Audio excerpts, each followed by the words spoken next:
Uh-oh, y'all can hear me chewing over. I hate this damn program. When I use what's the other one called? It tells me to hit a button that says go live, right? This one I hit the title and say go, and all of a sudden it pops up. Hey, DJ Moss, I'm over here chewing. I came on to do a test and see what y'all want to chat about. Hey, Chris Law, what's going on, my brother? Yeah, I want to pop on and just kind of reflect on the past week. And you know, I'm human. Hey, Q, my brother, third wall, what's going on? Jackie, my sister, how you doing? You painting your living room? Girl, I saw a paint job a lady did. She posted it on Facebook. She painted her room glitter. I was like, oh shit, like she really over there glittering up, you know what I mean? Like the whole wall, glitter. I think it was silver glitter. And I'm thinking to myself, it looks so nice. It just looks so goddamn nice. Man, the technology and the world that we live in, right? Who would have thought 10, 15, 20 years ago, you could have some glittered walls, baby. You can have some glittered walls. Anyway, how's everybody doing? I hope you all having had a good week. Q said, "Bomb Cherry, stop smacking." Look, you made me take the food out my mouth. I'm trying to be nice and shit, right? So I took the food out my mouth, but I wanted to swallow it though, but I wasn't finished chewing. Q. So I'm gonna sit it right there. Now let me put it in the trash because you don't take food out your mouth and then put it back in your mouth later. Okay, that's nasty. Although I was thinking about it. I don't want to waste my goddamn cheesy bread. Joe, what's going on? It usually happen like that, Jackie. Sometimes, when you paint in your house, we go room by room, right? And you'll paint it. It might take you a few days to either get used to it or you realize you made a mistake. But don't give up on it yet. Don't give up on it yet. Paint it. Give yourself a few days, a couple of weeks maybe, and look at it and you probably start liking it. But if you don't like it in a few weeks, yeah. So that's how it happens. That's how it happens. Like my bathroom. Have y'all seen that ugly ass fucking color in my bathroom? I don't know what the hell I was thinking about. I ain't even gonna lie. I don't know what like. It just looked so pretty. I was like, yeah, this is gonna be good. This is gonna work out, right? And then, like through time, after it was done, I was like, well, this is ugly. And then I said, okay, I'm gonna give myself some time to like it. And I never liked it. I don't know. It's like an orange. It wasn't supposed to come out that way. Or yeah, in my mind, it was just gonna look better. Okay, it just don't look like what I thought it would. Anyway, I am eating. I shouldn't be telling you what I'm eating, but my son went to Domino's Pizza, and he ended up getting him some pizza and cheesy bread.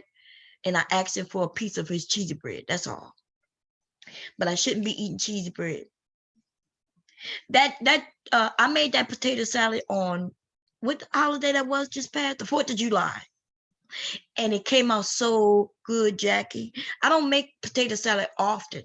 Potato salad is like a summer thing, usually for barbecues. If I'm going to somebody, potato salad, a lot of people don't know how to make potato salad neither. Some people put onions and all kinds of shit in it. And I'm thinking, why are you putting onions in your potato salad? Everybody don't eat raw onion. Think about it, right? I understand putting onion flavor in the potato salad, maybe. I just don't understand putting onions, raw onions. Everyone doesn't eat raw onions. And because the potato salad is not a cooked dish, people who chopping up their goddamn onions and throwing them in there, I don't know why they do that. Don't be doing that. I don't know what kind of shit that is they doing. I went to somebody's house and I'm picking out the pieces of onion out of my mouth, you know, but it's good.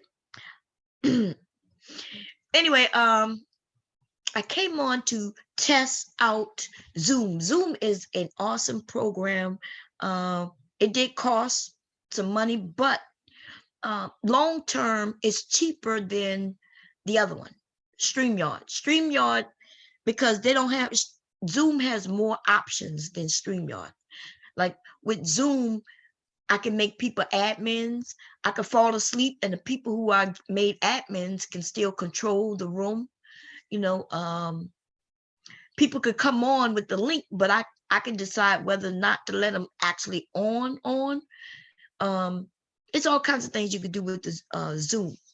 Black people are real funny about eating other people. Yeah. You know why? Because people do some weird shit. Cute. When it comes, like somebody, one time I had some potato salad. I don't know what I was thinking. It looked like potato salad and I tasted it and I was like, what is this? Like, I don't know what the person decided to use some Miracle Whip. That's why you hear me in the video. I was like, look, whatever you do, don't use Miracle Whip. Because I've had some potato salad where the person used Miracle Whip. I've never used Miracle Whip for nothing. That's why I didn't recognize what that taste was. I was like, what is this? And my husband said, I think Miracle Whip. Don't use no Miracle Whip. Don't be using no special bullshit. Even the paprika, don't be trying to put no smoked paprika on it. Trying to be fancy and shit. You messing up the whole potato salad. Messing up the whole goddamn potato salad, baby. Anyway, so I'm going to do a test really quickly. What the test is, so you know how sometimes I'll be sharing my screen. Well, I'm going to share my screen, but this time on my iPad. So Zoom allows me to hit share screen. And when I go to hit share screen, I have this option of whiteboard, iPhone, iPad, and or any of the other different tabs that I have open. So I'm going to share with my iPad. Okay. And it tells me what to do. It tells me to go to my iPad and hit screen mirroring. And then bam. Okay. So now it looks like I'm sharing, right? Let me make sure. I'm sure. Okay, sorry about that, y'all. Let me see what y'all see. What the hell? Uh-oh. And then we gotta watch because you know, no telling what might pop up on my no telling what might pop up on my iPad, baby. Okay. All kinds of naked shit. No, I'm just kidding. Okay. Okay, so it is sharing. And so see, I like this. Instead of always having to deal with my actual computer, I come over here and y'all can see what type of shit I'm into. Let me see. Hey, Warren, how you doing? One is mayonnaise and the Miracle Whip is a salad dressing. Wait, so let me look. What is Miracle Whip again? Let me see what Miracle Whip is. Let me look it up on here. Okay, let me see. Miracle. Oh, I spelled it wrong, but it's okay. It's gonna understand what I'm talking about. Okay, let me see what Miracle Whip is. Miracle Whip is a sauce condiment. Am I pronouncing it right? Yes, I am. Hey, Angel. Manufactured by Kraft Foods. So, okay.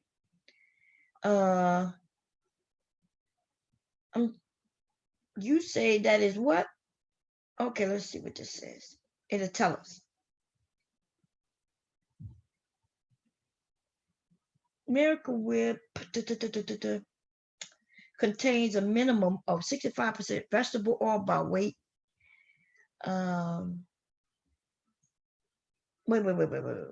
That's mayonnaise. Wait. Okay, wait. Mayonnaise contains a minimum of 65% vegetable oil by weight. Okay, and though Kraft keep Miracle Whip's exact oil content a secret, the company confirms that it's too low to meet the mail.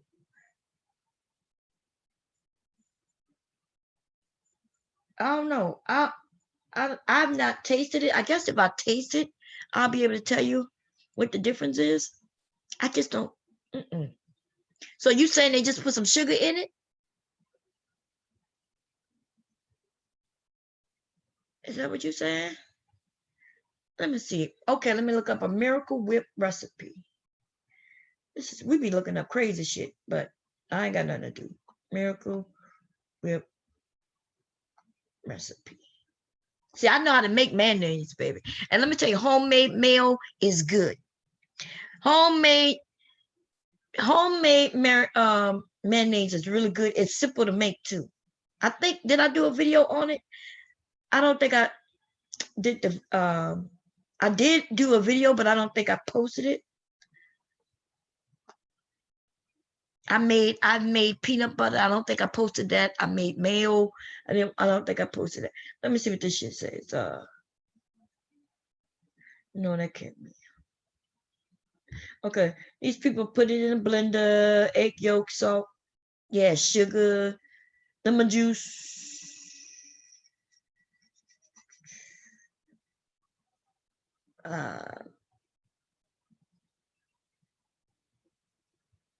Nah.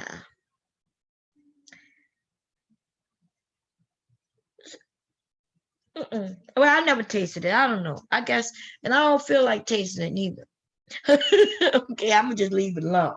I'm gonna just trust you. Shit, I'm gonna trust what you have to say. Let me see. See if I can delete some of these things.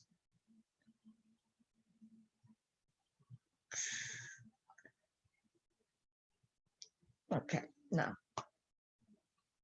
I might be able to delete this one. Nah, that's a t-shirt design I did for somebody who have these shoes that are pink in this color. So let me see if I can get rid of that. This is a t-shirt design I'm doing, also taking people's shit and making it into other shit. This is a mask design that I designed for somebody. Anyway, let me stop this. Okay. Is this thing still showing? I think so. Y'all can see what type of shit I'm into. I like playing games with words. I love this game. This is one of my favorite games here. I've been playing this for maybe about 10 years. I've been playing Ruzzle. Ruzzle was like when apps first came and you could start playing games. Ruzzle was one of the first games. I've been playing that for about 10 years. Let me close that up. What else I got? This game here called Fast Lane. I like that game. Alien Shooter. I like that game. And Spades. I can't be beating Spades, man. My rating is high as hell. With hardly any losses. Nick, how you doing? Real Life is Outer Space, how you doing? Temple Run is one of the first ones too. Remember that? Temple Run was the very first game I've ever seen, like on an app. I got rid of that shit, but I had it. I played it a couple of times. It was fun to play, but yeah. Now, which one am I'm stuck on this game right here now. This is the one that I'm up all night playing. And the goal of this is to kind of get the rolls to go away, right? I'm gonna put that there, so I'm gonna put that there. I could put that there. Put you here. put you here.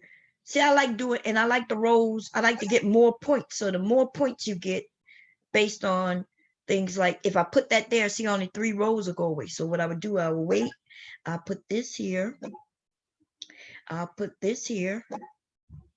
I'm going to put this here, and I'm going to save this. And I'm going to save that because sometimes trying to save it will mess up your whole game. Okay. See, I don't want them to go away. Oh, damn. Okay. So see, if I was get one where I could put 2 there, then I'll get all of those away. But right now, that's the most. See, you don't want to lose the game just because you're trying to save. And that's what you do. You continue to do that the whole way until you, and I'll be up all night playing this goddamn game, yo. I ain't even gonna tell no lie, okay? Up all night.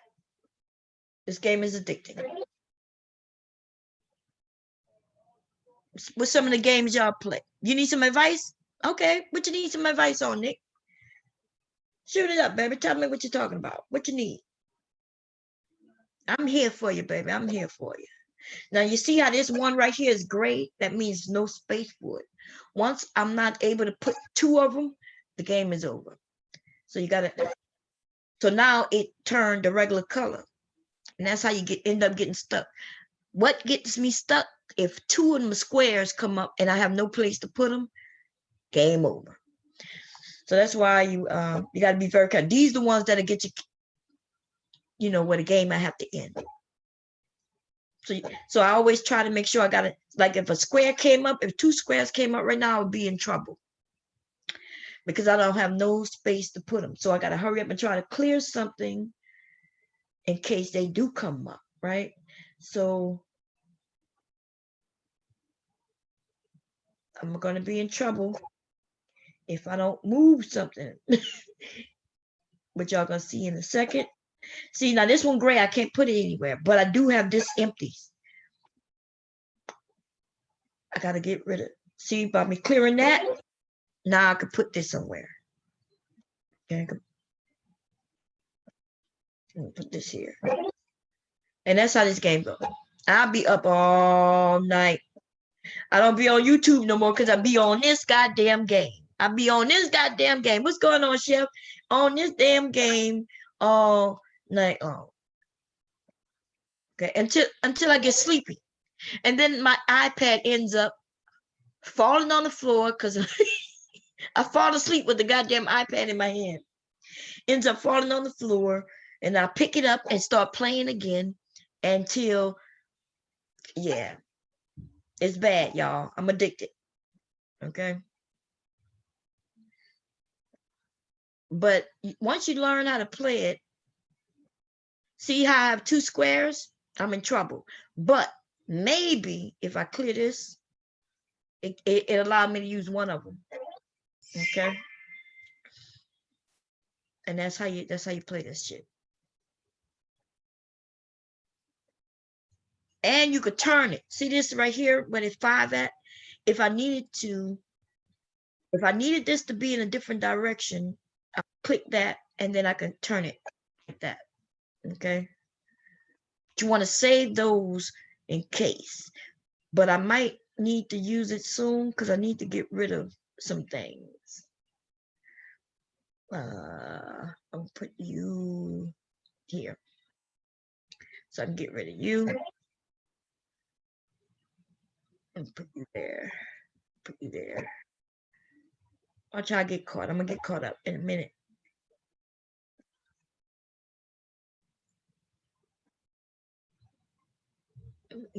Anyway, so I'm going to end that. So I play that all night. And then I'm on Facebook a lot. I don't. Oh, wait a minute. Oh, get it out.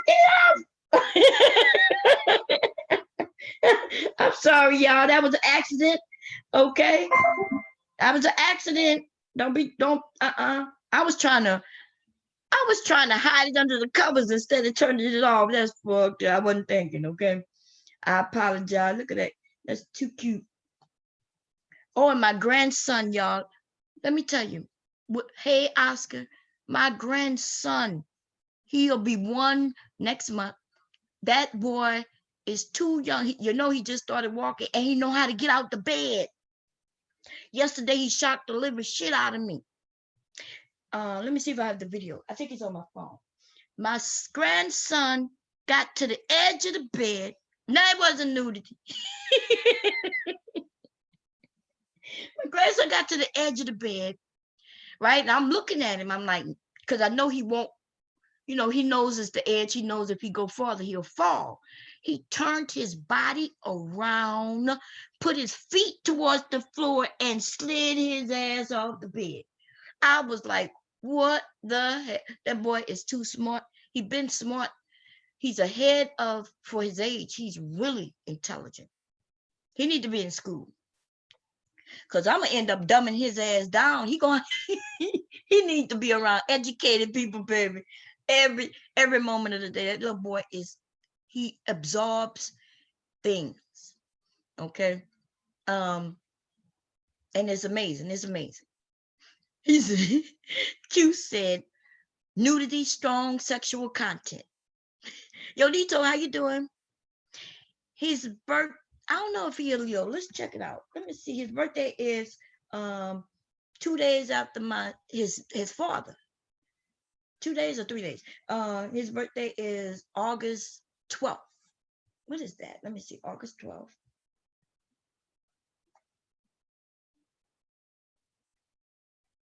August horoscope. Let's see what that is.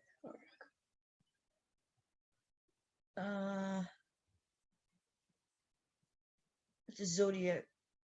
He's a Leo. Yeah. Who else is Leo? Okay, so both of them are Leos. Let me read up on Leos. My mom was a Leo too. Let me see Leo.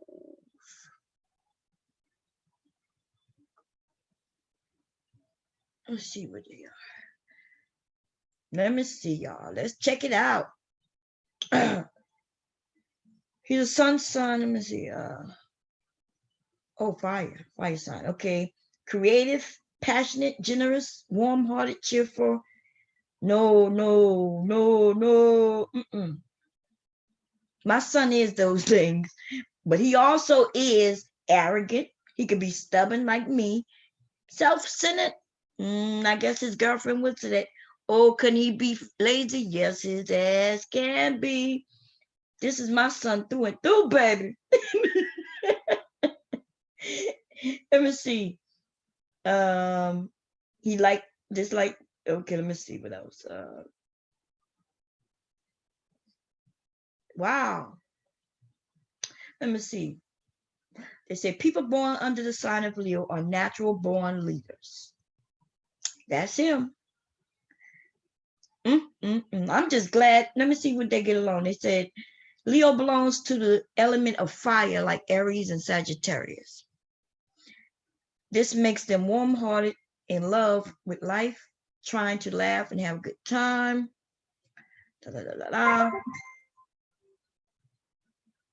That's cool, yo. Let me see who they don't get along with. Let me see how it works out with Leos.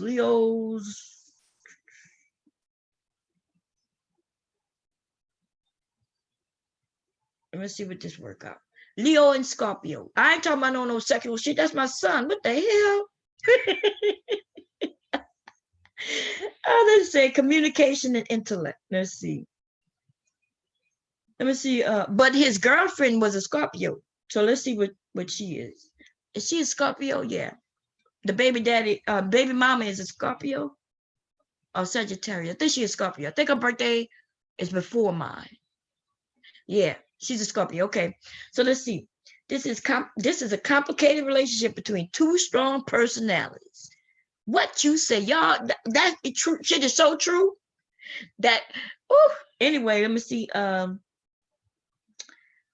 With an incredible sex drive. Now, I don't know nothing about their sex, okay? I'm going to leave that one alone. Leo is a passionate lover, warm, always in search of action, and it can be quite casual when it comes to sexual encounters. Scorpio is sex itself. You goddamn right. Scorpios, we are the actual definition of sex. And before we understand that, we do understand our sex is powerful, right? So in the beginning, the younger me understood that my sex was powerful. The older, mature me understand that my sex is all powerful, baby. I'm talking about, and you don't have to actually be the act of sex. Like, it includes not only my actual sex, but my sexuality, the femininity, but that can turn into, I could become domineering because I am kind of domineering in my everyday, until I decide to give it, not try to be so extreme and being dominant. But damn, let me see. Yeah, but he is a Leo. Leos find depressing and irritating. See, Leos and Scorpios to reach intimacy. It is, see, I noticed that they have problems with the intimacy portion. And I could tell you why, right? Because he is a leader and so is she. But she does know how to give him, be feminine around him, and she knows how to treat him well, like he's, she allows him to be the man. Okay. The problem is, though, him. It's not so much her. The problem is him, because he understands. See, she's not doing it right. When she gives him the power, she's doing it outright by saying, you in charge. You're in charge. And the problem is, although the problem with him is he is a natural conqueror and leader, so he don't like the fact that she just give it to him, right? I know that sounds crazy, right? So conquerors like to conquer. The men who like to conquer don't want you to just hand it to them. So the reason why their relationship is having all these problems, it isn't because she's doing something terrible.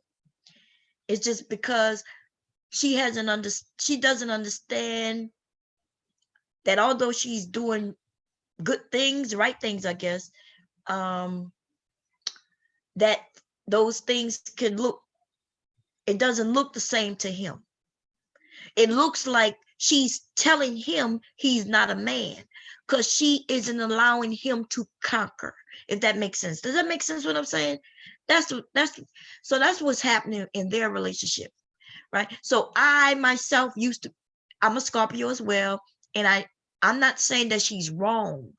Please don't, I hope, and if she's listening, I'm not saying that you're doing anything wrong, right? In that you're doing something that's so bad. What I'm saying, though, in life, sometimes there's ways of doing things that get you what you want, and then there's things that you do that may not get you what you want. And it doesn't make it bad or good, right? It just doesn't get you what you want. Does that make sense? So I am a Scorpio, and I've always been domineering. Like, I don't allow men or anyone to just treat me a particular way.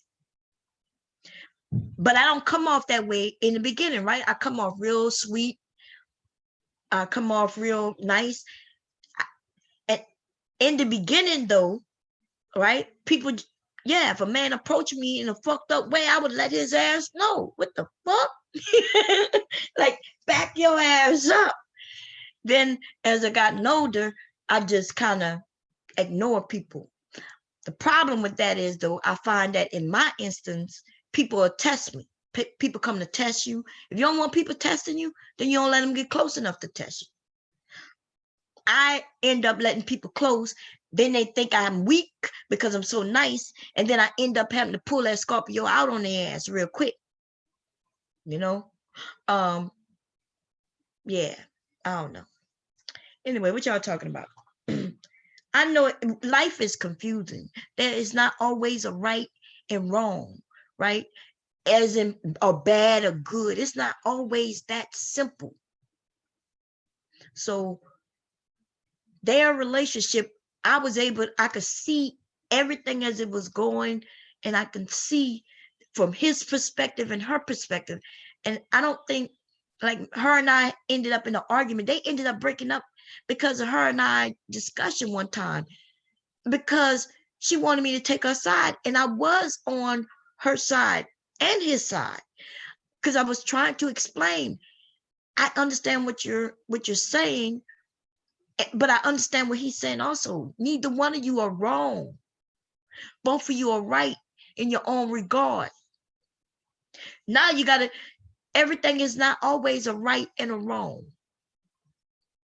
Everything is not always a right and wrong. And we gotta understand that in life. You could be doing everything good. You could be a good person. You got you a good job. You know what I mean? You have your nice home, and shit could still fall apart. Everything could come crashing down on you, and it doesn't mean that you did anything bad. And even sometimes somebody could affect you in a negative way, and they themselves may not be bad. It just, sometimes that's just where shit unfolds. And once we realize that, that's when you realize you don't hold on to such things, right? You don't hold on that somebody, like the other day, right? I watched where somebody ended up killing somebody because they cut them off in the car. Somebody cut you off in the car, and you thinking, like, I watched this video. Somebody cut him off in the car. They ended up fighting or some shit, and the man ended up shooting the other guy, right? So I remember myself getting cut off in the car just a few days ago. I don't even know who cut me off, right? The car, this motherfucker car, they didn't even cut me off. I was driving in the right lane, doing what I'm doing, and a motherfucker just coming head for me. It was like they wasn't looking. They was about to smash right into me. I put my hand on the horn, and yeah, I cussed them the fuck out. Like, what the fuck is you doing, bitch? I'm gonna be honest. I don't know whether that was a man or female in the car, because after I cussed, I was like, why am I cussing? It was more out of fear. It was almost like just natural. Then I realized, I'm quite sure the people wasn't really trying to kill me for real, right? They probably just wasn't paying attention at the time. So, but let's say an uncool head, somebody who might be stressed out, they pissed off at the world, they dumbasses could have got out the car wanting to know what the fuck is wrong with you. Can't you see me? Look, and they start arguing with the people. So why though? Why? Somebody step on your shoes when you're walking in the club. What the fuck? Like, especially if they say, excuse me or sorry, why is you picking a fight with them? Why? Your shoes is okay. Unless somebody was, had a lot of dirt on their shoes, and they were coming and they came to your shoes and said, fuck your shoes, nigga, fuck your shoes, and they stumping dirt all on your shoes.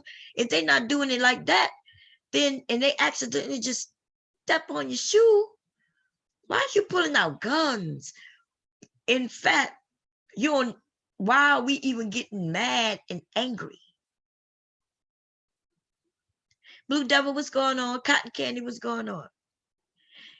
We are right now in a dangerous time, people. We have a lot of stressed out people because it happen to be in the house.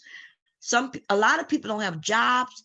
They're not really taking care of their family. They're stressed about that. A lot of the men really stressed out because they don't feel like, they don't know what to do with themselves. There's a lot of men, all they do is go to work, come home, go to work, come home. Go hunting and fishing with their friends. Can't do none of that shit in 2020 like that. So we got a lot of stressed out people. And we have to learn how to calm ourselves down. We gotta understand that not only am I stressed out, but they may be stressed out. Some people are willing to take shit a step further. We got a lot of people who don't care about their own lives. So goddamn well they don't care about yours. You end up asking somebody some stupid fucked up shit and they pull out a gun on your ass. This shit is crazy. And we got to understand it. This is a time of understanding. We need to understand ourselves, try to figure out how we can get ourselves out of this depression or stressful times. What can you do? You know, and we got to understand that there's other motherfuckers in the same situation. Okay? Because people are, there's a video. Let me see if I can find it, y'all. Let me show y'all this video. Y'all still can see my screen, right? This shit is crazy. It's on my Facebook.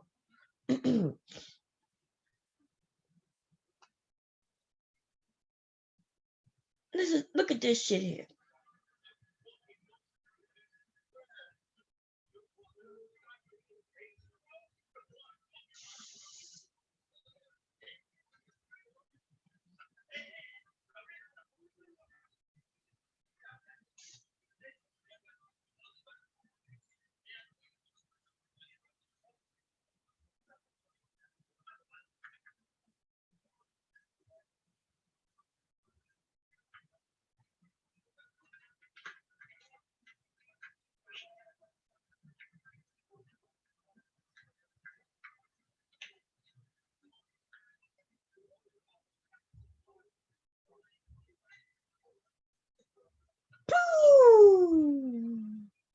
Then he go to pick his ass up.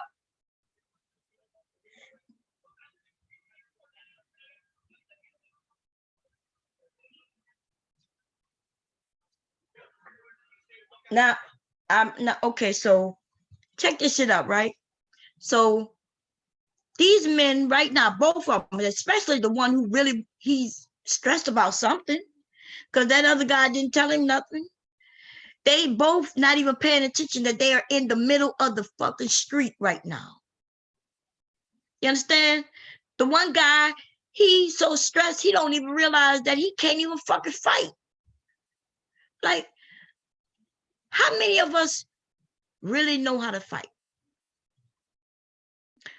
And I think that some of these young people, they look at this guy, they play those video games so much that they assume they know how to fight because they know how to fight in a video game. That's why they're getting their ass beat by older people. See, my generation of people, we was out in the street for real.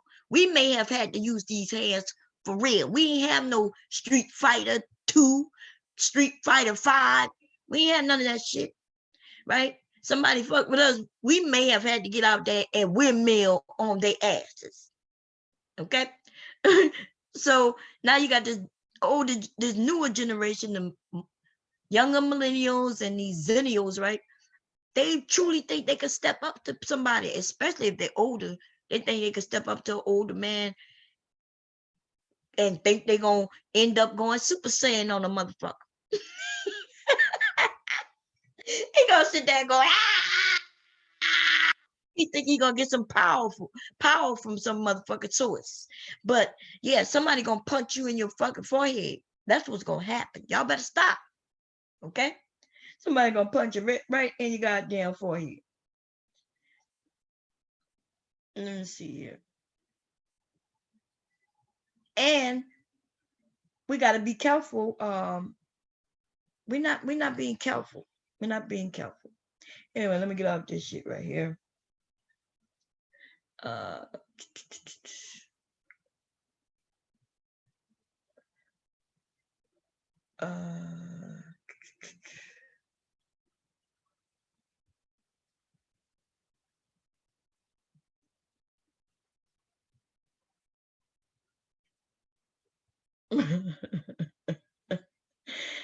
it's crazy. What the hell? What? Man, y'all ever run across some people who just stupid? I do. They're stupid, and people look, it's almost like this thing with our president that we got going on. They got a group of people who just don't understand that they're fucking reasoning. They don't know what reasoning even equals. They don't know what that means. You don't know what reason means. There's so many things. I be on Facebook. I'm like, oh my God, did that person just say that shit for real? Free will, different. How you doing? He said, you with your sons. You're gonna punch around their goddamn head. Lawrence, how you doing, baby? Lawrence said, Miss Cherry Juice, it's definitely not. It's definitely out of fear. I'm a truck driver. When men are driving up to your truck masturbating, if I could shoot Leffy.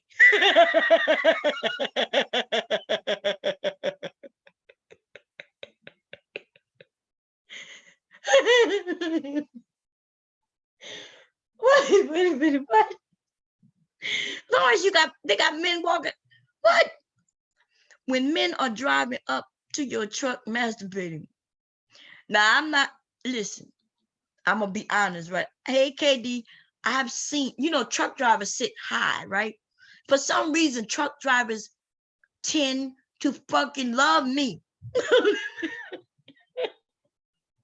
I don't even think they can see my face. They be looking down. I would, anyway. They looking down in my car, right?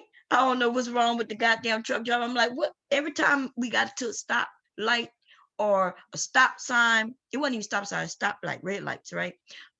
This dude is looking, staring down in my vehicle. I'm like, what the hell is wrong with this dude? Right? And then I started thinking that dude over there masturbating. Y'all, them long truck drives be getting these men horny. Oh, and ladies, for the ladies, you know how we talk about a single woman could raise a man, how we could raise our boys into men. I was having a discussion. I think it wasn't last Sunday. I think it was it was a couple of weeks ago, right? The stream is probably still up. But remember, I had Q. Q was over here. It was a few of the men, and they were saying, yeah, women can't raise boys into men. I used to say, yeah, the women are we raising our kids, both girls and boys. We can raise them into men. Then I realized, now we can't really raise them into men because we don't know a lot about men. There's a lot of things we don't know about men. And I'm learning things all the time. Ladies, we think so differently than men. And I say this because the men, remember I was talking about sex. We was talking about something and it referred to sex. And I had given my example. And the men said, no, Bomb, you're not thinking the way we think. The men reminded me that every moment of a day, they are thinking about actual sex. Ladies, we don't do that. Like for real, we just don't do that. We're not working at work, and then all of a sudden we see a man and then we start thinking about, look at his ass, I wonder how long his penis is. I wonder how it is to be in that, riding him. We don't do that. Men do though. Right? Now, what does that have to do with what I'm talking about? Well, think about if we don't know that our young boys maybe having these urges and flashing back into some sex kind of, thoughts all the time, how could we even teach him how to think beyond that, right? So I said this because my husband, I remember having certain conversations with my sons that I thought were important. My husband, on the other hand, would think the conversation is important, but just a different viewpoint on it. Because he understands, these men understand that to them, sex is always on. When they're younger, they're thinking about sex all the time. When I was a young girl, I didn't think about sex all the time. I thought about the closest to sex that I thought about as ever, right? Was will he like me? Like I would end up being his wife or his girlfriend or some shit like that. When we think about getting boyfriends, that's why these men are on here talking about all she wants is dick and attention. Or they say things like, Yeah, all she want to do is hop from penis to penis. The reason they say that shit is because that's not how women think. We're not thinking about hopping from no dick to dick. Hopping dick to dick is opportunity to us, right? For a woman, and you men, maybe you can understand, maybe if you think of it this way, right? When we think about a man, we don't think about his dick in that sense, right? We think about other shit, like we might think about, well, what can I do to make him mine? Like make him mine, like my boyfriend, my husband, how can I get close to him? And we may use our sex in order to get that. That would be our goal. Men, though, men's goal is to have sex, actual sex. The men are trying to get that ass for real. We trying to get his ass for real, real, real. We trying to get his ass to become a man who will take care of us, or who will be there with us, you know, and support us, whether it's financial or through emotions, right? That's what women want. Sheila E, what's going on, sister?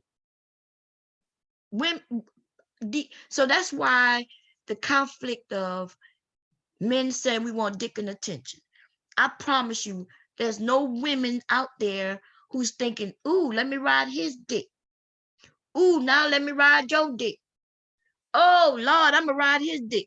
If anything, she's thinking,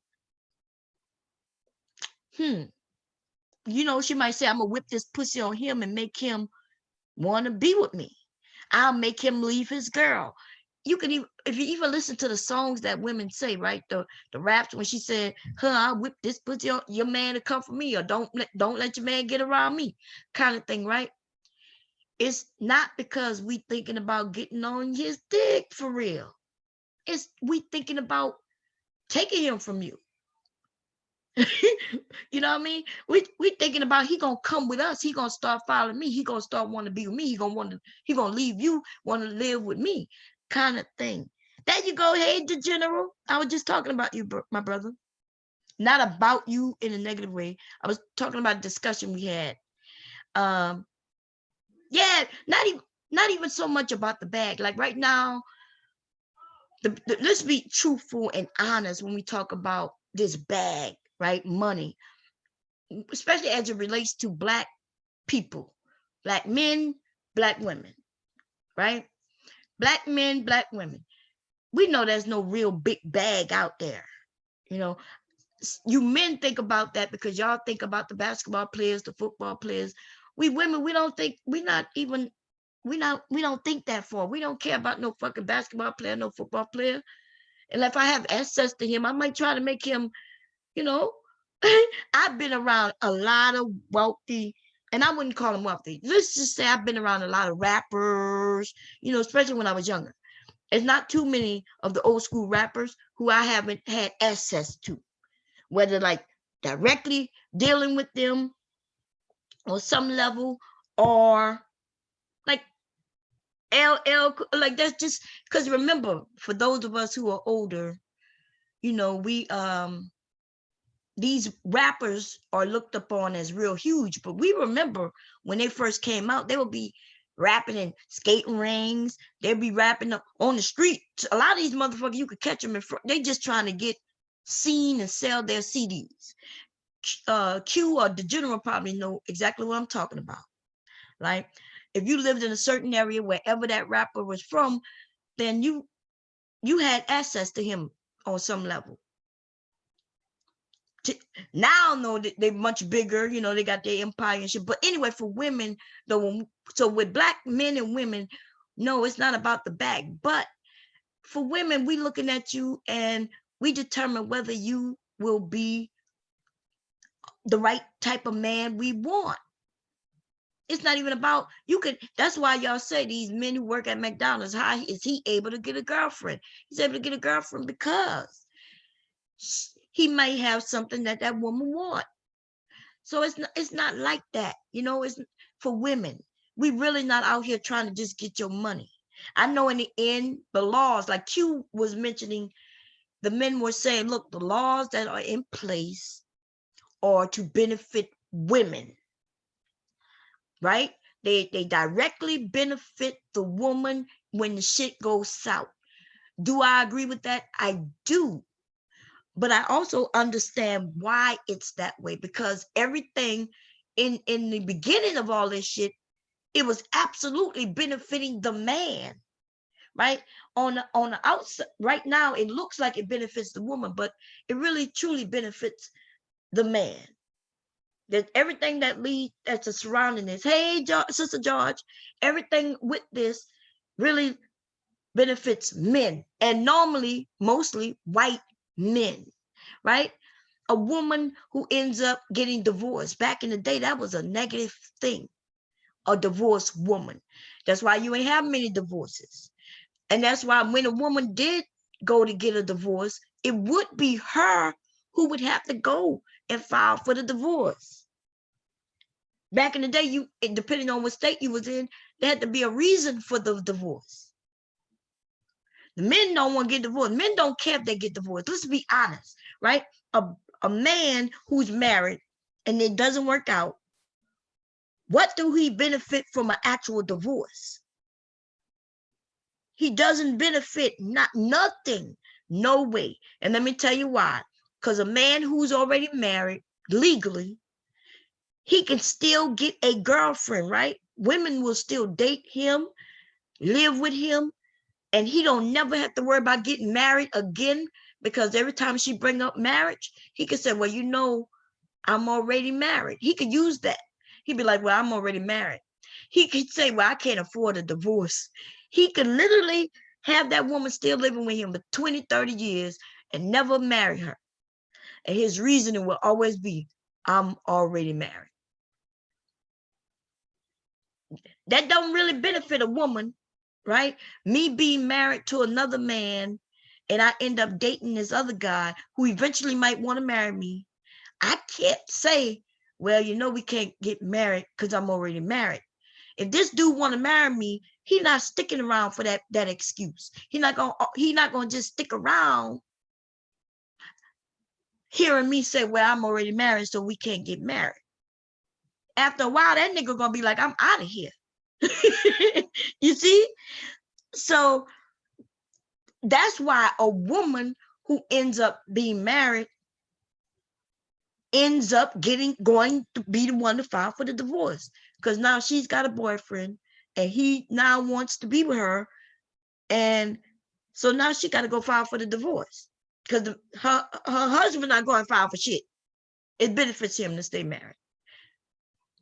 He ain't going to file for shit. She got to go file because she gonna lose this dude if she continues being married to this man. So that's the difference. It's a lot of little things that we don't think about, you know, but marriage benefits men. You can do the research. Marriage actually benefits men. Everything about your income, the way you are even viewed from your employer, right? These employers will rather end up giving a job to a married man because they know that you have something to lose. They know that you're working this job, you're going to do your job because you want to feed your family. A single man could just up and quit. He'd be like, look, fuck you. I don't need this job anyway. Boop. You know what I mean? So that's the thinking. That's the thinking. When a man becomes married, now he's head of household. He start getting even more money, tax breaks and all kinds of shit. All of those things are to benefit the man. So when these men be talking about, marriage don't benefit me in any way. Yes, it does. Yes, it does. Let me put the link out there. Anybody want to come?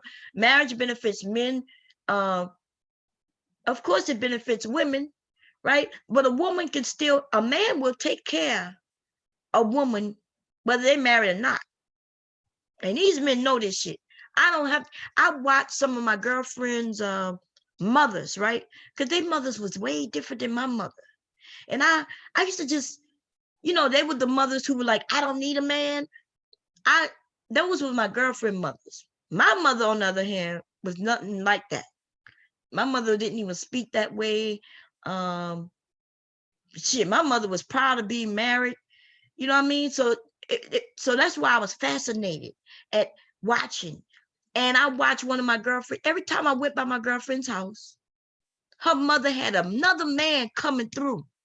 And every time he came through, he knew he couldn't come through without bringing something. You know what I mean? Like whether he was paying a bill, or I watched men bring groceries, bags of groceries to this woman's house. And I used to just be like, damn, you know, and I used to hear the sayings from these women, like, you know, even my grandmother said, why would you be with a man who ain't benefiting you, right? All you getting is a wet ass. You know, you ain't getting nothing but a wet ass. Like, what the hell? I heard that from my grandmother, but that makes sense, right? Why are you sleeping with a man who don't even want to take care of you? He won't even take you for dinner. These men on here talking about I ain't taking them. I ain't paying for no dinner. We going Dutch. Nigga, we not going Dutch. See, I don't know about the rest of these young women. I don't know. Listen, ladies, I don't know nothing about this Dutch shit. Let me tell you something. If you a real bitch, like y'all be saying, you could go sit at a restaurant all by yourself. You don't need to be sitting with no dude across the table from you. And this nigga talking about, we need 2 bills, please. We need 2 bills. What? We going Dutch. If we going Dutch, nigga, I could sit at that table over there. You go sit at that table way over there. Y'all, we ain't even got to act like we know each other. The fuck we going Dutch for? Lady Love, what's going on? Like, it just don't even make sense. Just like you're saying, I could do bad by myself. Well, shit, I could go to the goddamn movie theater by my motherfucking self. I could go to the restaurant, eat some lobster all by my goddamn self. If I gotta pay, then, you know, now it's different if y'all saying, hey, ladies, we need you to pay some time too. That is different, right? You telling me, because if I ask you out and I want to go to this nice restaurant, the shit, I'm like, yeah, I'll pay. Or then in that case, like an expensive restaurant, I said, well, let's go half and half. You like the restaurant, I like it. You know what I mean? We could go and have a nice time, but that's not going Dutch. That's just, look, you work that out as a couple. Okay? You know what I'm talking about, Layla? Shit, man.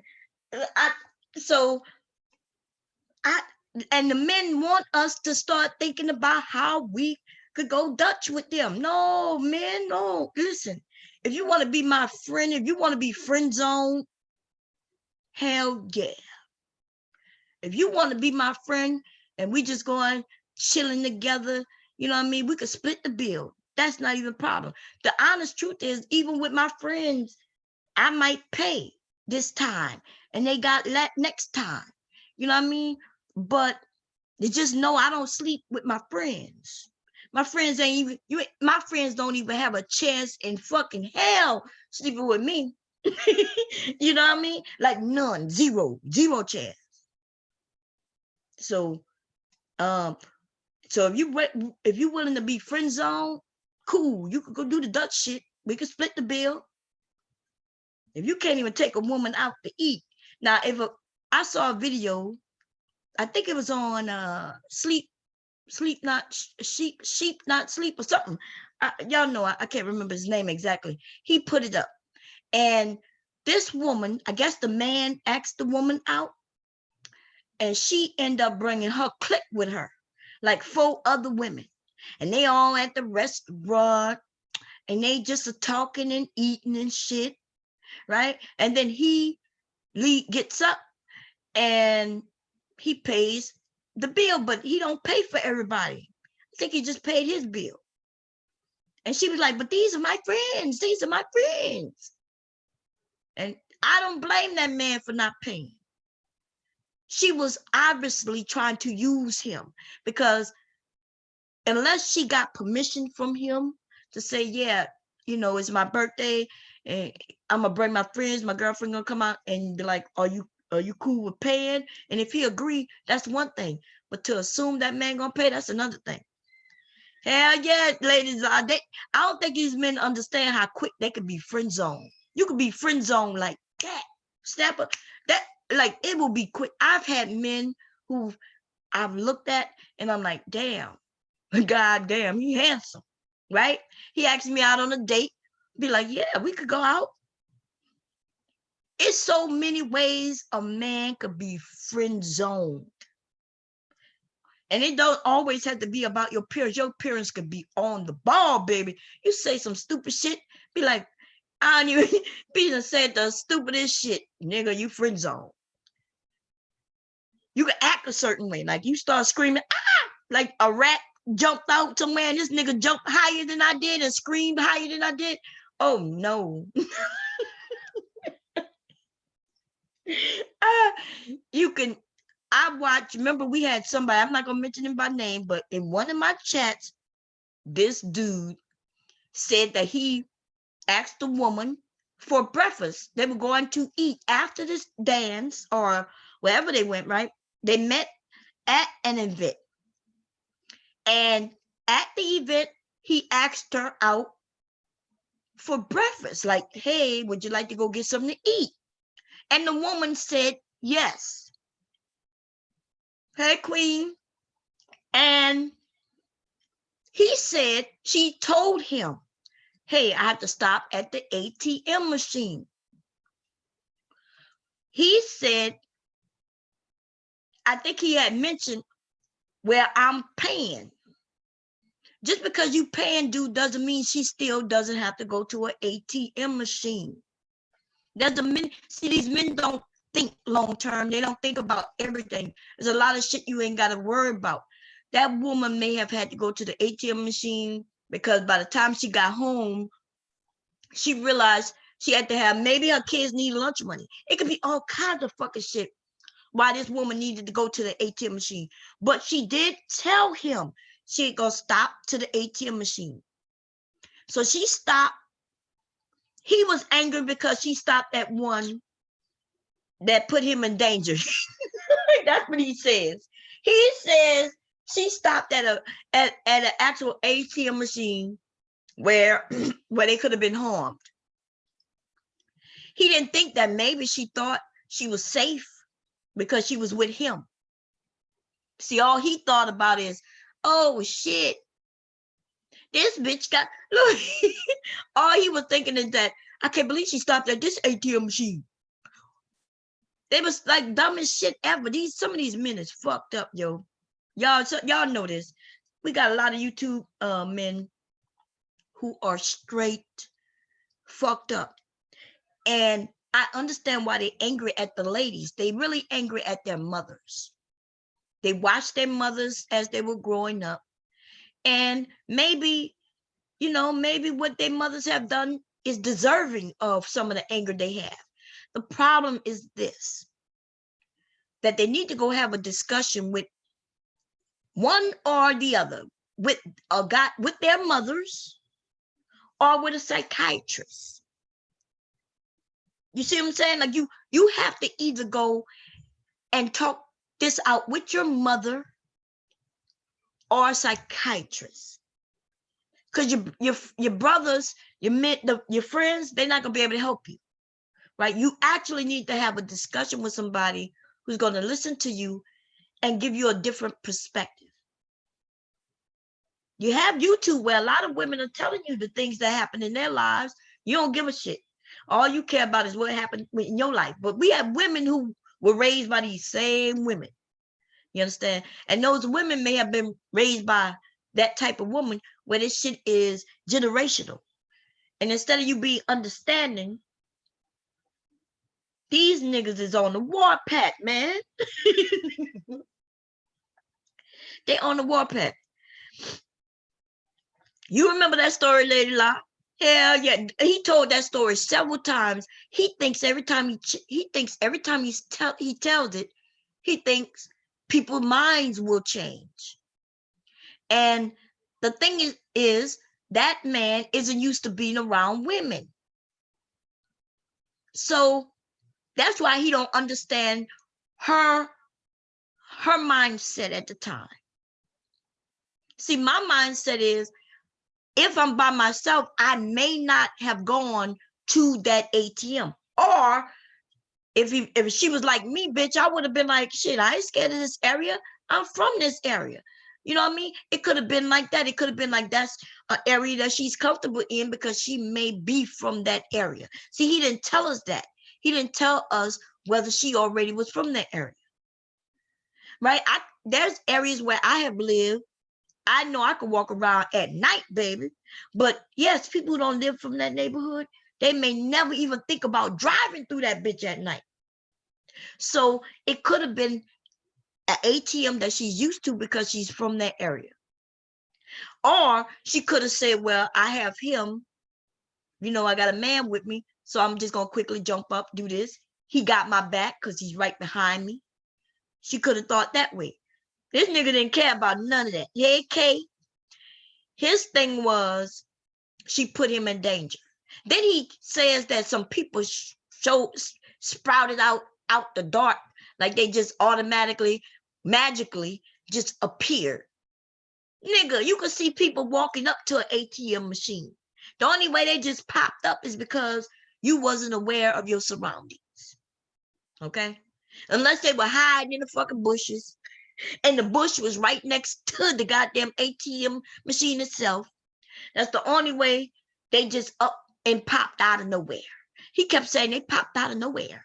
Like, nigga, what you mean they popped out of nowhere?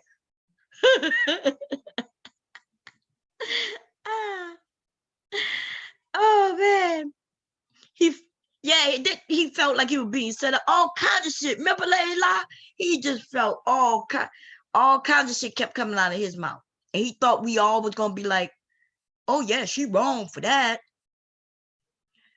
She ain't wrong for shit. Now, if he had said, well, hop in my vehicle, then he could have controlled everything. He could have took her to another ATM machine where he felt comfortable. But remember, he kept saying, I kept telling her, I'm going to pay. And I kept saying, but dude, you don't know what she needed? We as women, and see that shit where he kept saying, I kept telling her I'm going to pay. What she needed money for? For many reasons.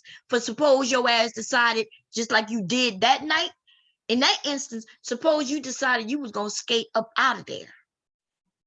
Maybe she could see that you wasn't, you was that type of dude who might just get scared, and get frightened off. Somebody would have said, boo, during breakfast, your ass would have jumped under the table and got jetted out of there as quick as possible. See, anything could have happened to where she felt like she needed money. But the truth of the matter is, men, we women, right? A lot of us have been trained to not depend fully on you. Therefore, even if you're telling me you're going to pay and I don't really know you, I'm still going to make sure I have enough to cover whatever the fuck I get. You know what I mean? Just in case. You know what I'm saying, Lady La? We got to make sure at least we have enough to cover ours, because we don't know if you're going to start that bullshit with, well, no gas, no ass. You know that bullshit. They used to say if you ain't got no gas money, then you could pay with ass. My mother used to, in the beginning, y'all, and you know this how old I am. I remember when the phones was a dime, 10 cents. Then the motherfuckers went up to a quarter. Now you can't find a payphone to save your life. You'd be dead if you had to hurry up and get to a payphone, motherfucker. Jason would be to chase your ass down if you had to get to a payphone to save your life. But yeah, we gotta, and I don't think a lot of the men understand that. They really want us to be so needing of them. But it has never been that way. It has never been where we just needed your money. You know what I mean?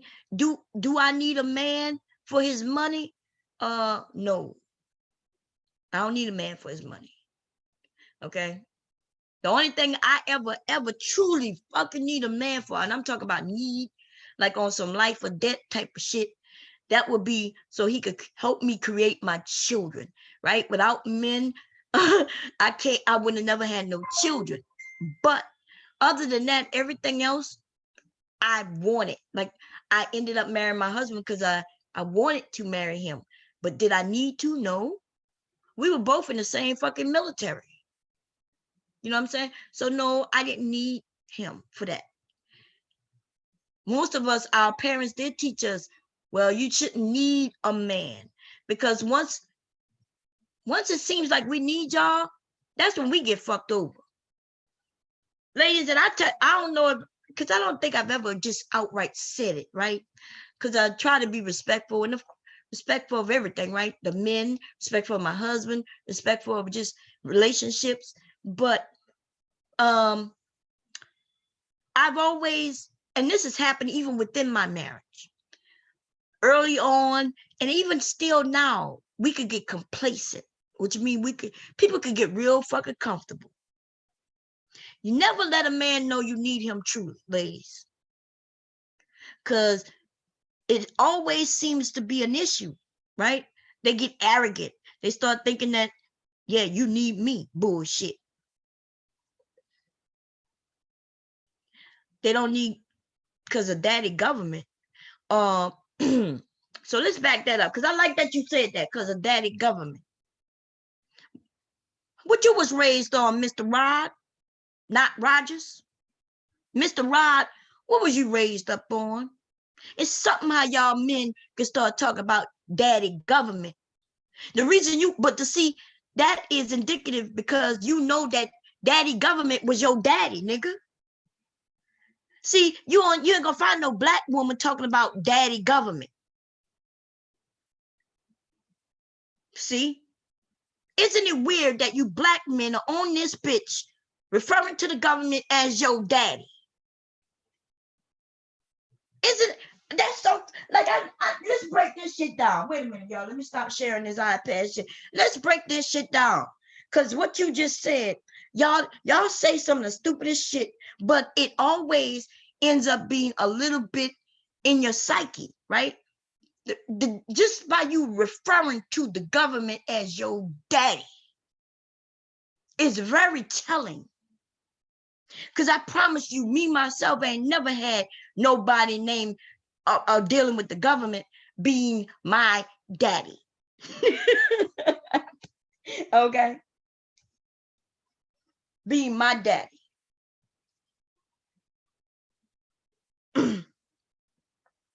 Your father will still be okay. Now, see, I'm not talking about you per se. Now, let's back. So we're going to back up.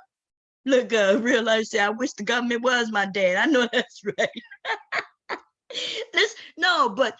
No, I'm not. And when I say you, I'm not talking about you per se. Let's be clear. I don't know nothing about your life. I don't know anything about your mom, dad, and I'm not gonna make no assumptions. See, I'm one of them ones, right? It's a lot of us who had parents in our house, both dad and mother, or some of us just had the dad. So I'm not one who gonna just make any assumptions. So when I say you, I'm not talking about you per se, but I am talking about these black men, the groups of black men on YouTube who calls the government daddy as it pertains to black women, because that shit don't make sense, right? Because if you, the child, refers to the government as dad, then it wouldn't be the black woman who refers to him as dad. It must be her lover, right? She must be fucking the government, right? So are you saying that the woman is fucking the government and the child is calling the government dad? Is that what you saying? Because that's what you saying, but it's not what you really meant to say. You want to refer to the government as dad, as an insult to the black woman. I don't have no problem fucking the government. How about that? You okay with that? Are you okay that if I can fuck the government and the government make sure my kids eat, that's better than fucking some of you black men and my kids don't have shit because you want to fuck for free? See, you try to twist this shit on black women, but you need to think about what you're really saying. So am I ashamed of fucking the government? No. Because I can fuck my daddy, your daddy, right? I could fuck your daddy, the government, and your daddy will make sure the children eat. The government will make sure that when you need to go to the dentist, that you go to the dentist. The government will make sure that you have medical insurance. You see, but Now let's break this down to versus the black man. So see, I could fuck a black man and not get anything. He ain't gonna, you're not making sure that my children have insurance. You're not making sure that they're gonna eat. You're not making sure shit. So I don't know how to even take this shit you talk about. I don't understand how you men be over there talking like this amongst each other and nobody stood up and said, well, dude, you know what you're saying right now don't make sense. It's more of an insult to the children than it is to the black woman. My pussy is worth insurance, nigga. You know what I'm saying? My pussy is worth making sure my children eat. You most goddamn well better believe I will fuck the government to make sure that my children are safe, to make sure they get housing. How is that an insult on black woman? Bomb clowning. I just don't understand it. You know what I'm talking? I don't understand it. Yes. So if you're saying that black women's pussies are so bomb that the whole government will make sure that her children survive just by getting a little pussy, then you not insulting me. You're actually saying something that I know is already true. The pussy is powerful, baby. Fuck up out of here. The government owns their lives, they're in. The government owns all of us. If we go by what the hell you talking about. Y'all dumb as hell. Y'all dumb. Fuck out of here. See, you ain't playing with one of them women who you could shame. You see? See, women don't want to talk the way I'm talking. I understand that, right? Ladies, that's why I get up here and I talk the way I talk, right? Let me tell you why. Because you young women are young, maybe still searching for a husband or a boy, you know, so I get it. I already have mine, so I can come up here and fight y'all battles for y'all. I'm good with it. Okay. So I don't know what's wrong with some of these men on YouTube. So I don't understand. Like, you could come up here. Let me put this link up here for you, baby. So you could come up here and explain how the government love black women, you know what I mean, so much to where they would take care of our children and all we have to do is fuck them. Because I promise you, the only time I'll call the government daddy is in the bedroom. And he gonna be taking care of everything for me to call him daddy. Okay. He gonna be making sure that I'm safe. He gonna make sure that I have a roof over my head. He gonna make sure I got food in the refrigerator. He gonna make sure that if something happens, somebody gets sick, that we could get taken care of. He gonna do all of that. You know, the things that you black men supposed to be doing, and some are doing. So I'm not, please don't make it, I don't want it to make it seem like there aren't black men doing this. There are lots of black men who are doing what they should be doing. And then there's these niggas on YouTube. While you cry amongst each other about the women that you don't have. And then among some of you, you have men who are trying to slip you penis. You know what I mean? Like, I know some of y'all notice that you're amongst each other talking about kumbaya, my love, kumbaya. And then they got some men, you know, that are hugged up behind you and shit gotten a little too close. Start blowing on your earlobe. And niggas start blowing on your earlobe, talking about, let's go our own way. Save yourself, black man. Can I feel on your thighs right now, dude? Niggas is crazy, baby. Oh, these niggas is crazy. Let me stop sharing. Y'all crazy, baby. I don't know why y'all play with me, because y'all know y'all, I'm going to tell you the truth, baby. Okay? You're over there letting some of them niggas feel on your thighs and shit. While you're over there crying, talking about, save yourself, black man. Come on, let's go our own way. Let's do it how we do it. But how do you do it when there's no women involved? Huh?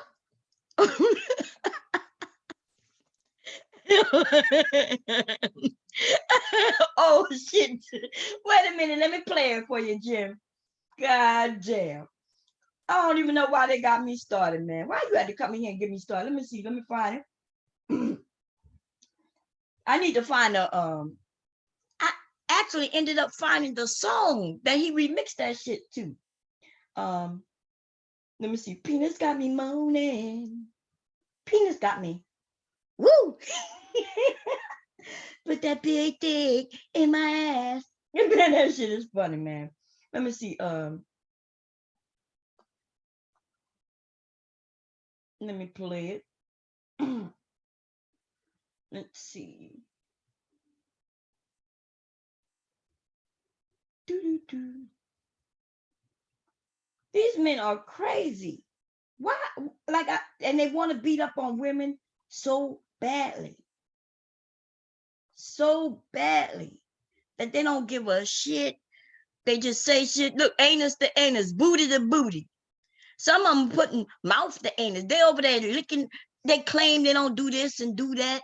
They claim they don't want no black women. Let me tell you something. So I'm not here to say that you have to have whatever type of woman you want.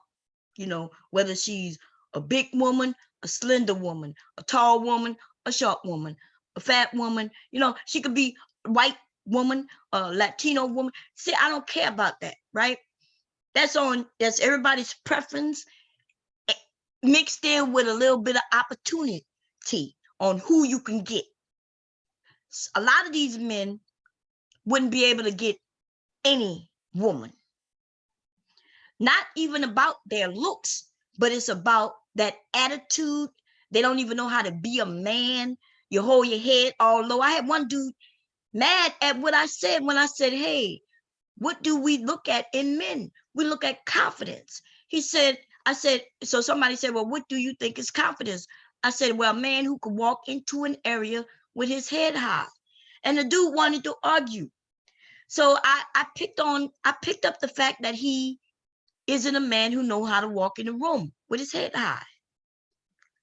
He's walking in with his head low. Well, I'm sorry, in case you didn't know, but you walking around in the room looking at your own motherfucking feet, dude, it looks like you don't have no confidence. You don't even have confidence to know how to walk, nigga, without looking to see if you're going to trip on every step. That's why your head is hung low, looking at your feet. What, you don't know what your shoes look like? You forgot what type of shoes you put on? So when you walk in the room, you got to look at your shoes? Women don't want to look at you. We don't even notice you. Like when you first walk in the room, somebody may say, huh, okay. Then you walking around the room looking at your fucking shoes. Nobody's looking at you, dude.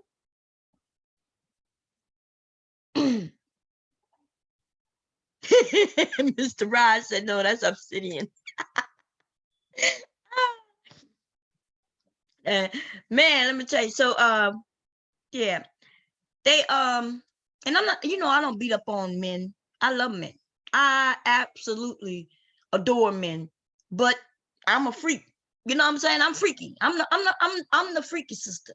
I'm not against sex. In fact, I say, like somebody said before, hey, if we just had a big, nice, a whole lot of us can shed all the bullshit, just be happy and, and have sex. Not with everybody, but y'all know I'm talking about. I'm not talking about literally, right? But just freeing yourself from all the bullshit. And sex will free you up of a lot of bullshit, baby. Some good sex. Now, let me tell you, that bad sex, which I've had bad sex before, ladies, okay? I've had bad sex. And these men are right. I was about to say these right are men. These men are right. When you ask me how many men I've been with, yes, I have dropped some of them motherfuckers. Why? Because I ain't been with them. I'm like, if the dick wasn't popping, then it didn't happen. If it wasn't snapping, then it didn't happen. Okay? Don't be mad at us, men, because we decided to, drop you from our count. They be acting like that's something bad. First of all, if you asking a woman how many men she's had, you already have some issues, right? If anything, you would ask a woman is, hey, you have any diseases I need to know anything about? But you shouldn't be asking her how many men she's been with. I've never had a man ever ask me that shit. Like, I didn't even know this was some real shit until I came to YouTube. Like, what's your body count? Nigga, why you care? You worried about the body count? Why you worried about the body count? Like, think about that, ladies. Why would they care? And first of all, let me just say this, right? Men will fuck their best friends, wives, and girlfriends. They will fuck their own family members' wives. So I don't know why the fuck all of a sudden they start talking about what's your body count. You know what I mean? Like, you talking about what's your body count. Nigga, you know that your brother's wife just had sex with him so she could get out the house to come have sex with you, and you don't give a shit. But only when you want to beat up on black women do you care about, well, what's your body count? Then they start talking about, oh, these bitches, they whores, they're whores. And you be like, well, how you know? Well, I had a girlfriend, and she would wait till I go to sleep and go and jump on another nigga. Well, dude, that says a lot about you. If your girlfriend who living with you going to fuck somebody else while you sleep, then maybe you're not doing what's right in the bedroom, and you might want to pick up a book. I got a few suggestions. Better your sex life. Fucking on the real. You know what I mean? Like, I could suggest some books for you, baby. Maybe you need to take one of my classes. I teach y'all to really know how to, you know what I mean? Because some of y'all think y'all know what y'all doing. You angry because you're not satisfying her. What you should be doing is taking you some classes, some love making classes, some fucking classes. Maybe you don't even know how to kiss. Like, it's a lot of things that go on in a relationship. You men are not doing the best to your ability. You know what I'm saying? And so some other dude could come and take your girl from you. And you mad at her? Fuck up out of here. Listen, if another bitch came and stole my husband, I'm not going to be really mad at her. I'm going to be mad at his ass, though. And then I would have to sit back and say, well, what did I do or didn't do? Like, and shit. Like, I would think that, I'm trying to figure out what. Now, I'm not talking to the young one. Because when you're really young, there is not always something you did wrong, right? It could just be that you're young. Everybody's trying to figure out who they are, what they like. That's why I wouldn't suggest nobody get married until you at least, I would say 30. Go 30, have fun from, when y'all graduate now. I think people graduating at like 18. Have fun from 18 to 30. Get to know who you are from 18 to 30. 30 is when you start settling it down, should know who you are, what type of woman you really like, what type of men you really like, and then go from there. They don't go down on women in this generation. What? Wait, what generation that is, Queen? Wait a minute, what? Wait a minute, what? Wait. Wait a minute. What generation don't do that, girl? They not doing that? And what you must, what? I think that might be true. Girl, that might be true.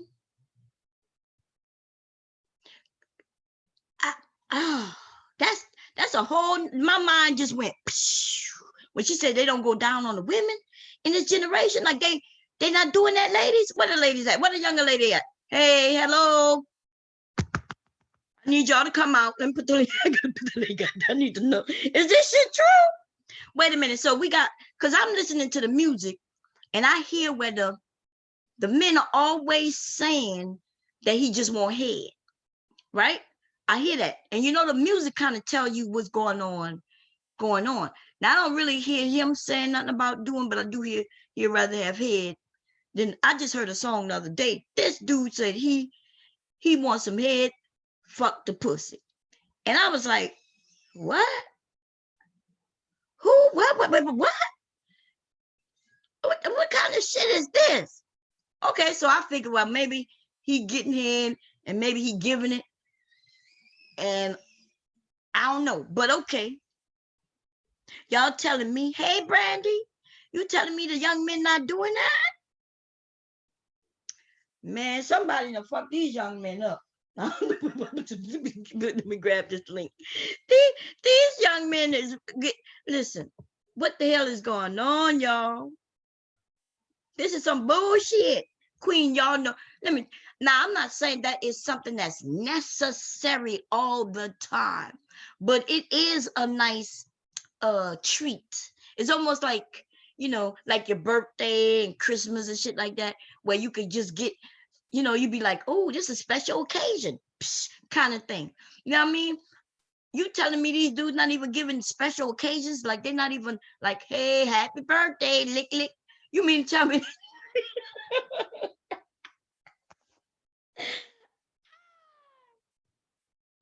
They feel like they shouldn't have to fuck up out of here. When it's time for training sessions. Fuck this.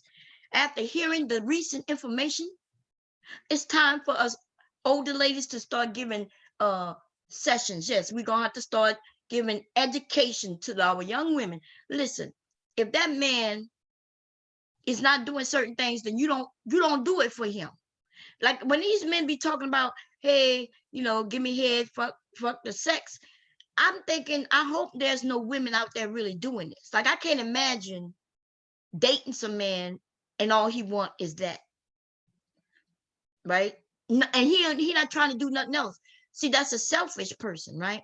Because ladies, we be wanting to, you know, you either gonna do that or the other thing. Maybe a combination, but I'd be goddamn if I've ever been with a man and all it was about for him at the time.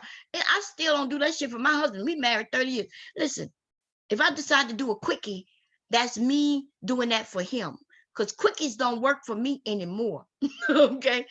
Quickies used to be some shit I used to do just to get it out the way, satisfy him. I've never been a quickie type of woman, right? I'm too adventurous to be quickie type of woman. I be wanting to tie motherfuckers up. I be wanting to do backflips on dicks. You know, that's the type of woman I've been forever. So quickie for me is never for me. A quickie has always been for him. But I'm not even into doing those anymore. I feel like, look, why would I do that for you and I'm not getting anything out of it?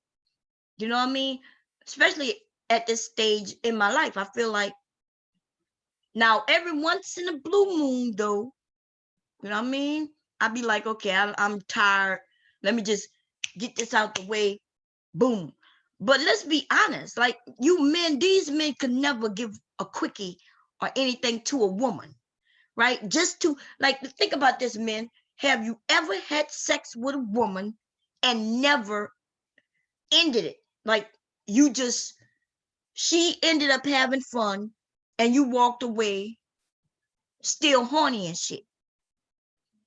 And if you have, I bet you was pissed off. That doesn't really happen for men, right? You usually, because you could get yours off like that. It takes time for women, though. From 32 to 40, what I'm seeing. God damn. Oh my God, Queen Mercy, this is some bullshit. I wish I would have known. I would have jumped in a long time ago and grabbed these women. And because now it's time for us to go on a strike. And we got to do it for all mankind. All of us have to go. We're going to have to stick together.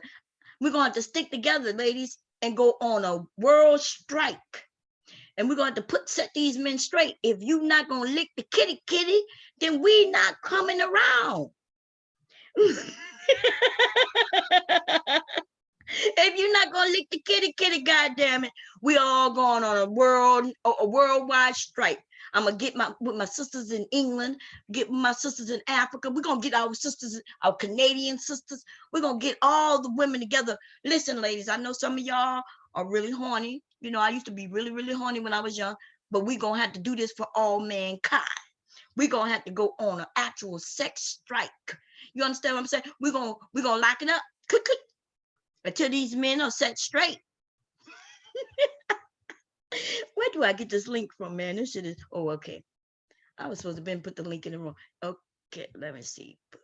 Go here. And I think I hit the invite button here. Okay, cool. We're gonna have to go on a goddamn actual strike for all mankind. They are about to put us back in the 40s. These men, they gonna want us to do the licky licky or the sucky sucky, but they don't want to do the licky licky. This is some bullshit.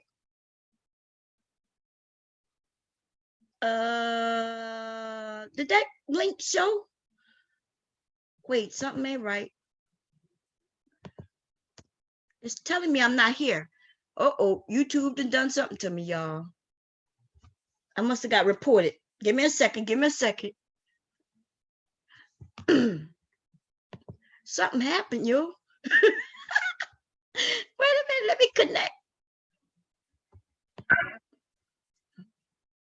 Okay, let me do it again. Let me see if it's paste. Wait, what name am I under? Oh, I know why.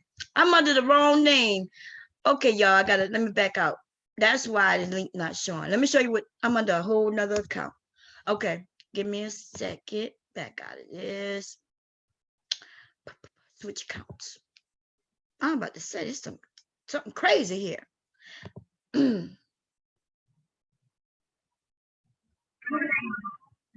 Okay, there we go. Now I'm under the right account. Okay, paste. There we go. I was on the wrong account, y'all. I am. How you doing, my brother? I am is gonna come up here and set us straight. I'm on a 247 day. Wow, you've been on strike that long? 200. That's almost a year. You going on a year. But yeah, we might have to. Yes. Look, you are now on licky shadow ban.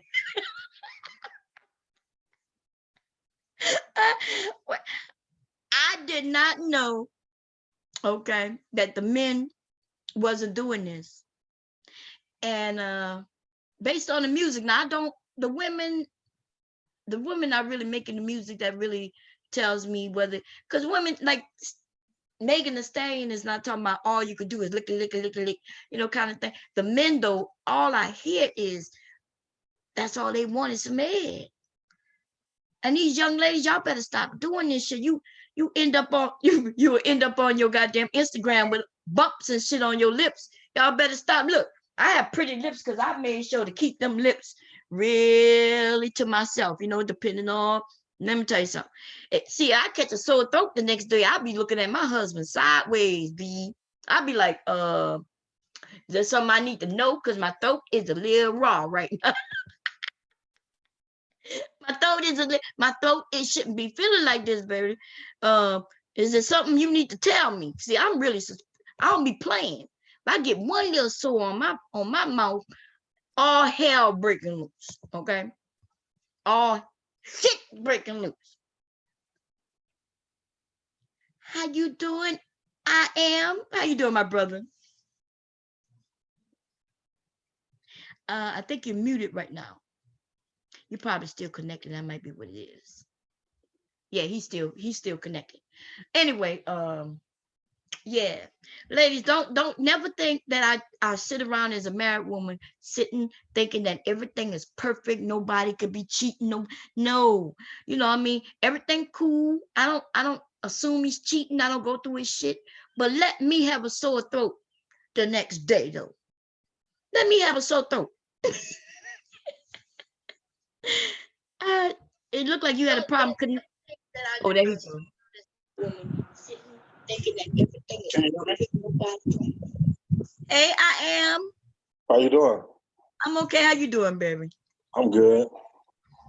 What you want to add? You know, I'm over here just having fun. What you want to add? Okay, so first I want to respond to the queen in the chat. Because she put that out there, men and anal. Well, I can't speak for all men, but I know like for certain men who I've had this conversation with, some who do and some who don't, or whatever. I think it's more nowadays for men, it's more of a to secure themselves that this woman like them. Because everybody know that anal, used to be taboo. You know what I'm saying? Especially in the black community. So for a black man, it's like, okay, cool. I know I can get some head. I know I can get some pussy.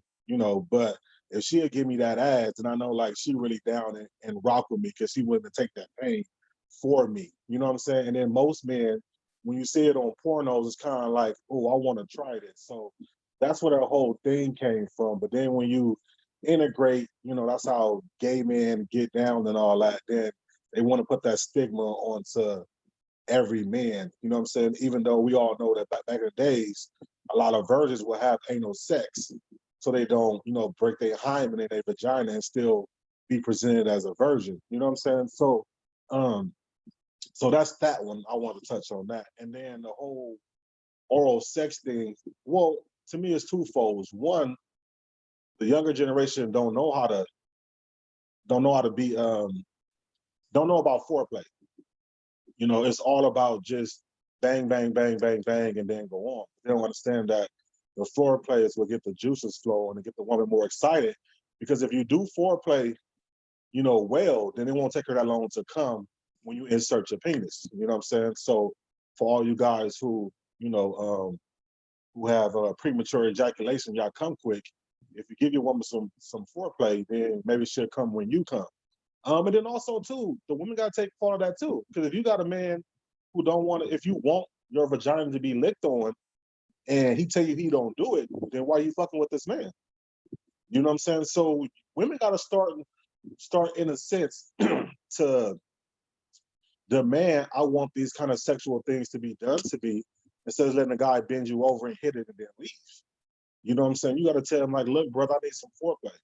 I need some kisses here and there and there and there. And then also start telling men how you like to be pleased. That's why I don't understand why women don't like having a conversation of sex within the first couple of days of meeting a guy.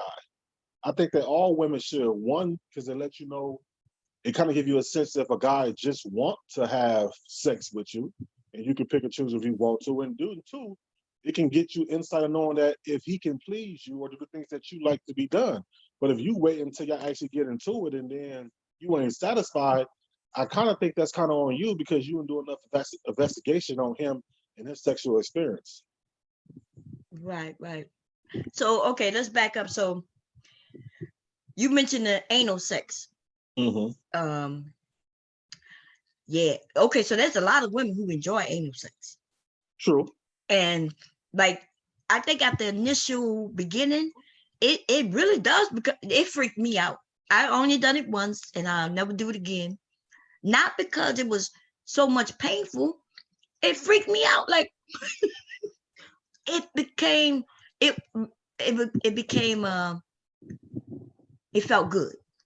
But way better than I even imagined. And that's freaked me out because yeah, I'm not letting nobody be digging all in my butt all the time. Right. It's scary thinking about it, but we do have a stigma on anal. Right. And then now, especially in the Black community, for some reason, people start associating it. If you like anal, that means you'll be with a gay man, but that's not true. Anything you do with a woman is what you do with a woman. Right.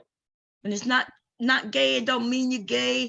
It don't mean you'll be with a man just because you like anal. So. Right. And just like women, so do women consider each other gay when they be kissing each other on the lips? I've seen it, and they supposed to be straight. Do women consider themselves gay when they be touching on each other boobs and shit, when they be naked getting dressed in front of each other? Do women consider themselves gay when they're touching each other ass, when they bra shopping and all that? So, I guess that comes where that double standard. I think just for straight men, it's you always want to do something that you never done before, and then when you see it done, or hear people talking about it, you want to go and see what it's like. You know what I'm Right. saying? Mm-hmm. And then, and well, I don't put it. Well, it's just like you got women nowadays who want to lick guys' ass and shit like that. So then if you do that to your man, now did you just turn your man out? Is he now gay? Or is he No. straight because you did it? Right. No, he's straight. Um, I don't So see a problem with any of that. right, so I think we gotta stop putting people in bubbles with certain stuff just because you don't like doing this or you don't like doing that. Like giving head was a taboo thing, or eating pussy was a taboo thing. And now, not saying everybody do it, but I know women who would prefer their vagina ate and even doing intercourse. You know what I'm saying? So, Mhm. and vice versa. So we can't get mad at a man if he just want his penis sucked on instead of being inside of you, because when it's the other way around, there is no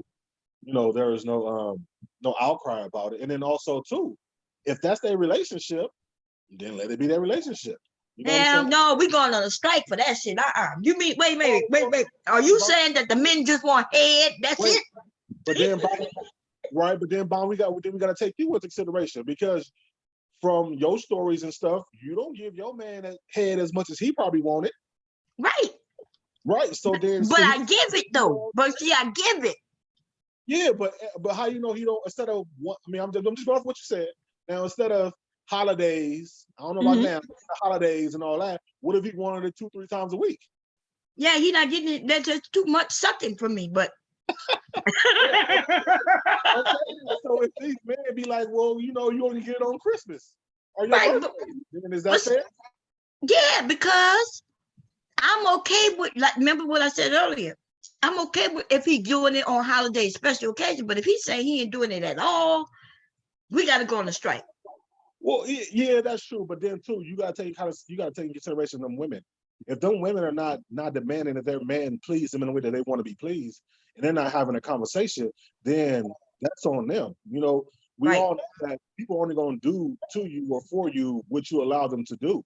You know what I'm saying? Exactly. So if you're a woman and you're not getting your vagina licked, but you still fucking this man, whether he's your husband or boyfriend, then that's on you.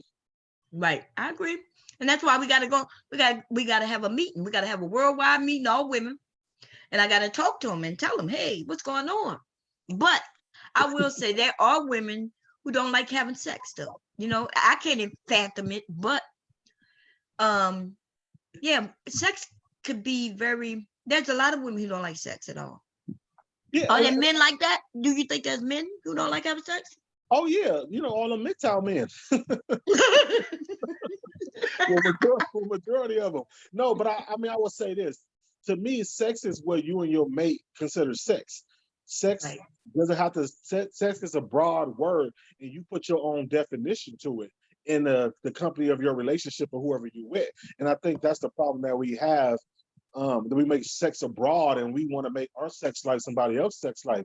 What me and my mate, what she might like is different from what you and your husband have going on, and vice versa and vice versa. It's your own definition. So if y'all two people who don't like intercourse but y'all like foreplay, then it should be the best foreplay for each other that y'all ever had. You know what I'm saying? So I think we have to start giving definition to sex, what's between me and whoever we are doing it with. And if you're feeling like you're not being fulfilled, then what we have to do too is we have to start having conversations about it. Men have to be able to sit down and take their woman telling them how to please them, and vice versa. And if that's something that you don't do, then you have to understand this relationship worth me not getting that sex fulfilling, throughout the process of a relationship. That's why I think that when you're talking to someone new, instead of women talking, oh, I don't want to have the sex conversation. No, you need to have it, because as much as you try to act like it doesn't matter, sex plays a big role in a relationship. Right. Okay, so Q says something. Oh man. Okay, so I gotta back up a little bit, y'all. Okay, so Q said I ran into an older chick, 42, that loved getting her kitty licked, but the problem was her box smelled like pee. That's a problem. I had to decline, tap out, and call 911. Well, see, and then there goes the thing right there. When was you getting it? Number one. Number two, have a conversation, because she might not know that the way she wiping herself or the stuff she used to wipe herself is not masking the odor, or maybe she just was used to nobody said anything, so then she thinks whatever cleaning regimen she had, you know what I'm saying, it wasn't getting the job done. So instead of just ghosting her, they should have had a real adult conversation. If you passed He 30, said if she 42, her ass should know how to clean already. That's what he said. But I do agree with you 100%. And also though, yeah, I agree with you. What you were saying? No, what I was saying was, yeah, she might not have cleaned herself, but we don't understand that pH balance in a woman are a lot. That's why they have so many products for a woman. She might have strong pee. Even when she puts some soap in it might still linger down there. Or she might have hair, and we know that the pee smell traps in your hair and things like that. So if what I'm saying is, you give her the benefit of doubt of a conversation, and if you don't see her making changes, then you can just be like, okay, well, fuck it, you just stay. You know what I'm saying? So I know guys who takes baths and still be smelling musty because it's in their pores. Yeah, or they just not using no goddamn soap. But let me just say this. So Q also said every woman box is not meant to be eaten. Q is crazy, but he's right. Well, so let me just say this. There are a lot of women who don't know how to clean. After she uses the bathroom, she got to clean the right way, right? It's supposed to go from front to back. And that's why if she got hair, that's why she got that pee and smell in the hair, because she's wiping going forward. Right. And they got women who don't wipe. Like, I legit watch women use the bathroom and not even flush, let alone have toilet paper in there with that golden ass, bright brown ass piss they done put in there and wouldn't flush. These bitches nasty. That's all I'm gonna say. But anyway, somebody else came in. Let me see who came in. But no, on a serious note, like what you're saying, conversations. Dookie said, let me tell y'all what Dookie told me. Dookie said, you can't be just giving head on holidays. He said, I need to be replaced. Dookie said that to me. And a lot of men would be against it, but if you're good at it, Dookie, the men just be waiting for the holiday. My husband just love holidays now. He didn't like holidays in the beginning. Now he love them. Yeah, that's why he gonna start trying to find everybody holidays.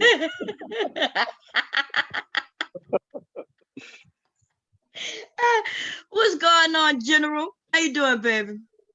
All right, just want to make sure you get the right goddamn cue. That wasn't me that said no fuck shit like that. Oh no. No, I'm just saying. What's happening? But listen, the brother that's up here is making a lot of sense. All right, both of y'all making a lot of sense today. Here's a fundamental problem, real quick, that I think exists within today's society. Okay, we got too many people worried about what other people are fucking doing. Number one, everybody's in everybody else's fucking business, men and women. That's number one. Ain't none of your goddamn business. This herd or pack mentality that we have going on, it's good in some instances, but then it's fucked up in others. Because we're not focused on the real problem at hand. We're focused on independent ideology, which is driving a larger spread between black men and black women. Wait a minute, we both baby. have our issues. Wait a minute, Q. Mute yourself. I'm gonna mute myself too, so he can be heard better. Okay. All right, we good? Hello.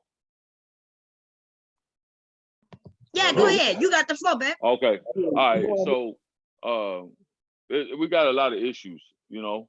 We have a whole lot of issues in today's society, right? And everybody's trying to come up with all of the problems. We know all of the diagnoses of the sickness that exists, but nobody has the fucking answers. And the ones that are given answers are going outside of what the main construct of the problem is. I can tell you that I've dealt with women, primarily all black women, basically from all around the world. And yes, there are black women in Barcelona, Spain. There are black women in Egypt. There are black, especially Africa. There are black women in fucking Europe. Yes, they migrate just like we do. All right. So I've dealt with women from all different backgrounds, and I get so sick and tired of hearing some of these niggas. To each his own. You do what you want to do, live and let live. But I get so sick and tired of hearing niggas talk about, Oh, our black women are fucked up. Yes, but you don't know all 20 plus million fucking black American women. So this is the fuck shit that I'm talking about. And I'm just sick and tired of it. It has to be said. You do not know all 20 plus million. You have not met motherfucking 100 black women. Most motherfuckers haven't fucked 100 black women across the goddamn United States of America. You only dealing with motherfuckers that are in your primary specific area that you live in, for the most part, for most people, for most men.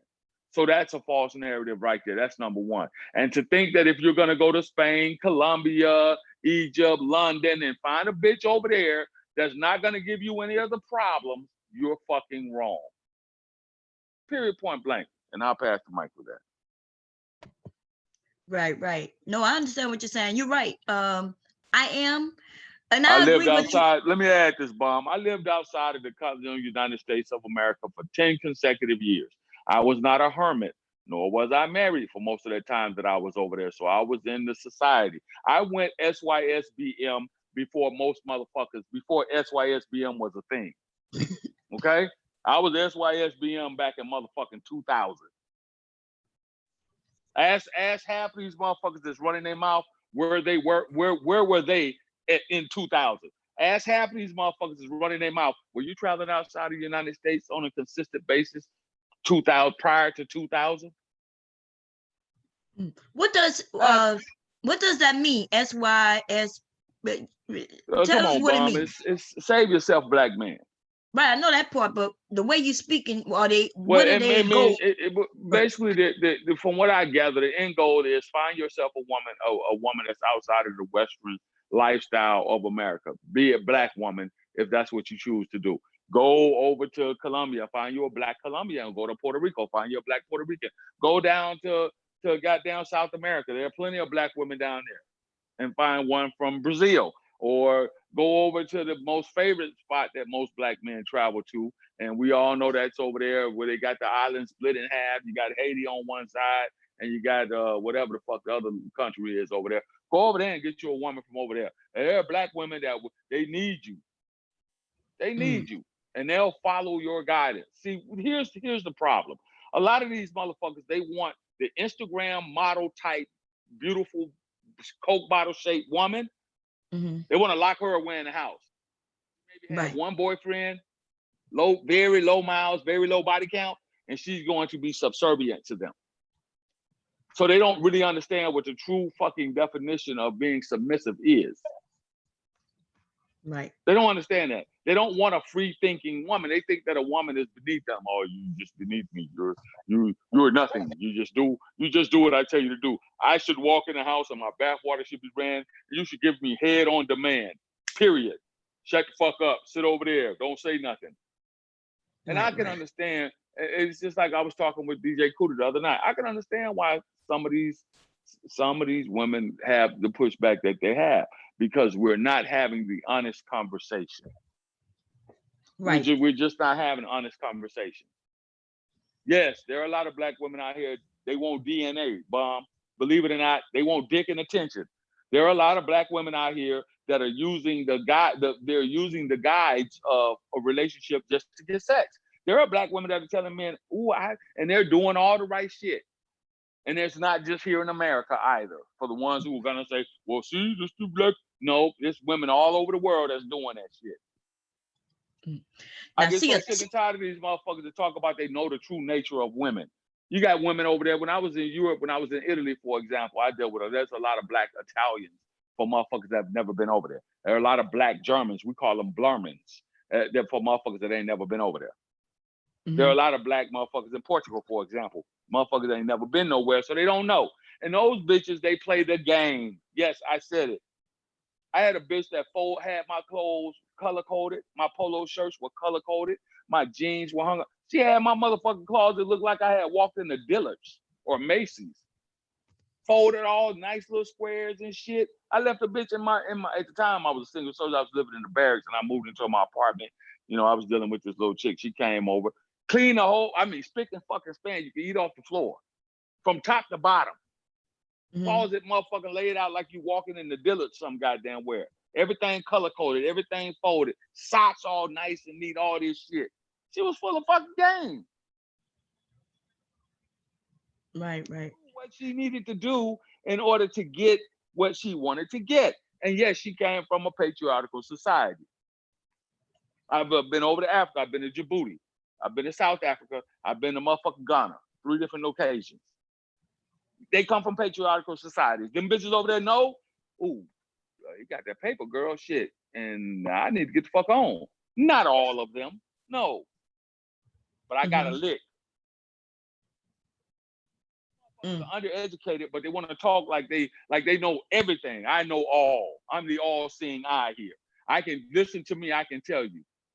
But I'm telling you, that's just not how it is. You're just not gonna find you may find that woman that's perfect for you, but to say that she's gonna be the style of woman you're talking about is gonna be perfect for all men or every black man, you're wrong. That's just how I see it. And ain't nobody gonna change my motherfucking mind about that. No, you're right. You're right. What I like in a woman is not what's the other brother name that's up here? I am. What's his name? Who? I am.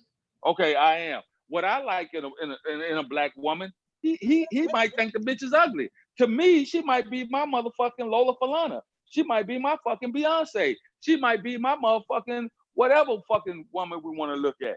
But he might say, man, that bitch is ugly. To the next 10 men, she may say, man, goddamn, you got a bad bitch. To the next 10 niggas that come along and be like, man, what you doing with that ugly ass bitch? See, we all have different things that we like, that we want. I don't like hefty women. Right. Okay? I don't. It's a personal lifestyle that I lead. I don't like women who are, on the fluffy side, because I'm not on the fluffy side. I lead a healthy lifestyle. And there's more to it than just about looks. It's about health. We're African Americans or we're black, so we're more prone to different things like high blood pressure, hypertension, heart attacks and heart disease and all that shit. So I prefer a woman who is, more so, even at my age, I have an age limit. I don't deal with women who are below the age of 40. I don't. There's a specific reason why. A woman to me that's below the age of 40 and I'm 53, if you're 37, maybe, depending upon your level of education, level of experience in life. But anything younger than motherfucking 40, to me, we really have nothing in common other than laying down horizontally. That's it. We're not on the same page as far as life experiences are concerned. We're not on the same page as far as the direction in which we want to go in life. So that's it. You see, a lot of these motherfuckers just want their way. And I get it. You're a man. I want my way too. But you also must understand that women that you encounter, they want their way too. They're free thinking creatures. Right. And I'll pass the mic with that. No, you're right. Everybody want their way. Some of us are willing to negotiate depending on what it is. We could deal with it or not. And that's how it should be. And you're right. That's the only issue I have with the black manosphere, whatever they're calling themselves now, is the fact that they really don't want women to have any say. They want us to line up and they want to go through the line and pick who they want. And they want to write down what type of attitude we should have day by day, what we need to do day by, it's really ridiculous. They want a robot. Getting back to that sex doll, that's what they really truly want. Yeah, but I have to intervene and say, but at the same time, that's their own right. You know what I'm saying? Because it's enough people in this world for everyone to be and do what they want. Now, you just got to have to go and find those people that fit, what you want in life. Because just like you have the manosphere or wherever people are, you have, feminist women who want, things to be their way. You have women who only date white men, or men who only date white women or whatever. So my thing is, everybody's entitled to their own section of space in this world. But we don't have sex dolls. Just so you saying they have the right to want something that doesn't exist? Wait, but you guys, look, I don't deal with sex dolls, but I personally think that if you look at it logically, sex dolls are beneficial for men who are, physically incapable of getting a good woman. So they won't go out here and seek to get a young kid who mind is not mature enough. Go get you a sex doll. Men who are handicapped, go get you a sex doll. Men who are retarded or special needs, go get you a sex doll so you won't be out here raping and hurting women because you want to get off that nut. People don't understand that just like women, well, everybody has to release. It's a stress, it's whatever. So if these men can't release and they only release is to jack off or something like that, then they don't want that. So yeah, give them the option of a sex doll. And then if you got a man who's wealthy and smart and he don't want to get no woman pregnant and he want to use a sex doll, then by all right, because women have sex toys. Y'all got power gel dildos, butterflies, and all type of stuff. So y'all have y'all tools and y'all stuff that y'all need. If these men want to use that, whoever they are, then why does it matter? Because if you let him go home and fuck his sex doll, but then you let him take you out. So now you don't worry about a man that's just trying to have sex with you. So we gotta look at it and not just look at it, in our own, mind thought on how things should be. Because you got women who went through a divorce, who was once married and then ain't been with a man in 20 years. So what is that? Here's what I would like to do. I would like to get all of these people, men and women, that have their various opinions about what's going on across the diaspora of the Black society, what the problem is between us. I would like to get all of them, and I would like to put them in a room with the type of men and women that they say they want, and just sit back and observe the interaction that goes on between. Because the truth be told, you have a lot of motherfuckers who are socially awkward, both men and women. They're socially awkward. They're socially awkward in their thought process. They're socially awkward within their interactions between one another. That's why you got men that come up and they just throw money at bitches. That's the easy fix. And you got women that'll just accept that. For some women, money is not enough. For some women, your looks are not enough. For some women, it's about your charisma. It's about your, the way you present yourself. You understand what I'm saying? For some men, you having a pretty face and a nice body is not enough. Bitch, you gotta have something between your fucking ears. Can you string along 3 sentences and make it make sense to me? For some men, they're looking for the ever-elusive motherfucking total package, meaning that she got ass, thighs, titties, body, flat stomach, cute in the face, nice grade of hair, plus she has a reasonably sense of fucking intelligence about herself. But a lot of motherfuckers can't handle that. They don't want these women that are powerful within their own right. And I don't give a fuck. I can take it because I'm a renegade. I'm on my own. I talk with the brothers in the manosphere because I enjoy some of their conversations. But I'm a renegade man. You're just not. It's damn near impossible to find the bitch that you have marked as that solid 10, and she's gonna be down 100% with your program. Because first of all, you got to understand something. Ask these motherfuckers what type of woman they're looking for. They can't tell you. Ask these women what type of man they looking for. They can't tell you. They can't tell you. You want to know why marriage is down and divorce is up in this motherfucking country? And I know I got a pretty reasonable idea. Because everything is microwave right now. If you don't do what I want you to do, then I'll just DX your ass. In other words, I'll get rid of you and I'll go find somebody else who will. And then when that one doesn't work out, I'll repeat the process. That happens on both sides, men and women. We don't have the ability to want to stick through issues and problems that come up. At the first sign of something that a bitch don't like about a nigga, oh, you lost your job, nigga, I'm done with you, fuck it. Then when that nigga go out there and come back up on the goddamn totem pole, you sitting there mad because you threw that nigga in the garbage. Now you mad at the next bitch he went and got because he's back on top of his game. If you're a man, it works in the opposite way. You said you threw the bitch to the curb, and now she went out there and got her body right. She got back in the gym. She managed to finish her education without having multiple motherfucking kids. And now the next nigga got her and you sitting up fucking mad. Or you're mad because you didn't get the bitch you wanted when you was in high school, or you didn't get the bitch you wanted when you was in college. The woman that you wanted, she just didn't want you. And you're mad.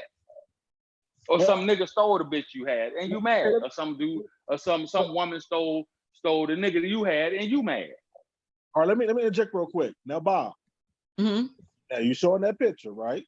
Which one? Because there's a lot of them. All these women are dogs. No. I'm saying, okay, yeah, but so the guy that's on the surfboard and all that, right? Uh-huh. Okay, so how many women in the chat room right now would date that guy? Well, let me give you some insight on this man. So this man, doing my research, this man is married. He left his wife and children to be with dogs. Oh, and what I'm saying is that could be a problem because that's his choice. He left her. Now she gonna get child support, maybe some spousal support, whatever, and now she can go find a man that want to be with her instead of a dog. My thing is that everybody has their quirks and their things and all that, because what about women? Women who don't date men no more, but yet want to use strap-ons to get fucked by another woman. So well, that's different. No, well, but they do have sex dolls for women too, where it's just a half down, where it's just a man's hip and ass and his dick, and y'all be riding it and power drilling y'all shit. You got women don't. We don't have sex dolls that we use for sex. Huh? Okay, but what I'm saying is, I consider the penis the same thing as a man having a sex doll. Right, but see, there's a difference. Okay, so let's back up now. So let's say a sex toy, right? A sex toy is just like you said, it's just something better than our hand, I guess. Okay, right. But this man divorced his actual real life wife to get a. So let's take the larger scheme of it. Okay, so what is a man's sex toy? He go buy a fake hand and jack him off? But they've always had men sex toys, just like women. But this is something different, though. The only difference is that they haven't made a man body with a whole penis for a woman. No, they have, but women we wouldn't want that. Why would we don't want to replace men. We just want sex. See, that's different, right? When some women would rather use their sex toys than be with a man. That's that's not how women work. Okay, so that's why these toys that cost $10,000 and up for you men, and a woman could go get a $35 dildo. Huh? Don't say for these men, say for those men. Well, those men. So, and that's why I entitled this article MGTOW Sex, because they the ones who was pushing these sex dolls. So what is the difference between a dildo or a vibrator versus a sex doll? Well, those men really want a doll. They want somebody to sit down and eat dinner with and have conversations with a doll. You don't see a psychological issue with that? There's a huge psychological issue with that. It's just like when I hear a bitch tell me, "Oh, I've been celibate for 7 years, 8 years." Well, what the fuck have you been doing for those 7 or 8 years? You've been power drilling your shit for those 7 or 8 years. Right. It's the same principle. It's the same principle, whether you look at it or not. No, it's completely different. Wait, listen, it's not even. Wait, Mom, you don't date women. So let us tell you what we here go through as men.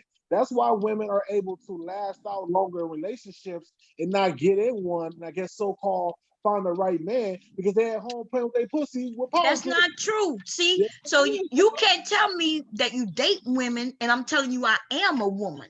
So when I'm telling you the reason why a woman could go years celibate is because sex is not on her mind. But Bob, right? She's not celibate. She using toys. No, all women don't use toys. Most women don't use toys. Right, just like all men are not buying those dolls. Only right, but what I'm saying though, a woman could be celibate. Women who are celibate aren't even using toys. Yes, they are, Bob. No, they not. There are women. The ones I can't have there. Well, a woman who's celibate is saving herself for a reason. right? The Maybe she the did. ones I come across, I've come across a few bitches that told me that were, 42, 43, 44, and they went through divorces and bad relationships. And they've told me, yeah, I've been celibate for the last 5 years. And I'm like, oh, okay. And that bitch had a whole drawer, a whole goddamn cabinet full of goddamn dildos. But that's a so different. That's not celibate. That just means she's not having sex with a man. Right, but see, right, using that's the what word, celibacy is. No, using the word celibacy. Usually, celibacy. when people say they celibate, they usually mean on a spiritual level. That's something different. Right, So but that's not happening, Bob. So what I'm saying is they're hiding behind the word celibate.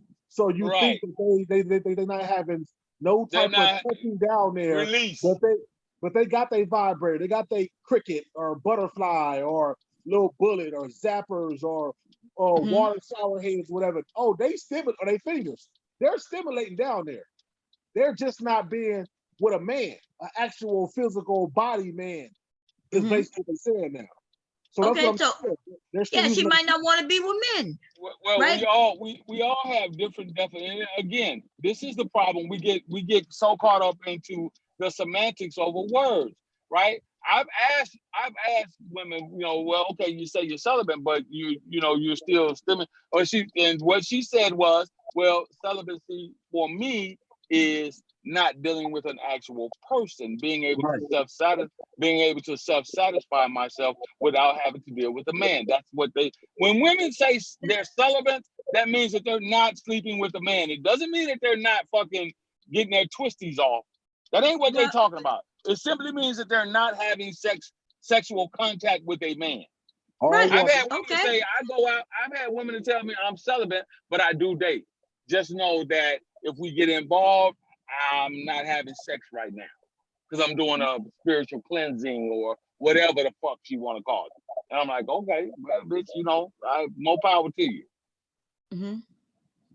So that's what the average woman, when you ask them, you can ask your chat if any of them have tried to practice or have gone through the practice of celibacy. You can ask them that. Ask them if they're fucking not goddamn putting that bullet up their ass and getting off.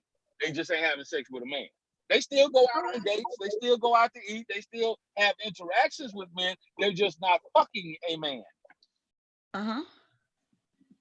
And so what I'm not sure what the point is.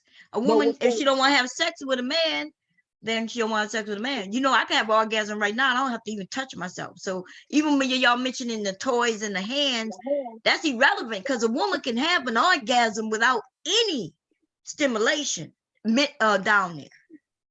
Right, but what I'm trying to say is that at the end of the day, I'm not saying that we are or you ain't or not, but we make fun of these men, and we don't know mentally what they're going through or what they're about. And for me, I think, like I said, if it'll cut down on child rape, if it come down on grown women rape, if it'll cut down on abuse and in the sexual form, they let these men go ahead and do whatever they do, and then that's their life. And be about it. These toys doesn't cut down on rape. Rape is a whole nother topic. It has nothing to do with sex. Because what if he got to a point where he just don't want to hear his wife's mouth no more, and he ended up abusing her and killing her? But see, now we're going back into the social awkwardness. When a man, if any sane man, we as humans need human interactions.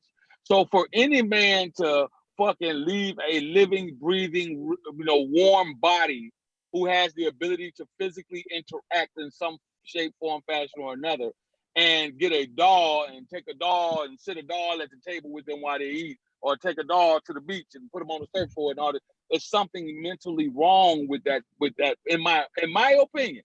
I'm not a medical doctor or a psychologist or none of that shit, but there's something wrong with a motherfucker who does that.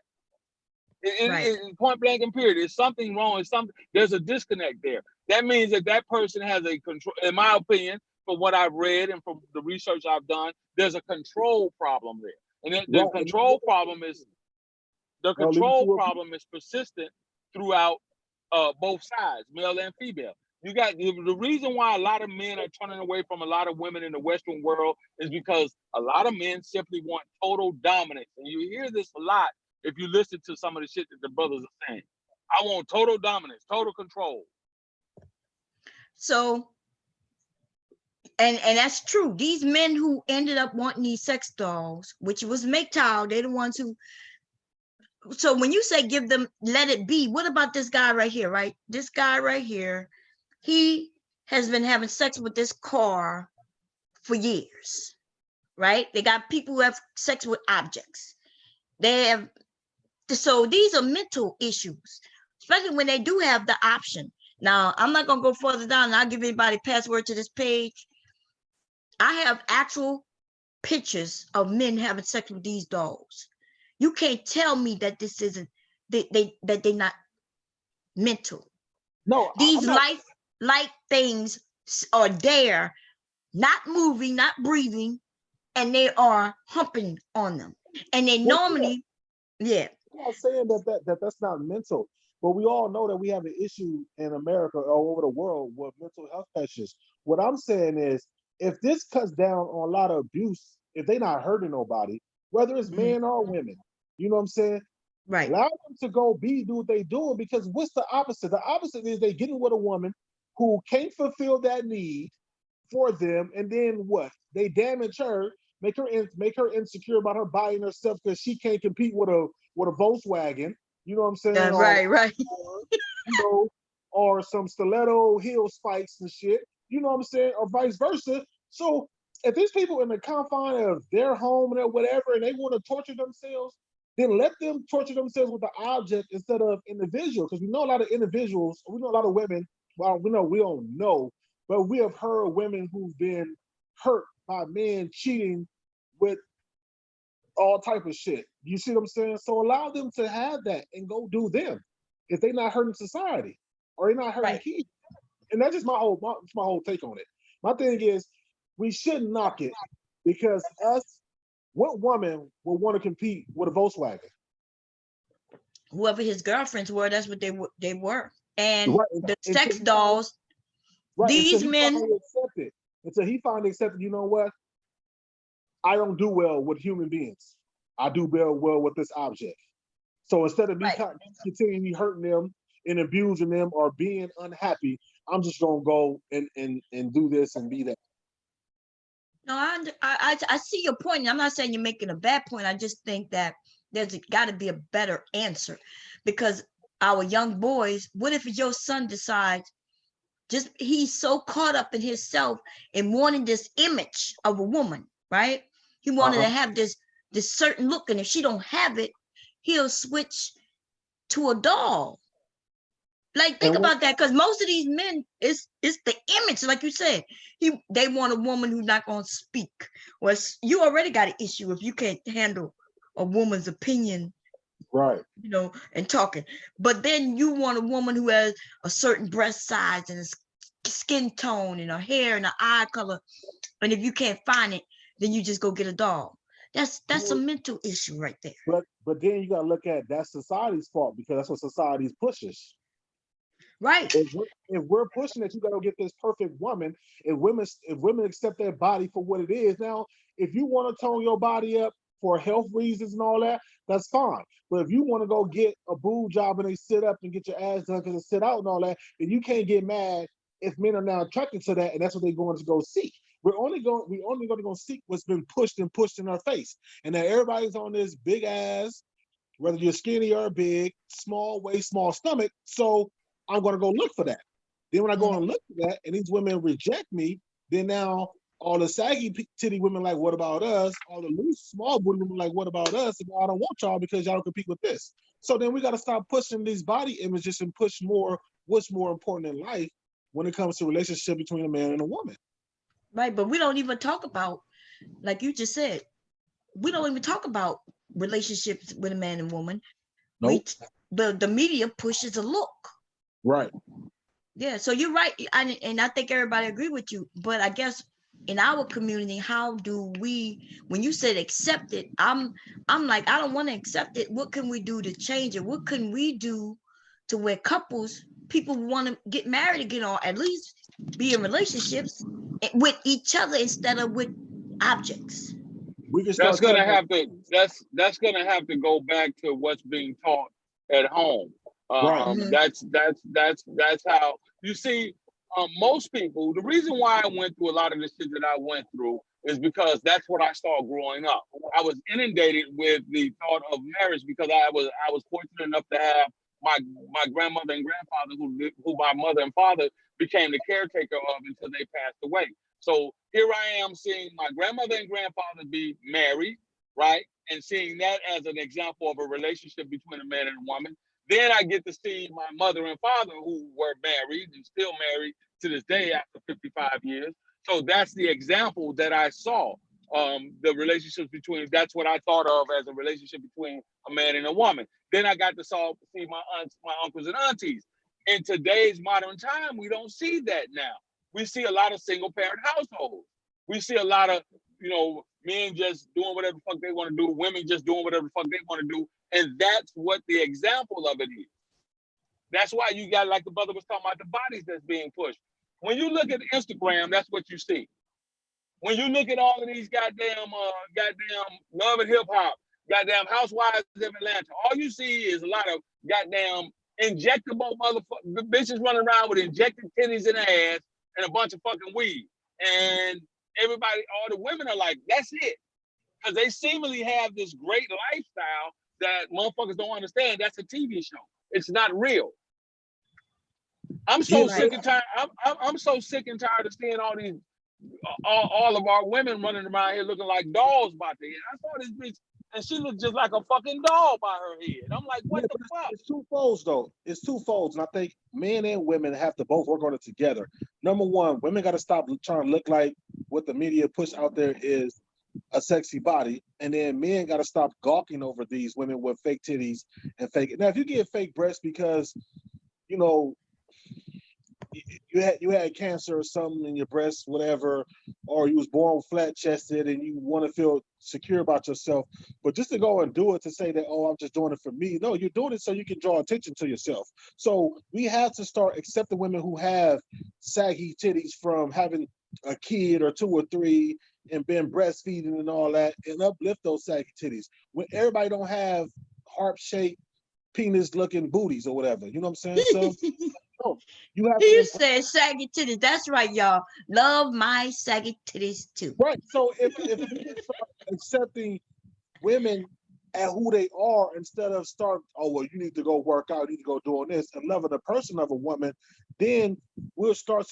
loving the natural aspect to us. But not now. Everything is ejection this, ejection that, and if we're gonna just date those kind of women, then women who don't have it gonna want to go and get it. And we've heard a lot of women killing themselves, getting butt implants, getting these injections and stuff, dying, trying to look cute for the masses.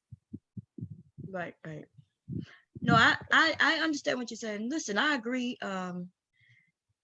Just like Q said, sometimes we talking about the same things over and over again. How do we come up with some solutions, like something that people can start doing, even if we have to start doing it today, in our households? I think a lot of people would like answers. You know what I mean? Like, what can we do to have our young little girls and little boys do better? We have to stop letting TV raise our kids and we raise our kids.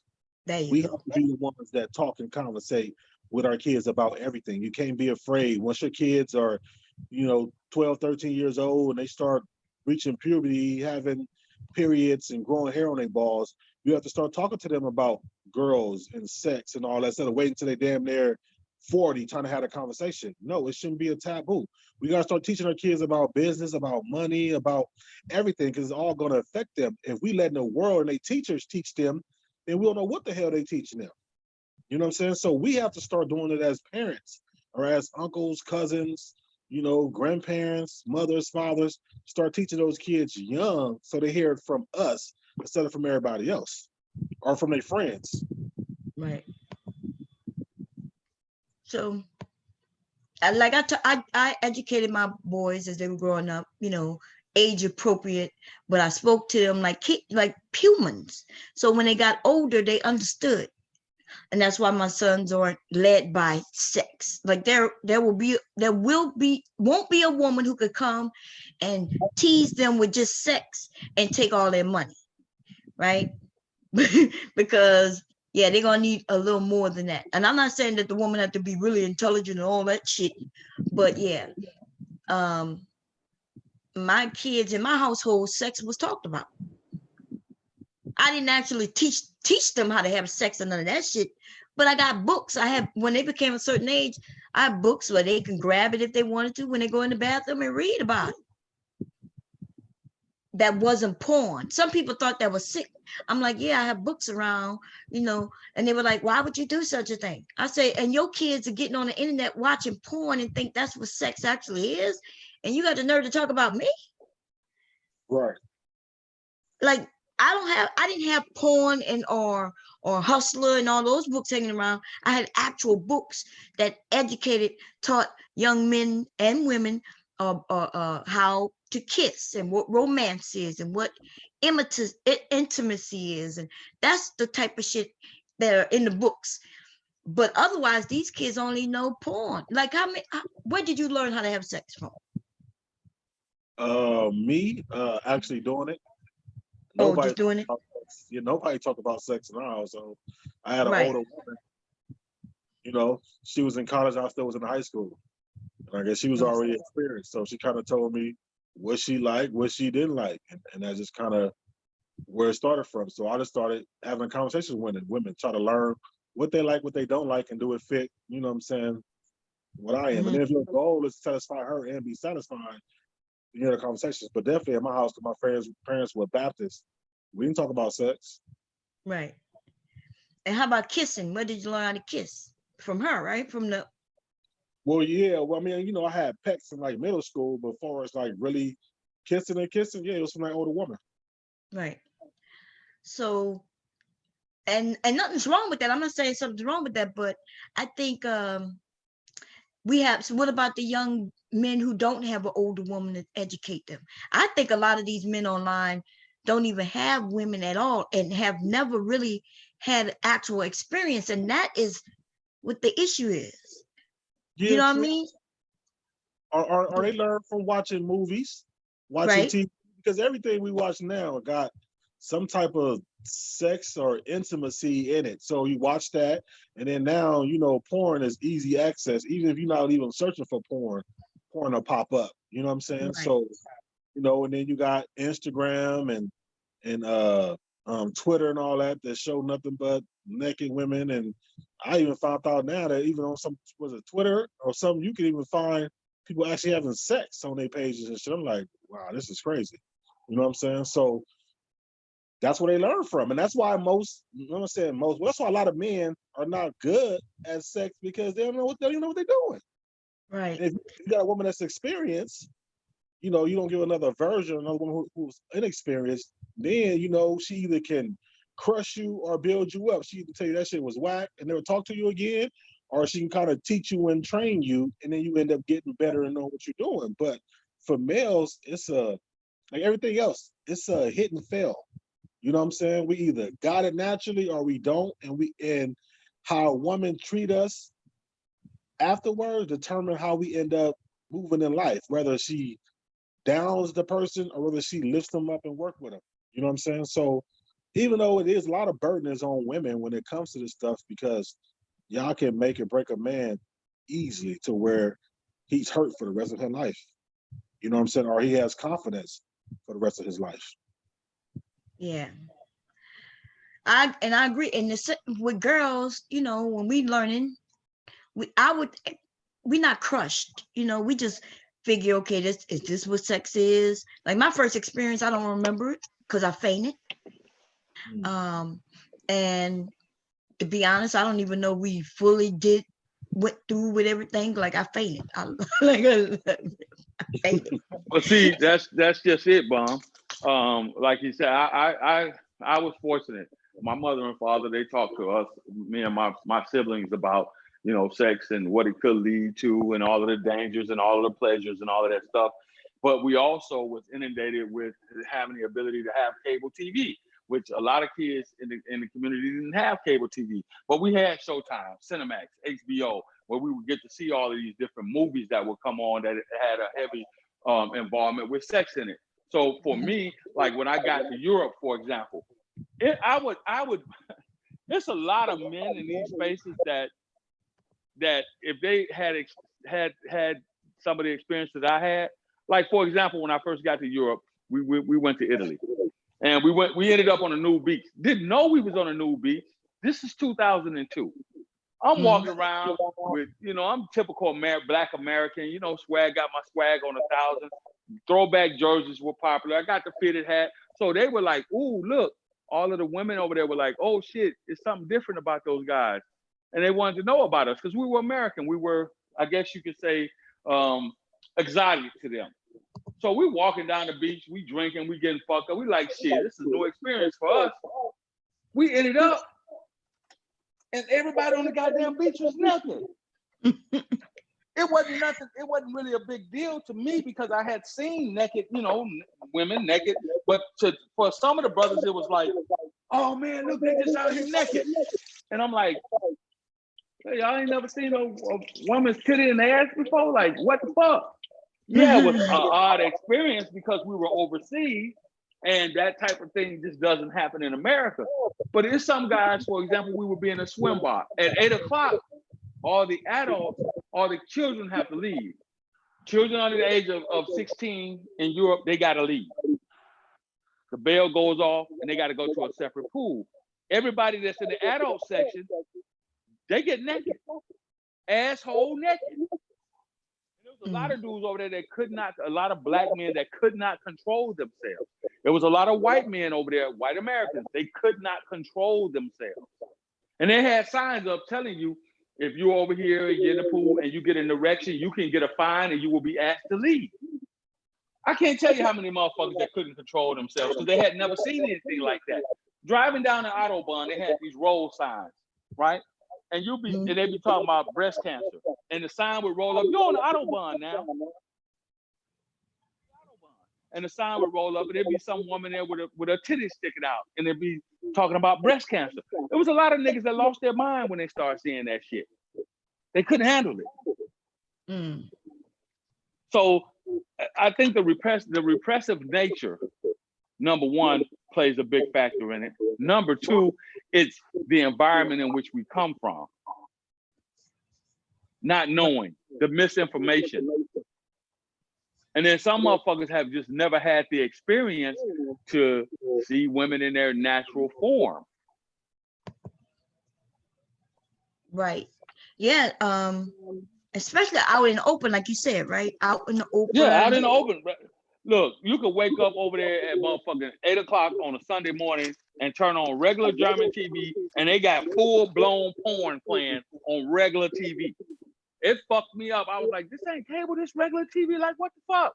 I woke up to one morning, I used to watch it because football games and basketball games, the time difference is fucked up. So, I fall asleep drunk, wake up, and the porno's playing. I'm like, who the fuck? Where the fuck the porn get turned on in here? And I found out that was just regular TV. Yeah. Over there, they're not like us. They open. No, they're not like us. They're very open. Yeah. So it's a little different. The commercials are very sexual, Boy, yeah. You don't even know. But that's just some of the things. This is some of the shit that we got to talk through in order to be able to understand what part of the problems are over here, not just as it opposed to sex, but we know that sex is a huge part of relationships. Ask the women in your chat, how important is sex to them? And you will get various answers because of the various ages. You ask the men that are in the chat, how important, on a scale of 1 to 10, where does sex rank on a scale of 1 to 10 in the construct of a relationship, or just in general? Some motherfuckers gonna say, well, it's number 1 on the list for me. Some motherfuckers say, well, it's number 2, 3, 4, 5, 8. Sex is important, but it ain't really the end all to all. Right. And that's based upon age. The younger you are as a man, in a lot of instances, depends on your experiences, sex is gonna be high on the priority list. The older you are, sex is not that, yeah, you want sex, but it's like, okay, sex is number 3 on the list for me, because right now it's about retiring and setting myself up or being set up financially. So sex for me is like, well, it's probably 2nd or 3rd on the list right now. Right. Yeah, but behind, But see, that's the problem. That's the problem in the Black community is that it should be flipped. When you're younger, it shouldn't be sex. It should be your finances and your priority. So you get that straight. And then when you're Exactly. older, it should be focused on sex and living your life because you already made yourself set in life. You shouldn't be 40, 50 years old still worrying about retirement. You're supposed to do that in your But 16 to 20 something to set yourself up. And that's the problem. right, and I agree with the mindset being, but our bodies is what determines, right? We hornier when we're younger, more vibrant, and like you men you could smell us when we're ovulating. No, we can, like he was saying about being in the pool. Hell, if I'm butt naked in the pool with a bunch of beautiful women, they titties and ass out, I'm gonna get hard still too. So I don't think that the horniness changed. The difference is changed is that it's like you eating a burger. You've been eating a burger for 20 years. Now you want something different. If you've been fucking for every day, every year, you know what I'm saying? Then obviously it's gonna wear down. But if your mindset is on your business and your financial now, it'll set you up to be doing a lot of fucking in your 30s, 40s, and 50s instead of being tired because you didn't fuck all your 20s and 30s. Yeah, no, but I don't think people are really tired of having sex when we're older. We're talking about the clock. But when y'all say the wall that y'all put up and things like that for the women, our biological clock, right? So those are things that are scientific. They're biological. So men, you can smell a woman when she's ovulating, but a woman of a certain age doesn't ovulate anymore. Yeah, but then why women are saying now that they are in a prime in they 40s and 50s? Yeah, because we like I said, we still want to have sex. We want to have it more now because now we don't have to worry about ovulating. We don't have to worry about pregnancies. Oh, okay. Yeah, see, so that's the difference. The difference is now if I wanted to have sex with 100 men, I wouldn't have to worry about pregnancies. You know what I'm saying? Yeah. Right. But as a woman, I've gotten hornier. Seems like I gotten hornier, and I thought it was gonna be reversed because based on what men have been putting out there for years, we as women assume that when we get older, when sex is gonna slow down, but actually, yeah, the sense of wanting sex is heightened. It's the men who slow down. You tend to slow down. Well, yeah, if you don't keep yourself healthy. Well, yeah, that too, but also, and I understand why the men slow down. It's not that I'm not saying that you can't have sex. I'm saying you still working, right? Men are still. Don't slow down. We don't slow down. Our focus just kind of shifts. Yeah, a little bit. That's it. Yeah, that's what it. Yeah, it's our where focus is shifting. Right, and I understand that too, because you men are the ones, for most part of the go-getters. You're the ones making the money. You know what I mean? And your family, you always take care of your family. Well, for most men, by the time you hit 45, 50, you pretty much, didn't had, unless you're socially awkward, you had, fair amount of fucking sex. Right. I have. So I can't speak for everybody else. Mm-hmm. But me personally, a lot of times it becomes instead of more of a physical thing, you start looking for more of a mental thing. Right. So now for me, it's about the mental capacity of it. I want to be mentally connected to the woman that I'm having sex with. It's not all about when I was a younger man. It was about, ooh, she got ass. Ooh, she cute. Ooh, her titties. I could fuck a bitch just without even a thought process when I was a younger guy. But now, bitch, what can you do? How can you stimulate me mentally? That's what it's about now. Right. Don't just walk in this motherfucker. No, go ahead. Don't just walk in this motherfucker and get naked or put on some little flimsy piece of clothing and think that that's enough. And that's the problem. Right.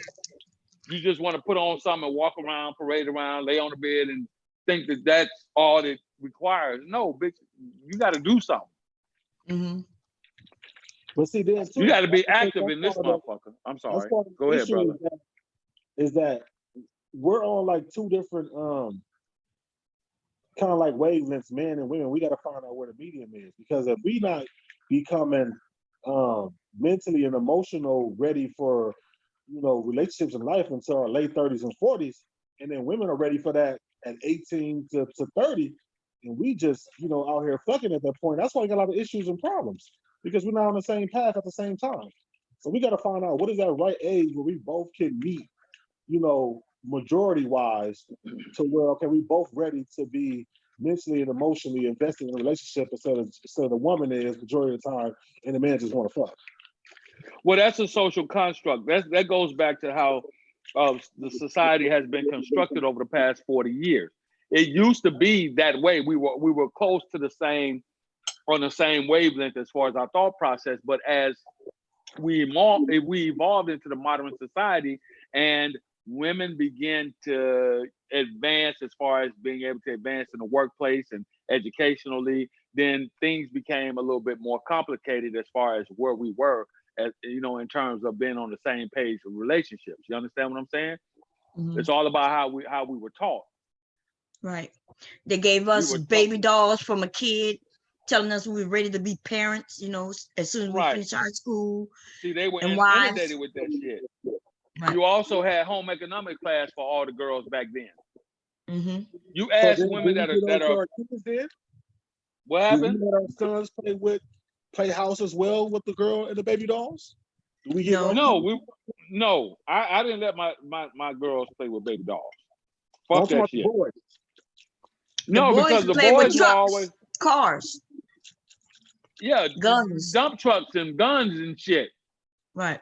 No, but what I'm saying is, so our boys can have that same construct as women do. They're supposed to help with the baby too. They're supposed to know how to. Because I think that's a lot of things that happen too. It's like I watch a lot of young guys now who are having kids, and at 18. That's what I'm trying to get my son to wait at least until 25, 28. I don't know if I'm gonna get that far, but they 18 or 16 to 24 having these kids, and the issue is they don't know how to change diapers, they don't know how to make a bottle, they don't know how to hold them and do all this stuff, wrap them up. So then, how do we teach our young men the same way as we teaching our girls to be mothers and all that? How do we teach? Because we just teach them about cars and working for tech. Okay, all right, it's really simple. They should see that within the construct of a home, within the construct of a relationship between the man and the woman. That's where they should learn that from. I learned it from watching when my other siblings were born and other relatives had kids. I watched it and learned it that way from them. Mm-hmm. That's usually how the girls learn too. Right. That's how I learned. If you're giving a baby doll, that's extracurricular. The baby dolls, they give us baby dolls and teaching us how that we need to have babies, want babies, desire babies. Right. All right. So I guess maybe to teach parents in classes in high school, since they having them young. That's what home economics was in a sense. It was to teach young women how to run a household. Right. That's why we had GCE, General Cooperative Education. It was to teach you about, manhood, how to go out, interview for a job, how to maintain a job, how to do your taxes, how to budget for, when you move out of your parents' house and move into your own home or move into the dorm. So you grow, so you'll grow mentally same way you do physically. Yeah, but what I'm saying is that's still not teaching our boys. The teaching of the boys, again, the teaching of the boys start from the home. That's where it goes. That's where it starts at. It starts in the home. You teach your boys, hey, son, come with me, like my father used to do. Hey, son, today you're not going to school. You're going to come with me and I'm going to show you, what it takes to take care of a household. And we would sit at the table the night before and he would write out all the checks to the light bill, the mortgage company, the water company, the cable company. He would write out all these checks and he would go over the budget. He would say, see, this is how it has to be done. He put all the little envelopes in there. I don't think you hear me. You don't think you hear me. I'm not talking about I'm talking about what women complain about. And that's being more involved with the kids. See, again, those are the roles. Okay, so those are roles, right? This is how I believe. Well, okay. It's roles in this. the primary responsibility of taking care of the family overall falls on the man. The primary responsibility of looking after the children falls on the woman. Why? Because I have an overall responsibility. So there are sub things within the construct of our household that have to be done, that I need to be done as a man in the leadership position. That's why the president has a vice president. Because the vice president does all the little shit that the president can't get to. So all of the little things that I can't get to, the day-to-day issues, you know, getting the mail, making sure the house is clean, making sure the dishes are washed, the kids are fed, make sure they get up and get off to school. Because by the time I get up and I'm gone, I'm usually gone from home 2.5, 3 hours before everybody else is getting out to bed. I'm already out the door. Right, and I get that because we had this conversation last time we was up here. It was a fantastic too. But what I'm saying is though is that if we look at the landscape of the world right now, is not too many people practicing those roles because women are working more outside of home just as well as the man is. And so the problem is for women is that I'm working outside the house just as much, or if not more than you, but then still now I got to come home and cook, clean, and take care of the kids and all that. So but what I'm saying is that the reason why most men don't do it is because we're learning right soon she get pregnant or soon she has the baby to be what she's already been taught her whole life. And so then we get frustrated, don't want to do it, or we don't know how to do it, or even where you got a situation where they're not together and then she don't want to go and leave the baby with him because she don't feel comfortable that he's able to take care of the child. You see what I'm saying? So okay. We got to throw those roles and genders out. So how do we help our boys to be more competent, more confident in taking care? Well, first, yes, we want them to be together and be married and have kids. When we go to the landscape of the world, it's not like that now. So when you have that is something that you as a young boy should have been taught in the construct of your home. When you were a young boy, 6, 7, 8, 9, 10, 11, 12 years old, and your mother had your brother or your sister, she should have been there to say, hey, you know, you should be able to observe and watch your dad. You should be able to observe and watch your dad. Then it still falls on your parents. It falls on your dad. And being a parent is not something that you're just going to innately know how to do. Because every situation is different. Right. Hi, MJ. Every situation is totally different. Hi, how y'all doing? Hey, we're doing okay. Good. Yeah.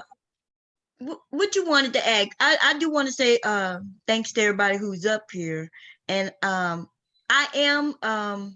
agree with you, and I also agree with the general, because what the general is saying that you learn it from your household, but I think the issue is this, right? Gender roles. We taught the boys one thing, we taught the girls something different. But now, because we're not together, girls and the boys, right? The men are going their own way and the women are talking about, I don't need a man. When it's time for the man to get the baby, he don't know what to do. But General just said something also. Even the women don't know what to do, because like he said, you get a baby, you don't know how that's going to work out. Yeah, a baby doll and a baby are completely different, right? I'm sorry, go ahead, MJ.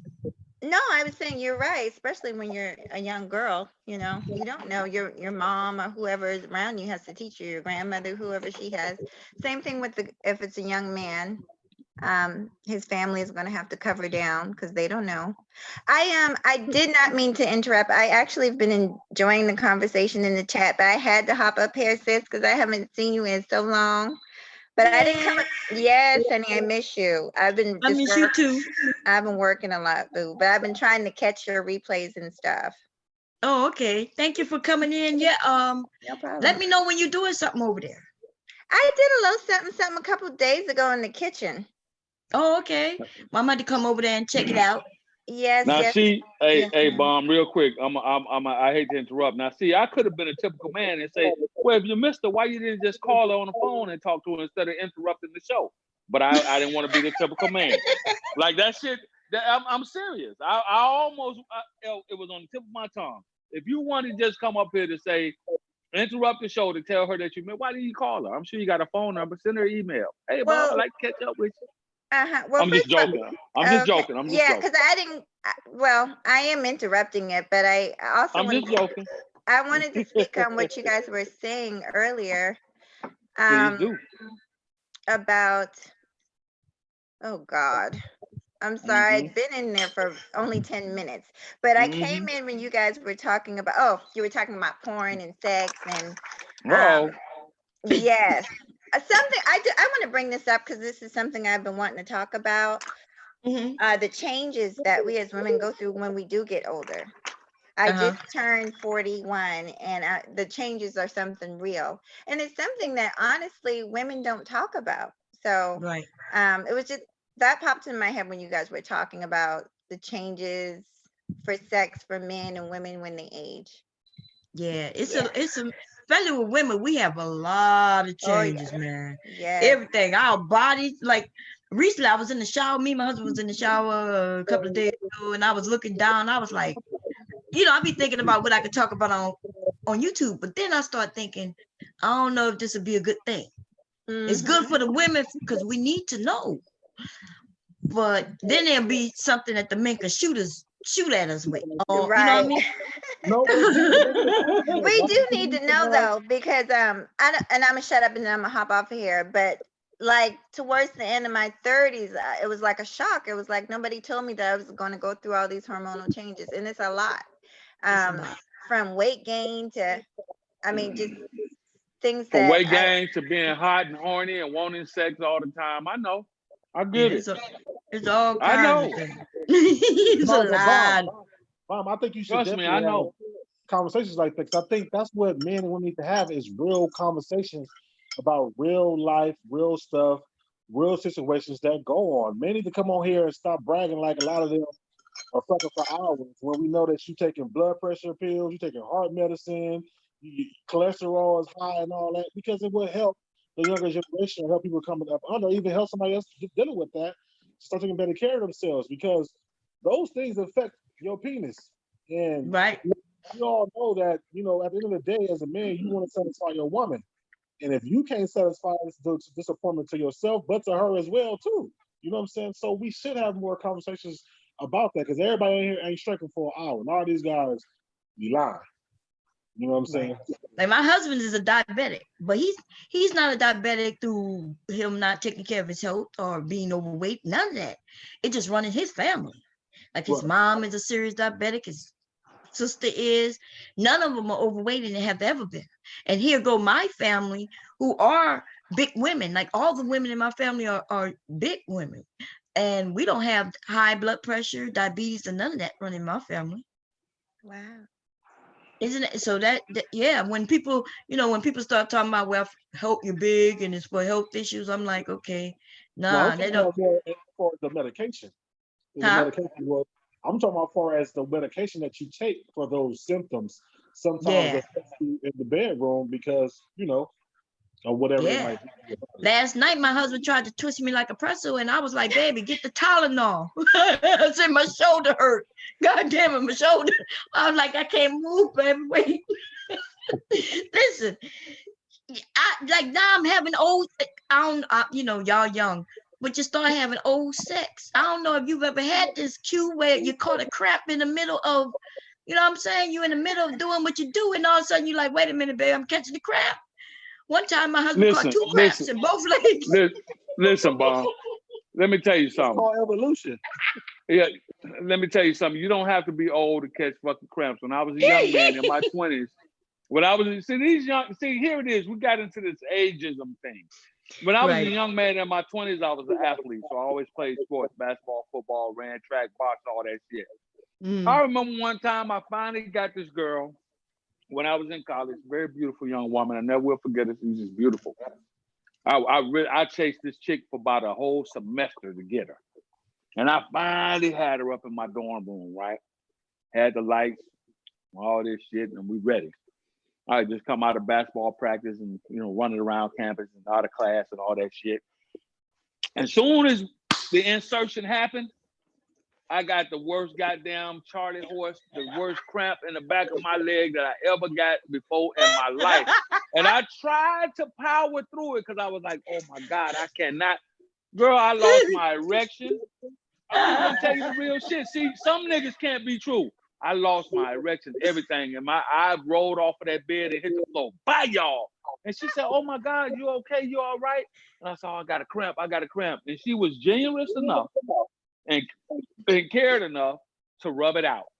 She rubbed it out, and I got my, I got walk around the room, limped around. I limped around for about 30, 45 minutes, and I finally got that motherfucker to subside. And I got me some water. And back then, they used to tell us to take, we had these salt tablets they used to issue us. Mm-hmm. And I got me one of them salt tablets and broke it in half. And we had a little, little drink or whatnot. I think we was drinking, what was we drinking? I can't even remember what the fuck we was drinking. But anyway, I popped one of them salt tablets and we got to drinking and touching and feeling. Got right back in action. Cramps happen. Things happen. You don't have to be old and decrepit to fucking not be able to fucking have sex. Look, I felt like an old woman. I felt like an old woman last night, y'all. Look, I was in a mood that I have some of these power moves. I call them power moves, man. Because I know if I slam back on him, he'd be like, "No, don't do it." Last night I tried that shit and I was like, "Oh, hell no." I said, "Baby, I can't move." It's funny. Give me the Tylenol. Oh, shit. Oh, it's crazy. I can't be pinned up like no presser no more. I think I'm gonna have to give up. I'm gonna retire on the presser moves. I was talking to this woman. That I met out of New York, right? And she was telling me, we were genuinely kind of, friends. We had a friendship, but we were, having sex or whatever. And she told me, she said, "You know what? At this time I was about 48, 49. And this is when I was stationed in New York. And we were kind of talking about dating history. She said, "You know what? I've always been into older men." And we were the same age. And she started telling me the story. She said, "Yeah, I was dealing with this guy, when I was about 34, 35. He was in his 50s. And I thought that I was just going to be able to finesse him because he was old. I figured he couldn't have sex. All the stories that I had heard about older men." She said, "That man worked my ass out." She said, "I thought I would." She said, "I didn't." She said, "I didn't know." She said, "I didn't know." She said, "Now this is before the whole Viagra thing and all that shit." She said, "But all my family members were telling me that older men, you don't have to worry about them." She was like, "I learned the hard way. I learned a hard lesson that every man doesn't suffer through what a lot of men do. Erectile dysfunction and all of that shit." Mm-hmm. You'll fuck around, and some of these young niggas in their 20s fuck around and let one of these old brothers that kept himself in shape, such as myself, you fuck around, your girl will be throwing railroad rocks at you. I tell you now. Danini, welcome to the chat. Hey, y'all. Hey, Danini. Hey. Who was that? What you wanted to add, Danini? None, I'm just listening. I'm going to jump in when I'm ready. Oh, okay.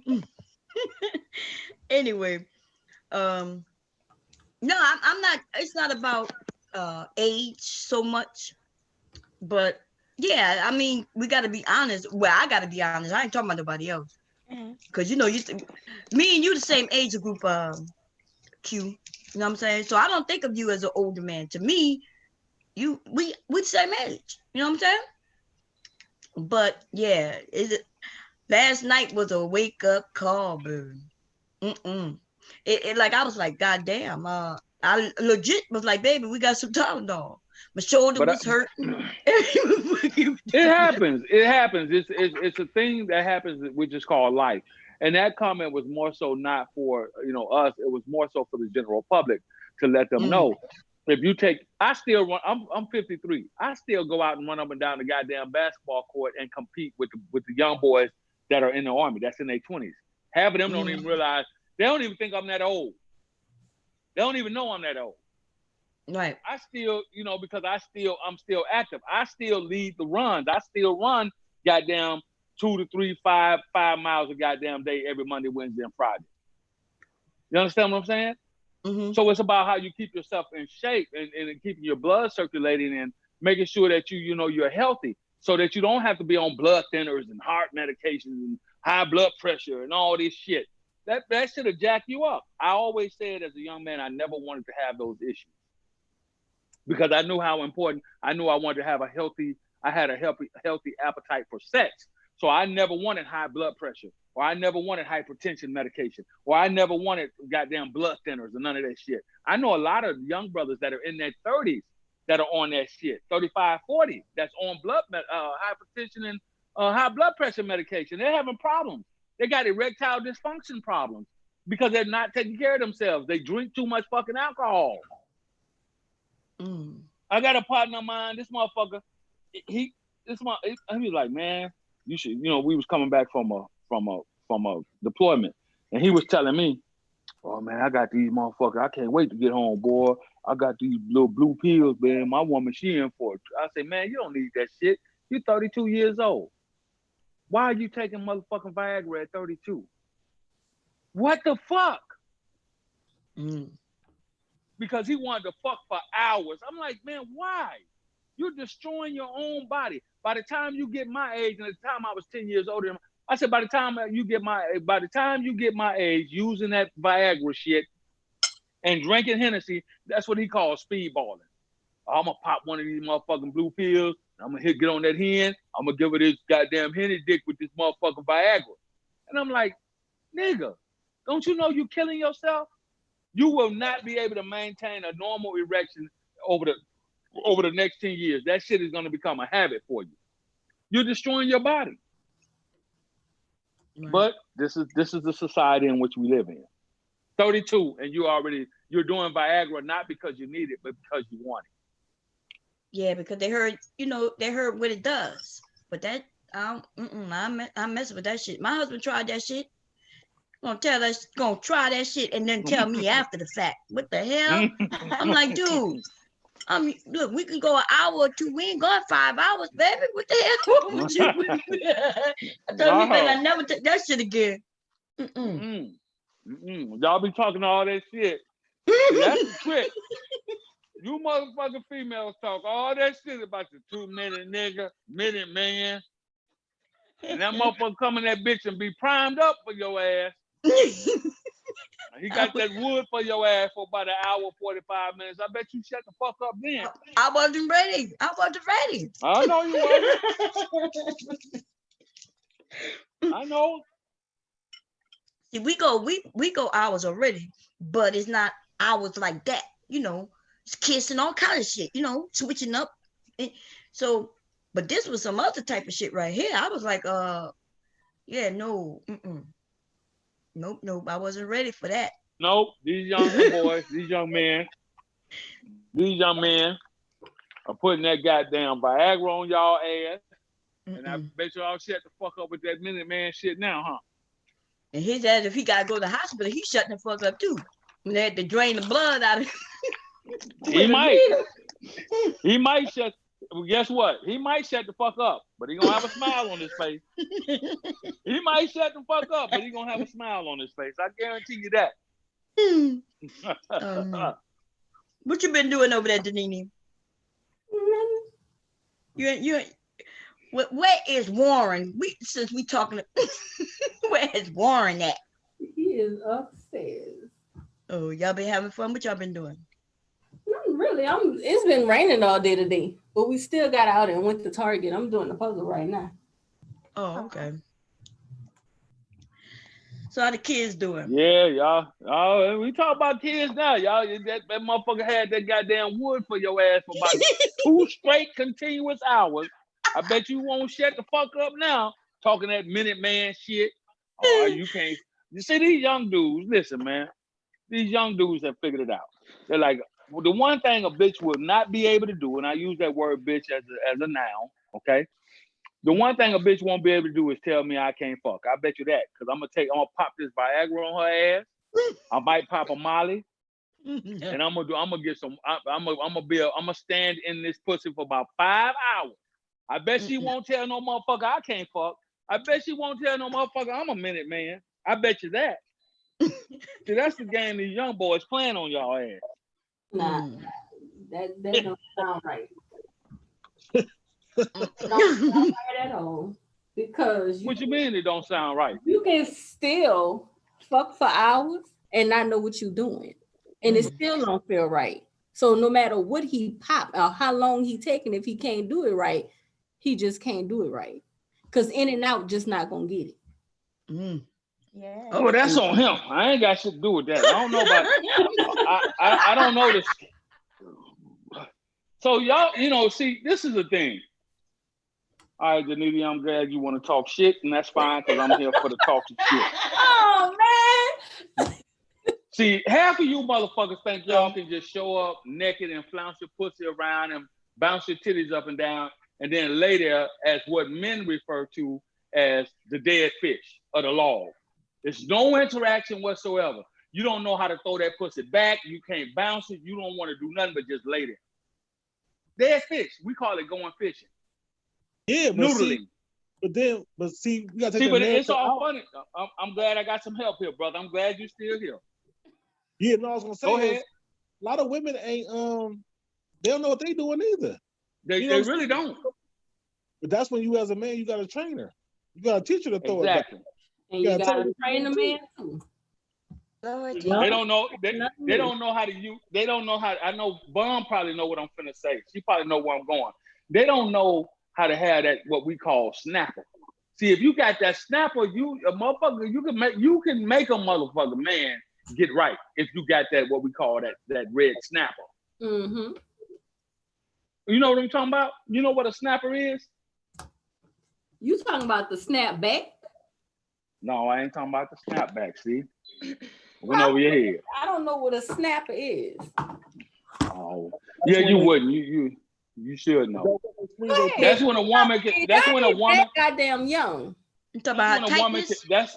that's when a woman can take her vagina and massage that goddamn penis, and she can Yeah. keep that motherfucking erection going. That's what a When she can work her is. PC, that no Yeah, it's a snapback. snapback there. Snapback is when Yeah. you get that pussy. No.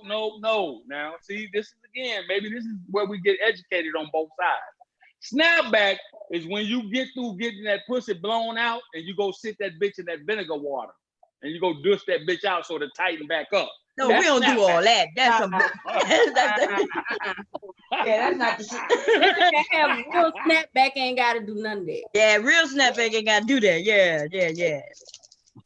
You talk. I call it milking the penis. What you talking about? When she know how to squeeze it just right. Yeah, You know, oh like yeah, that. yeah. There you go. She can use them PC muscles. That's the shit right there. And when she know how to bounce that, when I'm see, ready you gotta to go, you gonna go. You gotta know how to bounce that motherfucker back. You gotta know how to roll that motherfucker and squeeze them PC muscles at the same time. That's some good fucking. That'll keep her. If your man got a side bitch and she know how to ride that dick while squeezing that them PC muscles, or bounce that pussy back at the same time while squeezing, he will stop coming home.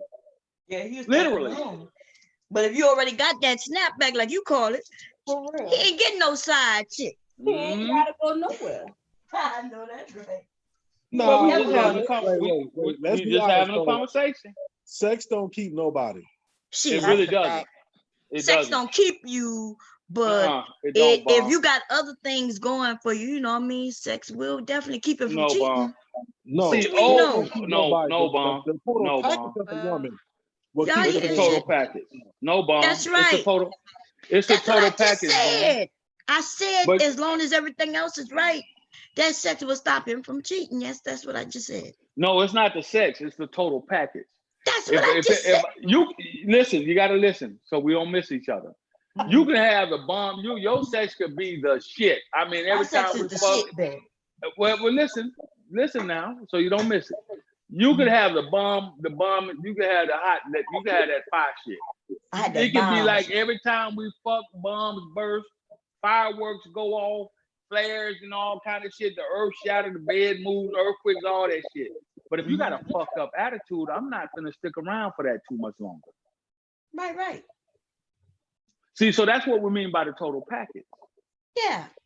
And that's what men are. See, a lot of women got that ideology that my pussy will keep the nigga in the house. All I gotta do is fuck him. Well, I don't think that's what they say, but yeah, as long as you're fucking right, Well, I'm and telling you. got other things that got to be there too, you know. Yeah. So we're in Women, agreement. Other we things kind have of to be there clear. too. So let me just say that women are pretty clear on men. Like we know that y'all will cheat in a heartbeat. That's not true. That's not yeah. true. That ain't true, Bob. That's not true. I don't want to get in. I don't want to get What into the semantics hell? with you. Oh, first of Bomb, all, I don't y'all want to get talking in. out of both sides of your mouth. First you said pussy won't keep See, you. now Then you're here we saying, go. well, wait a minute, we will go somewhere. Can we Oh have the no, honest, we won't. Can we have the honest No, but conversation? you Let's go have ahead. the honest conversation instead of having this. Now we want to get into this man against woman shit, and this is the problem. So let's Not have man the against honest woman. No, but that's where the conversation is going because the finger pointing is getting ready to start. We're See, not finger pointing. Oh, you know, men well, don't like that. So let them go ahead and talk. Men no, don't, it's not Okay. about they that. don't like to be told about their flaws, but we supposed Right. to sit and listen Amen. to all ours. So go So ahead. women, we know that. Your flaw. We I'm know just that our saying, vaginas will not just keep you. We know that. Okay, And we Bob. know that another woman's vagina can, have you looking her way. We know this. no, It the ain't only just a statement that I vagina, am Bomb. rebutting is a statement where Bob said, "We know that man cheat." And what I'm You saying, Right. do. no, that's Okay. that's not a flaw for us. It's That's not a flaw human for cheat. you. No, what I'm What? saying is, because Denini said, we know men don't like talking about their flaws. What I'm saying is human cheat, men and women cheat. Now, I don't know Okay. who cheat more, but what I'm saying is, though, it's just that it ain't just men. I didn't say it was just men. But I did say that women understand that men cheat. That is a fact, and you're agreeing to that now. I didn't say that women don't cheat, but we understand that our men could easily be led, by certain things. We understand that, and therefore, when y'all said that, well, women don't understand men, no, we understand that at least. We understand. We just choose to keep quiet. That's what y'all don't understand. We No, understand. y'all, What it no, was. So we can that's better a false. ourselves. That's a false narrative, No, it's and I'll not. tell you What's why. the fuck? It is, and I'll tell you why.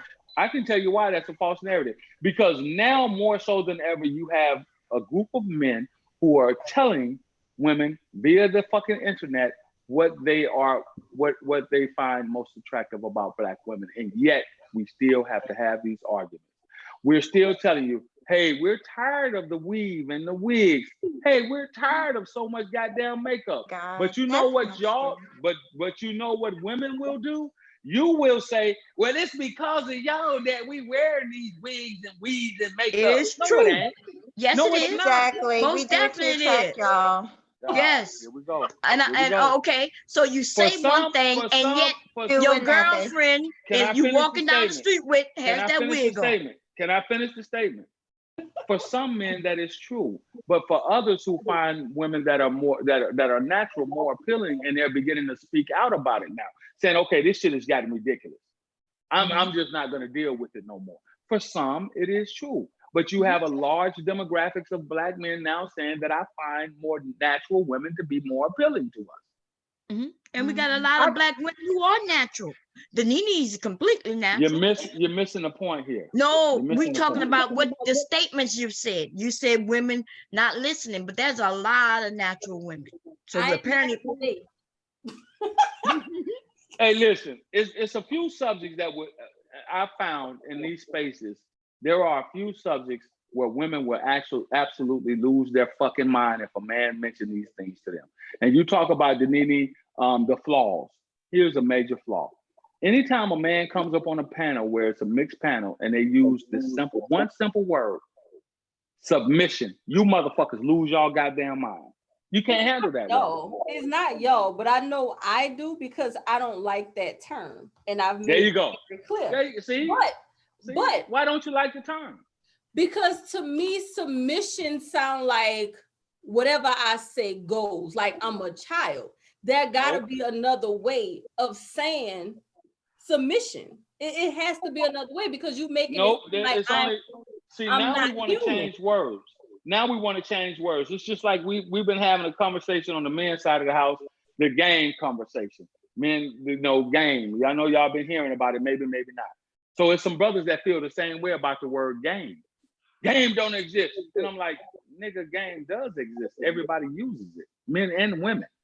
So now you want to take a word which means something. See, words have meaning. You want to take a word that actually means something, that has a meaning behind it, and if applied in the correct manner, then it brings about the correct results. But you simply just don't like the word because of what you think it means. Submission doesn't mean total dominance. So a woman being submitting to her man doesn't mean that it's total dominance. What I say goes. Sit down, shut the fuck up, clean the house, wash the dishes, don't leave, get off the phone. Some of these men it does though. Exactly. Not, I no, get that's- that from some of these guys Yeah. on YouTube that does So say this- that. No, it doesn't. traveling So men. Yeah, they here's do. the Traveling men educational- says Wait, that. let Here's the educational piece. I'm trying to have the honest conversation here. Here's the educational piece so that maybe you will get a different understanding of what some men mean when they say submission. Because for me, that's not submission at all. That's the putting problem them. though is that we got to go off of what the real definition is, and if women Exactly. is the real Oh definition, my God. they can't go on what your interpretive is. So in the Nene case, what she's saying is the definition of it, what it looks like, is not what she like and what she wants to hear. So Right. then therefore we need to listen to what her definition is, so what the man that's getting with her can understand. I.e., that's why Warren got it. He understood her definition of what submissive is. Just like with Bomb. Bomb say that she's not this submissive woman, but we all see Bomb cooking and cleaning in her house for her man. Now, whatever you want to call submission, to me, that's a submission, a submissive good woman or whatever. But some men want to put leashes on women and walk them like dogs. Who wants that? You know what I'm saying? So I think Right. we need to have more of a definition in the words that we use so people can understand the contents of it. Exactly. Right. Can And y'all I hear agree. me? Yeah, go ahead. Oh, okay, I just wasn't sure. Go ahead. What you wanted to say, MJ? No, you're okay. I was talking, but I probably was You were- talking low. Yeah, a lot of people was talking at the same time, and then you a quitter. See, everybody else not quitting. Yes, I just, you know what it is, Bob, my patience is short. I can't deal with a whole Mhm. lot of foolishness. I just can't, but go ahead and talk. I'm enjoying it. No, can I say something? What I'm gonna say is, Miss MJ, Talk, MJ. MJ crazy man. but Miss MJ, I think this is where conversations is good. I think instead of your patience getting You don't know me, but I've seen you on quite a few panels, and you I didn't have an say- I amazing didn't way say of. nothing. No, I'm just I didn't letting say you know nothing. you don't know me, but I've seen you on quite a few panels, and you do have a tendency to overpower the conversation. for me. No, she was you. she was saying that about me. And I thank you for the criticism out there, constructive criticism out there. I'll make a note of that. And I like how condescending you are, because Nene said very clearly how she felt about the word, but you persisted to run her down about why she shouldn't feel the way she feels about the word. I'm just saying, I see you, boo. I see you. I'm glad you do see me. So let me respond by telling you this. And that, my dear friend, is why we have this power dynamic that exists between Black men and Black women today. For that simple purpose, because there's a misunderstanding of how we communicate. Because we both look at certain words differently. Some men look at submission differently than women do. So if we finally can narrow it down, maybe we can close the gap and fix some of these problems that exist. I agree. I agree with that. It's just that I think what she was saying is when Danini was saying and trying to give the definition of how she felt about it, you then kind of do this thing where you're saying, hey, this is the problem. Almost like you're the problem, and it's because you won't listen to what I'm saying now, what men are saying. She was saying, telling you what other men here on YouTube, and I'm not talking about you per se, but with men, the majority of the men who use that word submission have clearly given their definition, and they clearly don't want a woman to have a say. Exactly. And that is why women are now pulling away from that word. That word sounds like you cussing me out. I'd rather you call me a bitch than call me a submission ass bitch, right? And that's because of the way these men have defined this word. On YouTube. On YouTube, by the way. Exactly. Yeah. So now, every woman up here is a submissive type of woman. Danini is married, but that doesn't mean that she lets people smack her around. but she has a husband, right? MJ, she has a boyfriend, and she don't go telling him what to do, you know. And of course, then there's me, right? Who I, like I say, I'm not a submissive type of woman, but yeah, my husband, if my husband tell me to do something, because I trust him, you know, yeah, I'm doing it. The other day when I was about to get out of here, put on some shoes and go whip somebody's ass because I was pissed off and shit was getting crazy, all he had to do was say my name, tell me to stop. Right. If y'all would have listened to that video, y'all would have heard it. Okay. And I didn't even know I was live. So let's revisit the whole submission conversation, if we can. Okay. So we want to have the honest conversation. Now, I know what some of the men on YouTube were saying, that a woman should not have, some men have said that women should not have any responsibility whatsoever, because once you give a woman responsibility, then whatever you get, you get. I disagree with that, because I believe that every grown person is entitled to a certain amount of responsibility. I don't want a woman where I have to keep my foot on her fucking neck every minute, every second, every hour of the day. I got to control her every movement. No, you can't go. Well, yeah, you can go, but you need to be back within an hour. That's not how a submission is applied for me in that construct of the definition. No, you can't wear this, wear that. That's not how you can, that's control. That's something totally different than submission. The problem is we have a power dynamic that exists in most African American households between men and women, whether married or cohabitating. There's a power dynamic. You're asking men, today's modern women are asking today's modern man to provide 85% of the things that they need to sustain life, while yet wanting to have 50% of control under the constructs of the relationship. And that's fine if that's how you're going to operate. Again, we're getting away from the roles that exist in a relationship. There are roles for the men and there are roles for the women in relationships. We know that we live in, the individuals involved in that relationship defines them. Exactly. Okay? The individuals in the relationship define the roles. All right. I am more of a traditional man. Okay. I do not want a modern woman. I'll sum it up by saying this. What is it in today's modern time? 2020, half of 2020 is gone, looking forward to going into 2021. What is it that the modern Black woman is doing or is not doing to prompt the modern Black man to even think of presenting the gesture of marriage to them? What are they doing or what are they not doing to cause men to want to offer to take their hand in marriage? Can anyone of you guys answer that for me? What are who offering the women? What are women offering to men to even to get men to even think of wanting to propose marriage? Well, I can tell you this: the women are not offering anything because the men are not offering anything. That's the problem. See, women are creatures that follows.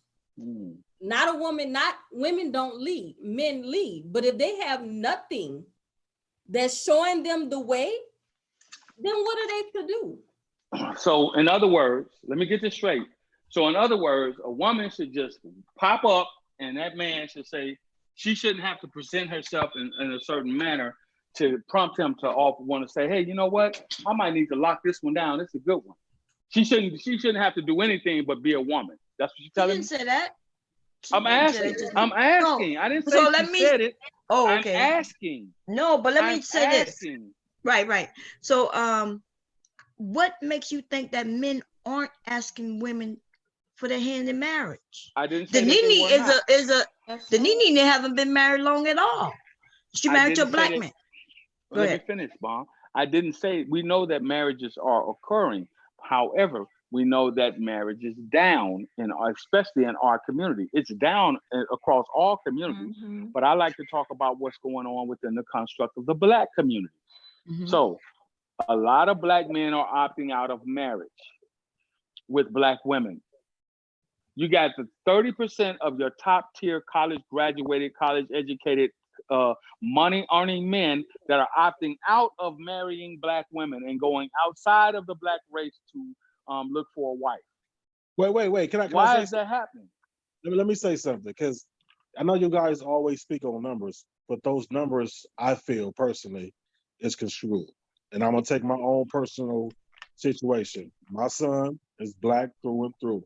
Okay, he goes to college. He's majoring in business. This is his second year. The college he goes to don't really have no black women there. See, what we're not understanding is when we send our sons to these universities, there are not a lot of black women at these universities because most of our black women are going to local colleges. You know what I'm saying? I live in California, so we talking about Dominguez, Northridge. But my son goes to school out of state. So it's not a lot of black women going to these state universities. So when you go there, you're going to date who you're around. He's around nothing but white and Asian and a few Hispanics. And the black women that do go there either are into a white man or another nationality, or I have to say it, but they're gay and they play on the basketball team. So when we send our sons to these universities that are not black universities, now if you tell me that a lot of black men from black universities are marrying outside race, I'm glad you said that, because I understand how that power dynamic exists too. That particular study was done among HBCUs, the top tier HBCU men and women. Okay, well then yeah, say that, because I never heard of that. Okay. Everybody keep it broad, but we talk about broad. These black men are going to schools where there's not a lot of white. I mean, not a lot of black. Well, that's a horse of a different color. I should have clarified. When you talk about black men and black women, then we're talking about the ones that are going to the historically black colleges and universities, or going to local state schools where a lot of black men and women are attending. Okay. Nevertheless, the top 30%. Because that'd be that'll be devastating if we're around nothing but us, and we're around nothing but successful black women themselves because they're at a university doing what they're doing, and now you tell me that's what's happening. Huh? Well, I had to look that. So where we find that at on the internet? But that's what's happening. Okay, where was written at? Let me see if I can find that study. Yeah, because that's something. Right. Where are these men even coming in contact with these other races of people? All these studies to me make no sense. Me either. You're studying that person as an individual. Everybody is not the same. Everybody don't have the same background, didn't come up the same. You can't base that information off the few hundred people that you study. Right. So you can't. Okay. I'm glad you said that. So if that be the case, you can't base how submission is looked at off of the few hundred or so men that are in these spaces on YouTube. Exactly, which is why I did not say the word was wrong. I didn't say that. I gave y'all a more personal view of it. And that's what I said. I don't like that word when it's referred to me. I didn't put that on every woman.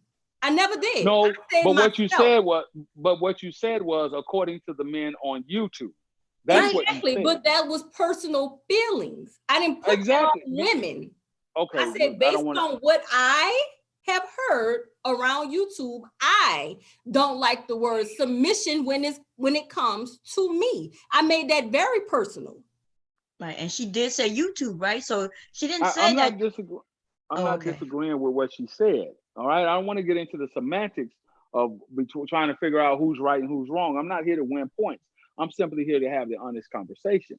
Right. No, we understand. And what I'm telling you, the numbers show that college graduating men across the spectrum are dating out. And let me tell you something. I've conducted my own personal field study. Wait, hold up. Don't skip it. Just that. That said across the spectrum. So that doesn't specifically say black men from it black doesn't people. matter. They're still dating out. It doesn't. No, I understand what you're saying. There is, okay, brother. I understand what you're saying. You date and mate who you're in close. You date and mate who you're in close proximity to. I get that. Correct. Okay, so I understand that.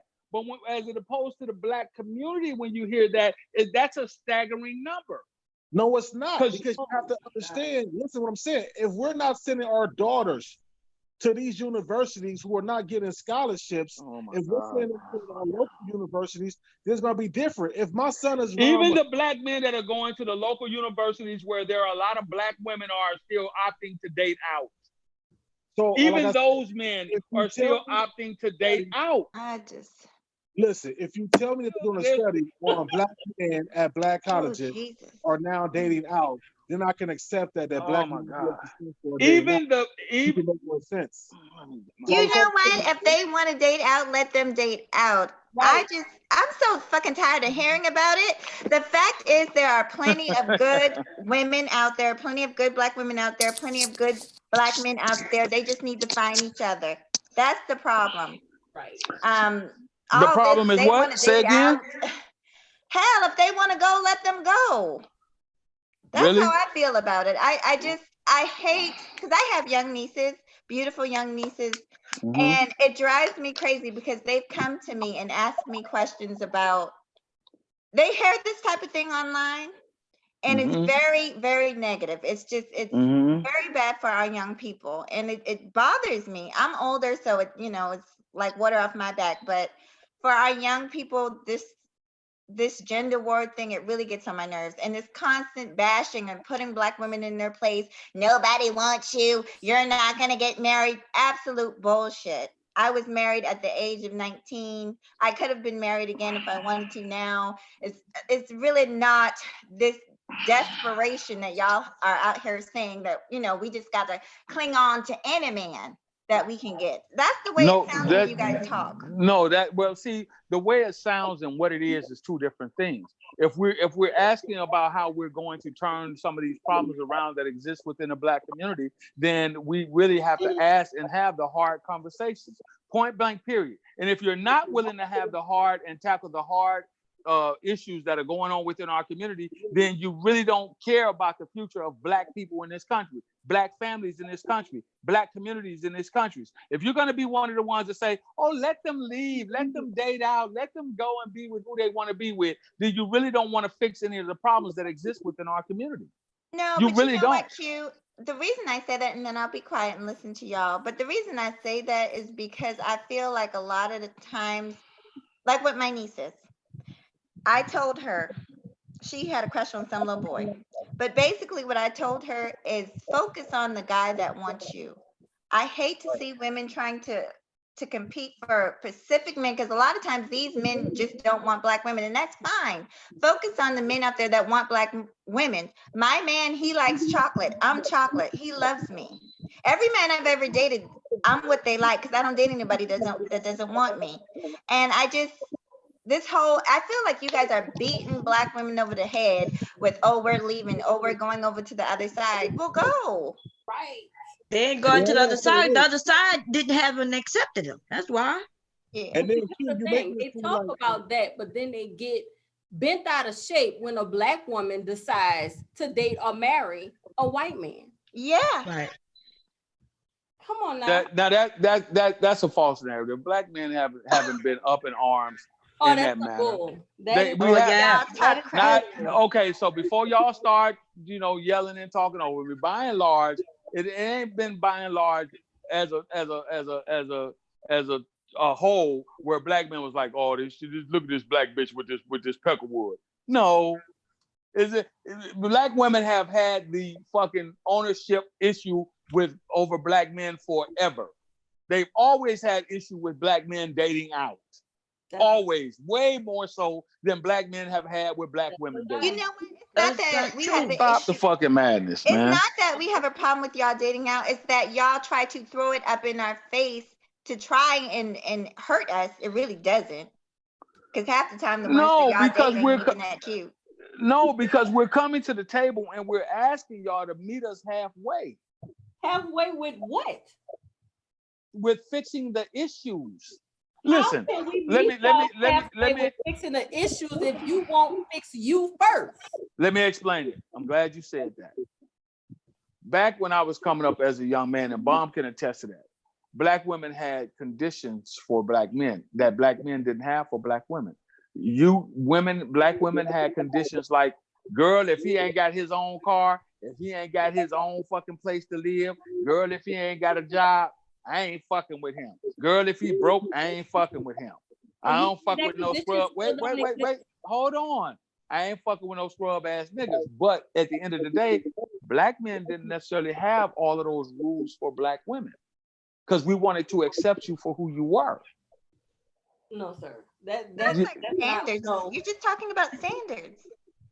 No, Oh sir. my God. That is Okay. not, that is Okay. not A how job, that's a standard that a man Okay. have a job to be with, come on. Right. And so now that black men are finally voicing their opinion about your attitudes, about black women attitudes, we get all kind of pushback when we say, man, I'm sick and tired of dealing with the fucking funky ass attitudes that our sisters have.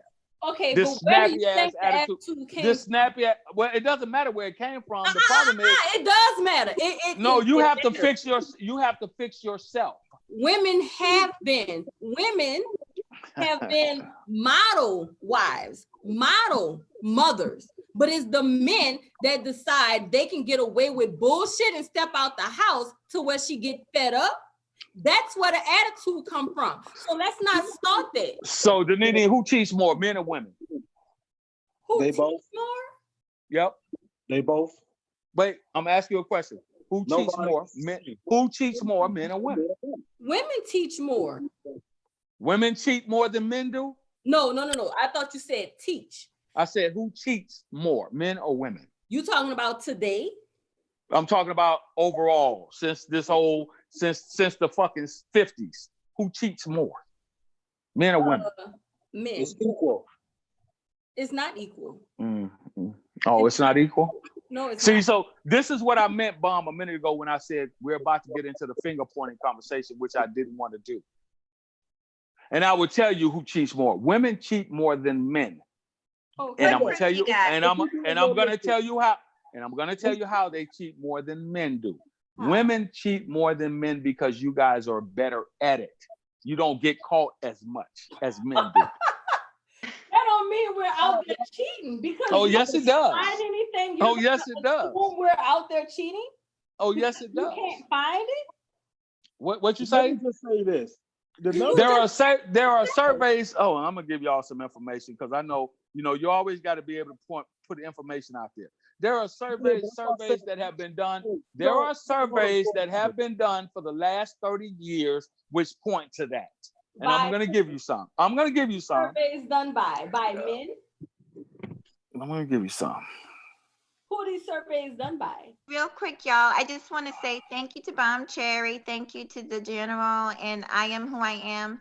I would love to stay up, but I got to get out here and finish cutting my grass before it gets dark. But I really am enjoying this. I'm going to check out in the replay. It was a Thank pleasure. you for coming in. Yeah, it was a pleasure. Bye, MJ. Y'all. Bye, MJ. Peace, y'all. All right, so I have a question. Why does it matter who cheats more? And then I keep hearing, so I'm younger than you, not by maybe by 10 years, 10, 12 years. So I want to know, men want these certain, they want to know what the women bring to the table, and I get that. So, but are we asking what we want from them to bring to the table? What you say? What I'm saying is, what are the things that men want from women? They don't know. Well, that's okay. So I think that there is a baseline of what men expect women to bring to the table, and Okay, that baseline starts with being feminine. First and foremost, it starts with that. So what is feminine? I don't know. So can you explain? The opposite of masculine. How you? I don't understand how you not know that. Because I'm not a woman, so I don't know what feminine looks like. So You don't know what the feminine is. The opposite of masculinity. So what's the opposite of masculinity? Men are competitive. Men have a tendency to be argumentative. Men have a tendency to be extremely driven. Men have a tendency to be dominant. Men have a tendency to be powerful. These are all things that are attributed to masculinity. Women are the yin to the men's yang. They're supposed to be the softer side. They're supposed to be the less dominant creature within the construct of a relationship. This is Okay, so question: Do you believe in like? Are you like Christian? Do you believe in like God and stuff and all that? I do believe in a higher power. Yes. So do you believe that the woman came from the man? Do I believe that the woman came from the man? Yeah, like the woman is the man rib that God put him to sleep and made woman. Like, do you believe? Well, that's the story. That is the story that is told. And since none of us were around, I don't think that we can actually narrow it down and say that. He asked you, did you believe? Well, I'm telling you, I'm giving him my beliefs, and I am giving him how I believe, Miss Denini. I'm telling them what I believe. That was a straight question that you can't answer. I can't, and I'm telling him what I believe, because as I study and as I grow more, the story that I was raised up under, coming out of the Baptist church, yes, that God put Adam to sleep and he plucked a rib from his side and he created a woman. Is that what you believe? Simple. Is that what you believe? No. Thank you. That's what he asked you. No. And I was telling him the reason why I believe that way. You didn't answer. You was telling him the reason why before you even answered. Oh my God. Okay, go ahead. The reason I asked that is because if you believe that story, if you believe it's true, then that means that we all have the same traits then, right? So women got a little masculine in them and femininity, men got a little femininity and masculine in them, so we're both the same. So outside of that, what else do men really want from women? Because I thought that majority of women, whether they're gay or not, are still femininity. So then what is your definition of femininity that you want from a woman? I want her to be opposite, the opposite. I want her to be the majority of the opposite of what I am, which is masculine. See how that works? I love it. I love it. Okay, so then when you so you're telling me, so let me ask you a question. So you are of the belief that men and women are equal on every plane. Is that your belief? No, I didn't say that that's what he said. Danity, please. I'm asking the gentleman a question. So I'm asking you, so is it your belief, question mark? Is it your belief, question mark, that men and women are equal on every plane? Question mark. That's a yes or no answer. As Danity wants yes or no answer. The answer is no. But what I feel is it's a 70-30 each way. You see, wait, hold on, stop now. I got to interrupt you. You see, Danity, he did exactly what I was attempting to do a minute ago. No, he didn't. He answered you first. He just did it in reverse. No, he didn't. He just did it in reverse. He answered your question. No. And then gave you the reason why. You were giving a reason why before even answering, but he did answer exactly. You so first. He answered you first, sir. Oh my God! Why do we have to argue? Why. Exactly. You didn't do that. You did not do that. So now you're just gonna talk me down. You're not gonna let me finish my statement. No, because you're trying to make it the same, and so you're not gonna let me finish my statement.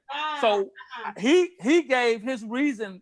He gave his answer first and his reason second. I gave my reason first, and before I could give my answer second, you interrupted. Because that's not you. He did the same thing just in reverse order. But go ahead, brother. Go ahead, brother. Go ahead, brother. He did the exact same fucking thing just in reverse. Go ahead, brother. Okay, so this is my thing with the man on YouTube and with everybody. I just think that we need to be more. We need to explain more what we want individually, because you throw out words, but then you don't give your own definition to them.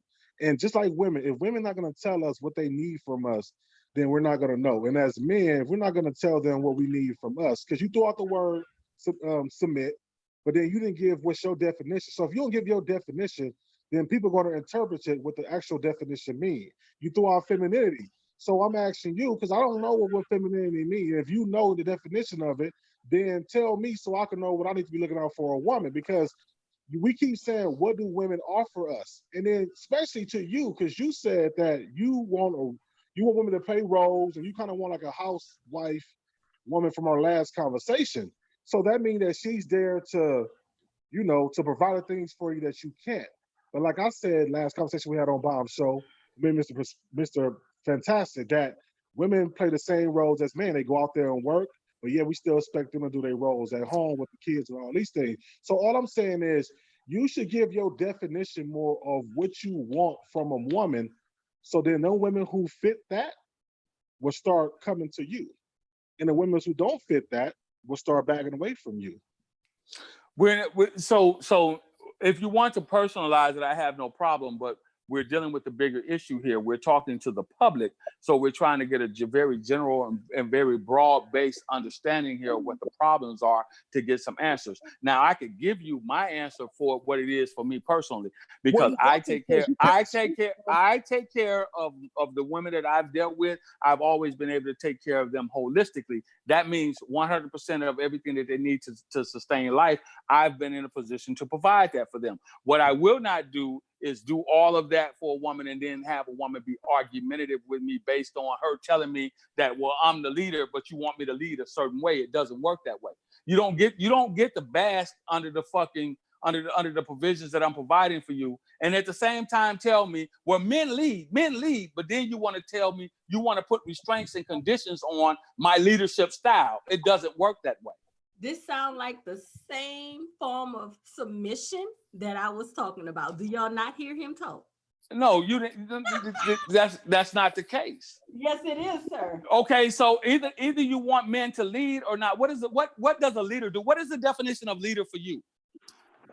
A leader has no problem taking criticism. They know how.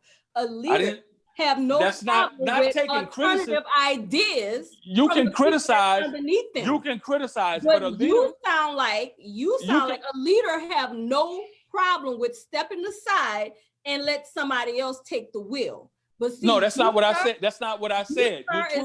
You're trying to twist. You're trying to twist what I said. No, I said exactly the opposite of what you just said. Listen, listen, this is what a leader does, right? Okay. A leader provides things like discipline, guidance, provisions, protection. These are all the things that fall up under the umbrella of leadership, right? So here's a simple understanding of how you break it down real simple. You and I are married, as an example. I say, hey, Daniti, listen, babe, I've retired from the Army. I want to leave the hustle and bustle of the city. You haven't worked. You don't have to work. But you tell me I'm not moving to some little country ass town. Then you're not willing to fall up under my leadership and my guidance. No. See, the way you said that, if I am working, whether I have to work or not, if I enjoy my job and what I'm doing, you said you should because you're retired. I said, I like my job. No, don't change the constructs. Now you want to change the constructs of what I said. I said, if I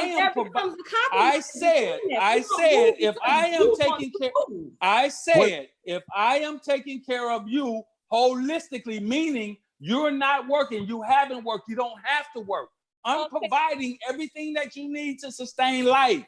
Now you want to add in there, well, if I'm working and I like my job, and I say, no. And I say to you, hey, Daniti, I don't want to be in New Orleans, for example, no more. I don't want to be in LA or Chicago. I want to move back down south to a smaller town so that we can live a slower, peaceful life. You don't work. Okay, you're under my leadership. Okay, but I don't work. You're under my protection. You have an opinion, right? I am your wife. I am your partner.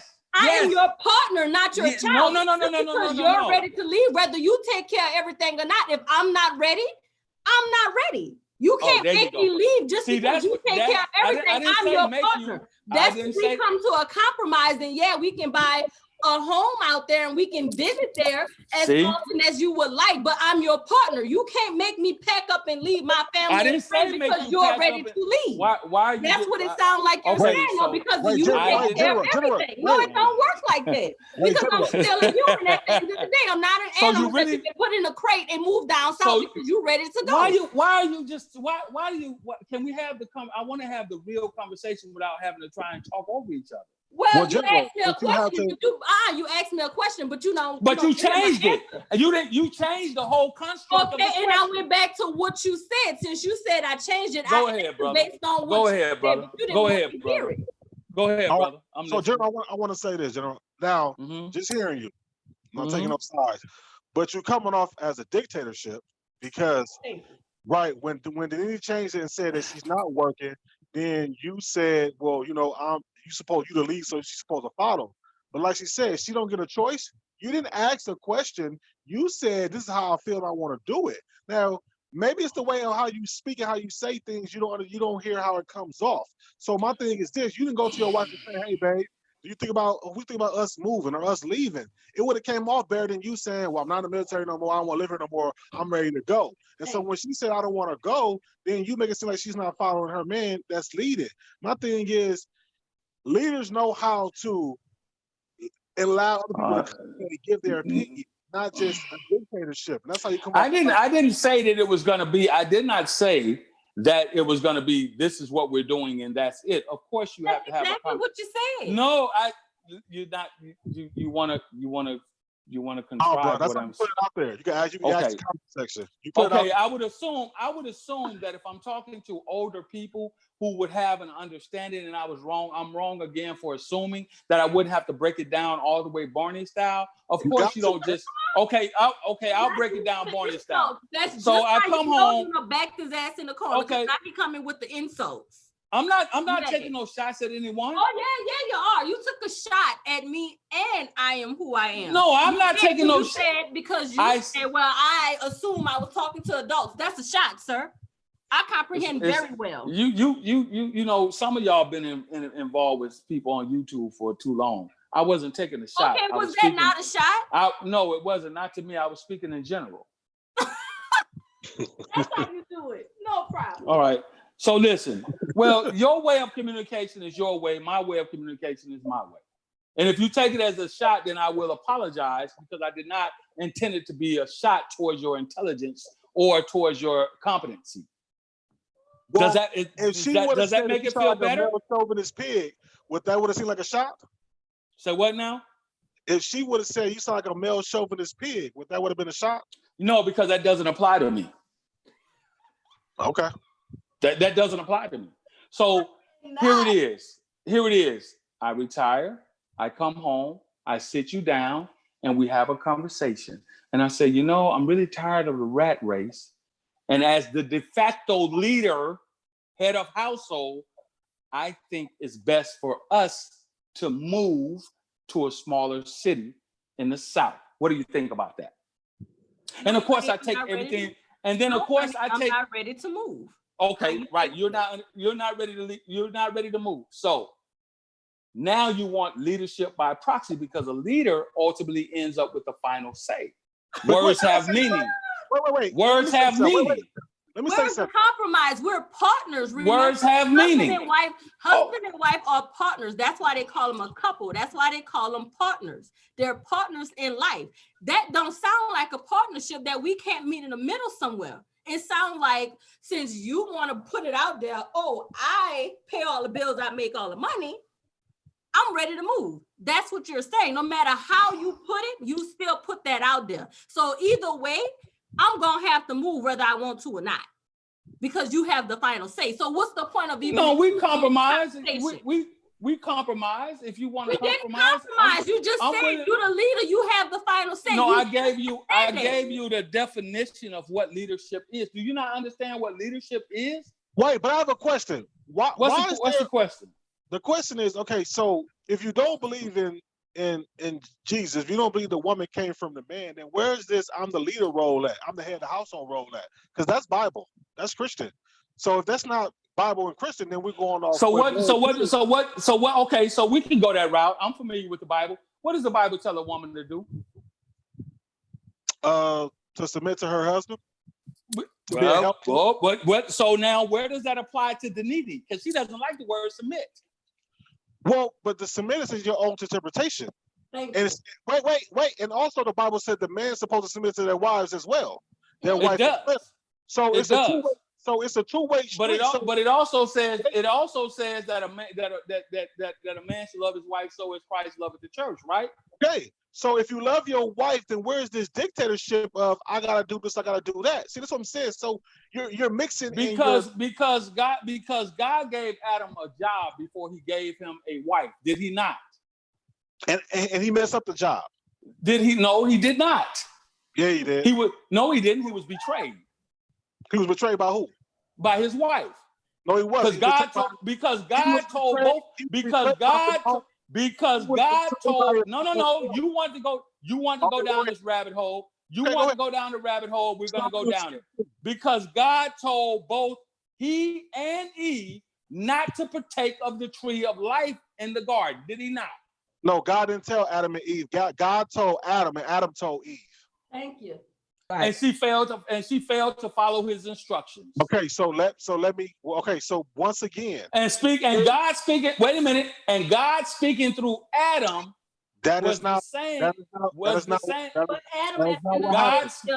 speaking through Adam was the same as God speaking to Eve, because Adam was made in his image. Allow me to speak. This is what I'm saying. Right, so what I'm saying is this. God told Adam, Adam told Eve. Eve went to whatever the forest was, and she got manipulated by the snake or whatever it was. She came back to Adam. So if Adam would have followed the rules of what God told him, so like if you're on a job, the job got rules. So if I got it. Let me finish. So if the job say, don't do this, but your homeboy come and say, let's do this, we get away with it, and y'all both get fired, you can't get mad at your homeboy because you do it yourself. So what I'm saying is that Adam could have simply said, I'm not eating that. What did I tell you? God told me you ain't supposed to eat this, so I ain't gonna eat it. If you don't get that shit away from me and do what God told me to tell you to do, he would have been fine. Well, nobody got charged. But so it's his fault because he decided to eat the apple. I don't disagree with you. I do not disagree with you. I don't disagree with you, brother. What I disagree with, here's my sticking point as it goes to that fable that's in the Bible, right? She betrayed him, which is why we have this. She betrayed. Okay, listen. Did he? Wait a minute. Stop. Did Adam, after God said, hey, Adam, I don't want you and Eve to eat from that tree. Don't mess with it. And God turned to his wife, and Adam turned to his wife and said, hey, Eve, check it out, baby. God gave me some instructions. He said that we are not to mess with that tree. She did not obey him. She went down there anyway. So, no. Allow me to finish. She went, no. She went down there anyway and allowed herself to be swayed by the serpent. Instead of following what her husband told her, she went down there and started fucking around down there around that tree. And that serpent said, go ahead, girl. You can let me whisper something to you. Eat it, girl. And she did not obey her husband. Because obeyed her, we want to know. See, this is the difference between responsibility and leadership. Adam was a leader. He said, Eve, don't go. Not a leader. Adam was a leader. Adam said, Eve, not a leader. Adam said, Eve, don't go down there and fuck with that tree. And Eve took her dumb ass down there anyway. Okay, and she took her dumb ass down there anyway, got persuaded by the snake and came back with the fruit. Disobedient to her husband. Once again, where was your disobedient leader then? to her husband. No, sir. Where was your leader then when he didn't take that shit out of her hand and say, no, I told you no? Because the leader also knows how to put his soldiers back in line, okay, so we go down that rabbit hole, but now you want to argue, and that's okay. I'm only going to be up here for a few more minutes. Now you want to argue. Because if you know anything about the story, once she had gained more knowledge than he had. That's the reason why God told him not to go down there and eat off the tree in the first fucking place. Once she ate of the tree, she was able to outsmart Adam, because Adam didn't know what she knew. Okay, what the fuck? She was able to manipulate. She was able to come back. No. We're gonna talk about it. She was able to then come back and manipulate him because she had gained the knowledge that Adam didn't have. Okay, so let me intervene. Okay, so you're a leader, right? And so damn right. Okay, so your wife go to work every day, right? Damn right. So some guy comes and says, hey, look, you can buy that. Just get your husband to jump on board and find stocks together, and you're gonna be rich, you're gonna be a millionaire. I'm gonna show you my stock. This is what it is, right? Give her the whole salesman pitch. She comes home and tell you, right? But what he told him that it's great money making. So as a leader, do you say, well, fuck it, here go our $10,000, go invest in it, or do you go investigate for yourself? No, I go investigate for myself. You're breaking up, brother. You're breaking up, brother.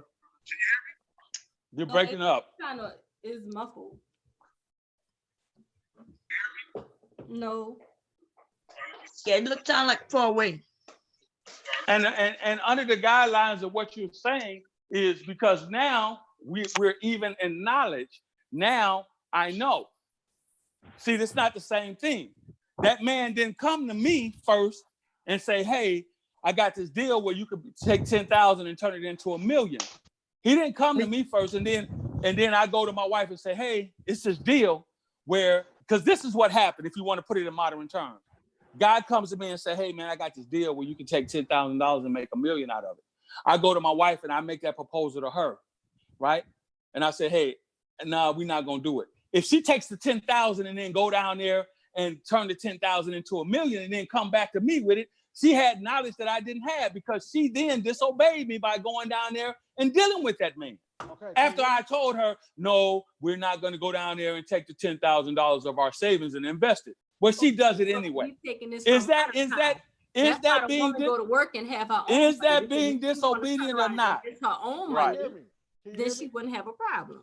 Okay. Can you hear me? It's low, but we can hear you.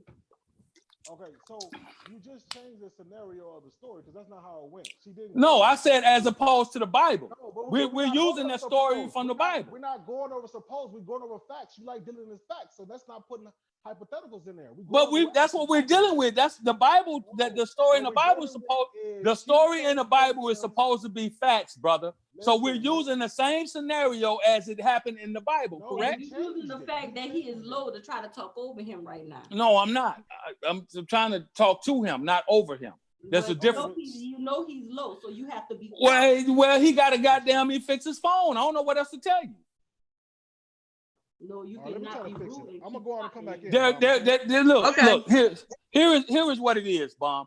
You see, when we have these conversations, people do not know how to communicate at all.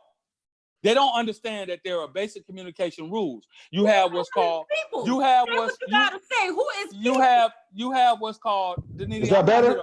Yeah, that's better. Now we can talk. And let me tell you something before I'm gonna go ahead on and exit this call in just a second.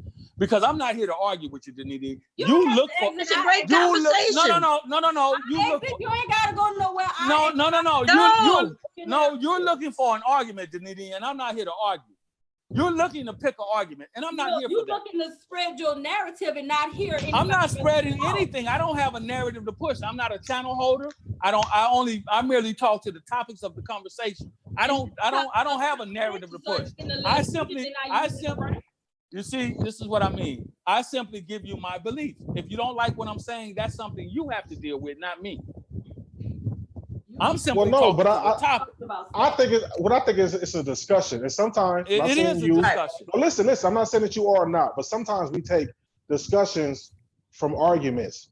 Everybody is trying to give their point to whatever the subject is. You're giving yours from your standpoint. She's giving hers, I'm giving mine, and Bomb is giving hers. And so that's just all it is. It's not an argument because we're not in relationships with each other to be arguing on the fact like it's really going to happen in our household. That's facts. So, and I'm not trying to push a narrative either, as she so eloquently put it. I'm simply giving you my take of my understanding of how I look at relationships, what the problems are, and how to fix the problems. From my personal opinion. She's giving her take. I didn't say that we wasn't. I'm not trying to push my narrative over on anyone. You ask me a question, I answer it. But don't challenge me if you don't like the answers. But she got to. We all have to. We all challenge each other because if the narrative that you're pushing over the air, then that's when we go from a discussion to an argument. That's not true. Debate, sir. It's a debate.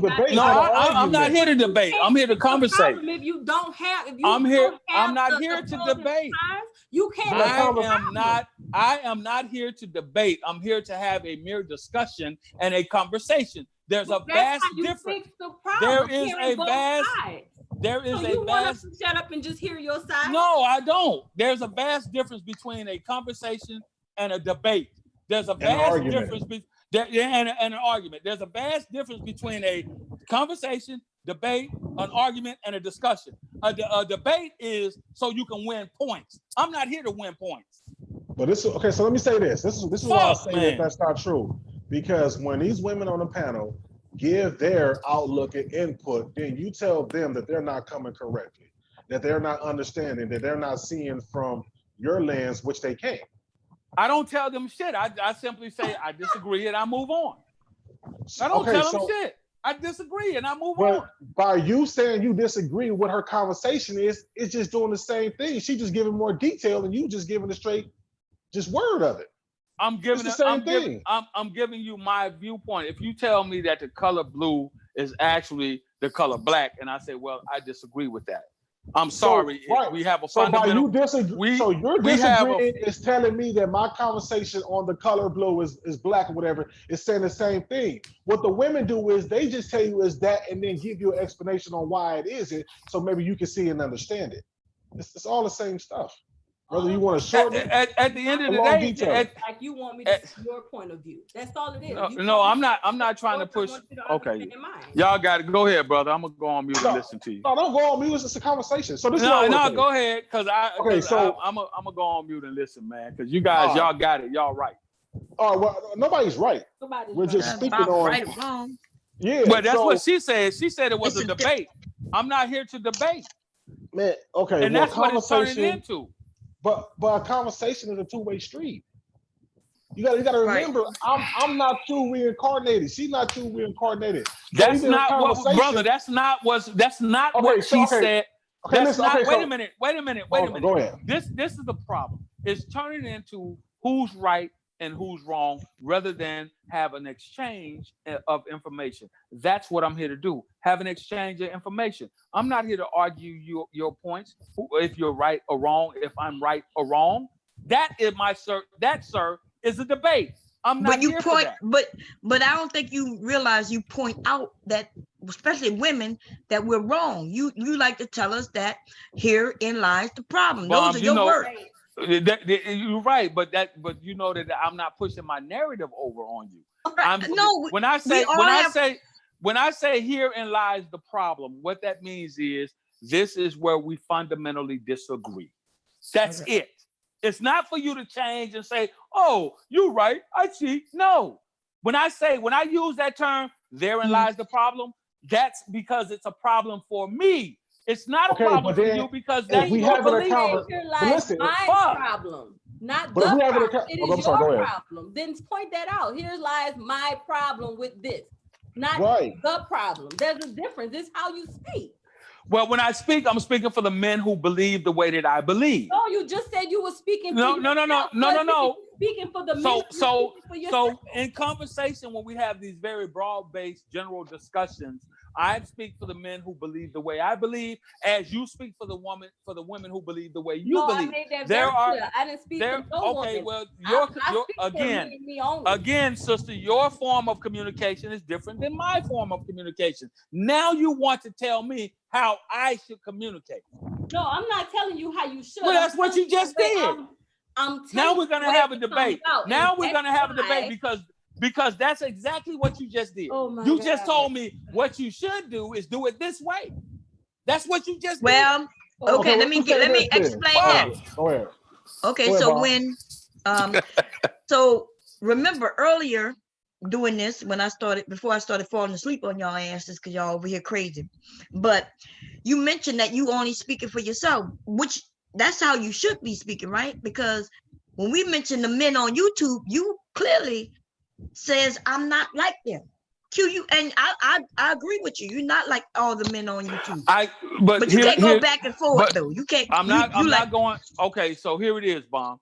So I don't totally and 100% agree with a lot of the things that I hear from some of the brothers on YouTube.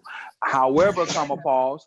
There are some things that they say, and I have a tendency to believe in that manner. Okay.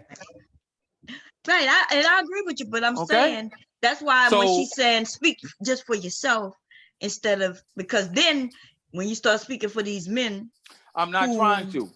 I'm not trying to. I'm saying that there are men out there, just like there are women out there who believe the way that you believe. They may not agree with you 100%. There are women out there who believe the way that you and Danini believe, that things are equal. Just like the brother here is saying, and I asked him a question, do you believe that men and women are equal across the playing field? Are they equal on every level? Okay, you said no. So explain to me how they're not equal. Well, not equal because, well, a man got a penis, a woman got a vagina. Okay, that's the physical dimensions that make up the difference between men and women. Other than that, how are they not equal?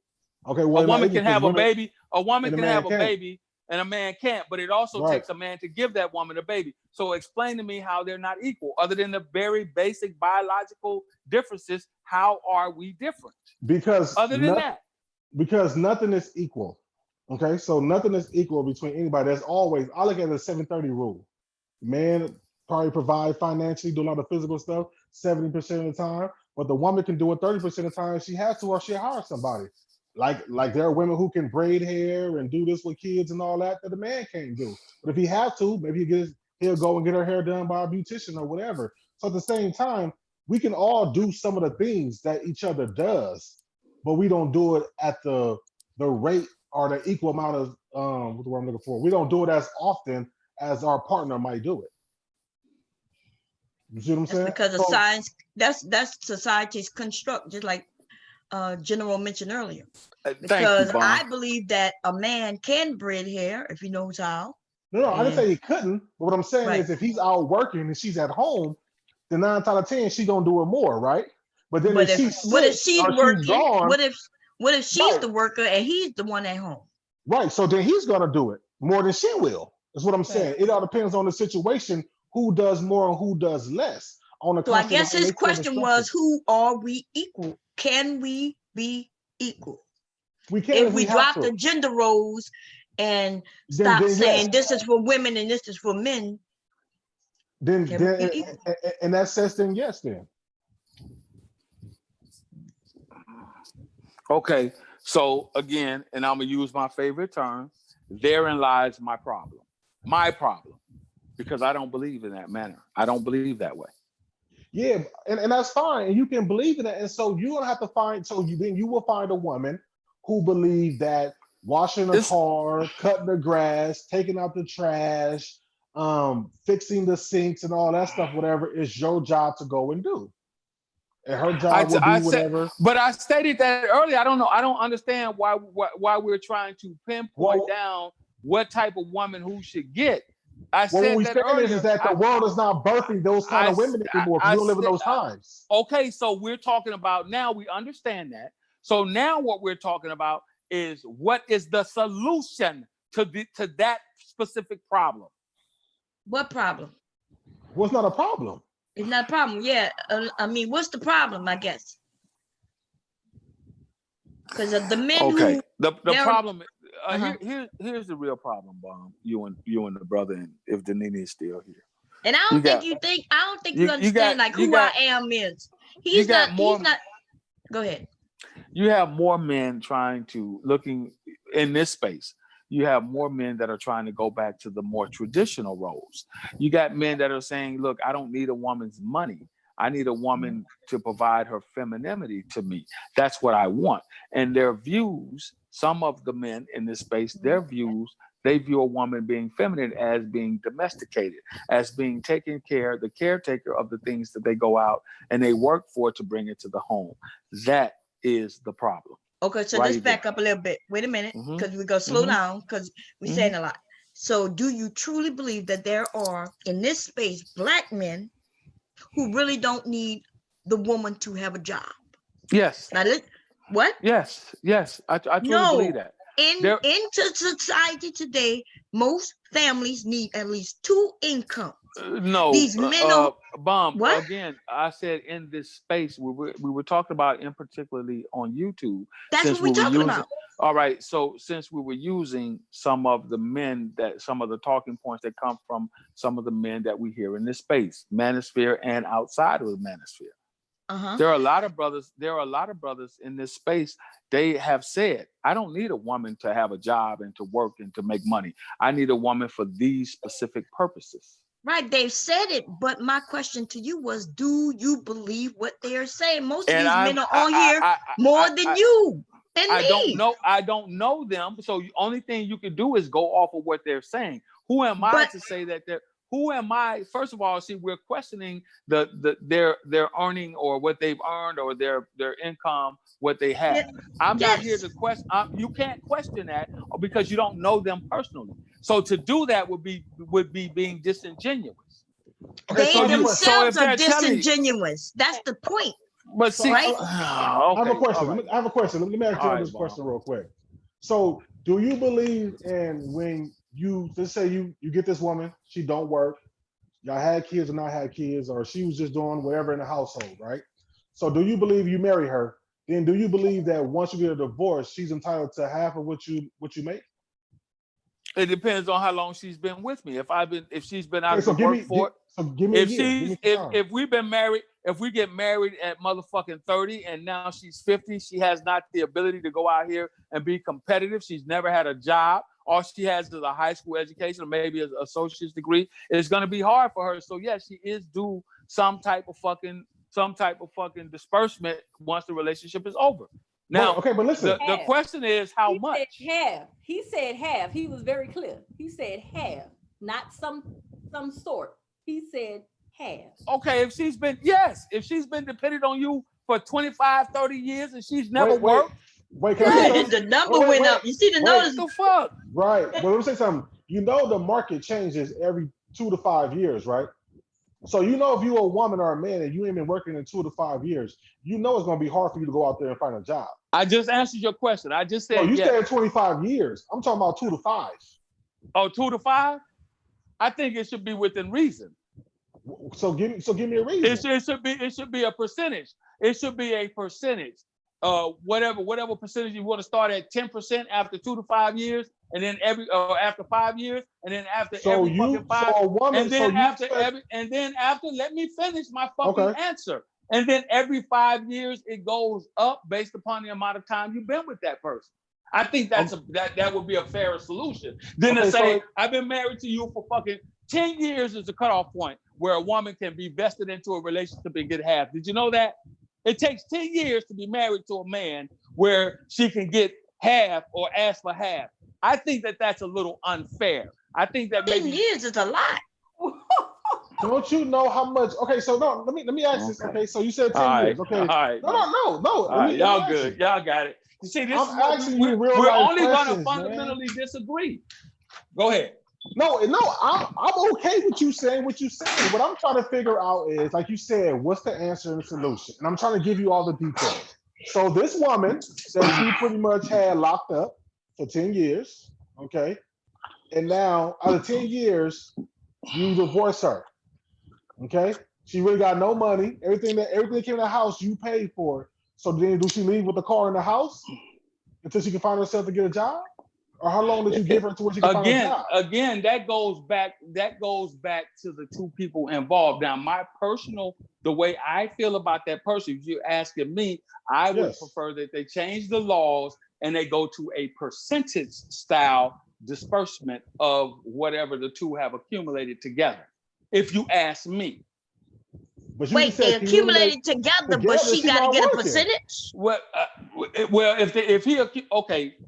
See, we keep deep diving and we splitting hairs. No, but see, those are things that happen. Whoa. I already have my house. I already have my car. I already got 75, 80,000 in a savings or invested into a money mutual fund. I then go out here and I marry a woman. After 5 years, we get a divorce. Is she entitled to half of all of that shit after 5 years? I'm asking y'all now.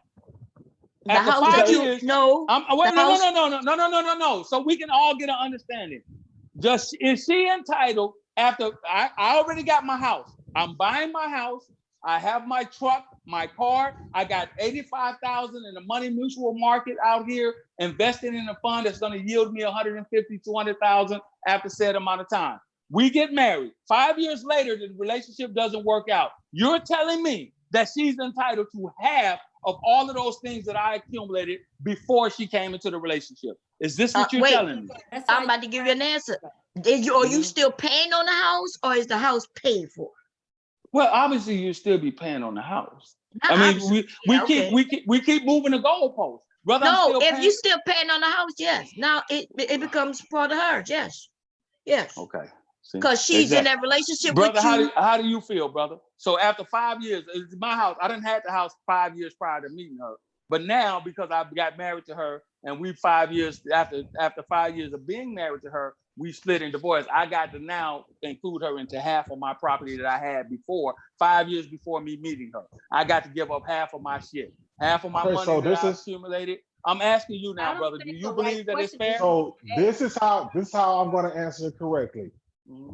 Twofold. Was she working before you married her, or she wasn't? You tell me. It's your scenario. That's what I'm saying. The right questions are not being asked. Right. No, I'm asking. Right. Exactly. Was she working? Listen. Was she working before or after? Yes, she was working. Okay, so she was the one that was working. You married her and told her she doesn't have to work. You're gonna take care of everything, right?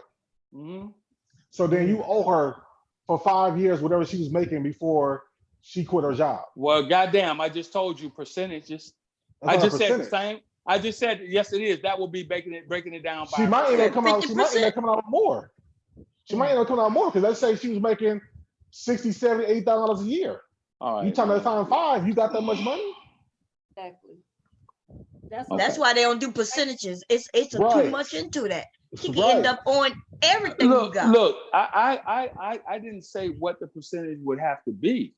Well, you said 10% each 5 years. If it started at 10%, then goddamn it. If it started at 2%, if it started at 1%, if it started at 5%, whatever the percentage is, but to start at 50% off at the gate, yeah. You want to just start? You just say fuck the percentages. Let's start at 50% out the gate. Because it belongs to both of you. That's why. Because you know how people still complain about the percentage. You're gonna have people that's gonna complain anyway, unless you go into it where you have that piece of paper. So that's why it's 50-50, and that's why you do a better job of picking the woman that you marry. Because if it ends, then there you go. On both sides, men and women, whoever the breadwinner is. I know you've heard the term is cheaper to keep her. Shit, that's the truth. It's always been that way. I didn't have that. I didn't have that problem. I didn't have that problem in any of my marriages or divorces.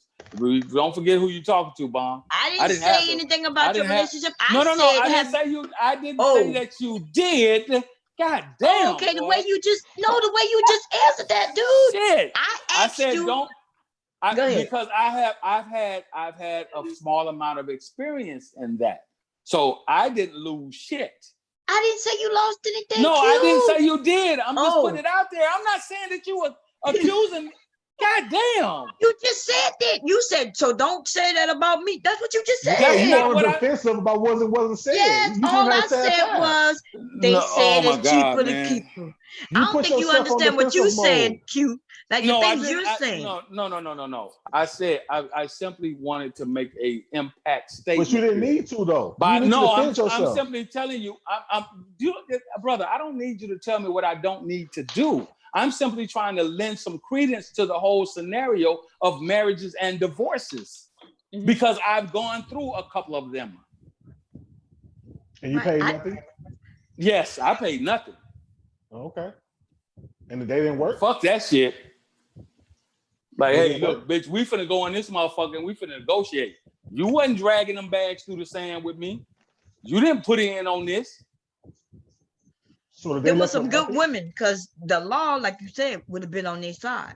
And this is why I have, and this is why I have some pushback from some of the brothers who have all of these negative things to say as it pertains to marriages and divorces and women, because a lot of them haven't had said experiences. Right. That was my whole reason for saying what I said a moment ago. I'm not defensive. I don't have a reason to be defensive. I have nothing to fucking hide. You're very. So what I'm telling you is, I understand how the games go a little bit. Well, anyway, do I think she should get 50%? Yes. Depending on, like, if she was working ahead of time and these men want the women to stay at home, then most definitely, right off the bat, 50%. But if she's working, then most definitely she get 50% because now her income is being placed in the household. So it's a win-win scenario for her. It doesn't matter, right? If you call it a win-win, but don't you think that but her that's what it income is. and your income brings a win for both? Do you feel the same way when the situation is reversed? Here's the bigger question. Do you feel the same way if the situation is reversed? Let's say that she's the breadwinner. Let's say that he's the stay-at-home person. Do you feel the same way? Should he be entitled to 50% of the total intake of the union?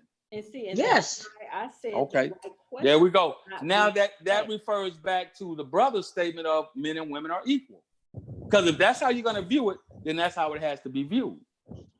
I never said that's how I viewed it, but I said that's why the right questions were not being asked. Because if the man does something that ends that marriage, then no, he's not entitled. The same way, if the woman does something to end that marriage, no, she's not entitled. I think that has a lot to do with it also. Because if that's the case, I can be married to somebody for 10 years. They're the breadwinner. I can go out and fuck up knowing I'm going to get half of what he have anyway. And I agree with that. The right question is not being asked. Okay, so let's hear your questions, because I agree with what you just said. Whoever violates the fucking relationship is the one who either takes the loss or who gets the win. If you fuck up, I agree with that. If you what fuck up, what constitute a fuck up though? Just cheating. Extramarital affairs. What about him not giving her any sex, and that's why she had to go find it somewhere else, or vice versa? You agreed to that when you agreed to that when you went into that marriage contract. It says for better, for worse, for richer, for poor, in sickness and health, and to death do you part. That's right. So when I cheated, that was for worse, and his ass just got to put up with it. Exactly. But I think in that case, then you should go ahead and file for divorce before you go out there and do anything. Then, or you can just do what protect your own investments. Or you can just do what the men in this society are doing today. You can opt out of getting married altogether. What's wrong with a prenup? That's what I'm trying to figure out, because all of this right here, I never heard one thing about a prenup. What's wrong with a prenup? Because most prenups, if you know anything, and I happen to know a little bit, not a whole lot, but most prenups don't stand after a certain time, after a certain length in time that you've been married. But that's only if you write it correctly. Right. Exactly. Because then you can go back and you can amend it. You can have a prenup also. They even have post-nups where people who already married go in. Right. I get it. So I mean, it's up to you to keep up with it. But if you're trying to protect your investment, you will keep up with it. So a lot of men in this society that we live in today's society, are simply saying, I'm not even going to look at a prenup because I'm simply not going to enter into a state-sanctioned marriage. Yeah, but I still think that's fine. I think men are not, if you say that men are not getting married, or black men not getting married, I don't think that's really from black men. I think it's from black women. Because of the black woman that you into, when she say that you can't get no more of this unless you marry me, then what you gonna do? See, they're gonna we hold all the cards. No, they don't. No, they don't. But they're gonna do what men have consistently done in an environment like that. They're gonna seek women outside of the black diaspora. They're gonna go. Yeah, they're gonna go to Brazil. They're gonna go to Brazil. They're gonna go to white women. They're gonna go to Mexicans, Latino women. That's what's gonna happen. You're gonna feed that need. But this is the thing: we don't live in the 60s and 70s when you only know where you was born at. You can be living in Florida and be dating somebody in California. Exactly. So that's what I'm telling you. What I'm saying is, those few men or few women, both, that want to go and date outside their race, it's still enough of good black men and good black women, whether it's out of the state you live in, you can go to another state or whatever, to where it is. So the ones who want to leave, go ahead. But women, if you want your man to marry you, then stop shacking up with him and demand to be married before y'all gonna be living together and playing house. Right. It's the old saying. Why am I going to buy the whole cow when I can just come and squeeze the milk for free on the side of the road and go to my business. Right. But that's still, but okay, I get that, but that's still not going to force the hands of men in this environment. Listen, man, it is not that many men. It is not that many men that's going overseas marrying all these women. There's marrying these. I didn't say that. Women. I didn't say that it was. You don't have to go anywhere. No, because make it like that. Oh, we're gonna be gone. Oh my God! And this show is not all the. Okay, you're go ahead. Listening to these dudes on fucking YouTube. I listen to dudes on YouTube about that. I listen to what's about real life. I'm talking about what's going on in real life. No, that's what I'm talking about. So if you talking about real life, then it's not a lot of dudes that's going to this country. You got it. First of all, no, they're not. No, they're not. They're simply finding white women. They're simply finding Latin women. They're not marrying these women either. Exactly. So they're not getting married, period. So why should I care? So what I'm saying is, as a woman, listen. No, you listen. Because you put narratives. I don't understand where you're going with this conversation. If you let me talk, then I'll tell you. Because you keep giving a question and then you answer the question for yourself. I'm making a general statement and then you're answering. Okay, listen. Well, I'm taking it as a question. Okay, go ahead. Because you said, all right, listen. You said, well, what women should do is they should just stop having sex with these men and say that if you're not going to marry me, I'm not going to live with you. I'm not going to have sex with you. My answer to that was, but that wasn't an answer for you. You're not a woman. So you embedded in and said that, well, these men are going to go to other women. And then I said, well, then let them go then. Then you said this. Then I said, well, then they ain't even marrying those women. So that wasn't a statement to a man. That was a statement to a woman. All right. Is it not true? All right. Yeah, brother, you're right. You're right. I'm just saying. No, you're right, brother.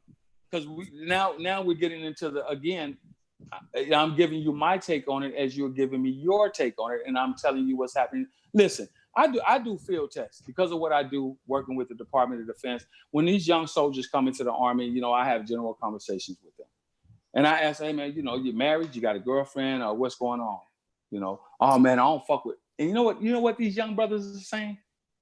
Invariably, about at least, I would say 80% of the young men that are coming into the Army, because I come in contact with them first. You know what they're saying? I don't fuck with black women. I don't fuck with black girls. I don't fuck with them. That's nothing to be proud of. I didn't say that. And it has nothing to do with women. It has to do with them. Exactly.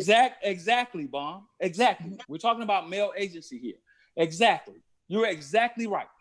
And I say, well, damn, why you don't like sisters? I mean, they ain't fun. I like white girls. I like Asian girls. I like foreign women. These are young men coming out of high school. And so there's a problem here that exists. And then we got to get to the answer of why that exists in our community. So why do you think it exists? According to them, some of the answers that they've given me is that black girls are not fun. They're needy. They want you to do every fucking thing for them. They don't want to give up nothing. They want to have control. These are answers that are coming from them. Mm-hmm. Okay. So I can tell you what my sons told me when they were young. What they tell you? Because the media is showing, they're not showing black women as being beautiful. And also, nobody's having a conversation. So yes, my sons were looking at Latinos and Mexicans in our neighborhood instead of the black girls. But it was up to me to have a conversation and say, hey, what's wrong with the little black girls?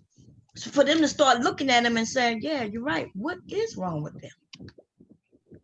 But if we don't do that, then yes, the media is the one shining the light on white women and Asian women, and that's what's happening. Yeah. And I don't disagree with that. I'm just telling you what I was told face to face with these young men that I've encountered. Mm-hmm. And you know what? I've also asked the young ladies that are coming into, the young sisters that are coming into the military, because I encountered them as well. You know what they're saying? They don't want to pay for. They don't want to pay for nothing. They don't want to take you out. They don't want to do nothing with you. They just want to Netflix and chill. So this is an environment and in a society that we live in to where there's vast difference in the thought process between black men and black women. That's what it is. True. So that now comes from their upbringing, though. Huh? Because you have that comes from their upbringing. Because you have single parent women raising men and telling them don't spend your money on women and all this stuff. But yeah, they want a man to come and spend money on them. Then you have single family women raising girls with no father, so then they don't know what to expect from a man when they're growing up because they ain't got no dad. They like to teach them what they should expect from these men. And ergo the problem. I said that very early on in the construct of this conversation. It starts where? In the house. Now, how do we fix it? How do we fix it? We have got to look at by marrying. Wait a minute. Together? God damn, brother. again, I'm just fucking with you, man. again. Yeah, you say that, but that's your belief system because it came out of your mouth, not mine. Now, by marrying, okay, we got to fix the problem that's keeping us from getting married. What's keeping us from getting married? I'll wait. I think all y'all should have a pretty good idea. I shouldn't have to explain that to you. I'm trying to figure out what's stopping us from getting married too, because I have no clue. I see people getting married, me, so I don't know. Well, question: Who is real life? Because if you want to call me a nerd or say that we are nerds, and I don't know you, you can come to the panel, man. Because you don't know me to call me a nerd. I don't want to argue, man. I never disrespected you either. That's a troll. I am that person. Won't I don't want to argue, man. I don't want to argue. I'm not here. No, this is a great conversation. Right. Gentlemen, don't be leaving. So you're saying, how do we fix the problem? Okay, the way we fix the problem. What is the problem? Not how you fix it. We got to identify the problem first before it can be fixed. We've just identified about I don't know how many goddamn problems. We just identified that we got single parent households that are raising these young men and young women, that they're not able to see what a real man and a real woman who are in it is a problem. It is a problem. Can I finish? Can I finish before you tell me what it is and what it isn't? You don't think that a single woman trying to raise a boy and this is a male child in this environment, that's not a problem? Bruh, that's not a problem to you. I don't see that as being a big. Oh, it's a huge. Okay, so they can't get married or don't know how to. Yeah, it's a huge problem. It's a huge problem, and I'll tell you why. And I think the brother and Bond will probably agree, maybe not. Here's the problem: because that young boy who's coming up in that environment, raised by that single parent, he's not going to see what a constructive relationship between a man and a woman looks like.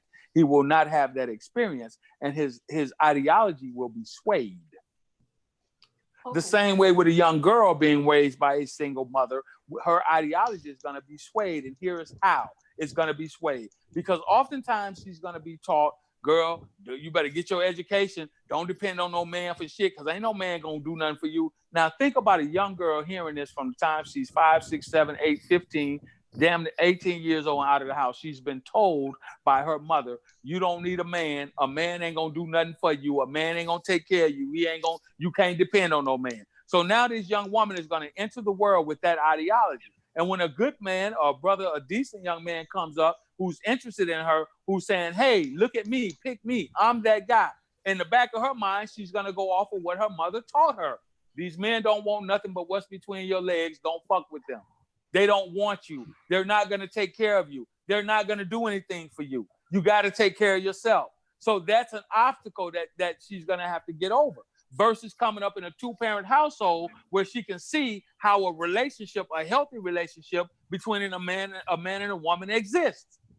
That's a huge problem in our society, in the Black society. Single parentship is a huge problem. And that's your opinion. Well, the numbers speak for that. What do you think? What's your opinion, Danini, on that? I don't think it comes from being raised by a single parent. I think it's being raised without values, which is the problem. Not just because it's a single parent, because a single parent can have values and morals and instill that into their children, even though they're by themselves. So I don't think that's an issue because I was raised by a single parent. Yes, it was a man, but I was raised by a single parent and I know morals. I understood it. This is my second marriage. So let's be real. I didn't steer away from men because my dad told me, make sure you have your own money. Yeah, he told me how to be under my husband, but he also told me to have a nest egg in case something happened in a household. Because there's more pressure on a man if he feel like he lost his job and he got to do it on his own. You make sure you stay your ass at work. Don't leave work because a man tell you you don't have to work, because rainy days do come. Danity, let me insert something here. Okay, I don't know your age group, right? Oh, I'm almost 38, sir. Okay, so your age group is you're in the 30s. All right. What's the percentage of single mothers in the 30 in your age group? I mean, I think it's mixed. What's the percentage? What's the? I asked a specific question because we can look the numbers up. What are the percentages of married women in your age group versus single women in your age group? I can only go by the people that's in my age group that I know. I can't go by the whole United States, and I think it's 50-50. I think that it's not. Okay. Because we have an 80% single parent rate in the across the black diaspora. 80%. 80% of our sisters are single. So you're saying the 80% is doing it wrong? No, I'm saying that what you just said may when you talk about things on a personal level, you become the exception to the rule and not the rule. But that's all I can. The rule is, I know, I understand that. So I'm trying to yet again give you a broader forecast on how to view the picture. Okay. The reason why we're having the issues is not solely because of the single parentship, the single mother rate out here. That is a huge factor. The next reason is because of the scope that society is in. Right now, marriage is not being pushed as the best thing for Americans across the board, which is why we have a higher divorce rate than we do marriage rate. I'm not saying that people are not getting married. They are, but less people are getting married. More people are getting divorced. That speaks to a larger problem across society as a whole. Okay? But that still don't have. So when you narrow it down to when you narrow it down to yourself, and Bomb, you've often heard me say this, you can't narrow it down to yourself, because when you do that, you become the exception to the rule, and there's no way that we could have the honest conversation, because I could tell you my issues, my problems, my concern, and say, well, I went through this and I don't see that and I don't see this. Then we're not talking about the broader scope across the entire diaspora. We're only talking about a small subsection, which is my subsection, my personal experiences, as you just did. You're talking about your personal experiences. You're not talking about how many homegirls do you have that are married versus how many homegirls you got that are single. All my homegirls are married. Oh, okay. One. Okay. All right. Okay. So all your homegirls are married. So you're talking about a small subsection that you know. What about in your city? How many? What's the percentages of married women in your age group versus single women in your age group? Exactly. No, I don't know, because I don't dwell on that. That's one of the problems. Why are we dwelling on the negative instead of uplifting the positive? That doesn't make sense.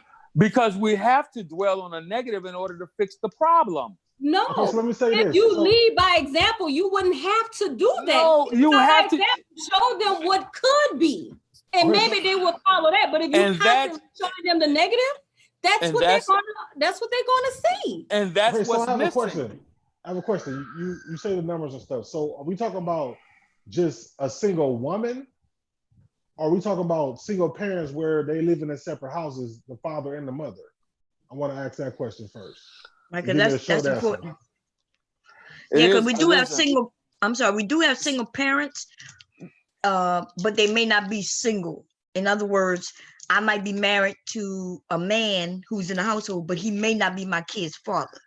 Right. You see, so that's what happens in the Black community. A woman ends up either married or in a relationship with a man, but it may not be the children's father. Right, but those numbers we don't have the numbers on that. We're talking about the numbers that we do know. Because it's Okay, so no. I'm asking. Wait. I'm asking. So We're are the single talking parents? Okay, so is a single woman or a single father or whatever? Is it just that woman taking care of the kids without the help of a man? That's what we call a single parent. Yes.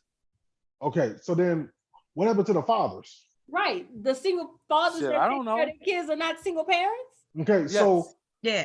So then are we blaming the woman for having sex with a man and then he left or he died or he gone? That's what it's. No, I'm asking a question. I'm just asking a question. And I'm answering you. No, that's not what I'm talking about here. Okay, so what you're saying? No, that's not what I'm talking about here. Okay? Because there is no way, number one, to know the percentages of people who are who are living together, who are co-domiciled. It is a way to figure that out. Y'all don't know that because y'all don't care. That's what it all comes down with. Because where do you get those numbers from? Where do you get those numbers from? The same way you get the numbers of single women. Where do you get it from? Where do you get it from? Census. I don't care, but you can get that if you really wanted that number. The same way they do these polls and ask questions. On one hand, they can do polls and ask questions on that hand also. They don't also too. They don't care. They label a woman as a single parent if she's not married. Yeah. So the father could still be in the picture. Right. But they don't want to ask that question. They don't care to ask that question because that's not important. They're ready to blame women. That's the bottom line.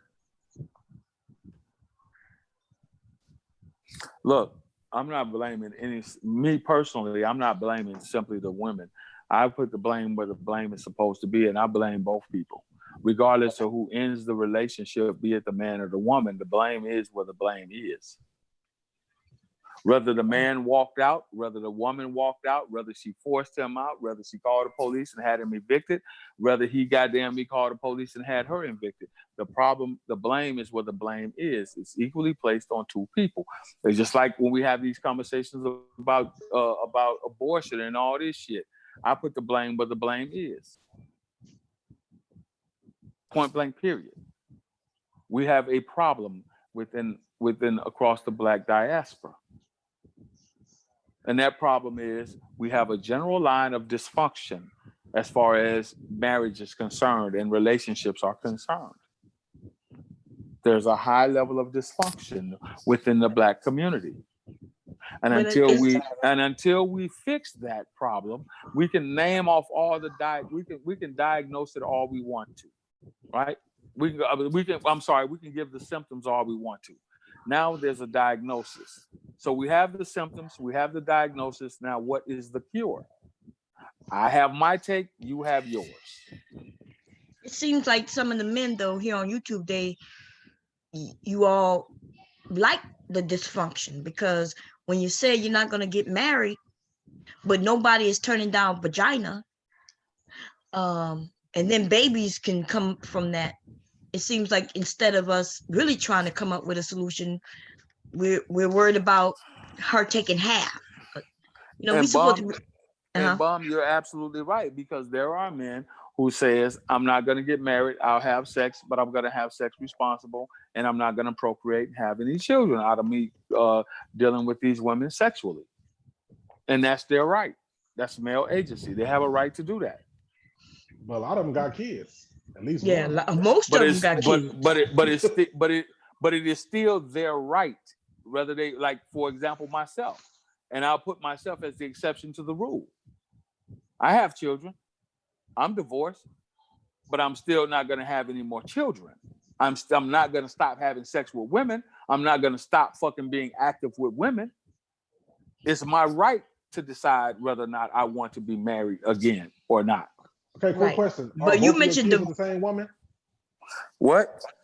Are your kids all with No, the same they're woman? Not. I've been married and divorced 3 different times, brother. Did you not hear me say that?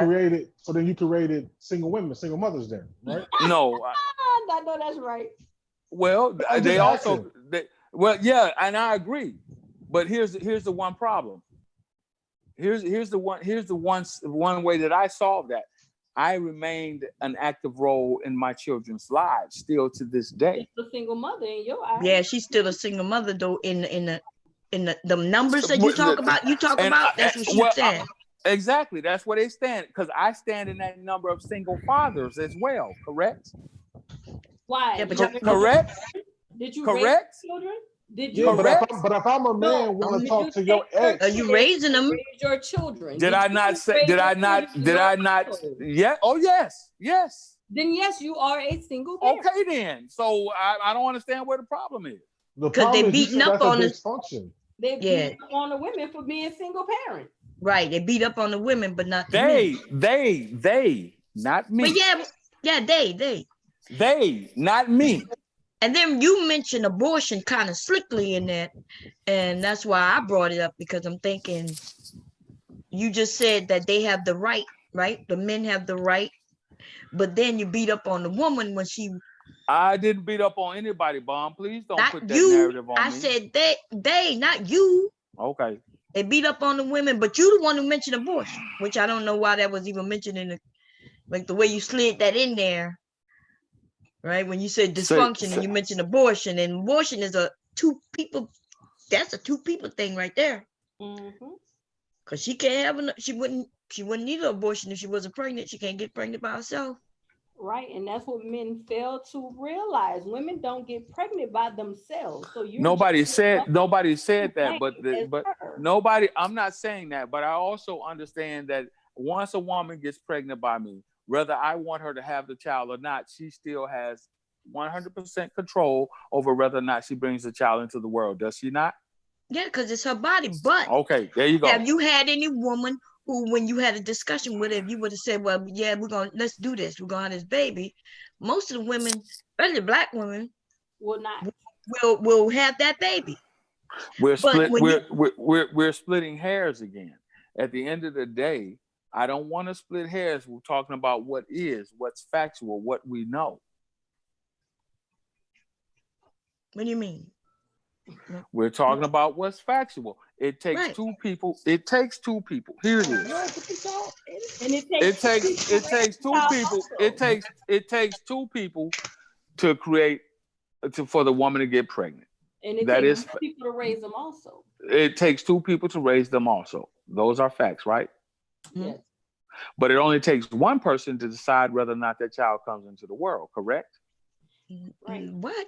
No, what are you talking about? It does take one person, Bomb. It takes one person to make that decision, because that decision is on a person. On her, because she's pregnant. But most, like I'm saying, most women, when she goes to the man and say, hey, we're pregnant. I mean, y'all, of course it's her decision.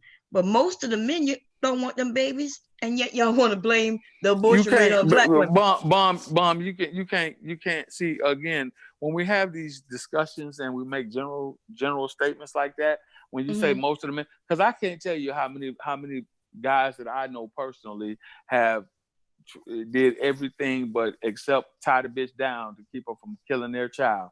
I can't tell you how many men that I've encountered that said, "Oh, don't kill my baby." All they had to do was say, "Hey, will you marry me?" No. No, see, that's that bullshit. Oh, that's what they should have done. You said they tried everything except tie her down. They didn't want to get married? Because maybe that's the issue. They got some women who, they don't want, they not taking no chances. But if he asked her to marry her, well, maybe that might have solved everything. But I want to know, how is that bullshit? I mean, she's good enough for you to go inside her, but she not good enough to marry? Like, what kind of shit? It was said earlier that a lot of women don't want to get married. Yeah, maybe no. See, we can't go on once what happens. It's a lot of women that don't want to get married. There's a lot of women that get pregnant. They're like, I don't want to get married. I ain't marrying nobody. I'm gonna have my baby on my own and take care of it by myself. So now I've had. Okay, so I'm gonna be the exception to the rule again. I've had women that I've known over the course of my life since I've been in the military to make proposals like that. Like, oh, I just want you to give me a baby, no strings attached. Just, you just get me pregnant. I'll take care of my baby, and you don't have to worry. I've had that happen to me. And I respectfully decline. Yeah, but you identified the problem and didn't realize it. And what was that? Maybe we should be having these conversations before we start having sex, period. I understand that. I've always been an advocate for having the conversations before we start having sex. Then that's your problem. You identified the problem now. Since you an advocate for it, what are you going to do to solve that? Are you talking to your soldiers? That's why I'm here having a conversation right now. And that's why I mentioned talking to the soldiers. That's why I do what I do. That's why I go to various platforms and get engaged in these conversations so that a different side of the story can be put out. So that people out here on the YouTube streets won't just hear one side of it. So they won't just hear that all Black women in America are fucked up. You got to go outside of America if you want to find you a feminine woman. I wholeheartedly disagree with that. Yeah, but at the same time, it's not what you say is not the same. I'm just my opinion. The way you speak to me, it comes off harsh, and it seems like you're pointing the blame at women. No, it seems like they angry at this. Women having a choice about abortion. Well, I'm sorry if that's the way you take it, because that's not my intent. Look, we've tried everything over the past. Over the past 35 to 40 years, Black women, whether you want to like it, whether you like hearing this or not, have basically had their way. They have been in charge of the communities. They've asked men over the past 35 to 45 years he doesn't talk to he won't talk to me. He acts like he doesn't care. He doesn't show any emotion. And now that Black men are coming to these spaces and they are voicing how they truly feel, it's being met with fucking. It's being met with a veracity that's unlike anything I've ever seen or heard of. Because you've asked us for 35 to 40 years to voice our opinion, to tell you how we feel. For 35 to 40 years, we didn't do it. We just kept our nose to the grinding stone. We stayed quiet. We didn't complain. And now Black men are actually voicing their opinion, and you don't like what you're hearing. Because back 35, 40 years ago, that wasn't you. That was your dad they was asking to speak. Right. But you and these younger men are the angry ones. Yeah. So what's up with that? Yeah, why are you angry and hurt? Nobody's angry and hurt. We're simply taking. See, this is the problem again. You don't like what you're hearing. You don't like because men are saying you guys do not like vitriol. The way y'all speak. Well, I'm sorry. What you say is how okay. You say well, it. we tried everything. We tried all the honey pies, sugar plums. And that's not how you get things done either. All right. See, again, this is where we get into that. We're trying to win points here. I'm not trying to win points. It's not point. It's not. You want us to listen to you, but you don't want to listen to us. I'm listening. I hear you. You keep mentioning 35, 40 years ago. But you're trying. You was 10 years old at that time. Over a time span, Bomb Cherry. It's been over the past 35. Over that time span, I was a part of that, just like you were a part of it. Right, and I didn't see what you said. It didn't stop then. It continued on, and now we're at the point where brothers are saying, "Fuck it, y'all want to know the truth? Here it is." Yeah, because y'all didn't stop creating children. It got worse, and now did y'all stop creating? Did y'all stop creating children, Bomb? Did Black women over the course of that span of that time, then did they close their legs and say, if you don't marry me, we're not having sex? No, we all started. We having children. Now you want to blame men. Ones crying. No. Now you want to blame men. You all are trying to place the blame, not us. No, we're not. No, now you want to. You just did it. You just blamed You just said that y'all are angry and y'all on here and y'all. No, you said we were angry.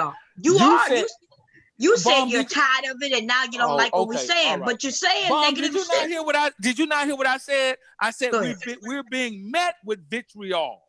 No, that's what I said. No, but I'm telling you what we hear, dude. Okay. I understand what you're saying. I'm talking about what I hear from these men. Because you didn't hear me. Because you didn't hear anything 30, 35, 25, 15 years ago, you didn't hear men talking like this because they wasn't whiny. They wasn't whiny little bitches. Right. Because you know but these young boys are whiny little bitches. Can I finish, Bob? Yeah, go ahead. The reason why they're voicing their opinion because they feel like they've gotten an unfair deal, and they're tired. And they're tired of women having the advantage in relationships. Tell them to go get their sex dolls. No. See, now, again, now you don't want to hear it because when you talk about male agency, when you talk about men doing what men feel is best for them, it's an issue. It's a problem.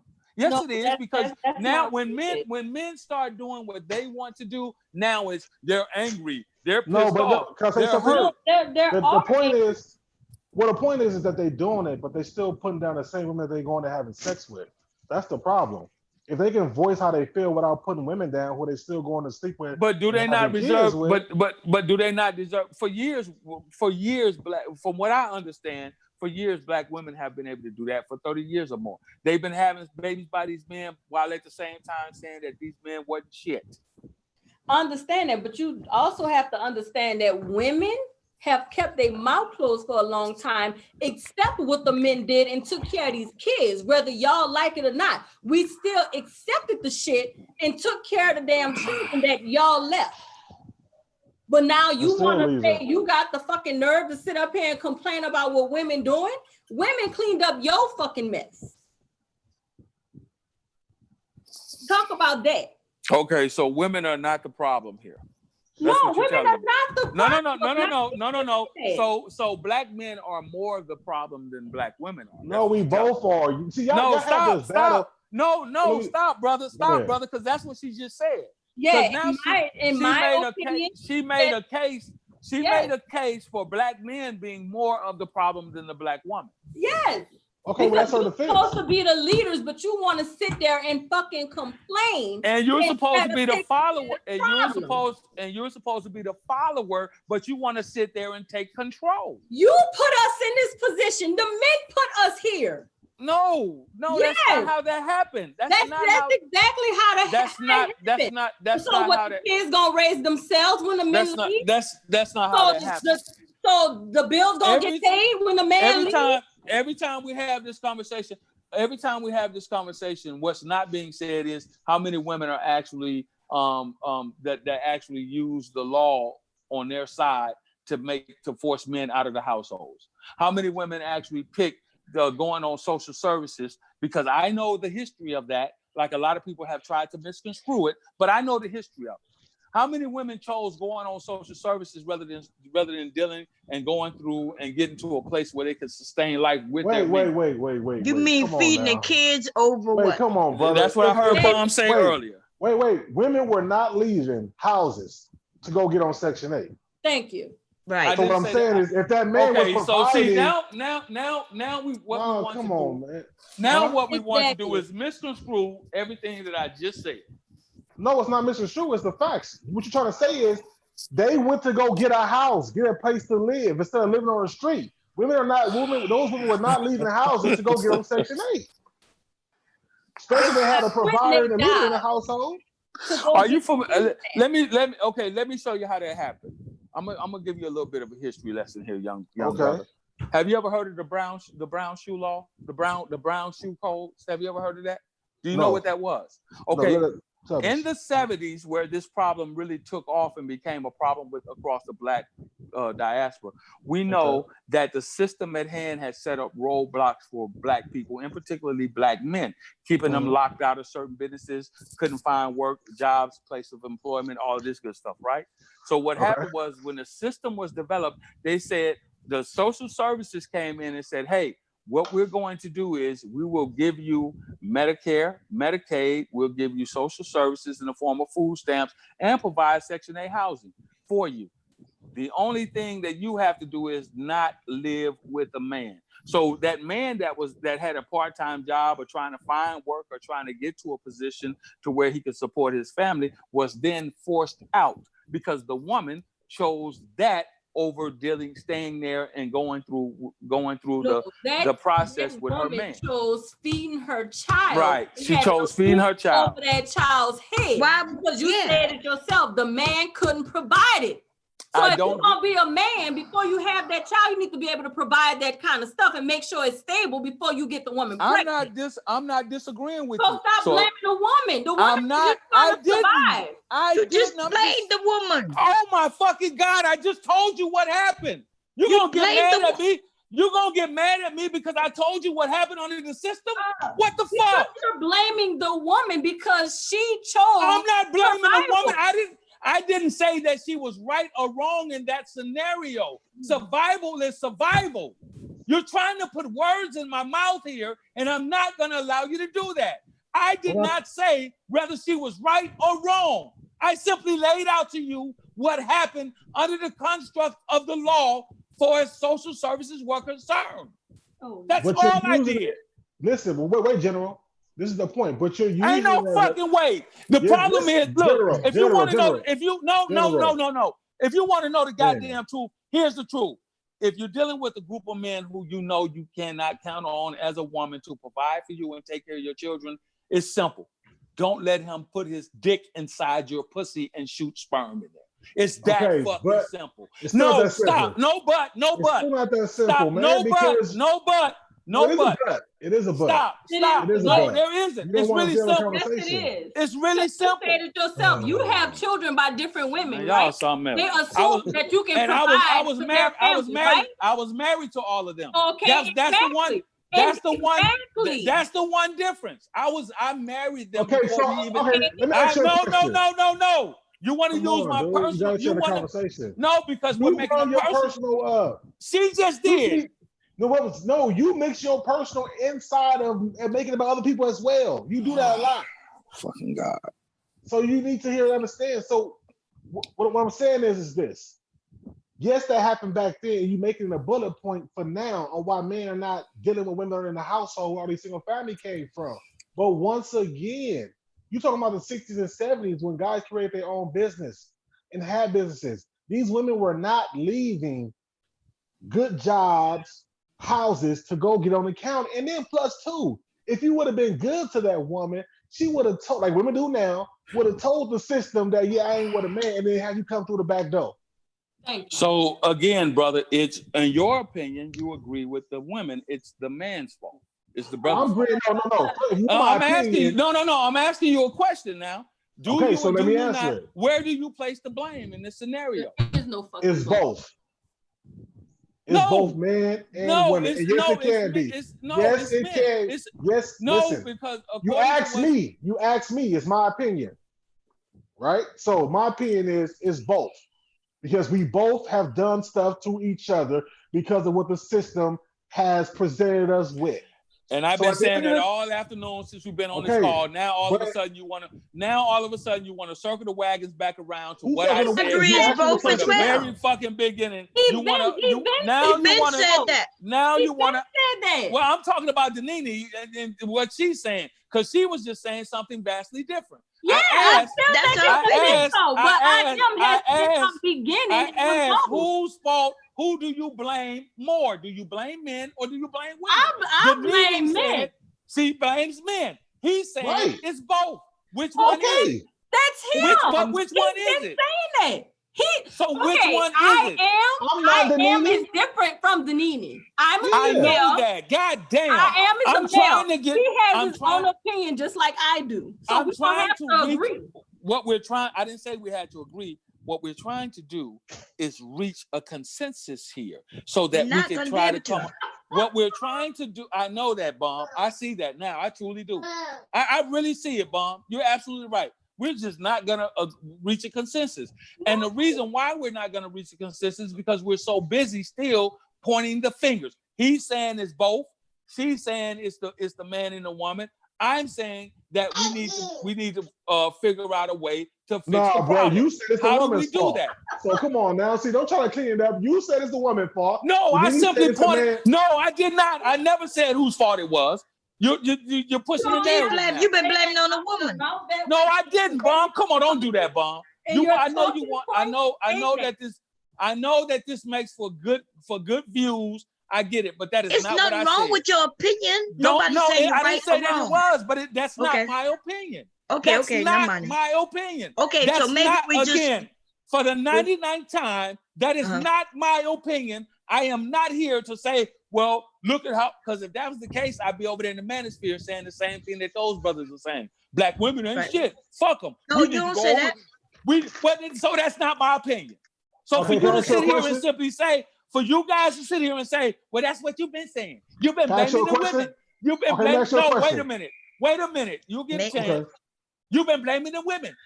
That's not what I've been doing this afternoon on this phone call. That is not what I said at all. I simply pointed out. Wait a minute. Let me ask you one question. It ties into your thought. Let me finish my fucking statement, and then you can ask the question, brother. Okay, go ahead. That's not what I said. I never blamed anyone. I'm simply looking for the solutions to fix the problem. To blame the woman would be a problem to the problem, not a solution. To blame the man would be a problem to the problem, not a solution. To blame both parties is a problem, yet again, to the problem and not a solution. What I'm looking for is how do we fix the problem? Where is the solution to blaming, to the blame game? That's why we have the gender wars. Okay, there's no solution to the blame game. Okay, so that's your question. So then my question is then, you don't blame neither. So what solution is the problem? No, what problem are you going to create a solution for then? Is it the woman want to listen to the man? What problem am I looking for? The problem is everything that's affecting our community, which is keeping us from having holistically Black families intact. That's the problem. So that's the problem. I don't understand how you're not known. What's keeping us from together, sir? What? What's keeping the Black man and the Black woman together? We just meant it's a fundamental ideology that Black men have versus the fundamental ideology that Black women have. That's what's keeping us from getting together and creating Black families holistically that will put asunder, that will fix, that will fix a lot of the problems that we're having in our community, brother. Okay, so do we have a general one that's doing that, or do we need to hear from the women to tell what's their fundamental issue they have with the man, and do we need to hear from the man what's their fundamental issue they have with the woman, so we can find somewhere in the middle to coexist? That's exactly what I've been trying to do all afternoon. We've been hearing from the women. You're hearing from men, both who think that that we need to just find a problem for the solution. We heard from you, who said that you blame both. We heard from Danini, who says she blames the men. You heard from Bomb, who's hosting the show, who says that she's in agreement with a little bit. But I don't think nobody gave their take on. Can I finish before? Can I finish so we don't have to escalate? Never mind. You go ahead, brother. All I'm saying is then can we hear from both parties to display what they feel is their fundamental issues on why men and women are not coming together and not getting married and not having successful marriages? Sure, we've been doing that all afternoon. I don't know where you've been in the construct of this conversation. All I heard was you say because women don't want to listen to the man and the man leading. That's not what I said, brother. That's not all I said. That's not all I said. I said, yet again, there is a fundamental ideology that women have, which is different from the fundamental ideology that men have. Now, with all of the problems on the side of men, and all of the issues and problems on the side of women, how do we fix those and come together? We know the issues. We know the problems on both sides. Let's come together and talk about solutions. You can't. How come we can't? Because if the women have a problem on the women's side, then you have to leave them to fix them. If men have a problem on the men's side, then you have to leave them to fix them. Once both are fixed, then you come together. Because a man can't think like a woman and a woman can't think like a man. So you can't fix a woman just like a woman can't fix a man.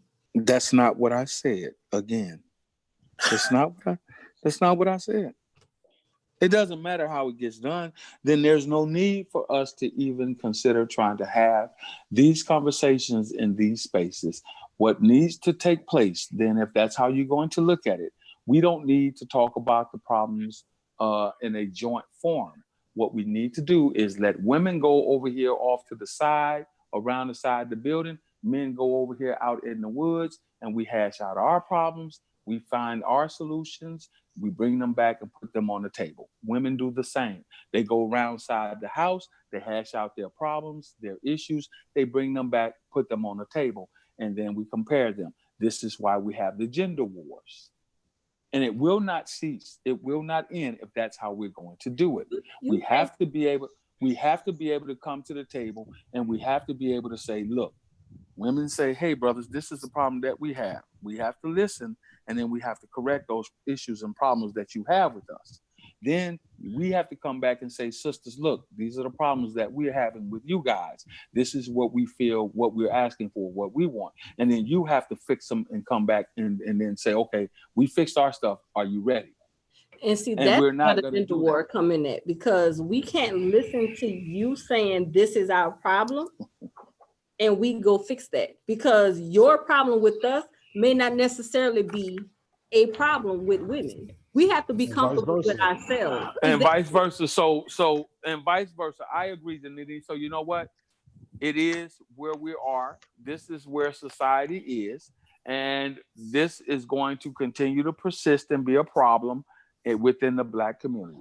And it will cease to exist as we've known it. Over the past it'll cease to exist. Black families will cease to exist the way they have existed over the past 480 some odd years. And that's your opinion. But can I say something though? I live in a Black area, and I don't see where we're not getting along and being in a relationship. Right. I see Black relationships. I see Black marriages. Whether it's good or bad, I see them. So it's not like we're not dating Black. I don't know where you live at or however. I did not say that Blacks are not dating Blacks. 96% of Black men okay, so are let me finish women. talking. Let me finish talking because you was talking. So back to what I was saying, I don't see that. What I see the point is that nobody mentioned is the financial point. Our financial situation, the money in our communities, the money's in our pocket, us making enough money, but we ain't got to work 2 or 3 jobs so we can be home more with those kids like other races of people are able to do, or where we can hire a tutor, or we could put our kids in some extra classes or whatever. To me, it's the financial situation. It's not so much about us not fundamentally getting along with each other. So I think we do, but we're a lot of stressed off of our financial situations. And I think that's what's tearing a lot of Black people up is the money. Okay, so now let's deep dive into that. We don't have to talk about Black women and Black men not being together. Let's talk about that specific cause, the financial piece of it. All right? And here's why that's going to take now we're going into a different discussion. How do we fix the financial piece? How we fix the financial piece because 2 in a home raising a family is better than 1. So yet again, we're back to that specific point. How do we fix the financial piece? We got to fix the piece of, we know that Americans in general, but in particularly Black Americans, are not having children, right? Okay, so let's go beyond that. So we got to go to the education piece, right? We got to go beyond that. We got to go back to where we create this generational wealth. Oh my God, that's the easiest point ever. Because you keep going in and out of all these other places where we don't need to be. But it's the easiest solution. And that's just financial literacy, starting from elementary age kids. Financial literacy. And that'll stop all of this. Right, teaching about wealth. Right.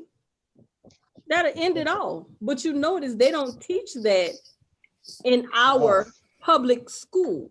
Do you support Dr. Umar Johnson?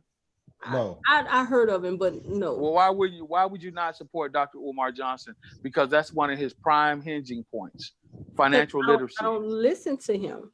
I know you don't listen to him. I'm offering him as an example since you said financial literacy. He's not an example. He's not an example. If he was teaching, how are you going to teach financial literacy and you got a school that you've been trying to put up for damn near 4, 5, 6, 7 years? If that's the case, then he would have been taking all that money that he was getting from people, putting it into a money mutual, and by now he would have been able to draw that money. Yet again, let me finish talking. You asked the question. So yet again, Here we go. We don't have to go down the road of what.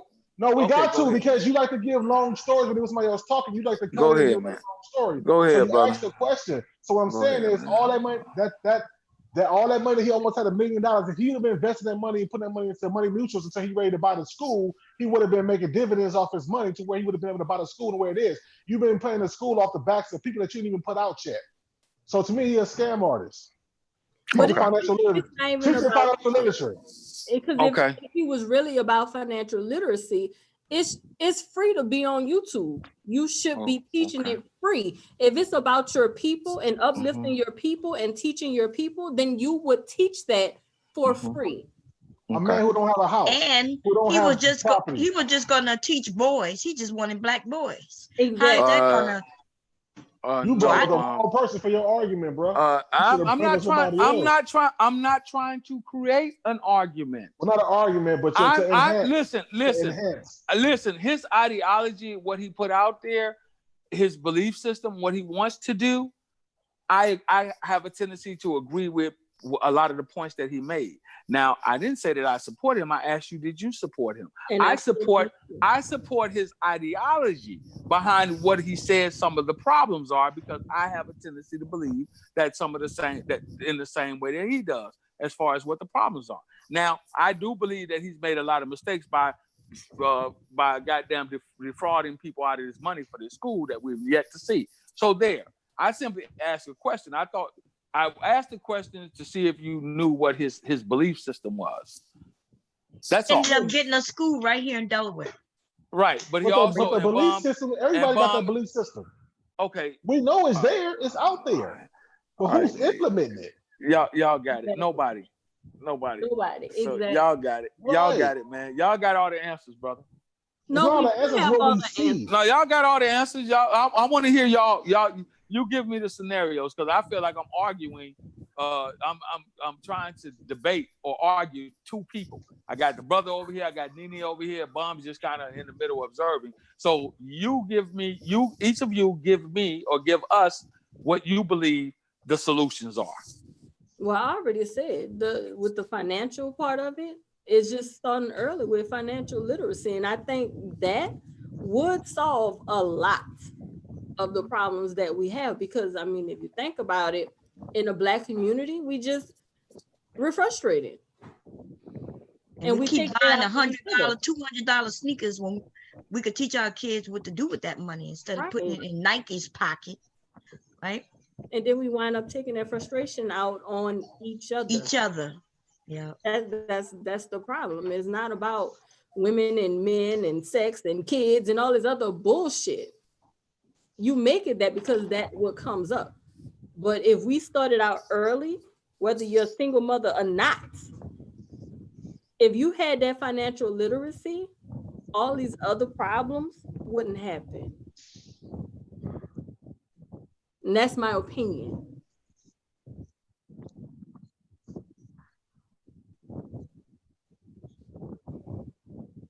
Damn, Q quiet. No, go ahead, brother. I mean, I'm elaborate. Oh, man. Continue. Go ahead, brother, because when I start speaking, you always got something to say. So I want to take the conversation down. Now it's your turn. Okay, so you elaborate. So let me go ahead. You go ahead. No, you go ahead. I'm about to. All right. So my take on it is more of, we got to start loving each other. We got to stop picking our women because of how good they look in their 20s. We got to stop picking our men on how fine they are in their 20s, and start picking people that we know that's going to have our back. Start picking people that we know that can be a good father or have the traits of being a good father and being a good mother. Start picking people where you find out where their background comes from. You know, what's going on in their lives. You know, so do they come from a single parent home? They come from a broken home to where they're going to have mental issues, or it's going to be hard for them to love. They got walls and stuff from the man and the women. We got to start picking with our minds instead of with our dicks. You know what I'm saying? Also, too, when you're picking that and you get married and you choose this woman, you got to do whatever it takes to make the relationship work. Relationships are constant work every day. It's not, oh, okay, well, this is my role, that's your role, let's just play it to the best of it. No, things change, time change, things involve, that woman going to involve, you going to involve, things going to be different. But if you communicate with each other, you talk to each other, you grow with each other, you love on each other instead of, oh well, my wife's titties are saggy now because she had 3 kids, and I'm gonna pick somebody else who boobs sitting up and she ain't got none, or she got breast implants or whatever. Men got to start picking women who's gonna ride with them and who's gonna support them and who's gonna put them in a position to be greater. You know what I'm saying? And women got to pick men that who's gonna respect them, love them, and as they go greater, he's gonna pull you up too, and not just say, okay, well, you're gonna be a stay-home wife. But you know what, be a stay-home wife and create this business that you always wanted. A home-based business that a lot of Black people don't do, where you can write off a lot of taxes. You can hire your kids to work in your home-based business. You can still make money on the side. You still got two household incomes, but she's allowed to still be at home and take care of the kids, and they're not at home raising themselves because both the mom and the dad at work every day. And then, yes, what Dominique said, we got to add that financial literacy in and start teaching us, because they're not going to teach us in the schools. They're not. And I think, too, we got to start putting our resources together. We got to start investing in each other. In Black, buy Black, do Black. If I know a Black daycare worker, why am I going to put mine in some Hispanic lady because she's $50 cheaper? But then you go to this Black woman, she might cost $50 more, but she's going to love your kids, take care of your kids, and it won't be all about the money and stuff. So that's kind of mine in a broad scheme. Just my opinion. Okay, Denise, back on you. Do what? You don't have an opinion? Oh, well. Wow. No, I don't have an opinion because when I give you my opinion, then the conversation moves again, and then it's all these questions, and why come we can't do this, that, or the third. So I agree with everything. I agree with everything you guys just said. You know what? Nah, bro, you can. I agree. Well, it is that is a part of it, but then what we have to talk about is how do we get to the point of teaching financial literacy when we know the education system in this country has been against us since the inception of this country. All right. So, and to what the brother just said about picking right and picking wrong, who's picking what, well, we know that that's not going to happen because people have the ability to have their own preferences in what they like and what they don't like. I'm just saying. So now we're back to square zero. See how easy? See, because we're back to square zero. Because you're saying and I agree with you. We do need to pick people that that's where the whole pick the better woman or pick the better man comes from. We've had that conversation. But I'm gonna tell you, we've had that better. See, you taking it wrong. See, well, I'm saying pick better. I'm saying pick. It's not. You look at the better man as pick the right. Okay. Well, what do you say? Whatever you mean by what did you just say? Okay. So let me ask you a question. What did you just say? You said we gotta stop picking people who we gotta stop picking people that we want to leave when their titties start sagging, or we got to stop picking people that are in their 20s just because they look good and all this other shit, right? Okay. In a sense, you're saying we got to make better choices within the people that we choose to be with, marry, and procreate. Is that not what you said in a nutshell? No, you have to pick the better woman that's for you. Exactly. Mentally, I just said, listen, why do we have to go into these goddamn... Why do we have to split hairs? Because you don't listen, man. We just you said don't listen. Brother, we just said... I'm not taking a shot. I'm not taking a shot. Brother, we just said the same thing, just in different ways. Listen. We just said the exact... Okay. Oh, my fucking God. I'm not taking a shot, but at the you end don't of have the to day, take a shot. You don't have to take a shot because I gotta take it. I gotta take it because you're the only one on this panel that's been married 3 times and ain't married now. So we know that your picking ain't up to par. And so you mad at the fact that you picked 3 failures that's in your life and had kids with them. So you putting that on everybody else on YouTube because you don't know how to pick or you didn't know what was best for you. Because I'm assuming, are you gonna say that either was it your fault or was it their fault? And if you didn't cheat on them, then whose fault was it? The woman's? Because she didn't do X, Y, and Z. So at the end of the day, you need to go look at your okay. So all right, I'm glad. Okay, all right. I'm glad you took that shot. I'm glad you took that shot. No, I know. I'm gonna because I hear you every time on these panels. Because I thought. Let me finish then. I'm going to respond because I thought that we were not. I thought that we were not going to. No, because you be on these panels every time and you talking about. I thought that we were not going to make this a person. I thought that we were not going to. No, it's always personal when you get on the thing because you're coming from your home, from your own personal thing, and what you teaching these guys in the army. I'm not teaching. Well, listen, you say son, you got a group of guys that you tell stuff to. Are you married? Yes, I am. Yes, I am. Are you married? How many times you been married? How many times you been married? Okay. I'm happy for you. I hope you stay married for a long time. I hope that everything works out for you. I also hope that you teach your son so your son doesn't have to go through create a single baby mother. Oh, I definitely do. I hope and pray that you do. And I hope. See, this is why you can't talk to certain people because their mindset is certain. They haven't had certain experiences. Wow. How are you gonna tell me what I ain't had? You haven't. You don't even know me. Right? You don't even know me. You only know because you tell it. I know you because you tell it on every panel. Or I got a sense of you because you talk about your life, but you don't know me. But you don't. What they did and your kids and all that. Okay, so I know what you have said. But you can't tell me nothing about me because you don't know nothing. That's fine, brother. You're right. I agree with you. You're right. At the end of the day, no. You're right. What these women are doing, these black women doing this. That wasn't my statement. That wasn't my statement. You're pushing a narrative now. These videos, I'm pretty sure people in the audience saying we've heard you on plenty of panels. I know because I have nothing to hide because that's why I'm here. What I'm saying is we know you to a certain extent. That's why I'm here again, brother. Then when you because be here, instead of you Danini said it earlier. Danini said it earlier, brother. She said we need to show the examples. So my example is what not to do. What you get that? That's not being your example. No. Do you get that? That's not being your example. Don't be like the general. Don't get married like the first time I did, and we thought we knew everything. We were inexperienced, so that relationship ended admirably. Okay? Number one, I'll explain it to you. I don't have an issue with this. I'll explain it to you. We were young. We were high school sweethearts. We went off to college together, thought we were in love. We got married. We had a son.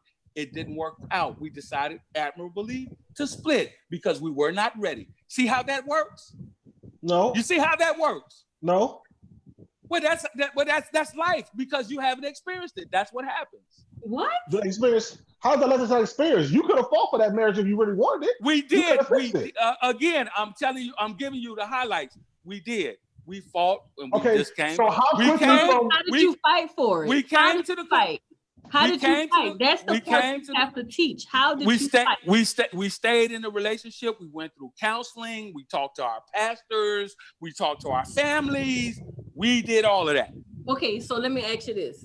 I'm not going to give you all of my inside because that's what people do. They like to hear your story, and I've disclosed too much as it is. That's I should have never. I should see that's my mistake. That's my mistake because now teach people what not to do. But that's okay. But testimony. Because this was not. Because this was not teaching anything. This was not because this was not supposed to be the conversation about me personally.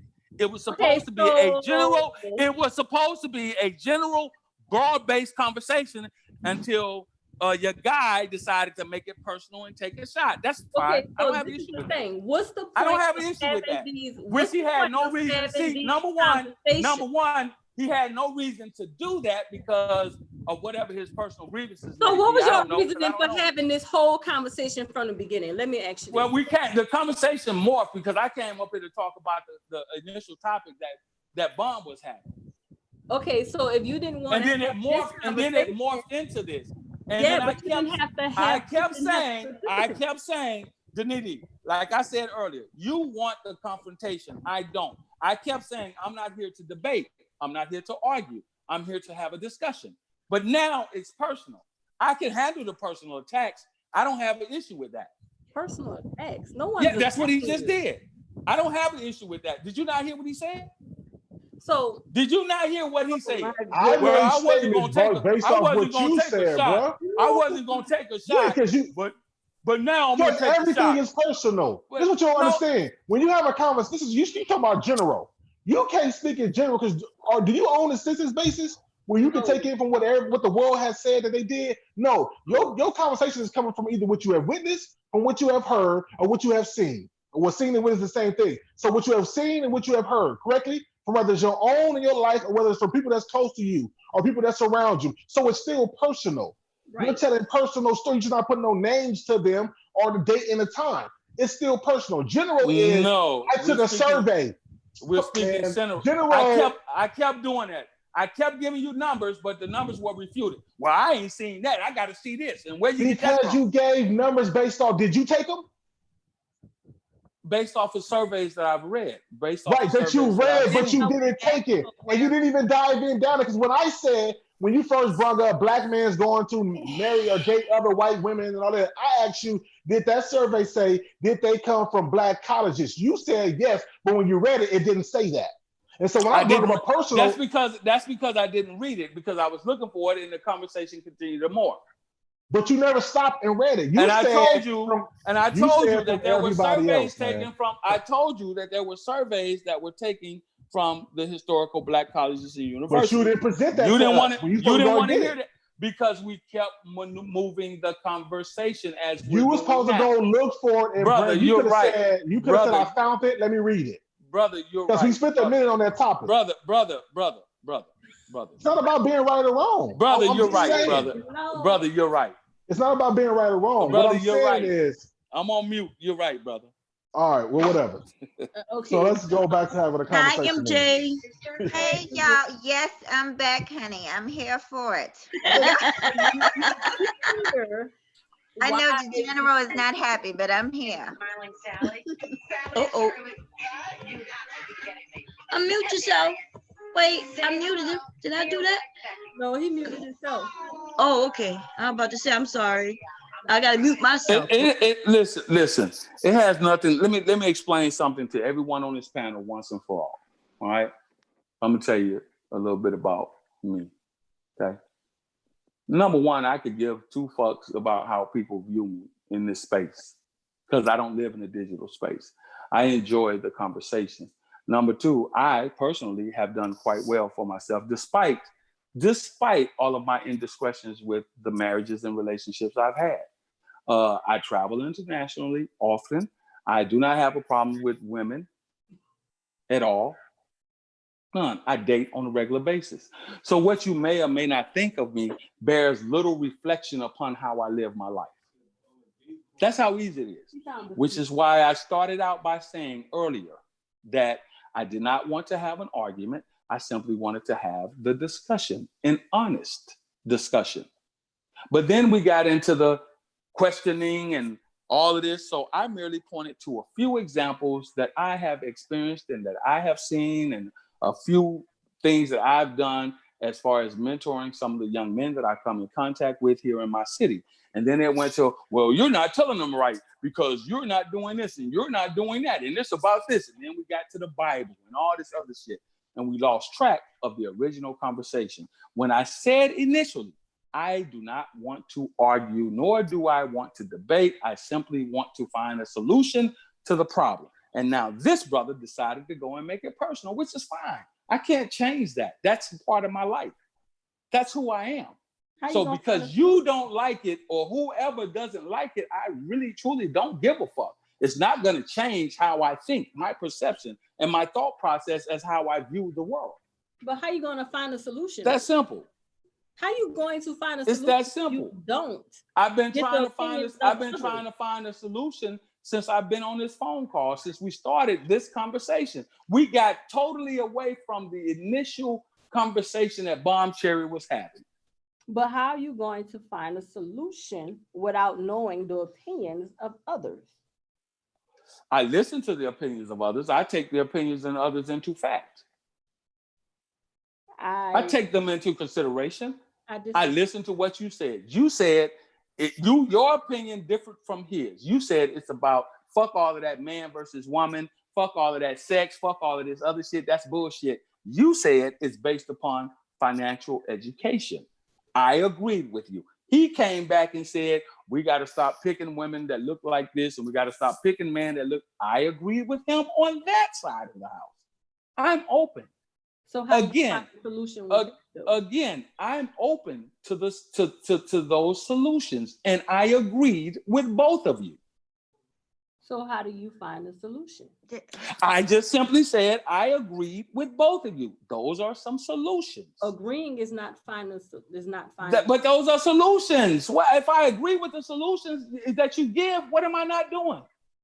Are you looking for an argument? Do you want me to have do you want me to stand in difference to your opinion, to your solutions? Is that what you further want me to do now? You further want me to go down the line and disagree with you all over again? Of course I don't. But okay, well, if I agree with your solutions is financial education, financial literacy. That's what you said. I said, I agree with you. You won't get no more debate or fight from me because I agree with what you just said. The brother said, we got to stop picking people because of the way they look in their 20s, both men and women. I agree with that. There we have it. That's the problem. I would like to just... I've been giving you my solutions all afternoon, but my solutions were wrong. We didn't say your solutions. They were not heard. What solutions did... Oh, geez. You didn't come up with no solutions. Yeah, that's what I was about to say. And I was going to say this. You, the general, I swear I'm not coming for you, but you really don't... You are. You don't have to say you're not coming for me. Just come on, sweetie. Just come on. You played the victim quite a lot. That's all I'm not playing no fucking victim. I'm the last person to play victim. Honey, you've been playing it all night long. And everybody can see it. First of all, you say that you don't live your life in cyberspace, but one of the first things that came out your mouth is comparing men, this whole situation between men and women to YouTube. That's one of the first things that you did. No, that's not. No, I did not. No, that's a false narrative. I told Bond. You know what? I want to finish. I want to finish. You've been whining and complaining that nobody else lets you finish. So let me finish. But I can't let you push that narrative. I can't. I have to correct you if you're pushing the wrong narrative. I often tell Bomb will tell you, what do I always say, Bomb, when I come to your channel? Every channel I go to, I say this. I'm not here to talk about specific people or groups of people. I'm here to talk about the topic at hand. The topic at hand. Not you personally, not the brother personally, not the brothers in the manosphere personally. You were talking I'm simply here to talk about the topic based on YouTube. What men think on YouTube. You did say that. I never said that because that's not what I do. If I'm telling you I don't want to talk about the men in the manosphere who are on YouTube, then I'm telling you I don't talk about people that are you gonna fucking let me finish a motherfucking sentence? I can't. No, I'm not. Not if you're gonna push that bullshit narrative. I'm going to continue to motherfucking talk. I know what the fuck I heard. There you go. There you go. I know. And the people in the motherfucking chat heard your ass too. You were talking. I know. The topic came up. I know. Go ahead. Submission. Go ahead. You took that all the way across the motherfucking world. You talked about. There we go. Here's the problem right here. You hear her voice? You hear this shit? About submission. You hear this shit? You hear how she speaks like a man? The motherfucking planet. Here it is. Now, this is the type of masculine. This is the type of masculine. This is the type of masculine motherfucking attitude that our black women have. Masculine? You hear her? Do you hear this? Do you hear this? Do you hear this? Do you hear the type of language that she's using? That's not productive language for a woman, a feminine woman to use. To be patient with you. That's not no, sister. No. That's not the type of language that a feminine woman would use. Well, General, if you would be quiet and let them finish their I'm not gonna let her lie on me. I don't give a fuck. Brother. You can defend the gynocracy all you want to, brother. I'm not here for that. I'm here for the honest conversation. Well, then you should I'm here for the honest conversation. But what I'm not gonna do on this or any other panel is allow someone to push a narrative on me and say things that I did not say. I'm not gonna do that. Well, let her talk. I'm not gonna. I ain't gonna let her. No. Fix your statement before you fucking continue. Because that is not what I said. Fix my statement. You didn't let me finish my statement. I said fix it first. If you fixed it first, I didn't bring up anybody on YouTube. I did not bring up anybody in the digital space on the YouTube streets. That's not what I said. That's not what I said either. Yes, it is. Open your motherfucking You started out by saying me. You start. And listen, let me tell you something. I'm not gonna take too much more of your goddamn disrespect and cursing. You're not gonna fucking keep cursing at me, okay? All right, I'm generally, I try to be a gentleman, but I'm not gonna let you stand here and talk to me any kind of goddamn way. What you gonna do? You're not gonna. You about to. Going no goddamn where. You about to get cursed the fuck out. The fuck out, you bitch, nigga. I'm trying not to. So that's being a leader? Motherfucking slap. I'm trying not to. I'm trying not to. Bitch. So that's been a leader, General? That's been a leader? I'm trying not. Have I done it yet, brother? Have I cursed her out? Have I cursed her out yet? What the Bible say? So as a man thinks. So here we go. So as a man thinks, so as a man is. So here we go. I'm giving her the verbal clues as to not speak to me in such a disrespectful term. I'm giving her verbal clues like a man should. Lady, but General, if you will be quiet and give her the respect to speak, I'm asking you. It'll be respect on both ends. I'm asking you. I am respecting. I'm not cursing. No, you still talking. You still talking over her. You making noise. I will not allow anyone to lie on me. There you go. Jump in and protect the gynocracy, brother. Number one. I mean, you can call it protect the what? This conversation between she and I doesn't have anything to do with you at the moment. Yes, it does. So I'd ask we are on the panel. We are on the panel. We are on the panel, but this is a conversation that's taking place between me and another person. So now it's a conversation, not an argument? I'm having a conversation. An exchange of information. I'm having an exchange of information. The exchange of information that I'm having is, please do not put words in my mouth. Please do not push a narrative over on me. Please do not make it seem as though I said something that I did not say. That's all I ask her to do. Straighten it up. Fix it. Can I ask a question? And thank you, I am who I am, for, trying to defend me. I really appreciate it. But I'm going to try and handle this, the General, because I really don't have any. I know you think I'm coming for you. I'm not. But I'm trying to get you to see the error. When you made that very statement saying, I'm not coming for you, that was the clue to say, well, I'm coming for you. I'm not gonna lie, I want a piece of you. I know. You see how easy. I'm not even gonna lie to you. You see how easy this shit is. Do you see how easy this shit is? Yeah. And you wonder why some brothers are opting out. Do you see how easy this shit is? General, I'm not gonna lie, I have an issue with you. It's easy. It's real easy. On panels. It's real easy. You see how easy that shit is? She just sit here and told a lie. Well, but they're opting out to what though? You keep saying no.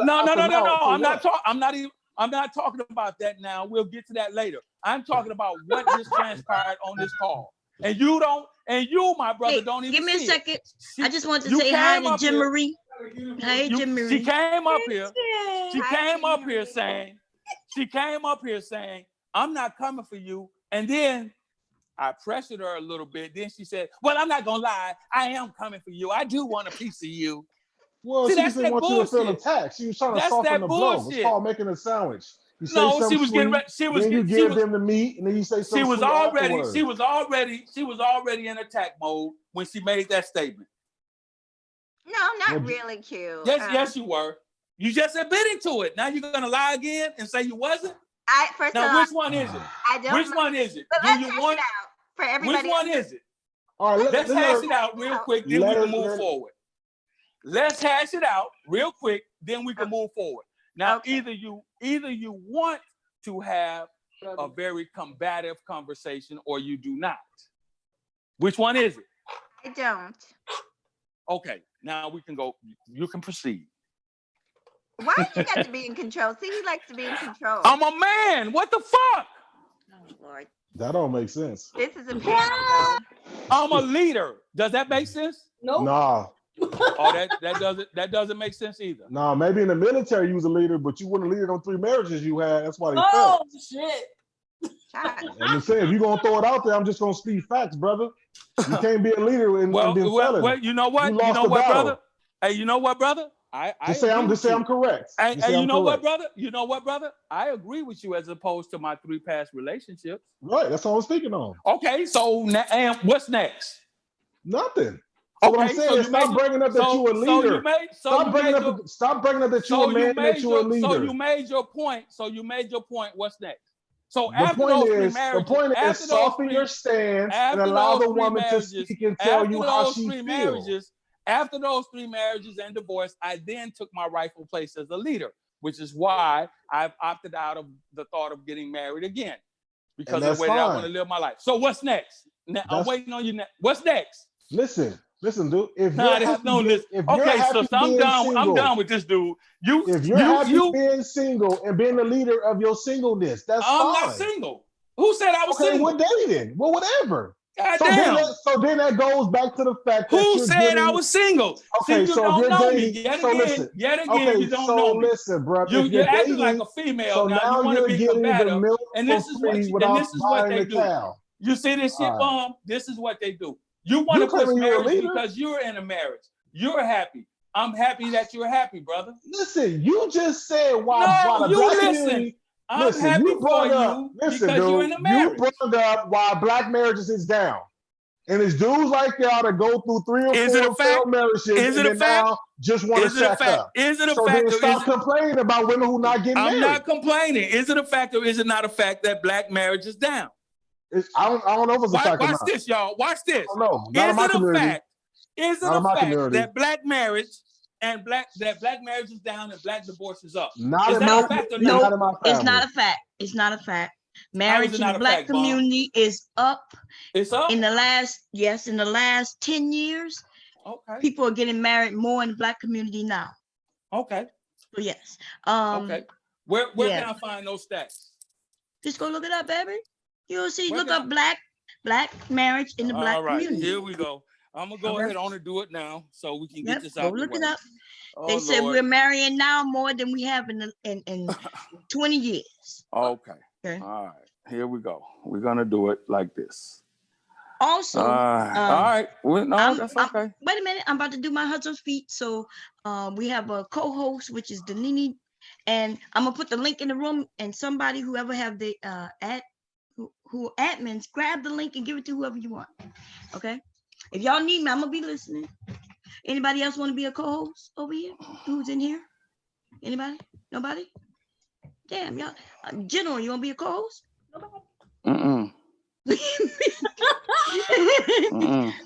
Just in case y'all need to add people. So whoever Denise got co-host. Denise, you got it? Yeah, Denise got it. Okay. She got it. She good. I am. You good? You want? Yes, ma'am. I'm good. You don't want to be co-host? I don't know how to co-host. I don't know what I gotta do. I'll be on here though. Yeah, you're on here. Okay, so you're cool. Anyway, so when y'all see people with it, y'all and just admit them. It'll be a button that says admit them, bam, and there you go. Oh, okay, I saw that. You see it? Okay, all right. So let me give you the latest CDC fucking findings on black marriage, right? All right. Well, you went to CDC. As it opposes to, well, that's who keeps the statistics and the stats. The census is yet to come out for 2020. So this is what we have to go by. Unless you want me to go. I'm not trolling. I'm just going to read you some facts. This is CDC. Do we now want alternative facts, or do we want the actual statistics that everybody in the world uses? I'm just trying to understand what the CDC know about relationships. I mean, they know. No. They track all statistics in America. They track marriages, divorce. They track black marriages, white marriages. You said it was up. I said it is. I saw it in the Essence. It was maybe about a year ago. In I saw an article. Magazine. In an article in Essence magazine. They were going to point to Essence magazine, but they mentioned Essence. Okay. It was a black. Well, anyway, here we go. Ahead, read what you got. Okay. The black and white differences in marriages in the United States are different. All right. We can look at 2006. While 67% of white women between the ages of 25 and 54 were married, while only 34% of black women were married, a gap of 33 percentage points. As the figure shows in racial number 1, and you go down here and there's a little bit of graph down here where you can look it up, and it goes back to 1980. All right. Then it looks at 1990. Then it goes to 2000. 2006, and the latest statistics that we have are at 2013, which each year of those following years, the marriage numbers for blacks in America were falling at a rate of 7 to 3. So for every 3 black couples that get married, 7 are divorcing. But black marriage is up. Okay. Okay, send me that nigga. I don't know what you're talking about because I'm telling you now. If you're comparing us to whites, yeah, we married less than whites, but we talking about. All right, let's look at black demographics. This is a site by black people for black people. Marriage in America, right? Marriage has been a declining institution among Americans, right? And this decline is even more evident in the black community. In 2016, only 29% of African Americans were married, compared to 48% of all other Americans. Half, or 50%, of African Americans have never been married, compared to 33% of all other Americans. This is from the this comes from Black Demographics. It's a black website. You're still comparing us to others. No. I'm giving you the numbers. Hey, Bob, someone said drop the link in the chat, please. But they're giving you numbers. Right, but what I'm telling you, I'm not saying that we marry more than whites. That's not what I said. No, I didn't say that. I said that it's down. I'm telling you that it's down. The numbers, we're in a downward trend. And it speaks about all Americans, and particularly black, white, Mexican, Latino, and everybody else. But I'm telling you, I'm gonna mute myself and I'm gonna find it. I'm gonna find the information and I'll share it to see if you're correct. But no, they're saying that in the last few years, marriage has been up in the black community. Yes, we're still lower than whites. Yes, that's true. 15% of black men were married to non-black women. And we're talking about education. We're talking about educated. Listen to this. 15% of black men were married to non-black women, which is up from 11% in 2010, which is up 11%. It went up to 11% in 2010. About 3/5 of those non-black women were white. And then it goes down. It says 25% of black male newlyweds in 2013 married non-black women, compared to 12% of black women who married out. Again, that ratio is climbing. It's up 7%. I'm just telling you, you're happy about it. I'm not happy about it because I have black sons and black daughters who I intend to marry other black men, find a black spouse. Okay, so I'm confused. So is marriage up? It doesn't matter if you marry outside the community. The trend is down. Black people. The trend is down. Where's the link? Did you put the link in the room? The trend is down. No, I'm on my other device now. You say CDC, right? No, I went to Black Demographics. Go to Black Demographics. I'm gonna look it up. Okay. I'm gonna add somebody so I don't want to do it. Somebody add Jim Marie, please, so y'all can know how to do it. Okay, good, y'all did it. Where the jobs, the educational institutions where blacks are attending. And I don't have a problem being the bad guy. I really don't want to be, but I can. We know you the bad guy. That's what I'm talking about. I love it. Hey, Jen. I like to make people think. There's a method to the madness, but I want people to think. I will say, I don't apologize for what I said to you, but I shouldn't have cursed you. I am a woman. Listen, I'm from the South. I have manners. Okay. But I will, Bob will tell you, and Danini too, I have a very short fuse, so I don't have a high tolerance. But I'm not apologizing for what I said, but I shouldn't have cursed you. We all deserve respect for all adults. So. Why are you laughing? Because he's trying to press that button again. No, I actually listen. Actually, I know that you're not like that. I understand, people get frustrated and you lose control. I'm not trying to press any buttons. Truly, I'm not. She's called me motherfuckers. She's called me bitch ass niggas. She's called me condescending. I haven't said anything. You are condescending. I have not said anything disrespectful to this lady. I don't know her. Once again, you're playing the victim. I know you don't know me. I'm subscribed to you. I'm not playing. I'm not playing the victim. She's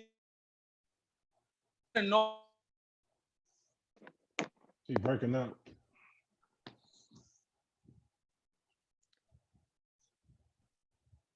All right. So since he's broken up, am I here? Can you guys hear me? Yes. Hey, pretty lady.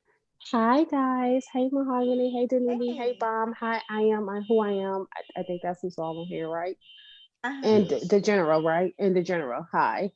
So I'm sorry. This yes, he's playing victim, and there's a lot of bullshit that's being spewed. And the last thing I want to say is that the CDC do not report anything regarding psychology relationships. That is the Center for Disease and Prevention. Okay. Yeah, so they disease don't speak control on and prevention. they don't No, that's they don't not a show psych. this they don't show That's they don't show the what stats I'm on still. I'm still date. finished. I'm still talking. Okay, so I'm gonna I'm ask you a still question. talking. I'm still I talking. can't ask a I'm question. still talking. I can't That is ask a the. I'm question. still Finish. talking.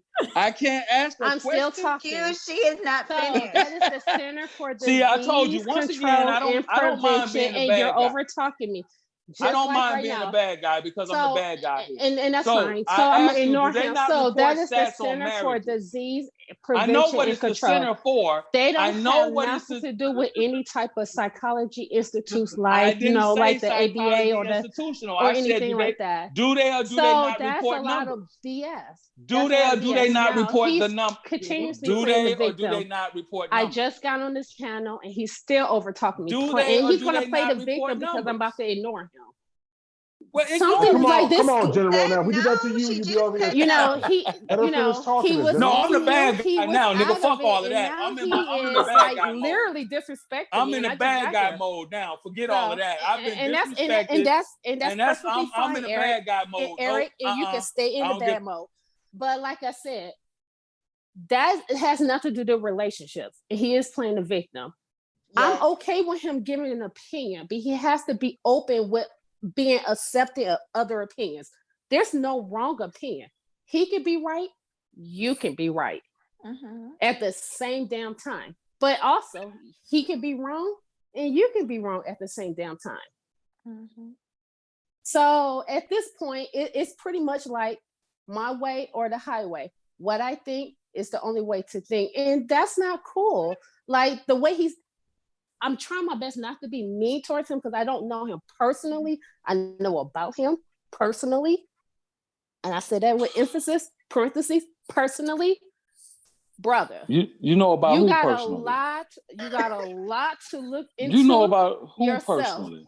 How do you you got know? A lot She to, said she you didn't. got. You don't know me, woman.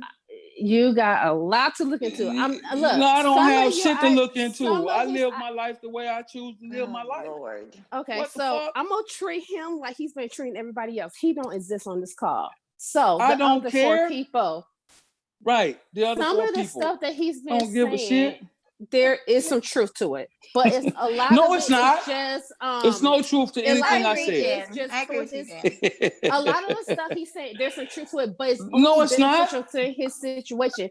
It's not to be used across the board to everybody's situation. You can't use it as a blanket I didn't statement say to that. every type of relationship I never said or that. a situation or whatever. I said general. We were speaking in a general construct, and I think a lot of people don't understand what speaking in a general construct of a conversation is. You think that you're better than everybody else. Maybe you don't understand.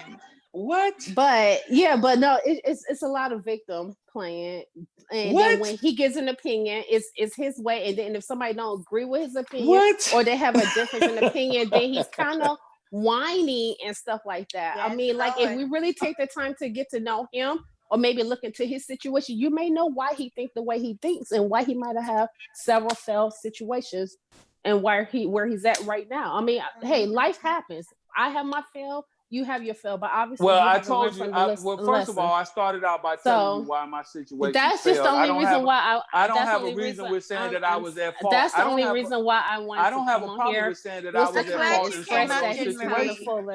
I don't have a problem with saying it.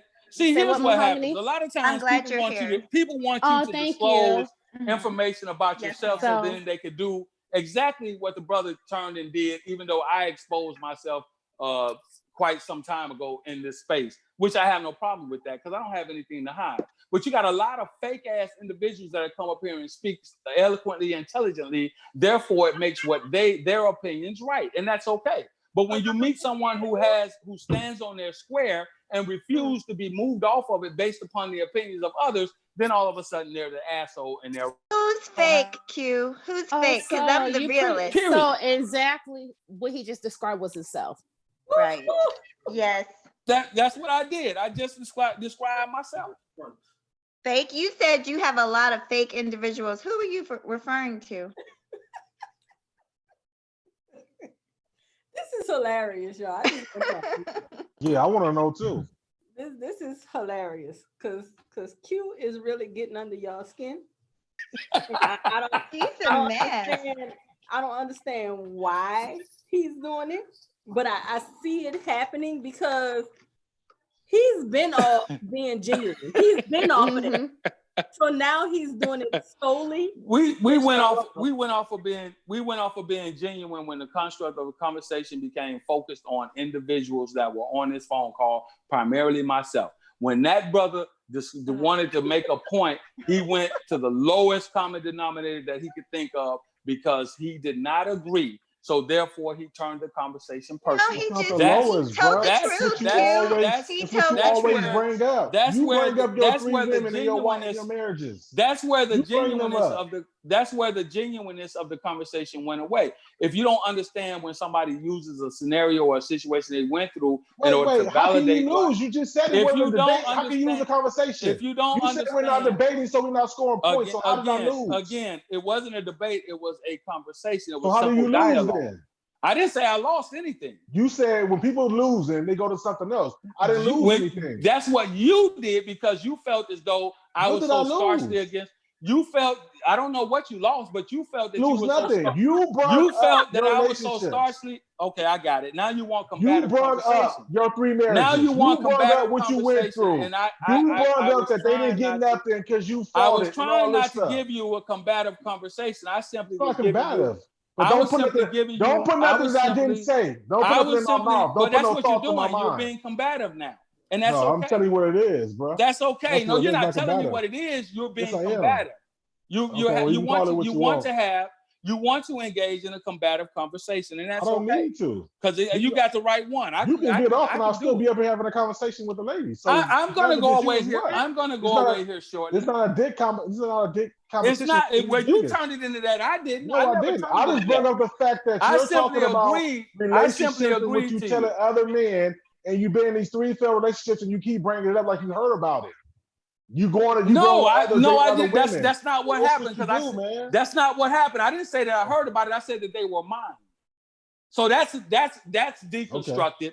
That's deconstructed. Okay. I never said I heard about anything. No, I simply used my. I simply. You don't hear very well. Okay, I said hurt. I feel like you're still hurt about it. That's why your take is. I'm still hurt about your failed marriages. Is why your relationships. Why you feel the way you feel towards women in the Black community, why you was S, Y, and B and going your own separate way and dating women in other countries, and why you're not getting married. Because you brought up the fact about divorce rates are down and all this, and marriages are high, but you were part of it 3 times. 3 failed relationships, and some of them forced with younger women that you couldn't control. So it's like come on, man. And listen, I own. See, here's the deal. I own that. I take ownership of those relationships. No, you don't, because you're still hurt. Yeah, you're complaining that he brought it up. Projection. So now the conversation was constructed around the what was going on YouTube, which I did not interject that into this conversation. That was the conversation that Bomb was having. Bomb interjected the conversation of the gentlemen who belong to the manosphere, not me. I simply was giving some. I simply was giving some of the reasoning that I've heard from them of why they believe the way they believe, and then somehow or another. But she asked you because you said that she was YSB. Okay, go ahead. I said what? She asked you that because you said you was part of that little organization of. No, I never said that. See, here again, yes, she did. I never said. She asked you what that means. She asked you what it means. You brought up that you was Y, S, Y, and B back in the days. And Bob asked you, what did that mean? What's y'all slogan? And that's where it all stemmed from. No, maybe I never go back said. And watch the brother, stream, would you please, brother, please don't do that.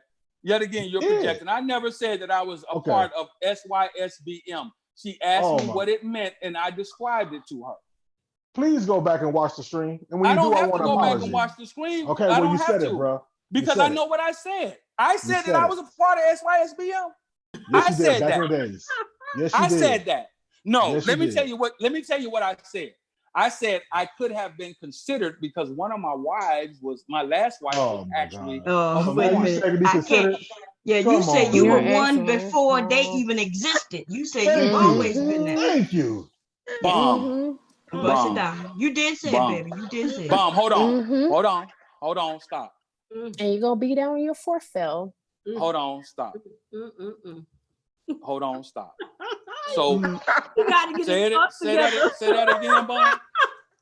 You said say what I said again. You said that you've always been that, even before they even created it. And yes, you went back to the 90s, the early 90s.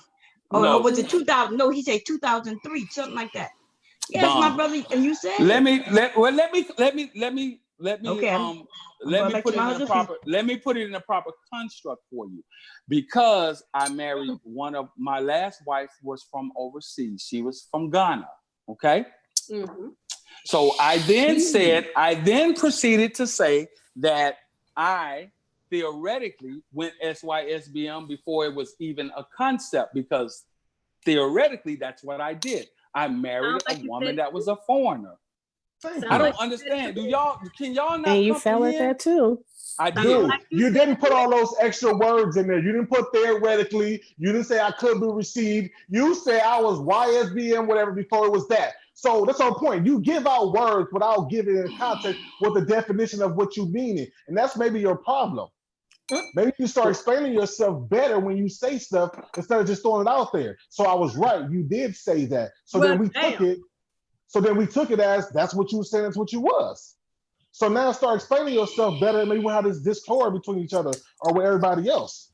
And we wouldn't be asking all these questions either. And then since now you brought that up, so then now you had a failed marriage with an American black woman and an overseas black woman. So you on this 3 or 4 times. A double fail. I did what now? Fail.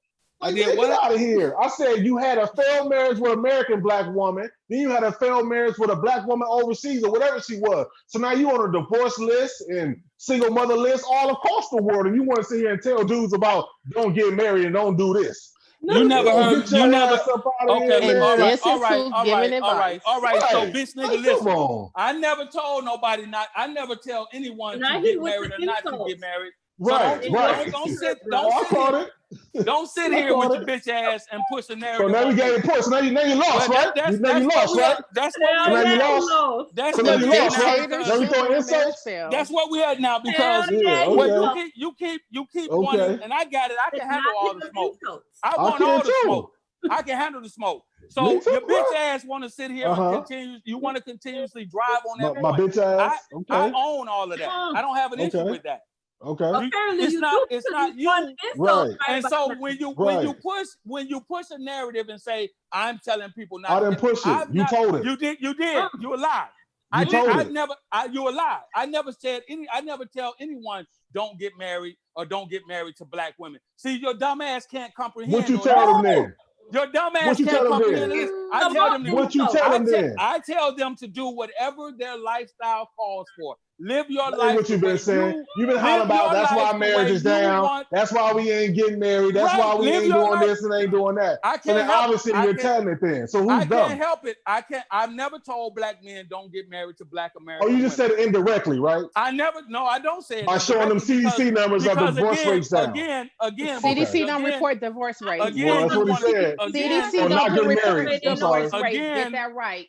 Again, I just saw it. Everything around that CDC stats and data is around disease. Exactly. I'm looking at it. The Center for Disease Prevention has nothing to do with divorce. So the fact that he's going to use CDC to talk about divorce rates lets me know how full of shit he is from the behind, the front, in the mouth, in the ear. Point taken. Point taken. Point taken. I stand corrected, which is why I went to, again, this is why I went to, and you can go look it up for yourself. I went to blackdemographics.com. But I why don't did know you When I about say that that being realized, a the reliable when I source. CDC? The fact that realized, he's when going I to realized, use when the I fact that he's realized, going to use a referable source such as the CDC.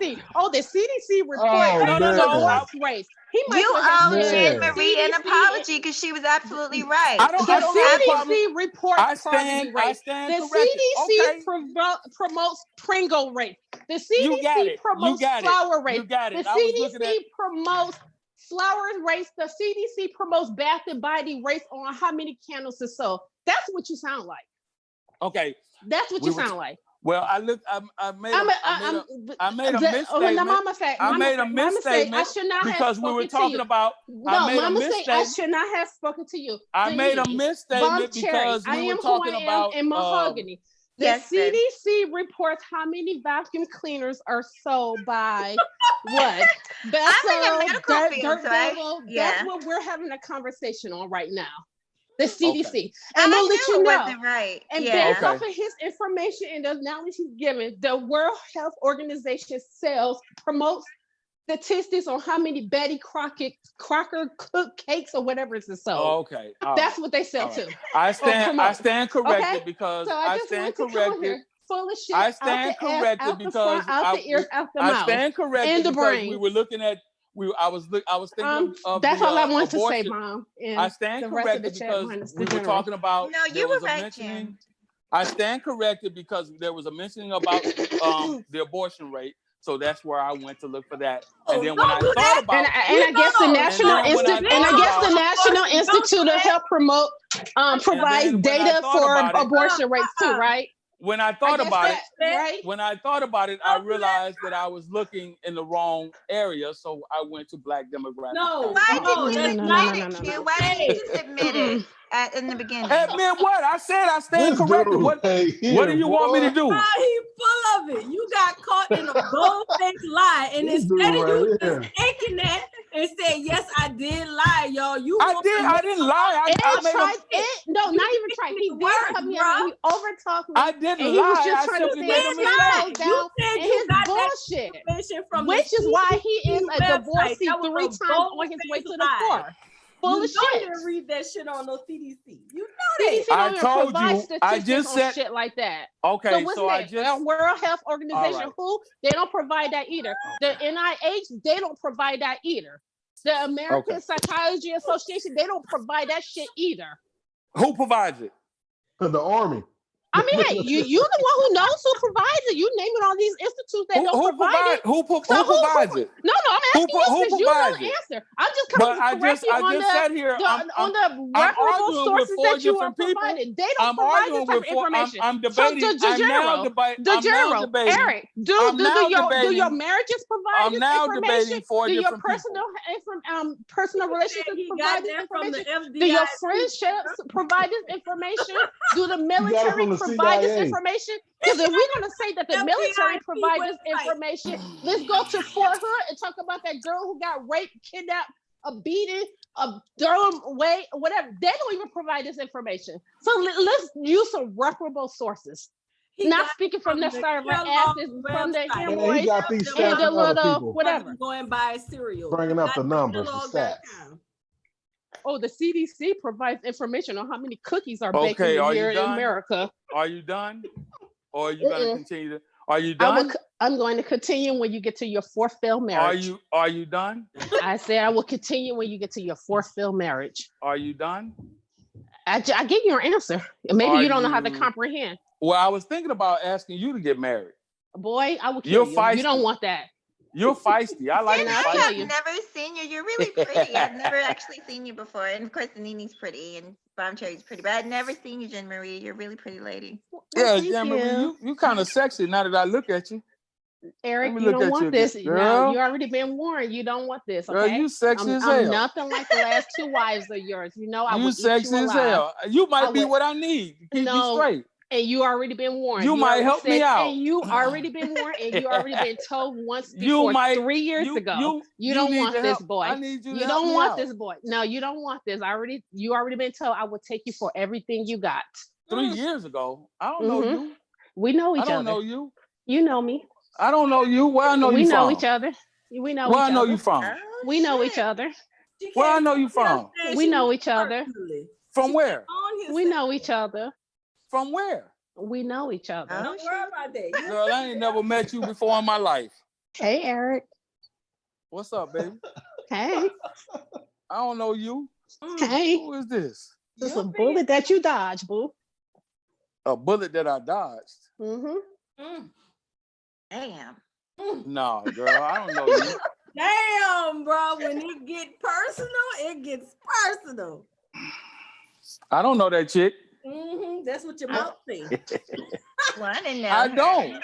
I've never met her before in my life. This is the first time I ever come in contact with her. She said that when she came on here that she knew you personally. That girl don't know me from where? Hey, she know you. She don't know me. So you She want to know me, but she don't know me. Oh, we know each other. Around you somewhere. Where your Girl, where you at? I don't know you. Where your yes, you do. Where your girl at, you?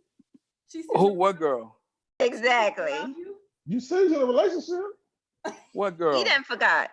The I'm first single, conversation this man had with me, he ran. He ran from that car because he knew I wasn't going to play with him and his bullshit. I ran from you where? What are you talking about? Damn. Well, So somebody's she don't want to put you out okay, there, so I don't give a fuck now. So somebody's telling a goddamn lie. I ain't never met this woman before in my life. Been up here lying, and a lot of people know my name. Why are you taking it personal? And a lot of people know my name. That's not an issue, but I don't know this woman at all. See, she might know you other chats. No, she don't know me. A lot of people know me from chats, but for her to sit here and say she knows me personally is a lie. Well, she might feel she know you personally from the chat. Nah, she don't. Get the fuck out of here, nigga. Stop protecting the gynocracy. That's a lie. Now, I'll admit I did make a mistake because I was looking at some Man, you made a lot of mistakes. I don't have an issue with that. I can take once again, I can take ownership of my mistakes. Why? You know you haven't. You ain't apologized for them yet. Exactly. Apologize to who? I don't owe anybody an apology. To Jen because she was right. And to me too, but I told Jan that I made a mistake because I was looking for some other. That's not really an apology, though, Q. I made a mistake. That's not an apology. Don't give me the same apology you gave Uncle Shug. I don't want that apology. Now that's fine, but I don't know this woman. There's no reason why she should lie on me like that because I don't know you. Okay, thank you for saying that. So you know how respectful you see how respectful he is in real life because he knows there's a possibility he really knows me. He's not calling me a bitch, he's calling me a woman. Girl, so thank you, Eric. Look, yes, I you don't do. know you. I don't know you. I've never met you before in my life. I've never talked to you before in my life. I don't know who you are. Okay. So now you're lying. And I don't call women bitches. And I don't call women bitches just for the record. You've been saying that on this live for a while. No. Stop. He said it's a noun. You said it's a noun or something? Stop it. The verb? Stop it. It just started. So I don't call women bitches. That's a lie. That's who you call bitches? That's number one. Bitch ass niggas. That's number two. Oh, okay. Number three. That's not how I get down. So I don't know you, and I get it where you're trying to make a point, and you have. I don't have an issue with that. I don't have an issue with accepting the mistakes that I made. So for you to sit here and lie and say that I know you when I've never met you before in my life, then that's just being disingenuous. Well, dude, just a while ago you was saying the word bitch referring to women. So that's not calling women bitches? You just a walking contradiction. See, when you make a general, okay, all right, nigga. When you make a general goddamn statement versus when you make a general statement, that's still calling women bitches. You refer to them as bitches. No. I did not. Boy, you very smart. I did not direct that towards any specific woman on this. It don't matter. You're still referring to women. That's not how I talk to women. What are we talking about, dogs? We weren't talking about dogs. No, we're talking about hack-a-sack, nigga. What you think we're talking about? Well, I've not called any woman on this line a bitch. We didn't say online. You said I don't call women bitches. I just say the word. I don't. Okay. I don't. I use it in a general context. It describes a person, place, or a thing. Okay, so you called a house smart a bitch? Guy. You called a car a bitch? Smart. Right? Yeah, sometimes I will if it doesn't do what I want it to do. Oh, okay. A car, a dog, a ball. Well, now we see It why you describes a single. person, place, or a thing. Now I did not call. You want to make an argument? See, like I told you, I have no problem being a bad guy here. I have no problem whatsoever being a bad guy. What can you do? At the end of the day, at the end of the day, I've made some mistakes. I've made some misstatements. I thank you for clarifying them. Now we can move the conversation forward. If not, we can continue to sit here and waste time and bullshit. I don't have an issue with that. If you really want to have some more wine for the more bullshit. If you really want to have an honest conversation, we could do that. If not, we can have an honest conversation because you keep lying. We can keep falsifying. That ain't honest. Keep pushing the narrative. That's fine. I told you that I made a mistake. I will apologize to the panel for using the wrong source. I hope that this satisfies everyone. Now, hopefully, we can move the conversation forward. If not, I'll stay here and argue with you. I don't have an issue with that. I'm not arguing with you. I'm just making facts. No, you're not making facts. What you're doing is projecting. You're projecting. No, they facts. No, you're projecting. No, they facts. No, you're projecting, brother. What am I projecting? You're projecting. You're trying to project onto my character that I am a certain type of man in which I'm not. Hello? And that's fine.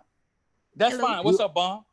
Hi. So I'm doing my husband's feet. So when you said that you was reading the information from the CDC, so when I was like, wait a minute, the CDC doesn't. No, that I had. You said that they keep the stats for everything. Listen, I had a different. We mentioned abortion, right? So that's where I was. They don't report that. That was like 30 minutes to 45 minutes before that, man. Don't do that. No, I have multiple. Now I'm supposed to be infallible making a mistake. No. I did. I mean, goddamn, but it keeps circling back around. What do you want to do? Making excuses for it. I just said I was wrong. I'm trying to give you the scenario of why it happened. There is no scenario. Because there is no scenario. There's no scenario. Okay, I was wrong. Next, y'all got what y'all wanted. Y'all have what y'all wanted. Yes. Nope. Okay, I was wrong. So are we gonna stay here? Are we gonna continue to go over this? Say you're wrong one more time. No, I'm done. Y'all got me fucked up. Y'all got me fucked up. Y'all really got me. Y'all got me fucked up on this bitch. I don't know. I don't know. I already did. That's it. That's the last you wrong you get for me. That's the last fucking you wrong you're gonna get from me, goddamn. Fuck that shit. See, you don't know how to compromise. Now I'll be the bad guy. I don't have a problem with that, but that's the last you can compromise being the bad guy. That's the last goddamn time. But you can't compromise. That's the last guy. Nope, I'm uncompromising. That's the last time you're gonna get me to say you don't want to be the humble guy. Fuck that. That's the last time you're gonna get me to say I'm wrong. Next. Growth. Maturity, being humble. I'm growing. We can move the conversation so we can grow forward. That's not growth, baby. Next. That is not growth. Next. That is not growth. The female manipulation tactics will not work here. That was female manipulation? Mm-hmm. I didn't know. I thought that was human. That was female manipulation. Oh, say you're wrong one more time. Shit. Just say you're wrong one more time. Just say you're wrong one more time. That was male and female. Fuck that. I'm not here. Nope. I thought admitting that you was wrong was both. It was a human trait. I didn't know I've already done it. You're only gonna get it once. I didn't know that was a feminine trait. Yeah, it's a feminine trait. You're only gonna get it once. Also, it's a feminine trait to say that you're wrong. So I guess it's not a male masculine trait to admit that you're wrong. Nope. Damn, I see why you have 3 failed marriages and on your way to your 4th. Oh, that's fine. We can circle back to that too. I don't have an issue with that. It doesn't bother me. So next, what else you got for me? Oh, and now you know who's the problem. And next, what else you got for me? Yeah, that's why I left that alone. When he said he wasn't gonna talk about it, I was like, there's no need to talk about it. Now we see who's the problem. So this is not who you want to take advice from. Take advice from a 5-year-old who admits that they was wrong for calling the color red blue. I don't give advice. You don't? Nope. Then how are you a leader if you're going to give advice? I just give my. How are you a leader if you don't give advice? I just give my opinion as. How are you a leader and you don't give advice? I'm gonna tell you. Okay, I just give my opinion. I just give my opinion as to how I view things. Is it how you view things or how you feel things? How I view. How I see things, how things unfold to me. Next. That's not how you felt 3 years ago. That's it. Next. 3 years ago. Ooh. Where was I at 3 years ago, since you know me? In space. With Here the go the CDC. lies. Here go the lies. Now watch. Here go the feminine lies. Where was I at 3 years ago? Where was I at 3 years in ago? space with the CDC. Right. I know. The lies. I love it when women lie. When they want to feel important, this is what they do. They lie. So next. Danini, was that a lie? Next. Danini, was that a lie? No. That he was in space with the CDC? Or was that similar to what he said? Right. So you're telling the untruth again. Lies. You're the only one who's been caught in a lie. Yeah. She's claiming to know me. I'm telling you that I don't know her. You claiming you don't know her, but she says she know you. So she don't know me. She can't give you any defining ways that she knows me. Where was I at 3 years ago? I've been doxxed, so everybody knows my name. That's not an issue. You know my name, Eric. No. Everybody knows my name. No. I've been doxxed, so that's not an issue. And I understand that, but before you were where doxxed, was I at three? I actually where knew was who you I were before you was actually doxxed. Where was I at 3 years ago? And I already knew who you were before you were doxxed. But no, you're not. No, you're not giving us. The inquiring minds want to know. Everybody on the line want to know. You're saying you know me, and I'm telling you that you don't. I'm saying that you don't. So tell me, where were we 3 years ago when you supposedly met me? Where was I? And I stayed. I know you went to the joke. You went to the joke because you're lying. You know you're lying. I'm gonna give an answer that just Eric like the other sister did. I knew who you were before you were doxxed from YouTube. On YouTube. You knew who I was on YouTube, but you don't know me. No, I didn't know you from YouTube. I didn't know who you were from YouTube. I knew who you were before YouTube. From where? From Facebook? From Facebook group? So you're lying yet again. I'm gonna tell you, I never said it. I just know of you on YouTube, Q. That's all I've seen. I know. I'm not talking to you. I'm not talking to you, sister. But maybe I'm talking to the sister that's lying. I know, but maybe she's not lying. Maybe by her telling you on. We're not going off. Maybe I could have said. I said a lot of things a moment ago, but we narrowed it down that I made a mistake. We narrowed it down. We narrowed it down that I made a mistake by using the CDC. Now we narrowed it down. I understand that, but she's not Danini. You don't exposing you. She's worried about exposing herself. So no, she's not going to. She can't. All she has to do is say where she knows me from. Where do you know me from? Where was I at 3 years ago? That's all she has to do. I'm not gonna.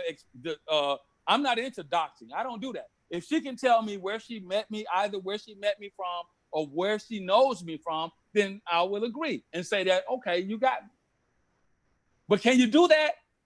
No, you can't. No, you can't, because we want to see, this is how it works. You pin me down, but when it comes down to pinning a female down, you run interference. All that bullshit about, maybe she doesn't want to expose herself and this, that, and the third. All she has to do is give me, the listeners, since she's claiming to know me, tell me where I was 3 years ago when you supposedly met me or where you know me from. That's all you have to do. Denise, you called it right. I don't want to expose who I am, but there's also other individuals I don't want to expose. So I'm gonna put it like that. It's the game. It's the game. See, this is the game that we talk about. What's the game? Now all of a sudden you're claiming to know someone, but you can't even say where you know somebody from. Well, I know you from Texas, or I know you from California. I know you from New York. We met, here, there, or I just happened to run across you in Walmart. I was over there, you was over here, but you can't even do that. So we again, met at the CDC in the bakery aisle. You lied. You lied. We probably met at the abortion aisle in the CDC, but you lied. No, girl, boy, I went there. We probably met at the clinic. I know where I know. Oh shit. Let me look at this picture again. Hold on. At the clinic? Oh. I know you. Damn. Okay. I know you. That's the best you can do? For real. You sound so convincing. Damn, you sound like an 18-year-old. Damn, I know you. I didn't remember you. No, I don't know you. I thought I did. No. No, I don't know you. Man, you know been around that many females, you don't know who you encounter. Nah, the ones that really don't matter to me, I have a tendency to not really think about them. So you mean the ones that dropped you? Or the ones that I dropped. Either way. You can do that? I have. Oh, wow. I have. It's a track record. That just started? No, it's been going on for quite a while. But I don't know you. Okay. Yeah, don't know you. I didn't meet you in the abortion aisle at the CDC. We didn't meet at the abortion clinic. Don't know you. At the abortion aisle in the CDC? Dang, Yeah. you still going back there? Yeah, I don't know you. So next. I mean, I understand a lot of people want to know me, but it's okay. Oh, no, trust me. A lot of people don't. You a dodge bullet. A lot of people Trust me. I feel sorry for the 3 individuals who fucked up with you. No, you don't have to feel sorry for them. They're quite all right. I do. They're good to go. They're good to go. Good to go. No, they're not. Oh, yeah. No. So are we going to have a genuine conversation, or is this a troll period? I'm having fun with you. I'm not here for fun. Is this a troll period, or are we going to have a conversation? I'm having fun with you. Are we done? No. All right. Well, we're done when I said we're done. Well, I'm done. All right, Bomb, I'm holler at you. There you go. That's the reason why black men are opting out. That's the reason why black men are opting out right there. Black women want control. They have to have control. They need it. They can't deal without it. Overseas. Black women need to have control. Maybe go to Bangladesh. What? No. Bangladesh. I probably should have opted out. You might benefit like these other men who go overseas, I probably will. Go with the underage women over there in Bangladesh in a brothel. No, I don't do underage, sweetie. Well, I mean, you don't do it, but if you was to do the ages with your wife, you kind of do. No, I'm not going to let you push barely that. legal to try to control them. I'm going to go ahead on and go because I'm going to go ahead on and let you guys. I'm going to go ahead on and go and let you guys have your conversation, because now you're getting into the pushing the narrative bullshit, and I'm not going to play that game with you. And before I become disrespectful, I'll just bid you adieu, because I don't do underage females. Okay. All right. Fun is fun. Yeah. It's okay to have fun, but if you're gonna get to the point of where you want to push a narrative now, then I can't do that. I don't have a problem with standing in the line of fire. I've done that before. It's not an issue. But what congratulations, thank you. But what I won't let you do is push a narrative. Now you want to push underage females and all this other bullshit. See, this is the narrative that you alluded to. So now you're trying to persuade the people that are listening and the people on this panel to think in a certain way about me, and I won't allow you to do that. It's okay to joke and say you know me when you really don't, because I don't know you. I mean, that's just what it is. But at the end of the day, if you're gonna start pushing these bullshit narratives about underage females, and that's where motherfuckers start getting fucked up, because they start talking about being pedos and all this other shit. I don't get down like that. I can have fun, and I can laugh, and I can joke, and I can make mistakes, but I'm not going to let you push a narrative. All right? Damn, man. Next, are we done? I thought he was leaving. Okay, I'm done. All right, Bomb. Thanks for having me once again. Choose. Have a good Sunday. Oh, he gone? Yeah, he left. Thank you for coming, Q. He sounded like he started pushing, like he was acting like he was a victim at the end. What was going on with all that?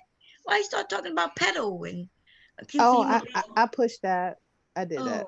Yeah, I did. I apologize for being ignorant, Bob. I can't apologize to him because I'm too petty, but I did push it because, he started saying something like save yourself black men or something like that. So I kind of took off of his last marriage to a Ghana person and say, okay, go back to overseas and this time try a little bit better with a Bangladesh girl from a brothel. You know, they do underage sex over there. That's normal for over there. See, that's what a lot of these black men don't want to have a real conversation about, why they keep saying they want to go overseas. Yeah, over here it's legal to fuck at like 16, 17, 18. Overseas, it's legal to fuck a 10-year-old, 11-year-old, 12-year-old girl. Right. Even in Ghana, his last wife. And I'm not saying he's a pedophile. So let me go ahead and clear that up. I'm not saying that about that man at all. I don't know that part about him. But when you start saying shit like, I'm about to go overseas, let me go ahead and expose the ugly truth about going overseas. Because being 16 is well beyond grown. Right. Yeah, they don't like telling the whole full truth. But that's why there are certain areas they want to go to. And they want a woman who's a virgin. A virgin who's going to take whatever they say in control or whatever. And don't get me wrong, I understand the submissive part of it, but there's a difference between dating and marrying a grown-ass woman with an opinion versus a young girl who is docile and who don't know better. So since he's going to come across with that dictatorship, let me come across with that grown woman shit. And like I said, I do know the nigga. Don't know him. How can I say it? I know him personally, but don't know him personally like that. Right. And I'm going to keep sticking to my story.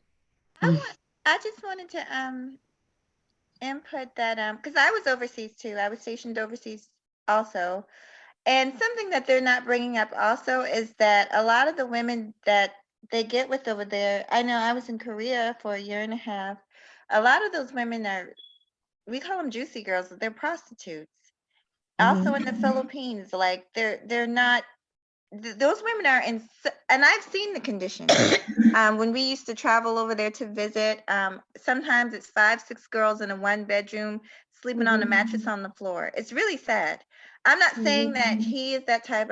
I really am not bashing him. I don't know him. Yeah, I'm not bashing him that way at all. Yes, but I do know that a lot of what they're not mentioning is that these women are in poverty and they're desperate, and so let's tell the truth about being overseas. That's all. Yeah, I mean, if you even watch a whole YouTube documentary on women overseas, like let's just say this, I'm happy to be American. I'm happy to be born in the US and American because I have so many rights as a woman. But if I was born in like Bangladesh, my income is working through a brothel, which is the economy's biggest resource. Right. And that goes into China, that goes into like other Middle Eastern populations or countries, African, like a lot of this other, and I'm not saying that's the only resource, but when you say that you want to get a girl over there, let's talk about the full ugly truth as a woman over there in these countries. They don't want to talk about those things. They just want a docile girl who's going to do what they want, that's going to listen. Yeah, I would do what the fuck you want if you're going to give me a plate of food to eat. Right. I'll suck your dick in 14 fucking ways if possible, even the little hairs. But you know, but over here it's a different story. But you know, but once again, let me go back and say, I'm not saying that's that man's story. I don't know him like that to say that he is like that. Do I think he's controlling and has a dictatorship and date younger women to control him? I will say yes, confidently. Which is why you can't deal with a grown-ass woman like me or many others. And I will be your fourth failed marriage. Taking everything you got. So did you, I said, where you guys, did you run him off a little bit? He got scared. What happened? No, hey, Bentley. Is Bentley on the phone? I know. I see him on the in the chat. Oh, hey y'all. But no, I just had to come up here to be a little ignorant. That's all I wanted to do. So I'm sorry if I ran them off and ruined your panel. Did I run off who I am? I am who I am. We're all here except the general, but the general said he was about to leave anyway. And I just want to say, I really am not trying to take over, but I'm subscribed to everybody. I believe I'm subscribed to you, Jen Marie. I am who I am. I don't do panels. But I think a lot of times when people subscribe to me, I subscribe right back. But if I'm not, I'm going to find you tonight And I am who I am. I'm definitely going to find you. That's how I'm subscribed to the general. He doesn't do panels either, but I looked at his channel because I was looking him up to see if he did do panels, and I'm subscribed to him. So I just like to support, other YouTubers and people who are on panels. Yeah, because you never know, you might start a Let people know what your channel name is. Yes, Mahogany. yes, ma'am. My name is Mahogany Roots and MJ. And well, I'll tell you that name first. I got another channel I'm starting, but first find Mahogany Roots and MJ, and I'll type something in the chat. Thank you guys so much. You're welcome, girl. Thank you. Yes. Hey, Bomb, real quick, I had to come back as I was leaving and I was listening in. I'm glad you come back. I told you that's the Stop narrative that I told you. I ain't running. I'm just saying I got some other shit I need to do. But I told you that was the narrative that was gonna push about dealing with young girls. I told you I don't do that. So I just wanted to come clarify something. Now I understand more so why the men in this space have the understanding that they have while dealing with Black women. Okay, wait a minute. Let's stop. Wait. I understand it. Calm down. Huh? Are you denying that in other areas, other countries, that these Black men are going over there looking for younger girls? I'm not talking about you per se. No. It's okay. I can't confirm or deny that because I don't know why they're going over there. I'm sure they are. Some of them, I'm sure they are. But I can't confirm or deny that because I don't know these men like that.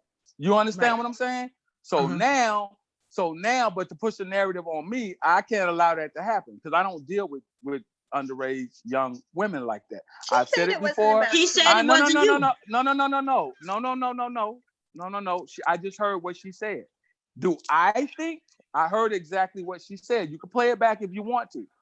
I don't know that man or his personal story, but do I think? I think he's controlling. I think he deals with younger women. That's what I heard her say. Now, if I'm wrong, if I'm okay, then. So that's younger women. She didn't say young girls. I didn't say girls. It doesn't matter. It doesn't matter. It does. Context is very, very important. The context is very important. So when you merely throw that out there and you put that jacket on a man, you have to understand what you're doing. Because there are people who are going to hear you say, knowing my age, that are going to hear that be said, and then they're going to automatically jump to the conclusion that he deals with underage girls. But she didn't say that though. I didn't say she that. didn't have to. But again, you guys are not understanding what I'm saying. Words have meaning. Now we just went through this a minute ago. Words have meaning, but you're talking about what people will presume. Her words were clear. What people will presume because it's not clear. So please do not make statements regarding me as dealing with young girls. Don't do that. She didn't do that. There's a difference between dating underage girls and young girls versus younger women. But everybody's not gonna. Even though we know the construct of what you meant when you said it, there are those out there that are gonna take that and run with it. But that's not on her. That's not on me. It's on her when she puts it out there. If I put it out there that a person is a slut or a hoe, right? Regardless of the context of how people are going to perceive that, I can't stop people from thinking the way they want to think. So when she didn't call you a slut or a whore, and she didn't say that you like young girls. Man. Oh my God! She said younger women. Women. No. Okay. Bomb, I do get where he's coming from with it because I've seen that happen. That's where the whole pedo shit came from, Bomb. Yeah, it happened. That's where that shit came from, and that's why I came back to address it. Please do not reference. Okay, so go ahead, Denise. Explain. Like, please don't do that. I'll respond to you. When you put it together like that, when you bring him up and you bring up like the young girls over in Africa and stuff like that, people are going to put those conversations together and assume that he's doing that, and you saying that you know him personally, they're gonna really take it a step further and say, well, she know him personally, so she must know he doing that. I get where she's coming from. But she said he don't do that. She particularly said, no, I'm not saying putting that on that man. But she said, do I believe that? The way she's putting it together, regardless of what she said after that, people are only going to listen to the first part and run with that. I do get that. And that's why I didn't comment on any of that because I know how that could look to a man. and thank you, look Danini. for men. And I try not to involve myself in stuff like that because men get a stigmatism put on them for no reason. Thank you. Okay. Now, So let me go ahead and clarify what I said so that he's not a victim to anything that I said. Do I think he's a pedophile, or I've heard of him being a pedophile and dated underage women? And when I say underage women, I mean those who are like under 18, 17, 16, younger, and kids. No. But do I have an idea that he likes to date younger women than him because they're more controllable or they can mold them better? Yes. But he's not, from what I know and what I do know of him, he's not a pedophile in that nature. But do he date younger women? Well, here yes. we go. Here we. But I'm not saying like young women like it underage, nothing. I'm not putting that part on you at all. Okay. Okay, so we're gonna just leave it at that. We're gonna stop talking about that because people are changing that. They'll cut it up and just do all kinds of shit with it, and that I'm not with. In that. So if it helps, I'm not putting pedophilia on him personally. I'm not putting that on him. If that makes sense. So you're breaking cut it up. Even for you to even put it, Danini explained it. What happened? No, I was saying you were breaking up, but go ahead. Okay. So for you to even put me in that construct, Danini was absolutely right. People are gonna hear it, they're gonna grab it, and because you say, whether you're telling the truth or not, I say you're telling a lie because I don't know you. But people are going to take that and they're going to say, see, I knew it. And this is why some of the other men in these spaces have had these issues. I don't want those issues. Okay. I can you remember saying that you don't date a woman under a certain age. Remember you said right. But she's still younger than you, right? But the construct has changed now because she's claiming to have know me personally. So it changes everything, Bomb. But you're not listening. I understand what you're saying. I'm not saying, what I'm saying is she in particular said, no, I don't know this man to have dealt with anybody who would be in a criminal way. Nobody too young. It doesn't matter. It doesn't matter. Danini explained it to you guys, and I don't understand why it's not being heard or understood. So what you're saying that it's her, she said what she said, and now if somebody decide to take what she said, delete certain things, add different things, and piece that together, that's her fault. Is that what you're saying? She put it out there. If she didn't put it out there, it wouldn't be they wouldn't have the ability to do that, would they? Well, according to him, the CDC promotes divorce. No, it's not time for jokes, love. No. I'm keeping it all the way real. Because you can put out a narrative, and that's not what you meant, and that's how it's going to be that. CDC. So I'm gonna keep going out there with that. I'm gonna keep going out there, just like you said earlier. Women are not bitches, but you refer to as bitches. I get what you're saying, but like I said, I clarified what I was saying. I made a clear distinction between underage versus younger women. There's a difference between underage women. Not women, girls versus younger women. It's okay. So hey, if you're going to stick on your soapbox about what I'm trying to paint, that's you. It's out there. Let you go. No, I just wanted to clarify. I stand 10 toes down on what I said. I'm glad you do. I just want to clarify it because that's some bullshit. And that is utter. That is down and that non-bullshit. That's other. That's bullshit. And to those who have a clear understanding as to what I'm saying, who has the comprehension skills to understand what I said, shout out to you. And to those who don't, then God bless you. So, Bomb, I will get a chance coming up, and you watch what I tell you. They're gonna take that narrative and they're gonna run with it. Now, you watch what I tell you. You watch what I tell you, Bomb Cherry. It's gonna be some stupid motherfucker. I think you're breaking up.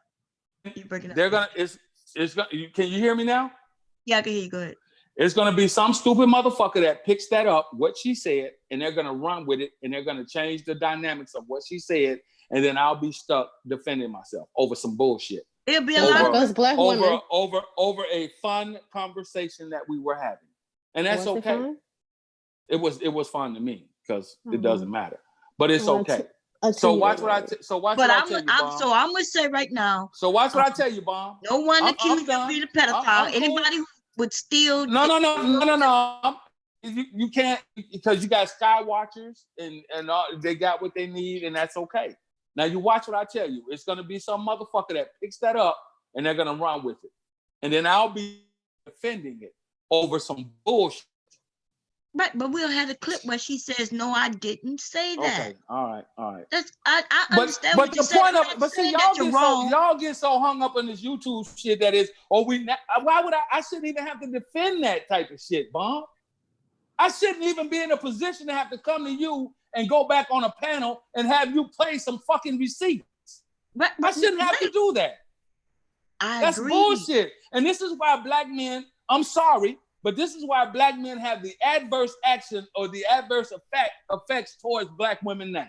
Who you think gonna make the clip? Do you think it's gonna be another black man or will it be a black woman? I'm sure it could be anybody in the YouTube space. It could be some of these. Most probably gonna be a black man who would go after it. It could be, and that's fucked up in itself. But at the end of the day, I should not be put in that position to where I would have to defend that. And you, of all people, should know how it feels to have to defend some shit that you are not guilty of. That's why I understand what you're saying. We cool. Y'all have a good Sunday. I enjoyed it. I had fun. I appreciated it. I just wanted to clear that up. That's the bullshit that people talk about in this space. Now it's gonna come out that, oh, I knew it. He be fucking these old ass nigga up here fucking with these little young ass girls. And you know, I have dug in motherfuckers' ass about that shit before. If she's a woman, baby, even no, I don't get down with that. I don't get down with that. She never said that. You said that. She never said that you did. All right, I'm good. It doesn't matter. The construct is out there. Okay, well, I don't know what you expect us to do now. Right now, we're saying Danini, are you still here? Danini, are you still here? Yes. So what you're asking? Can you say that again? Danini, can you say what you said a moment ago? Please repeat that. You don't have to repeat it. What I'm asking you, what are you asking me? Are you asking me to take it down? Because no, I don't want you to take it down. It's too late. It's already out there. They've heard it. So what's the point right now? She said she didn't say it. I'm saying, look. I need Danini to repeat what she said a moment ago, please. No, I don't have to repeat it. It's just putting a bad name out there, referring to those two different things and putting his name in it. Nobody said that she just straight out said it. It's just putting them together. I mean, it took me a long time to realize that most people are ignorant. Mm-hmm. They are. They would hear that and put it together and would just omit the part where she said he didn't, just because they trying to put that on him. Right. I mean, I could take. I don't have no problem taking a stream down if that's what you're asking me. But also in the same time, good. No, I don't have no problem doing that for you. But my point is, she has said the whole time she was speaking, she said, "I'm not putting that on that man." She was very clear. Yes. She was very clear. But she was talking about the other men, and I didn't lump you with those other men. I understand that. I Did understand you know, that. But Nene just explained it to you, and I don't know. That. I don't know how clear it gets, because I shouldn't even be in a position to where I would have to defend that in the first place. It's okay. Like I said, I stepped away for a second, but I thought we were just kind of bringing up some of the things that happen overseas, and that is something that it's unfortunately that does happen overseas. But it wasn't. But knowing that I've traveled overseas, you see, again, that brings credence to the statement that was made. But a lot of us have traveled overseas. Yeah, I've traveled. Mm-hmm. Yeah, but it's not. Most of us up here. The Nene is a military person. I'm military. Yeah, but it hasn't been said about you. But it wasn't said about you neither. Okay. All right. Unless you're saying it was said about you by somebody else. Remember? No. Danini explained it to you. I don't understand how we have to continue to go around the oak tree about this. Okay. She just said that there are people that are ignorant, and they're going to take that and they're going to use it to construct the narrative. That's what I'm saying. Right. And we can't stop that. Nobody. You can't stop it. I can't stop it. If somebody takes you can stop it by not doing it. Doing you what? You can stop it by not saying things of that nature. But you saying so we shouldn't speak about the things that are going on? No. I'm talking about as opposed to when you bring specific people into it that come on these panels and that speak in these circles. We had this whole thing when we had Pedogate a few months ago. There was a person. We had the R word gate going on a few months ago. That was an alleged situation that happened, and then that dude had to defend his whole goddamn, had to keep defending some shit because somebody came up there and started running their fucking mouth, and then people grabbed it and ran with it. Come on now. Right. And then they had some people say, wait a minute, that didn't happen.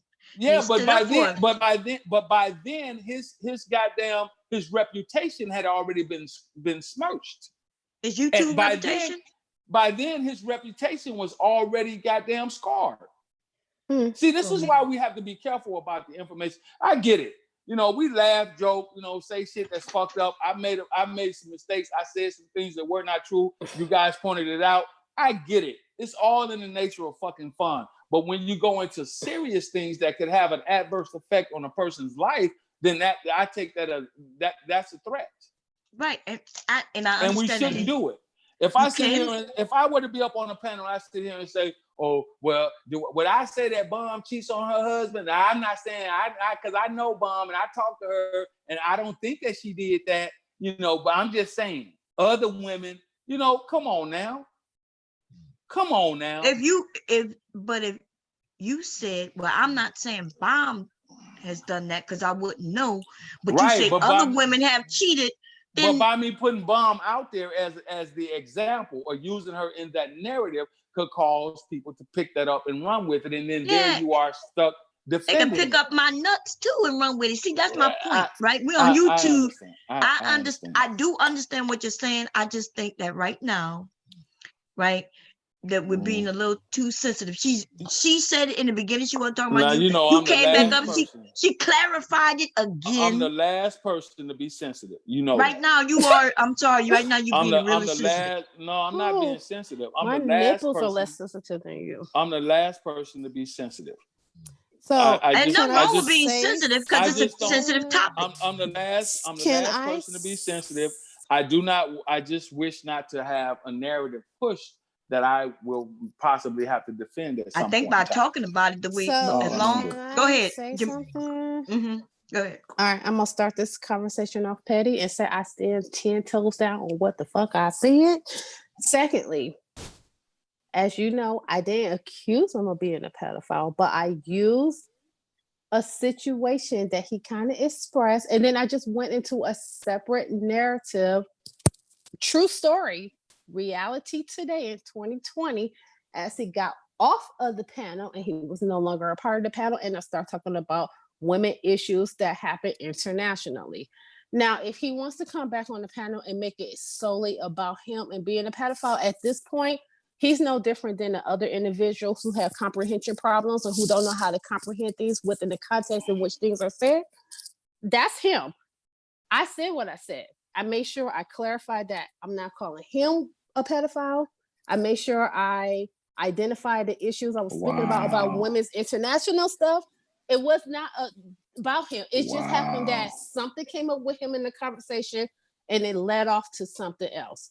Now, if he wants to go on with the narrative that he's being called a pedophile and so and so, I didn't say nothing about being called a pedophile. I did not say that. At this point, it's not about being a fucking my hands pedophile. Back and sit back and let him speak. Okay. That's not what I was saying. But if he wants to play victim, fine. If he's offended by what I'm saying and he thought that was a narrative that was pushing, I'm gonna give an apology. He will give. I slightly apologize. That's not what I intended, but still. Okay, that's fine. Toes down what I said. I thank you. I thank you for that apology. But that's as far as it's gonna go. I said what I said. I thank you for that apology. It is. That's okay. I thank you for that apology. So I will end this by saying this. And now, as I've said all along, there goes the fuckery, and this is why we're at as opposed to relationships, just not even romantic. Just relationships in general between Black men and Black women. I said this earlier. There's a fundamental difference of belief system that we have in ideology. I could sit here and make the same assessment towards you, but then I would be disingenuous and that would be unfair to the woman that you are. With all due respect, ma'am. I choose not to go that route. I choose to choose my words carefully. This is why I do not talk about people. I talk about subjects and not personal people. You made it personal when you came up here and claimed the fact that you know me, which you do not. And now you make another claim that I'm telling you, and Denini says, she says, I see what he's seeing. I understand how he feels about that, because there are people who are going to grab it, whether it is true or whether she meant it in a certain construct of not. They're gonna grab it and they're gonna run with it. But that's on those people. It's on me. It's on me because I'll have to stand and defend that because it involves me. So as I it's said on earlier, me, Bob. Like man, I said, hold up, that hold part up, is not hold for up, me. hold up, That hold has up, nothing hold to up. do with me. I already made my clarification. So if he All wants right, to we be good. butthole on what his assumption or I'm not narrative is, being a or what he butthole. think I other just people are asked gonna you not say, to do that's it. on him. Who is I that? just Man, asked you I not respect to do it. what I'm good. Denini said, and I I'm do good. respect what he's saying, where he's Bentley, feeling, you but I up already here? made clarification. Yeah. So that's that. Man, look, I I'm see you come, sorry. Bentley. I'm Hey, sorry, Bentley. y'all. Look, y'all know I had to dip in here because we got too much bitch assness going on. Son, you been Hey, crying big for 30 brother. minutes about how this shit. What's up, love? Hey, Dude, big stop all brother. that fucking crying, dog. The girl already said this shit. She wasn't talking about you. You gotta listen to how she said it. First of all, she said, look, if you want another chick, go to Bangladesh. She didn't imply that you was going to get somebody that was underage. She just said that. Then you got off and say, oh, you got scared because she was roasting the fuck out your ass and you ran. Then she went on to explain what men do when they go to these other countries. So that was not talking about you no longer. So stop all the fucking crying, boy. That shit over with, man. Oh, You acting like a little bitch right now, son. Who is it? Who is this? Don't worry Who about is who the this fuck dude? I am, dog. You acting like a hoe, Who son. That who shit is get on this? my nerves. Who is this Straight guy? up, dog. Who is this guy? Don't worry about who I am. Stop crying. Go to fucking apologize All to all right, these women sitting here kissing your motherfucking ass. that's okay. Your I ass got it. still fucking I'm crying, dog. gonna say this. I'm gonna go ahead on and go, but that's that Oh, you nigga gonna man run now? shit. Because a real nigga on this phone. You know you gonna run now. I just choose not to You know entertain you the gonna run conversation. now. I just choose not to entertain the Right, conversation. look, son, you could I take the just hot seat. choose Just not to say, entertain the just man up and say, conversation. I couldn't take the hot I seat. just That choose bitch was not to too hot. entertain the That conversation. kitchen was straight boiling And my before, goof ass, and I ran. it's That's it's what it's okay. really about. I don't You have a cannot take problem the with heat. that. I You don't couldn't have take a the heat. problem with that. Man up and say you couldn't take the heat. I don't have a problem with that. So what You you're couldn't take not the gonna heat. Just do, man up and say what that. you're not gonna do with your bitch ass is come up here and push a narrative. Oh yeah, You fuck bitch, boy. yeah. You's a fuck Yeah, nigga. you're right. Protect the Come on, protect the get some hot, gynocracy, boy. fuck You making me nigga. hype now? You's a Yeah. fuck Come nigga. another bitch. You's a Come fuck another nigga. bitch. You want to come up another here and bitch. defend. You want to come up here and defend some bullshit. Cause you's a fuck nigga. Man, get on out of here with that. Nah, I boy. know. Get on out of here. You's a fuck nigga. And now I'm gonna Oh, you entertain the turned up. bullshit. Turn You's up, a what? fuck Turn because up. you's a fuck nigga. What's And see, up? this is the Yeah, problem. you're right. This Turn is up, why nigga. this What's is up? why we have this problem in our community where black men get a bad rap because niggas like you come up here with the fuck shit instead of looking at the shit from a reasonable perspective, as the Nene did. I gave you a reasonable explanation. It took a woman to clarify. It took a woman to clarify because you's a bitch made nigga led by a female. Say, bro, you gonna stop? And You shout was out you to done? ass Hold up, nigga hold up. anyway. You done? I'm I love her done. opinion. I'm done, pussy nigga. Hold up, real quick. Don't hide behind the Nene skirt. You heard me? Oh, the Nene called halfway tried to take up for your butt a little bit, and now you been riding her motherfucking coattail for that damn 30 minutes. Boy, nobody give a fuck about that stupid ass shit. I explained that shit very reasonably. The girl say, if you want another hoe, go get another hoe from this country. Your bitch ass said, oh, I don't want that. I don't get down like that. Boom. Then she went on to talk about the pedophilia. That at that point, you were no longer the subject of the conversation. So stick with it and stop all that crying, man. And I know you ran off the phone because you let hope. Damn, he ran again? Yeah, I have to say this. What he worried about is his ex-affiliations who came up with this whole scenario of men dating young women to get the snippet and then run with it because they no longer affiliated. If you want to keep it real, he's worried about, certain people catching that clip and then putting it out there to clear. That's why he bases his name to it. You know what I'm saying? But I get that. I get that. But I am. You got to understand. That's why I went over how the conversation went. You feel me? So like he crying about And that's I get it. also It's nothing why, what Jan said. I mean, I also repeated it. So if they want to repeat the clip, you got multiple clips of what I said. Well, I'll put it like this. This is what he worried about. He worried about Taz and Nyla catching that clip because Taz was pushing this whole this pedophilia stuff, which he was co-signing when he was over there fucking with them. You know what I'm saying? So now, since he didn't told his story about them, he worried about them catching the clip and then putting them out there. But who was the general? He doesn't make content, so who really want to put him on blast about being? That's what he worried about. Them? Oh yeah. I hope he ain't worried about them because we'll take care of that. Would have said that. Yeah, we'll take care of that. General, you ain't gotta worry about that, baby. Because look at it. Who else is gonna put a clip out there about him? He don't make no content. Mm-hmm. Who else was pushing men, being pedophiles for some 16-year-olds? Taz was pushing that shit before anybody. He didn't want to call all these, you know what I'm saying? So that's who he worried about getting the clip because he want to outs with them now. If you want to keep it 100, that's what I personally feel. Well, Don, you don't have to worry about them. If that's his worry, he don't need to be worried about them. And let's just keep it very 100. Compared to their records and his, he's good. Mm-hmm. He's very good. Put that on record or take a clip of that. He's good. I'm gonna say that compared to Taz and Nyla's record and the general, Eric, you're good, Eric. Now put that out there.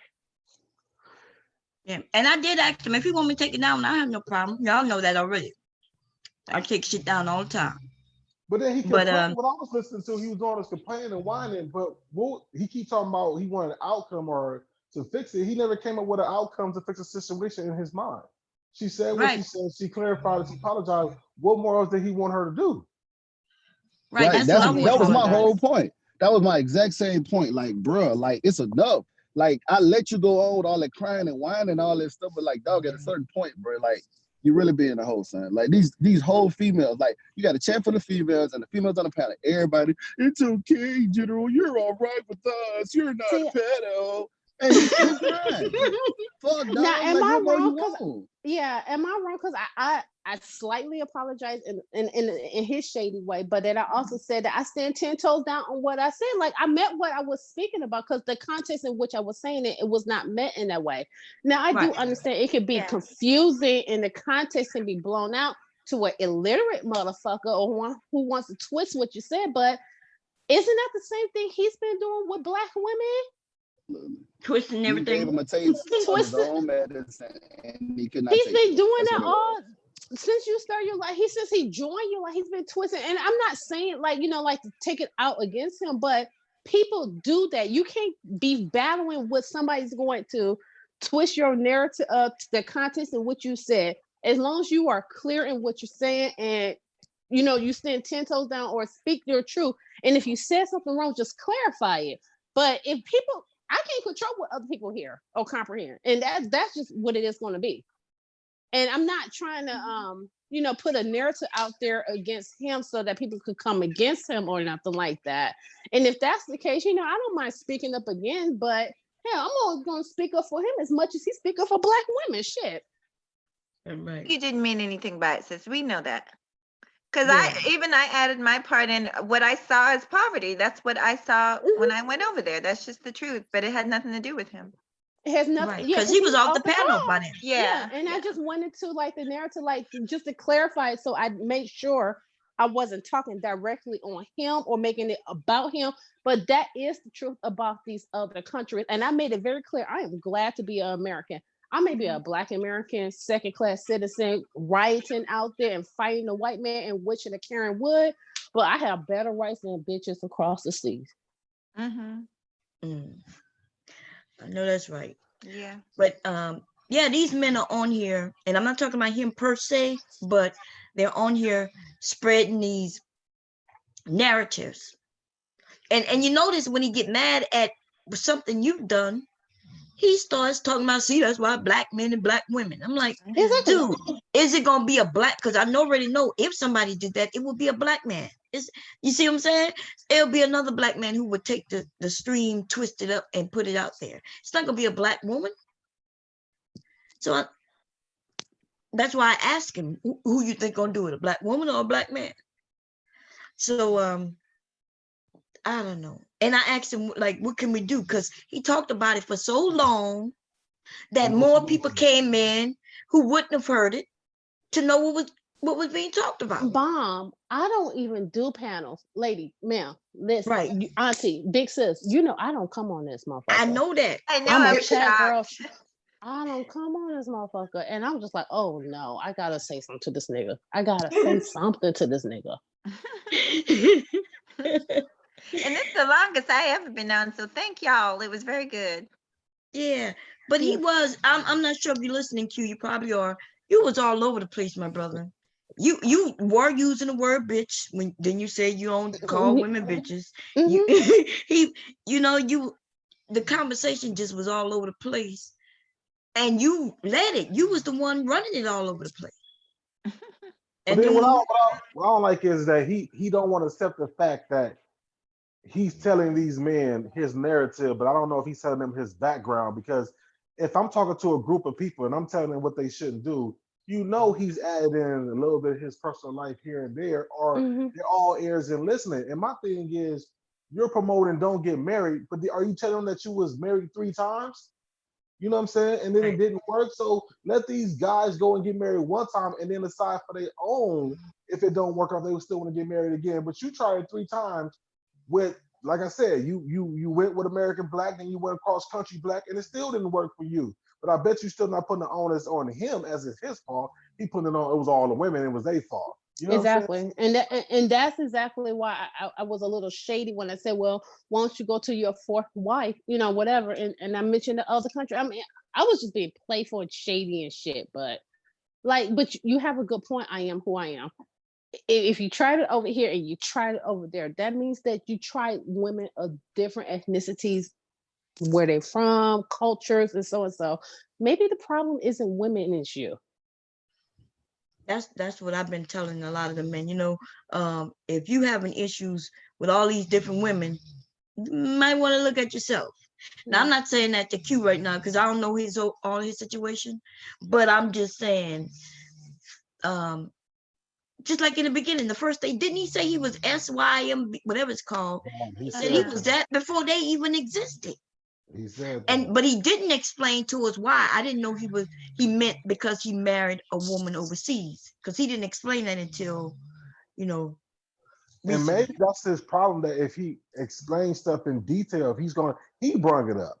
You can't bring it up at this broad narrative and then let us congregate our own theory of it. But that's his problem. He brings up this broad thing and don't explain it in detail. So then when you come and go, oh, I didn't say this. No, you did say it. Well, no, I said maybe.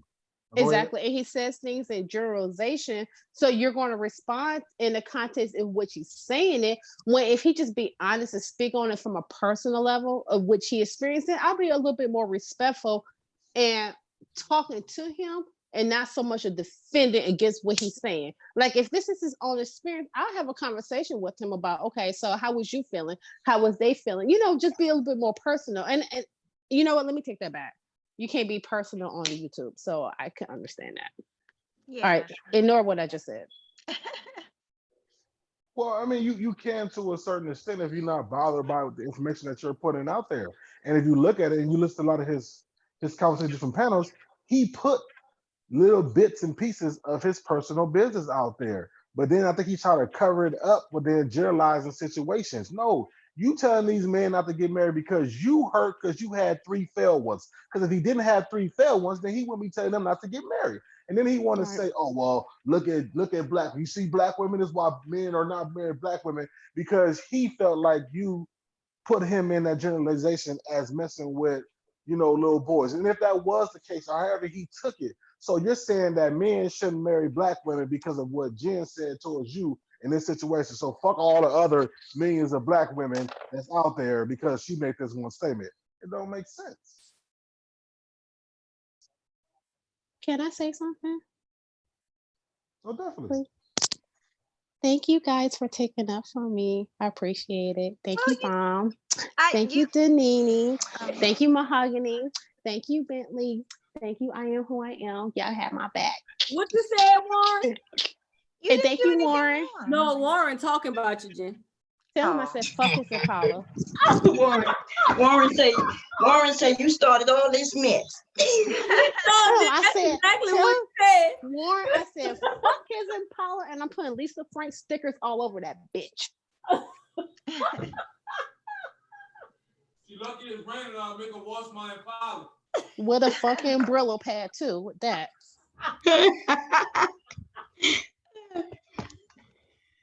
Well, guys, I'm gonna be listening from the chat, but I really did enjoy myself. I am who I am. It was really nice to meet you. It's my first time seeing you on here, so I'll be looking for you.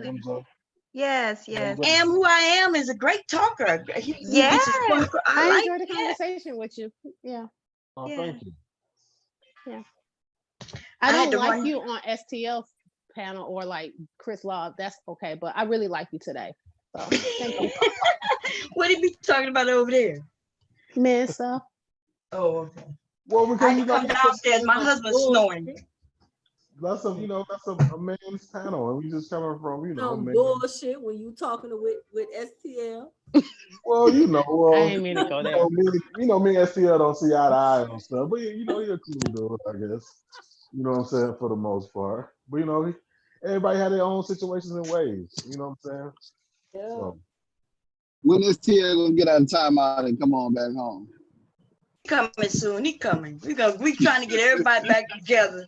He coming. In timeout. STL just He put himself in timeout. He did. Well, if y'all need me to, I could always put his ass in my trunk and just, tie him up. Just let me know. I don't have a problem going to grab his ass, like nigga, with a taser gun, BB gun, tape, little melatonin, mineral oil. I bring them around. I was on STL panel not too long ago. I was surprised. He let you on? Hell yeah. Tell his ass to come back home. He know, claiming that I kicked him out. I kept telling him I can't kick nobody out. And then, but anyway, he'll be back soon. So what you been up to, Jen? Just being normal. Working. You been working and traveling. Somewhat quarantined. You staying safe over there? Because right in the area you in, man, they fucking up over there. What's going on? I drove to Michigan just over the weekend. Like last week, I was like, I'm out. Oh, okay. When the governor sued the mayor, I was out. So I was like, okay, going home. Hey, when the governor sued the mayor? Yeah, it's just crazy. You need to say that bit. Don't get me started on this bottom. A little stripper mayor. You agree with that, bro? Her name do sound like a stripper. Keisha Lance Bottoms. You sound like a bring it to the stage. Keisha Lance Bottoms. You know what I mean? Yeah. Now I've been hanging out. I've been having my little fun. We haven't been quarantined like the rest of the states, so I'm COVID free, but I'm living. But I work from home, so I'm already quarantined, so it don't matter. Yeah, they say a lot of young people catching it now, y'all. The numbers, I'm like, damn. And I didn't know how bad this shit is, but doctors are catching it, and then they can't walk. Did y'all see that shit? People going in comas. I seen that. Getting it, Mom, and then, you saw my Facebook post, right? I low key think I'm becoming a prepper. Yeah, I saw it. I was like, stay prepared, girl. I think I'm becoming a prepper. I have so many canned goods and water bottles. Like, it's bad. You got to prepare, though, because here in Delaware, they're thinking about closing the state again. I'm like, I'm praying they don't.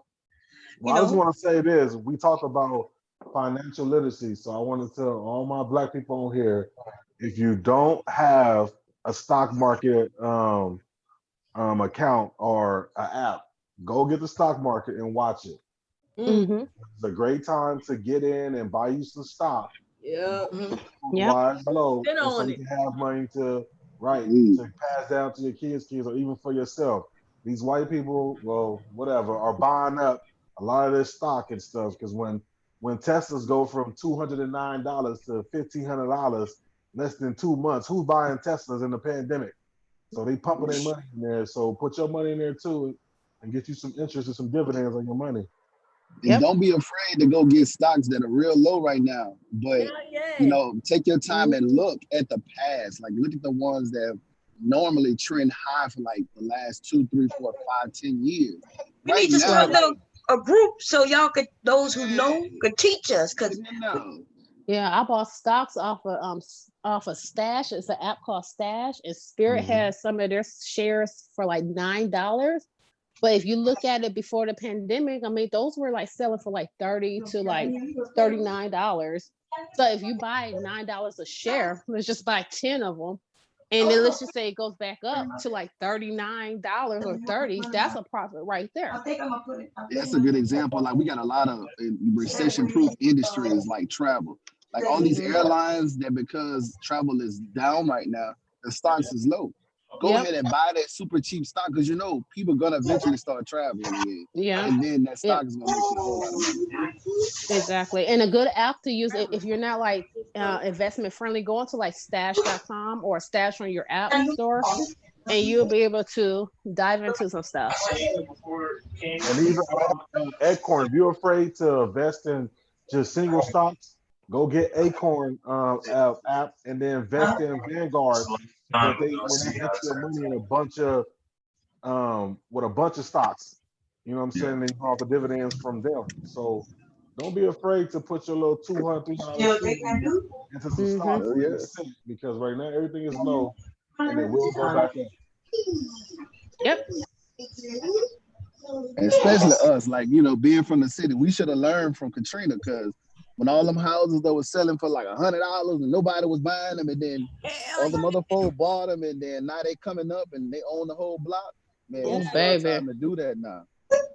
Talk about rent like $1,600, $1,700. Right, like man, never you had to do that back in the day, bro. But just think about it. If we would have bought like one little house, like in the night or something like that back in the day, we would be straight right now. Right. What you doing, Nicolette? Ooh, am I muted? Oh, sorry. Let me mute myself. Those things ain't nothing, but it's good to buy and not too. If you're trying to invest in some real estate, like the property values, not even the value, just like the financing of buying a house is so low right now. Yes. And don't be afraid if you got good credit and you making decent money. Don't be afraid to invest your money in a property or a house. Even if you buy something run down, sit on the land. The property tax ain't that much a year. Sit on it, and somebody will come and buy it from just because they maybe buying up the neighborhood and stuff. And there you go, you didn't made 100 times more on your money than what you paid for it. We got to stop being scared to invest our money, but yet and still we'll go spend it on alcohol, beer, whatever. That ain't gonna make us no money back. No, it's where you buy it. Because I tell you, when them companies want to build a hotel and stuff in your house sitting there, oh hell yeah. Oh babe, yes, Danini, yes. Where I'm at my townhouse, I'm in like, I don't want to say where I'm at, but I'm in an area where it's close to the freeway and it's in a historic area. And it's the property value is going up over here. Oh, it's different from like 2016 when I bought it. It was just like, oh my God, I'm rich. I sit on my equity even though I don't have it. Just be like, I hug my equity. Like, yes. They will pay out the ass for it. Ooh, just wait till they get to that point where just everything else building up and your house just sitting up like, yes.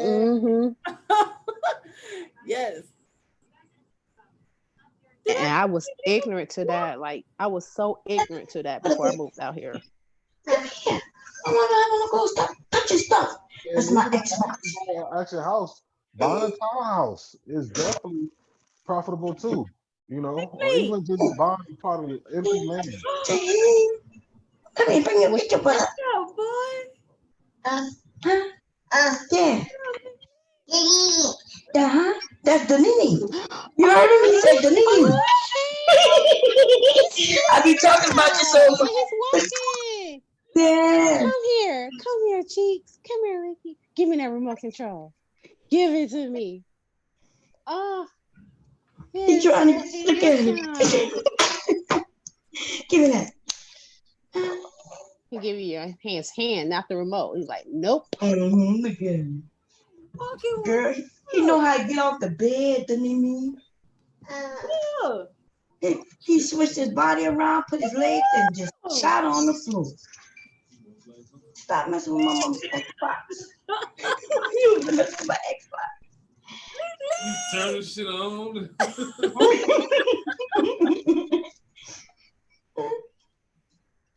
Look at him. Wow, he didn't even take off his socks yet. He's walking in his socks and everything. Like, okay, he never had shoes on. He been walking barefooted or socks. He did not say the Nene. Don't do that. He did say the Nene. Rewind it back. I'm telling you, he said the Nene. Come here, man. Stop messing with me. Niggly, come here. Come on, mom. Come give my mom kisses. Come here. You come give me kiss? Niggly. Look, he looking for you. Hey, man. Give me some. Girl, give me some, Niggly. Say hey to Nene. Uh-oh, the TV. Hey, come on, give me that. Oh, he turning it on.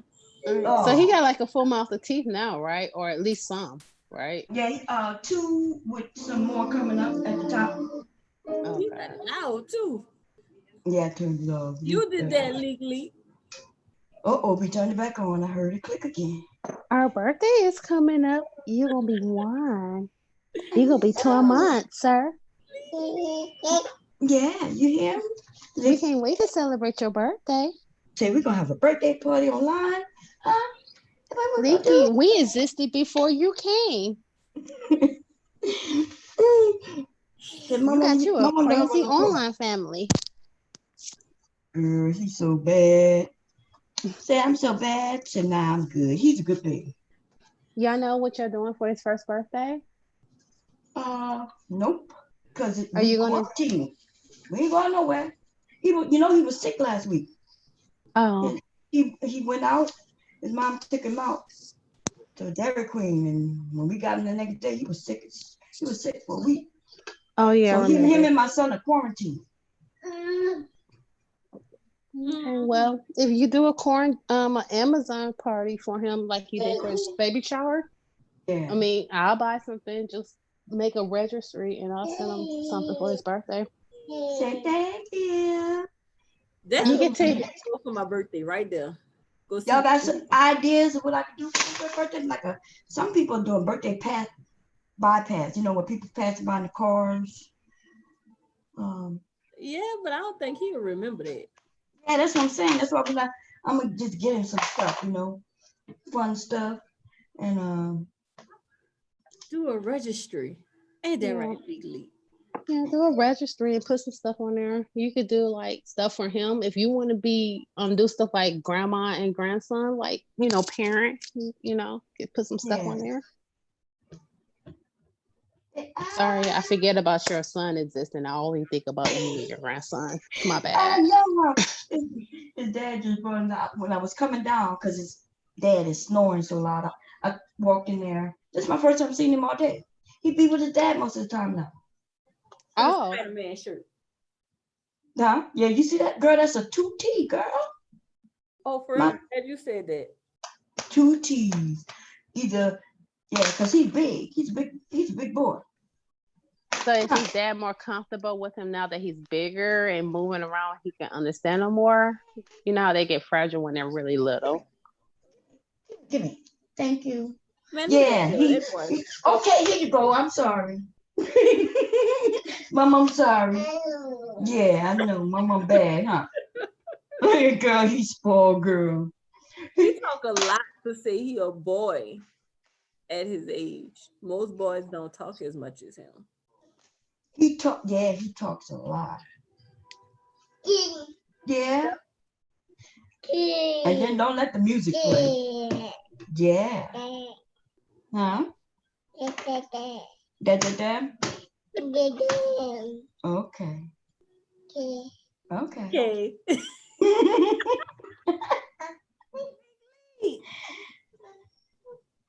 You can't be bringing him in the kitchen because he's gonna grab whatever's on the stove after you cook his eggs. You saw when I cooked the eggs, he grabbed girl. Yeah, I saw him grab at the stove like, "Ooh, you caught that." I was like, "Oh, I'm not thinking." Yeah, I had just gotten that thing right there. Girl, we need a bigger house. I done tore up my whole house, all this shit. I got bags. I showed y'all bags and then went and bought a whole lot of other shit the other day, girl. All these bags sitting right here by the door. My sewing machine, and that's my embroidery machine still in the box. Huh. So my mom got to get on it. She came down here to work. Huh. Said my mom came down here to work, but she ain't gonna be at work till you go to sleep. He's not going to sleep. He usually sleep at night now. So what happened is he took a nap earlier. And so he'll probably be sleeping next hour. He got a little strong leg and everything. Got 2 remote controls. He like, okay, I got both of them right now. Warren said he walked like Bob. Oh, you trying to say I wobble? You ain't even right for that shit. I'm surprised Warren didn't get on here and say hell to the pit or something. Shit. I know that. Folks sounds right. Warren, huh? He watching somebody he claimed he don't like, but he always got his movies on. What you doing, man? You did say that. What you said? Vicky, what you laughing at? Lord. I just said your pepper. Yeah. Do you have any plans for your birthday, Janini? Or you think you go quarantine too? When your birthday is? August 28th. Oh, okay. Wait a minute. Let me get you down. I don't know what I want to do. Because it's like, this stupid COVID stuff makes it hard. Mm-hmm. I'm going to go fly up there and visit Leak. That's where I'm going. Oh, yeah. You can come up here. You get stuck in Delaware, girl. Did that thing turn off? I hope so, yeah. I ain't trying to be stuck there now. It get cold over there. It's not cold right now. It's pretty good. But if you come here, we have to drive up to New York. You want to go to Philly, New York. Yeah. Hey, man.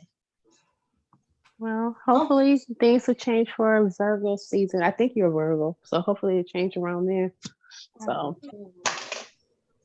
Warren say I wobble. Warren say I wobble like you legally.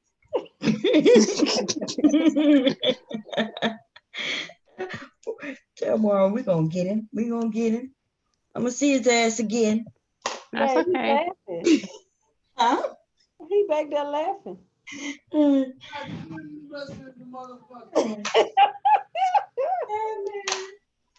see him again. What you are? Let me see what it is.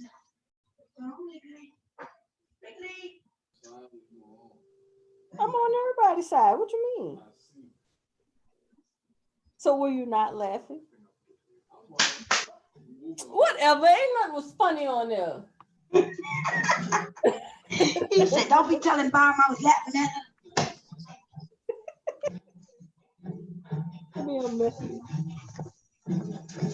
I can't believe I'm actually on a live panel. Like, for real. Like, this is weird.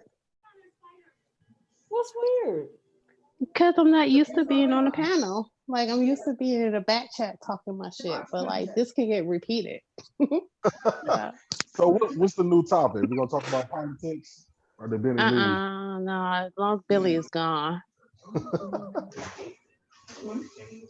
Who said that? I am who I am. You still here?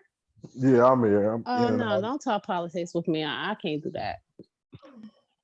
Especially now with YSEP in office. Now with YSEP in office. So are black folks voting for Joe Biden? Say what? Are black folks going to vote for Joe Biden? I mean, I'm not going to not vote. I'm not going to vote for YSEP though, if that makes sense. I got you. Yeah. Your birthday's on a Friday. Yes. Let's see. Girl, I think today's my mom's birthday. What today is the 26th? Yep. Yeah. Yeah, it's her birthday. Oh, happy birthday to your mom. Thank you. I should have called my sister, but it's a lot. I called her early in the week because it was my dad's, the day he died. My dad died a couple of days before my mom's birthday. I think he stopped that. Oh no, that's my ex-wife. Man, stop it. You about to push it to the back and it's gonna hit the floor. Please stop it. See, my mom don't play with it anymore, but it's hers. I need to start playing with it because I'm getting sitting on this guy over here, not exercise, no twerking or nothing, y'all. Gaining weight. I'm gonna have to twerk it out or something. I've been losing weight, not gaining. What you been doing? Please share, because I've been gaining. Nothing really. For one, I stopped eating fast food, like completely. Me too. By gain. I don't drink soda. That's my shit right there. Soda, just soda. No eating. I don't really eat, but I drink. Yeah, and I don't eat as much. I don't eat till I'm full. Mm-hmm. You know what? I've been gaining. I literally went from 183 to like 198 since this pandemic, and I can't get it off. Like, it doesn't matter how many laxatives I take or smoothies I try to drink with flaxseed, it doesn't matter. But I have to admit, like, my breakfast options have changed. Like, I went from like avocado and bacon to like full-blown potatoes with onion, bacon. Oh, yeah. You're gonna have that southern booty in a minute. I already got it. It's Lord. Yeah. Yep. I went back home to Michigan last week, and I was just like, "Oh, girl, like, you Georgia peach now." I'm like, "Yes, I am, but don't talk about me." I'm like, but no, I've gained, and I've been trying. Like, I've been watching YouTube videos on exercising, like in the house, like things I could do it like in my office, like working from home with my arms or the legs and stuff, and walking. And I don't know. I literally try everything. Apple cider vinegar, laxatives, flaxseed, fiber one, everything. Damn, you trying a little bit of everything. I told you what to do. Put on some music. Try that Turk music. And twerk that Georgia peach, girl. Burn it. That's what you do. Burn the fat. Burn. Get it, And you know how sometimes you could gain 10 pounds, but then you could lose it really quickly if you just kind of change what? So I don't know if it's because of my age and I'm getting older now. So maybe my metabolism is changing. I'm like, okay, I got to try something different. It's really the starches. It's really those potatoes. They're so good. Yeah, that's what. Them potatoes. They taste good. All right, so confession, don't judge me. But I learned through quarantine, you can use bacon grease. So I will cook bacon, right? Pull the bacon out and then put my potatoes in the bacon grease. Oh, yeah. Girl, that's the best flavor. Check this out, what people are doing. I save my bacon grease now, but girl, that is bomb.com. And then like you put the bacon, right? And like the potatoes in the bacon grease, and then you put some onions in there, and then you add your bacon back with some like green olive onions and stuff like that, and put some cheese on top. Baby. Yeah, baby. That's where it all came from, right there. Yeah, and let me tell you what else. People are baking cakes with bacon grease. What? That sounds gross. Yeah, bacon. They wrapping bacon around cake, like around pretzels, and people are loving that shit. Man, they're doing too much. I didn't know bacon grease was that important, so now I'm learning to save it. I have a little pot that I'm putting the rest of my bacon grease in. Stop saving that grease. Yeah, no, don't keep saving it, girl. Keep saving it. Yeah, it flavors your beans. Don't save it, and then you said do. Yeah, save it. Denini, you don't put bacon in your beans and rice? No. What you put in? Huh? I don't put bacon in there. You ain't got to put the bacon if you use the grease. Today I cooked some salmon, some honey glazed salmon, and then I cooked some kale and spinach, and I used bacon in the bacon grease for my kale and spinach. And it was good, huh? Oh my God. Gave it that southern flavor. That is the secret to the southern our Southern dishes. Bacon grease. Y'all didn't know that? That's the secret. I didn't know bacon grease was a thing. I really didn't know it. I didn't know. I'm taking your advice, Gemini Ice. I'm taking your advice. What'd she say? It says seriously, high protein, low carb, and intermittent fasting works wonders. Twerking works for me. Okay, I'm gonna continue doing everything else, but I'm gonna twerk that. We might be twerking it out in 15 minutes, huh? Yeah, but I'm good on that bacon grease. I feel good since I lost some weight, so I'm gonna leave it the right way as it. Okay. You ain't gonna lose that booty. I that's the only thing I can't lose. I don't think I would ever lose my booty. Even when I was smaller, like very small, at like 130 or 140 pounds, I had a backside. Not like big, but like I always had it. So I think I'm just naturally built like that. Yeah, mine been big since I was that small. So it was like, yeah, it ain't. Yeah, I don't think y'all have ever seen. Most of y'all ain't never seen Denise. Okay, y'all think I got a big butt. I'm just saying. It's not.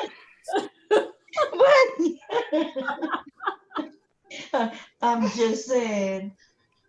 Okay, Danini, you got some fashion tips on like cute little clothing with like the back out high-low shirts, No, it's small waist, big ass. It's so hard to find jeans that fit me.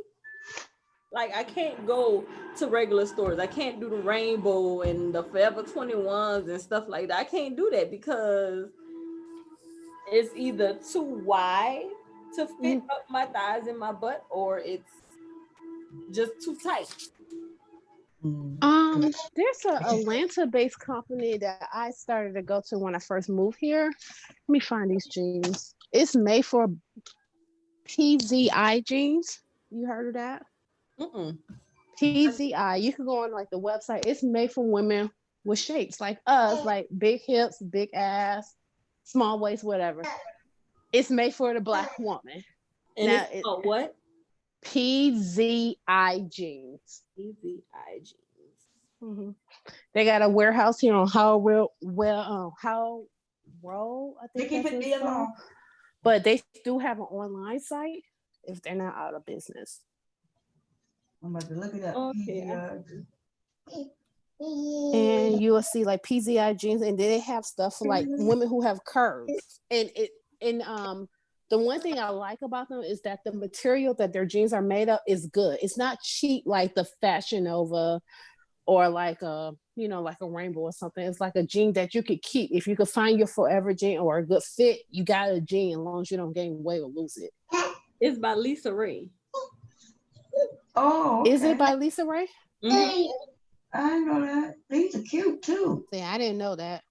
Cute little design. Oh no. She's just modeling.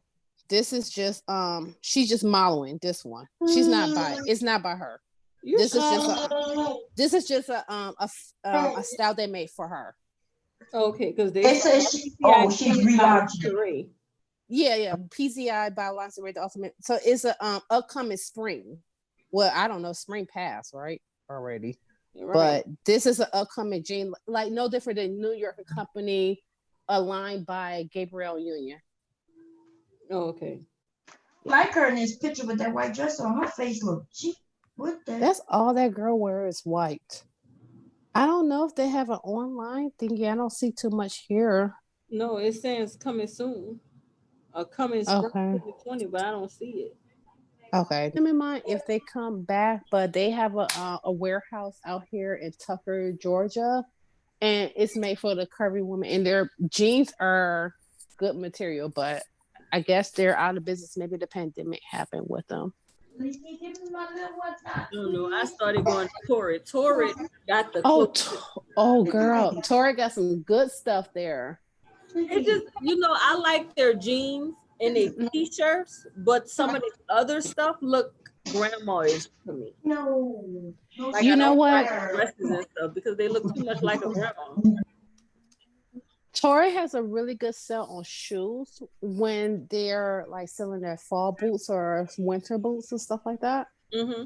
And I'll buy it then when like it's on sale, like off season or something like that. But I do like their stuff. I don't like these shirts and stuff. It's too many flowers for me. I can't do the flowers. I can't do flowers neither. I look like a whole goddamn garden or some shit. That's what it's too many flowers. The jeans, I get their jeans, and the t-shirts, I get their t-shirts. But and I get their tights too. Their tights are pretty good. Give me my phone. But they tops, hell to the no. No, look on my phone, please. I get their bras too. They're pretty good. I think I like their bras better than Victoria's Secret because for me, I gotta order my bras for Victoria's Secret because they don't carry them in the store, which is stupid as hell. Like your whole store is lingerie, but you don't carry all sizes.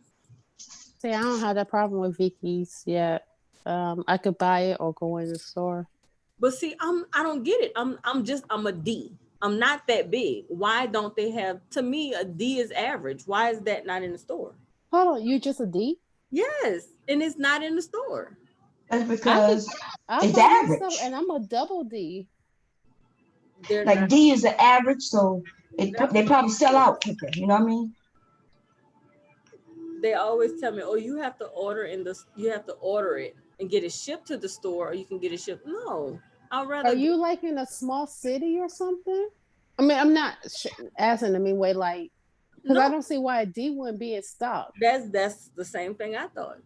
Like I never understood that. So I was like, whatever. I stopped going to them. I mean, they underwear didn't fit anyway, so it was kind of like. Where you get them from? I go to Torrid now because Torrid sells the D's. Are they comfortable? The bras? Yeah, I love Torrid bras. What price range we talking about? It depends.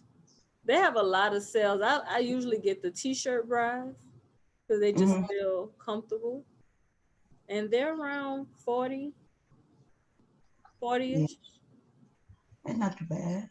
Yeah, and then the best way to shop at Torrid is to do the I don't want to say cash back, but like the cash. You know how like if you spend a certain amount, you get cash on your like account or something like that. Like a Old Navy where you could get Old Navy cash or like Torrid cash. The best way to buy is buy stuff and then you get the cash, and then on your next purchase you may get like, depending on how much cash you built up, $300 off, depending on how much you shop. Hi, Kenneth. Master Troll came through, y'all. Everybody say hi to him. Everybody's speaking to him. Go sit your ass down somewhere. You're so mean. That's not the one who called his father, is it? Yes. Yeah. That's Mini Troll. Oh, hi, Kenneth. How are you? Mini Troll. As long as it's not Jalen. I can't deal with Jalen right now. Jalen need a bra. I just need a bra. So Danini. No, I Yeah. can't ask that question because it's being messy. So I'm not gonna do it. Messy. No. Don't be too messy now. Just ask. So whatever happened to Ice Turner in real life? I mean, the last time I heard of them when they went off on me, you, like, are they still around? I know Cyberspace Girl is still around. She do videos about other people, but I think she took too many L's from me, so she shut the hell up. Okay. And she was over here earlier today. Yeah, no, and that was Jalen that was coming around with them, right? Yeah, Jalen had hooked up with them, but now I don't see him over there with them anymore. Well, Okay. I'm just asking about y'all because I haven't seen y'all. So, don't get your feelings hurt because I asked about where y'all been because I haven't seen y'all trolling over here. Who feelings hurt? My feelings ain't hurt. No, that wasn't to you. That was to them. Oh, okay.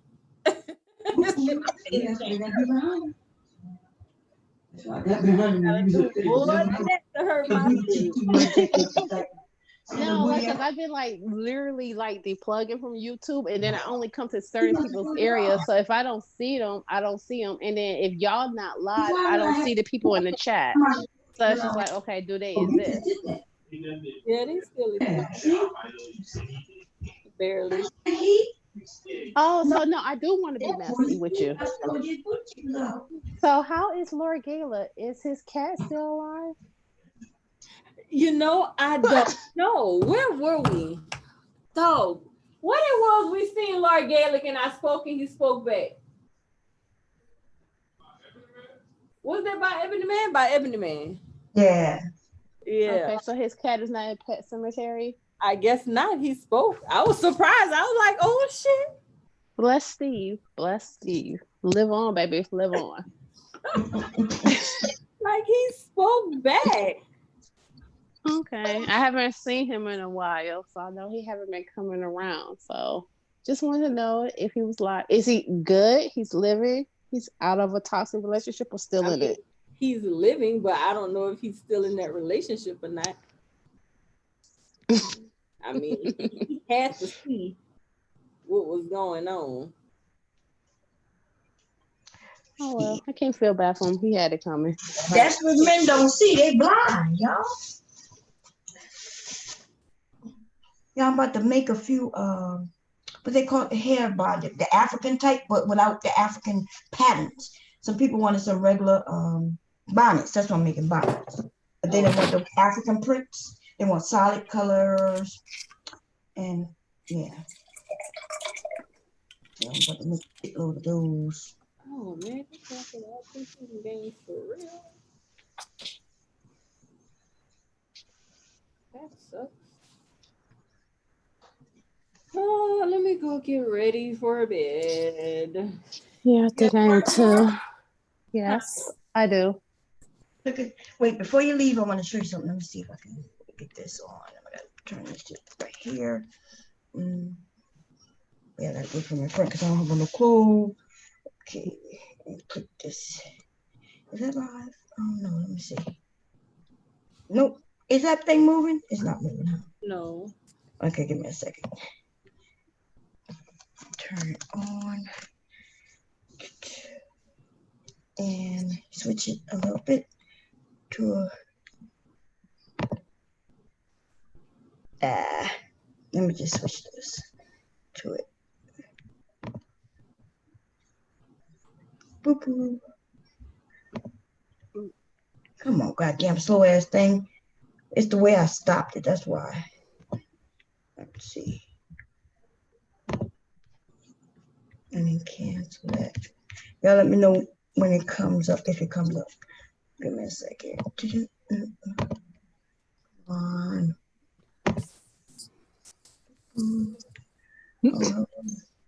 Okay, come on. Yeah. I want it.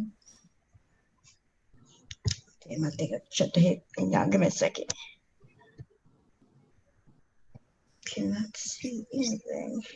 Here we go.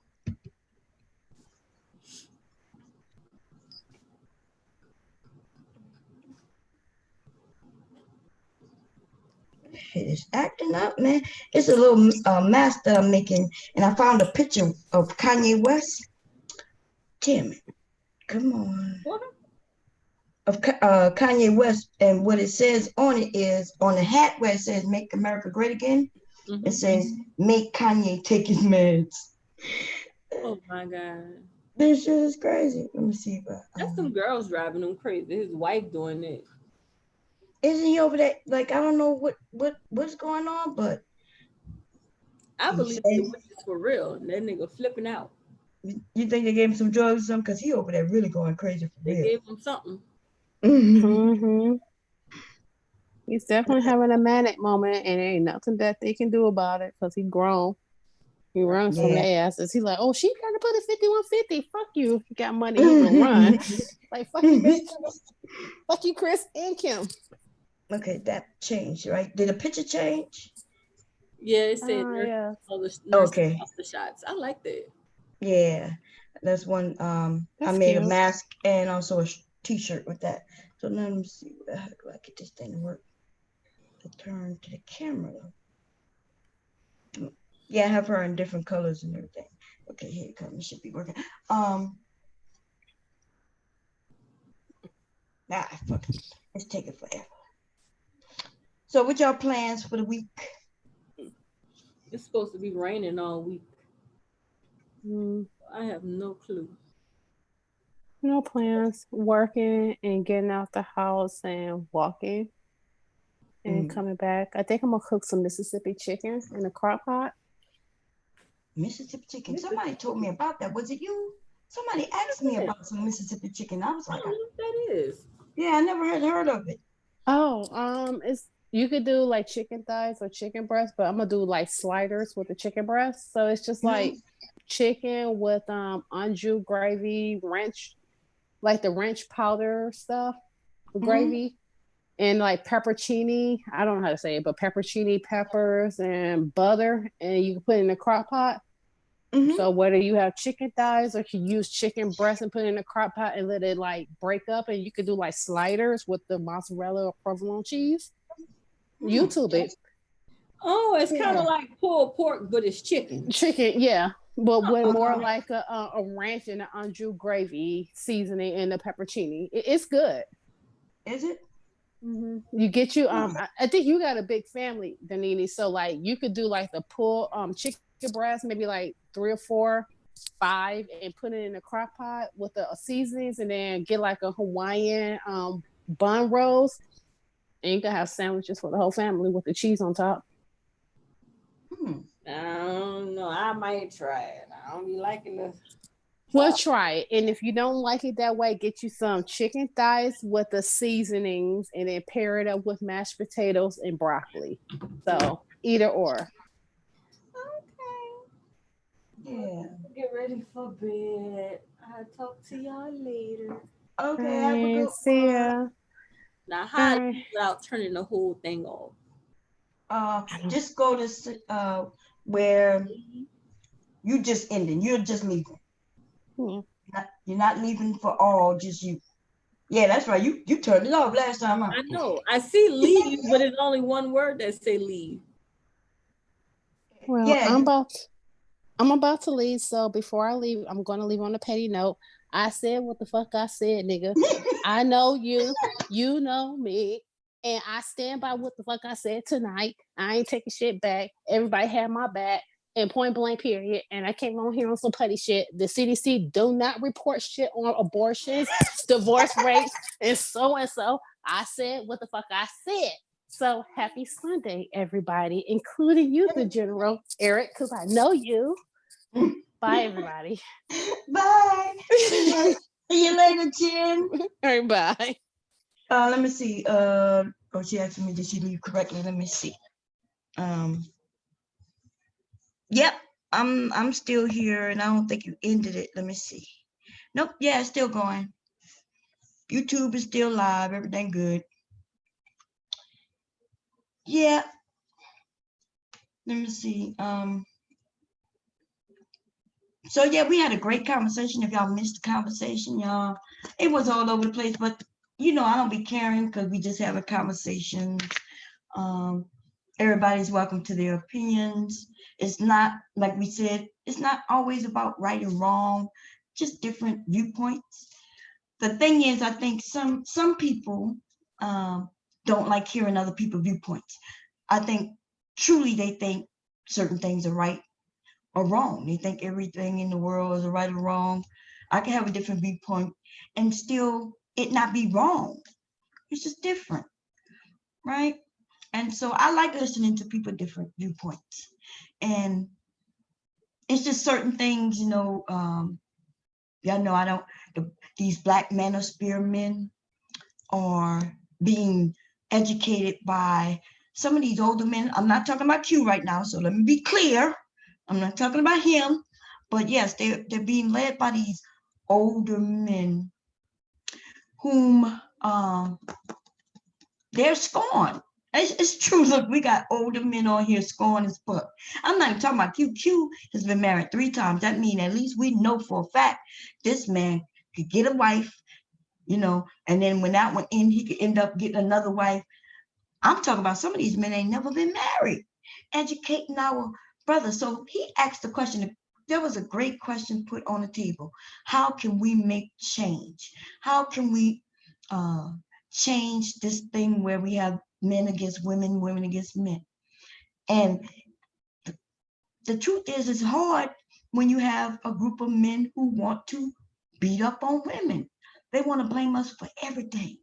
We get blamed for abortions, right? But most of the time, most of these men, if the girlfriend came to him and said, I'm pregnant, the first thing his mind go to is abortion.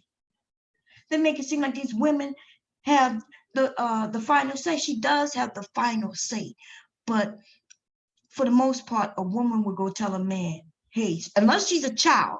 Now, you know, if she's a teenager, she might be afraid to go talk to her parents. And of course, she might be afraid.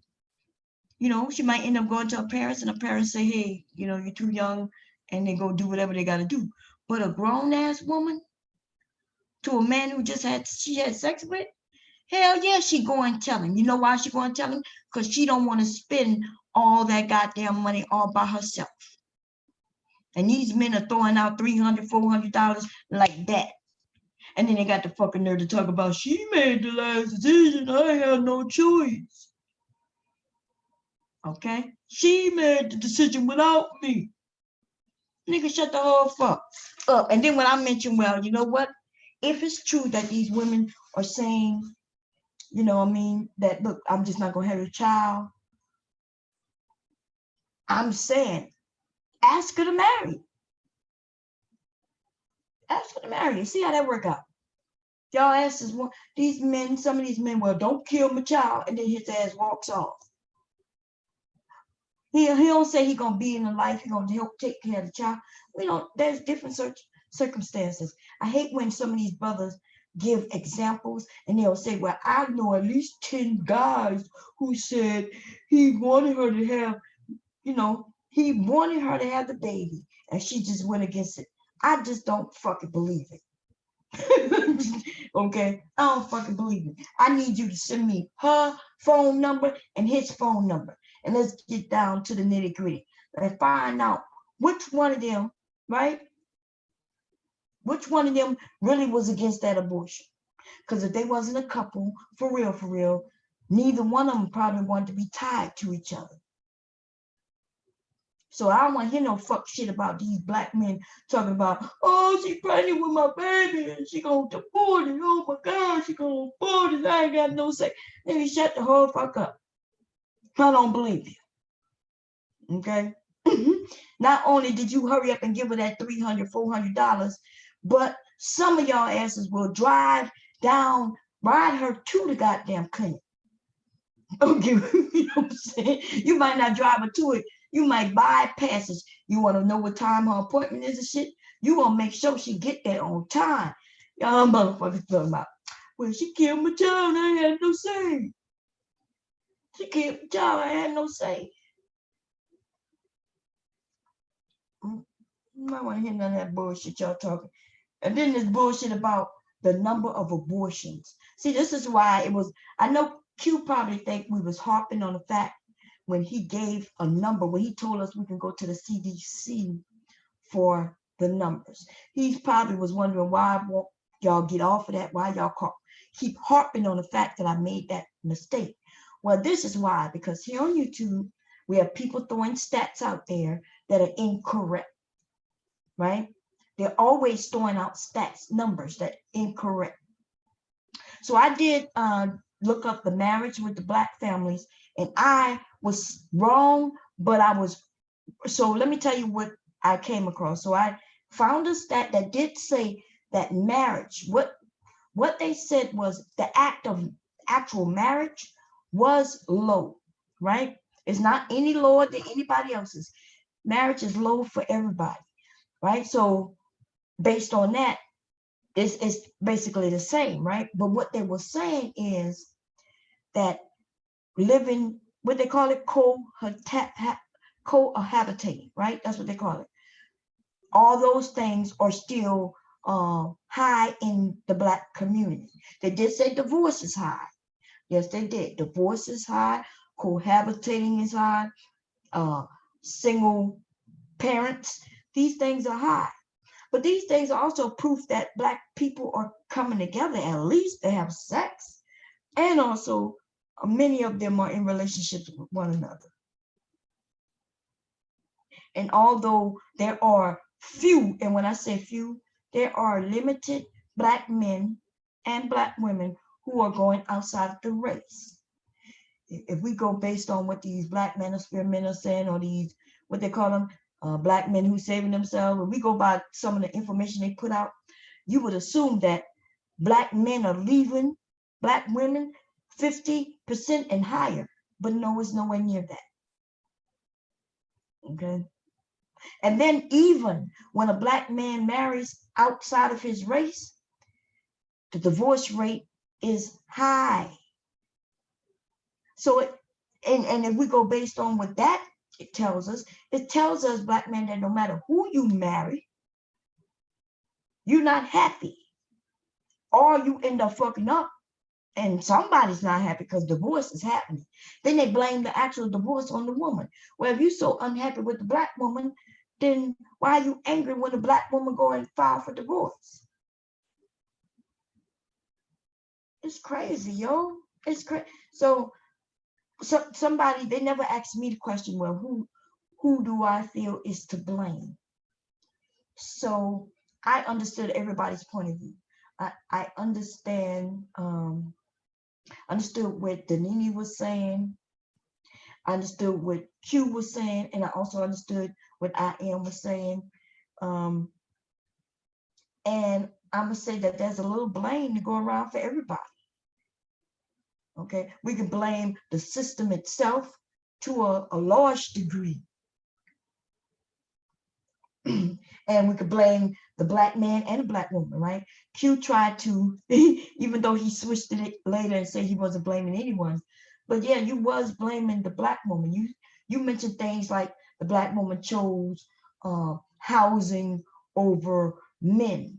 Well, no, what a Black woman chose was to feed and house her family, which include Black men. I'm not sure why these men act like they're not dating these women with this Section 8 housing. You dating her, and the reason why a lot of people aren't getting married is because when a woman who has Section 8, when she ends up getting married, that could affect her rent, that could affect her Section 8. So based on what we know how the government works, sometimes it pays not to get married, right? But they'll live together. He'll live there. He'll be her boyfriend. You know, he'll help her take care of the kids, hopefully, and shit like that. So I just wanted to put that out there. I was talking a lot of nonsense in the beginning, but I was just playing around, right? I was just saying, hey, letting people know, stop taking this shit so serious. Stop taking life, disagreements, when it comes to disagreements, so serious. A lot of people are tensed out because the epidemic that's going on, a pandemic. I don't know what to call it. Is it an epidemic or a pandemic? I don't even know what the difference are. Let me check to see what that is. Pandemic versus epidemic. Pandemic. Right? I'm gonna be honest, I don't know. Versus epidemic. Here we go. That's a good thing about the internet. Okay, so the difference between pandemic and epidemic. A simple way to know the difference between epidemic and a pandemic is to remember that P in pandemic. Wait, let me open this up.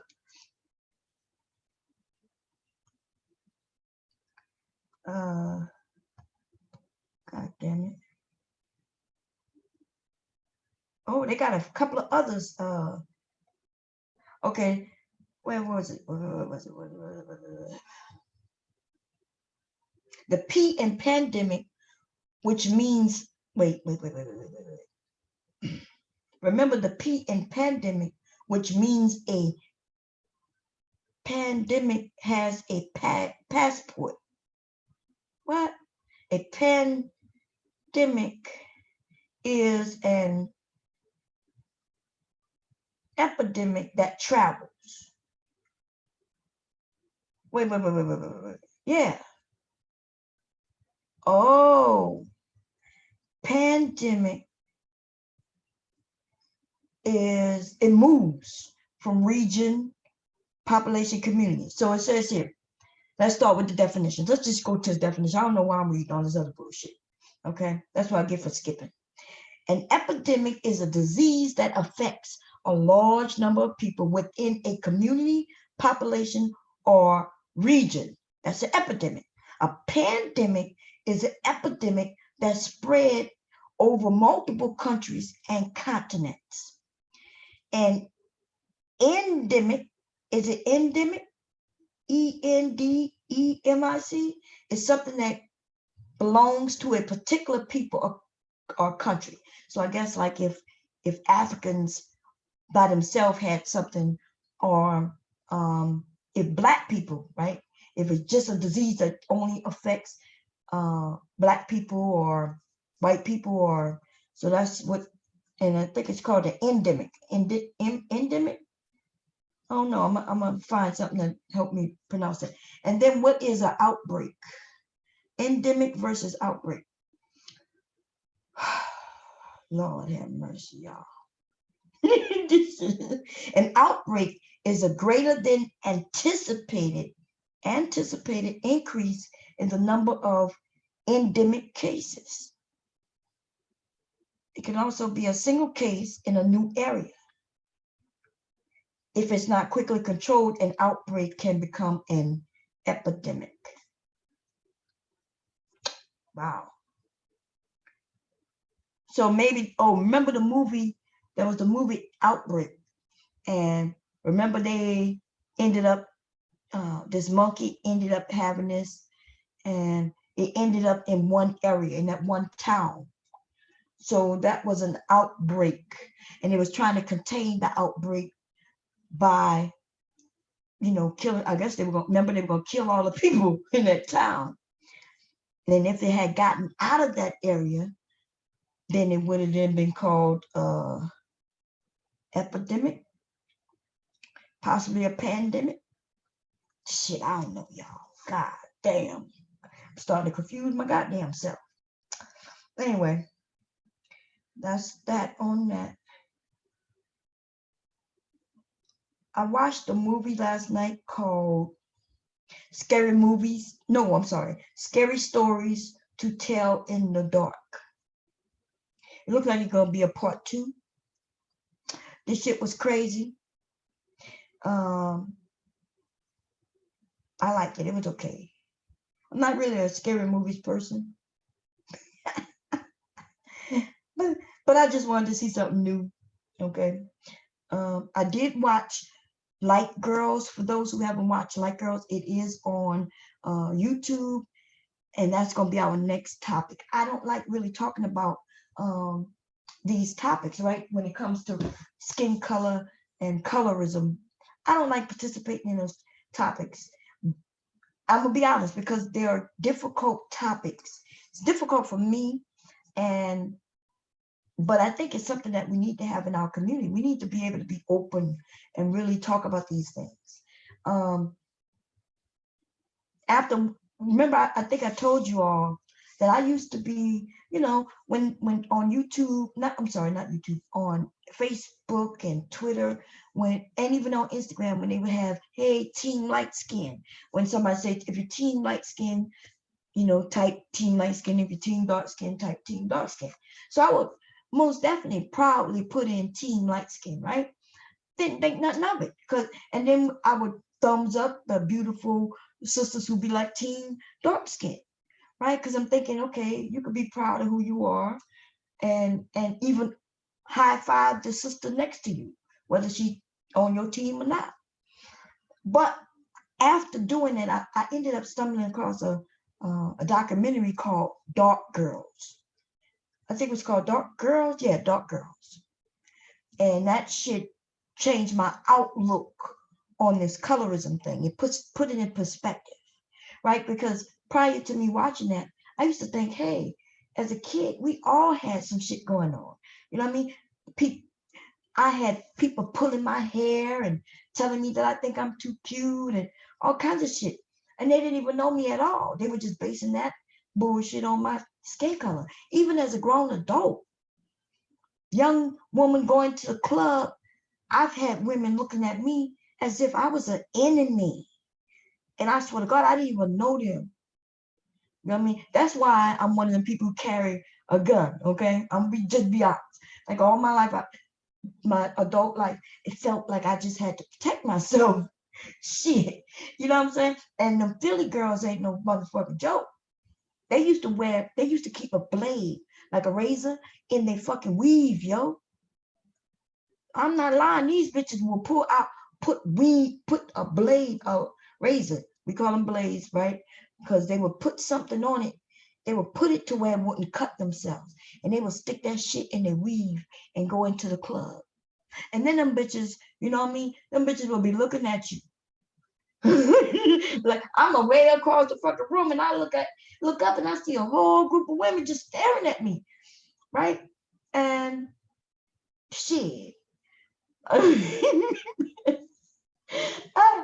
I had learned about them putting them blades in their weave and shit. I was like, these women are not to play with.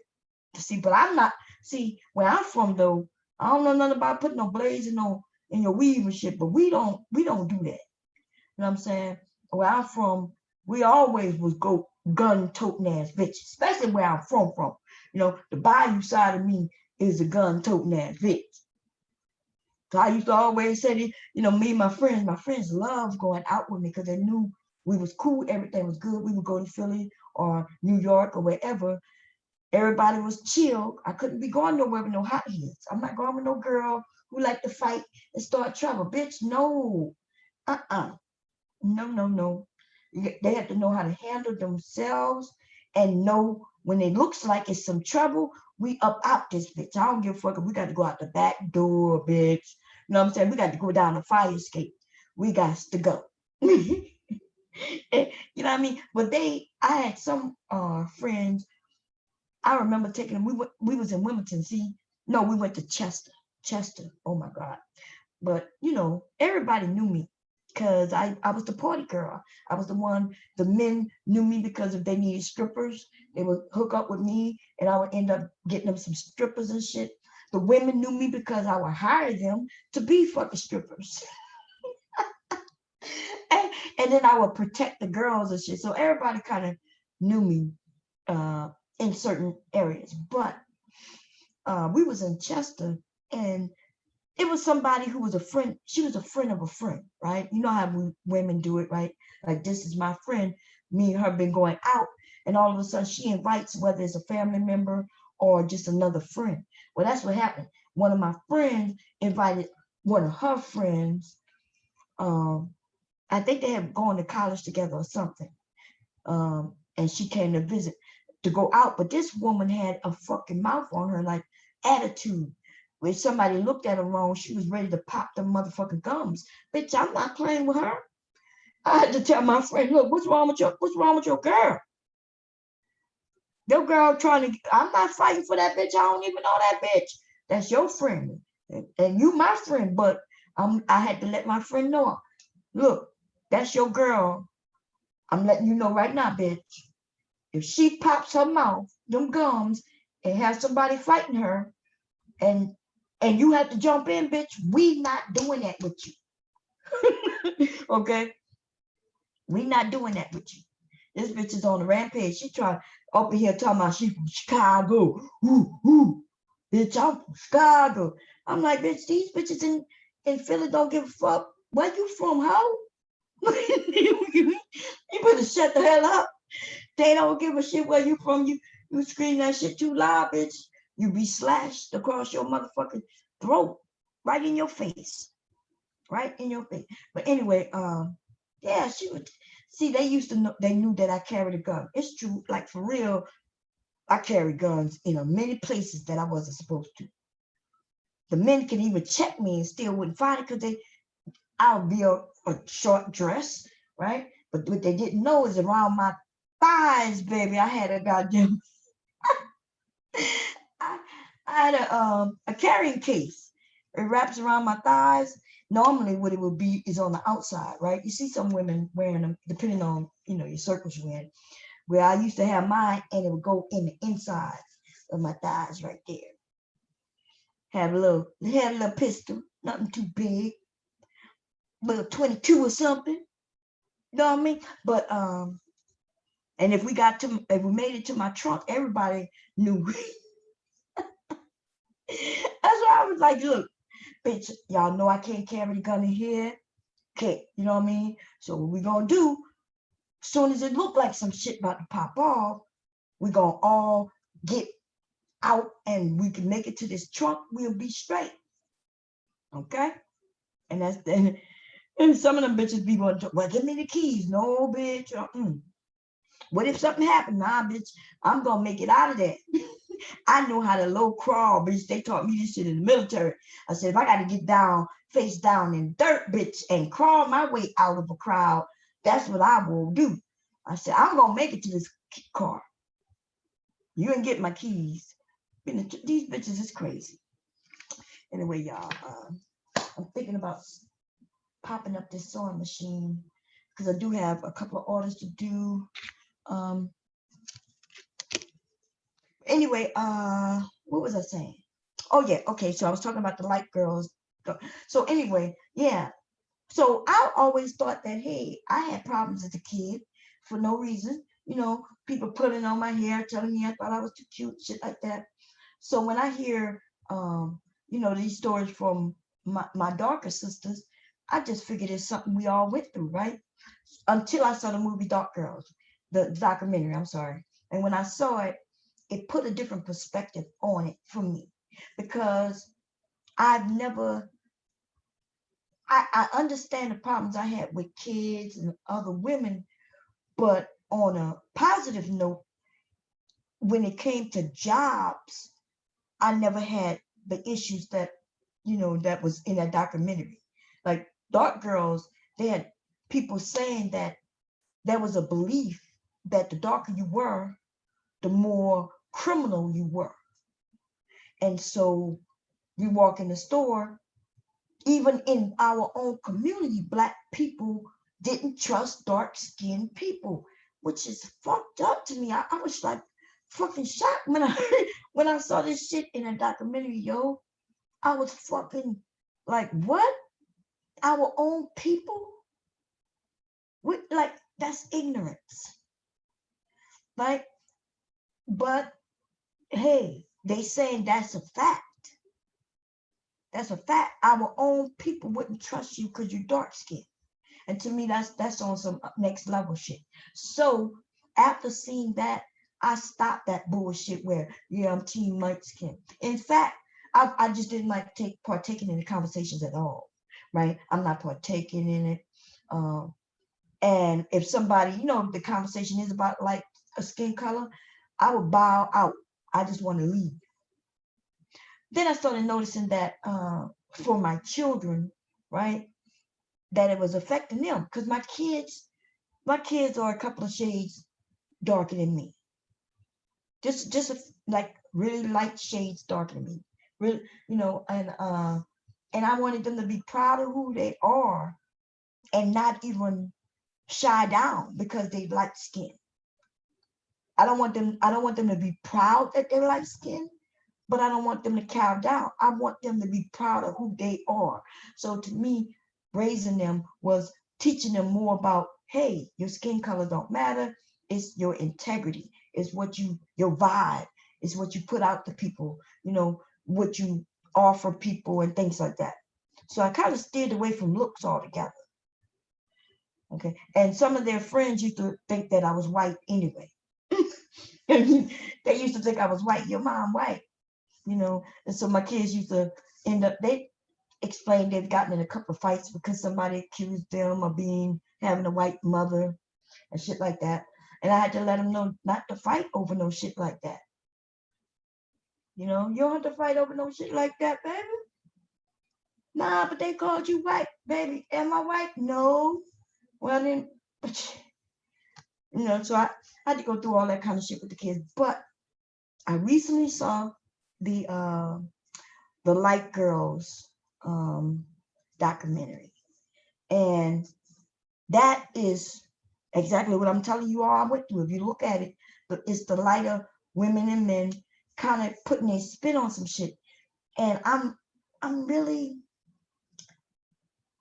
kind of torn about that documentary, right? Because it has some ignorance in it, but I guess it's a truth to it where Black men look at light-skinned Black women as trophies.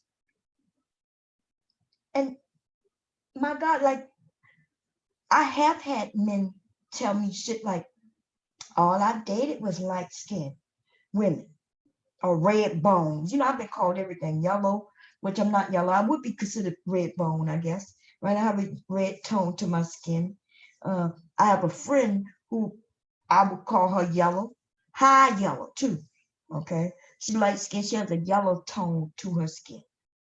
If I put on the color pink, man, pink is my color. I look real good, real pretty in the color pink. But I look fucked up in the color yellow, yo. Okay, I had this yellow outfit. I still got that shit. I ain't never wear it. With it shit, I look so bad in that shit. And I like the color yellow, but I just look bad in it. Okay. Anyway, but yeah, I felt kind of. So when a guy who we went on a date. He asked me out and shit. Thought he was cute. We go on a date, and this dude tell me, yeah, well, all he dated is light skinned women. That's it. I won't date him again. That's why when I tell you men that y'all could be in there, y'all could be like, I could have thought he was nice looking, everything. All he had to do is just shut the fuck up about certain topics. That's all. Keep his thoughts to himself. This nigga thought he was giving me a compliment by telling me all he date is light-skinned women. Nigga, in case you didn't know, all you did was lump me, right? You put me in a category with other women. Like, what if I tell you as a man, yeah, all I date is chocolate men. Now we on a date. Why would I even mention anything about other men that I've dated or other men, period? Men tend to do that though. They'll tend to like to inform us that you have a type. And you want me to know that I'm your type, but like, just being with me let me know that I'm your type. But now you're telling me that I'm your type based on my skin color?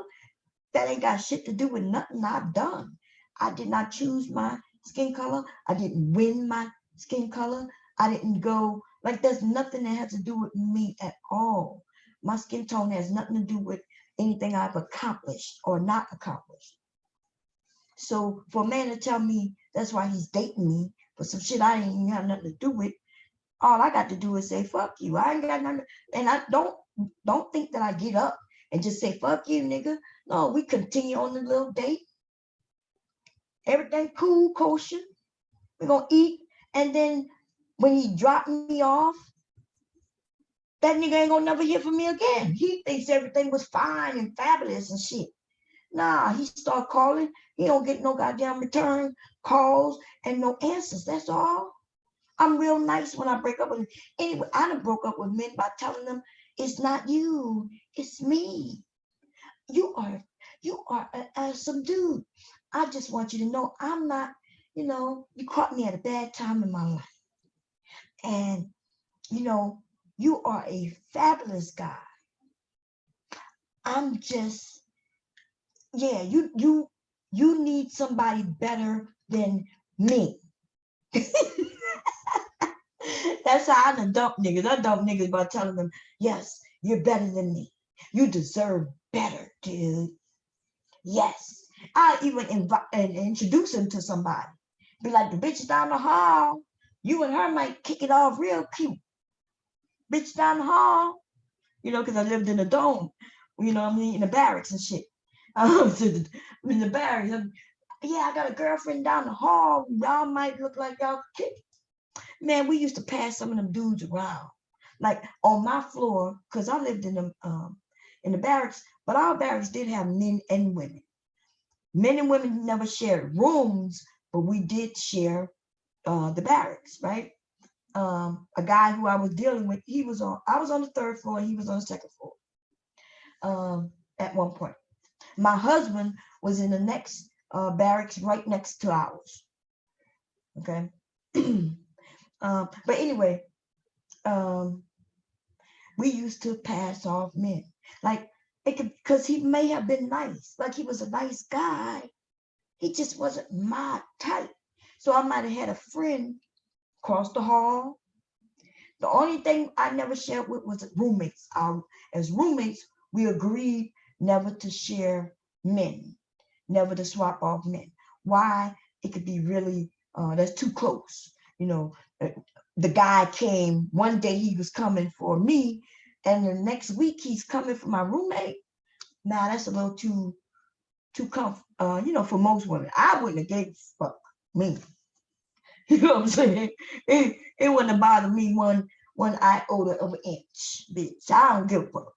But some of the women, suppose my roommate was dating a guy and then she passed him on to me, she might get in her feelings.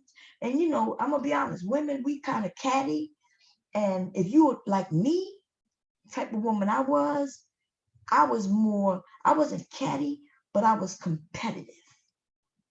Yes, I was competitive. In other words, yeah, I mean, I saw you and your boyfriend down the hall, and I would make it a contest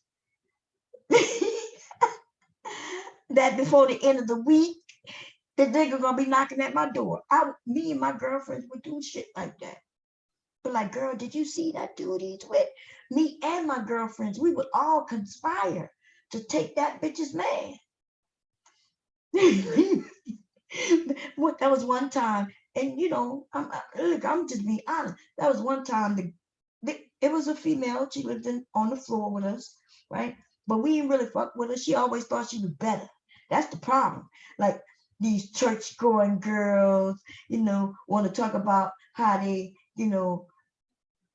how they better than everybody. They had this sedity little attitude and shit. We all having fun, and this bitch look like she just, you know what I'm saying? Then she ends up dating some dude, and I could tell right off the bat that dude, that's not her type of dude. That dude, man, get the fuck up out of here. This dude look like he wants to have fun. This bitch ain't worth nothing. Okay, she ready to do this Netflix and chill shit. By the time me and my girlfriends get together, we done pulled this nigga. This nigga done left her room. You could tell, you could tell she ain't give him none. He just waiting until she give him some. And me and my girlfriend would be like, yeah, girl, he's leaving now. We run down the stairs, catch him at the door. And by the time we're done, me and my girlfriend putting him in our room, in one of our rooms, playing with him, acting like we're going to take off his clothes. We just had fun when we was young. And what's weird about this shit is that was fun. We didn't harm nobody, hurt nobody. Today, though, these dudes on YouTube angry and calling women whores. They would definitely call me a whore, bitch. They would be calling me whores and all kinds of shit if I told the stories of the shit I've done. Oh, yeah, you was nothing but a hoe. Nah, man. Let me tell you, you can call me anything you want, but I never had no problem with men calling me whores. Not in person. The reason why these men on YouTube use these words so freely is because they can, because they're behind a goddamn computer screen. But I'm telling you, most of these men don't have the nerve to call a woman a whore to her face. Y'all know.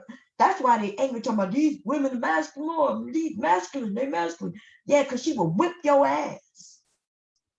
She will whip your ass if you call her a goddamn whore. See, me, I wouldn't whip your ass. I would back. I ain't gonna lie, I had a few guys I had to pick up something and tell me I would bust him in his head. Generally, I never had to bust him in the head. Then some other dude would actually jump in, and stop the commotion. And then he'll end up straightening him out and some shit like that. But yeah, but there was only one guy to my entire life. I'm talking about in person. I ain't talking about this bullshit online. That's why none of these niggas scare me. in real life who called me out of my name, and that was my husband's roommate. Now, remember, I said that as roommates, we never dated each other's guys, right? We don't share. And that is what happened with my husband and his roommate. I went on a date with my husband's roommate, and I ended up meeting my husband on that date. And it was awkward, right? It was awkward because I never dated. Just because I went on a date with a guy does not mean I dated him. Just because I went on a date with a guy doesn't mean we had sex or kissed or anything. I never even shook this man's hand. We never had any actual touching, right? I went on a date with him, even though I kept telling him I didn't want to go on a date with him. I was, like I said, I was really nice. I was trying to say, oh, nah, I was like, it's a bad idea. Like at first I was like, nah. I was telling him I had something to do. He was like, nah, come on, it'll be fun. We're gonna go see. I forgot, what did we go see? Let me think. It couldn't have been something. I don't remember what we went to see. I probably could sit down and I'll think about it. But whatever we went to go see, he was like, it's gonna be great. Come on. And I was like, nah. I absolutely said no. And I said it in a nice way. Now I was like, nah, I was telling him I had something to do. I think I had to work.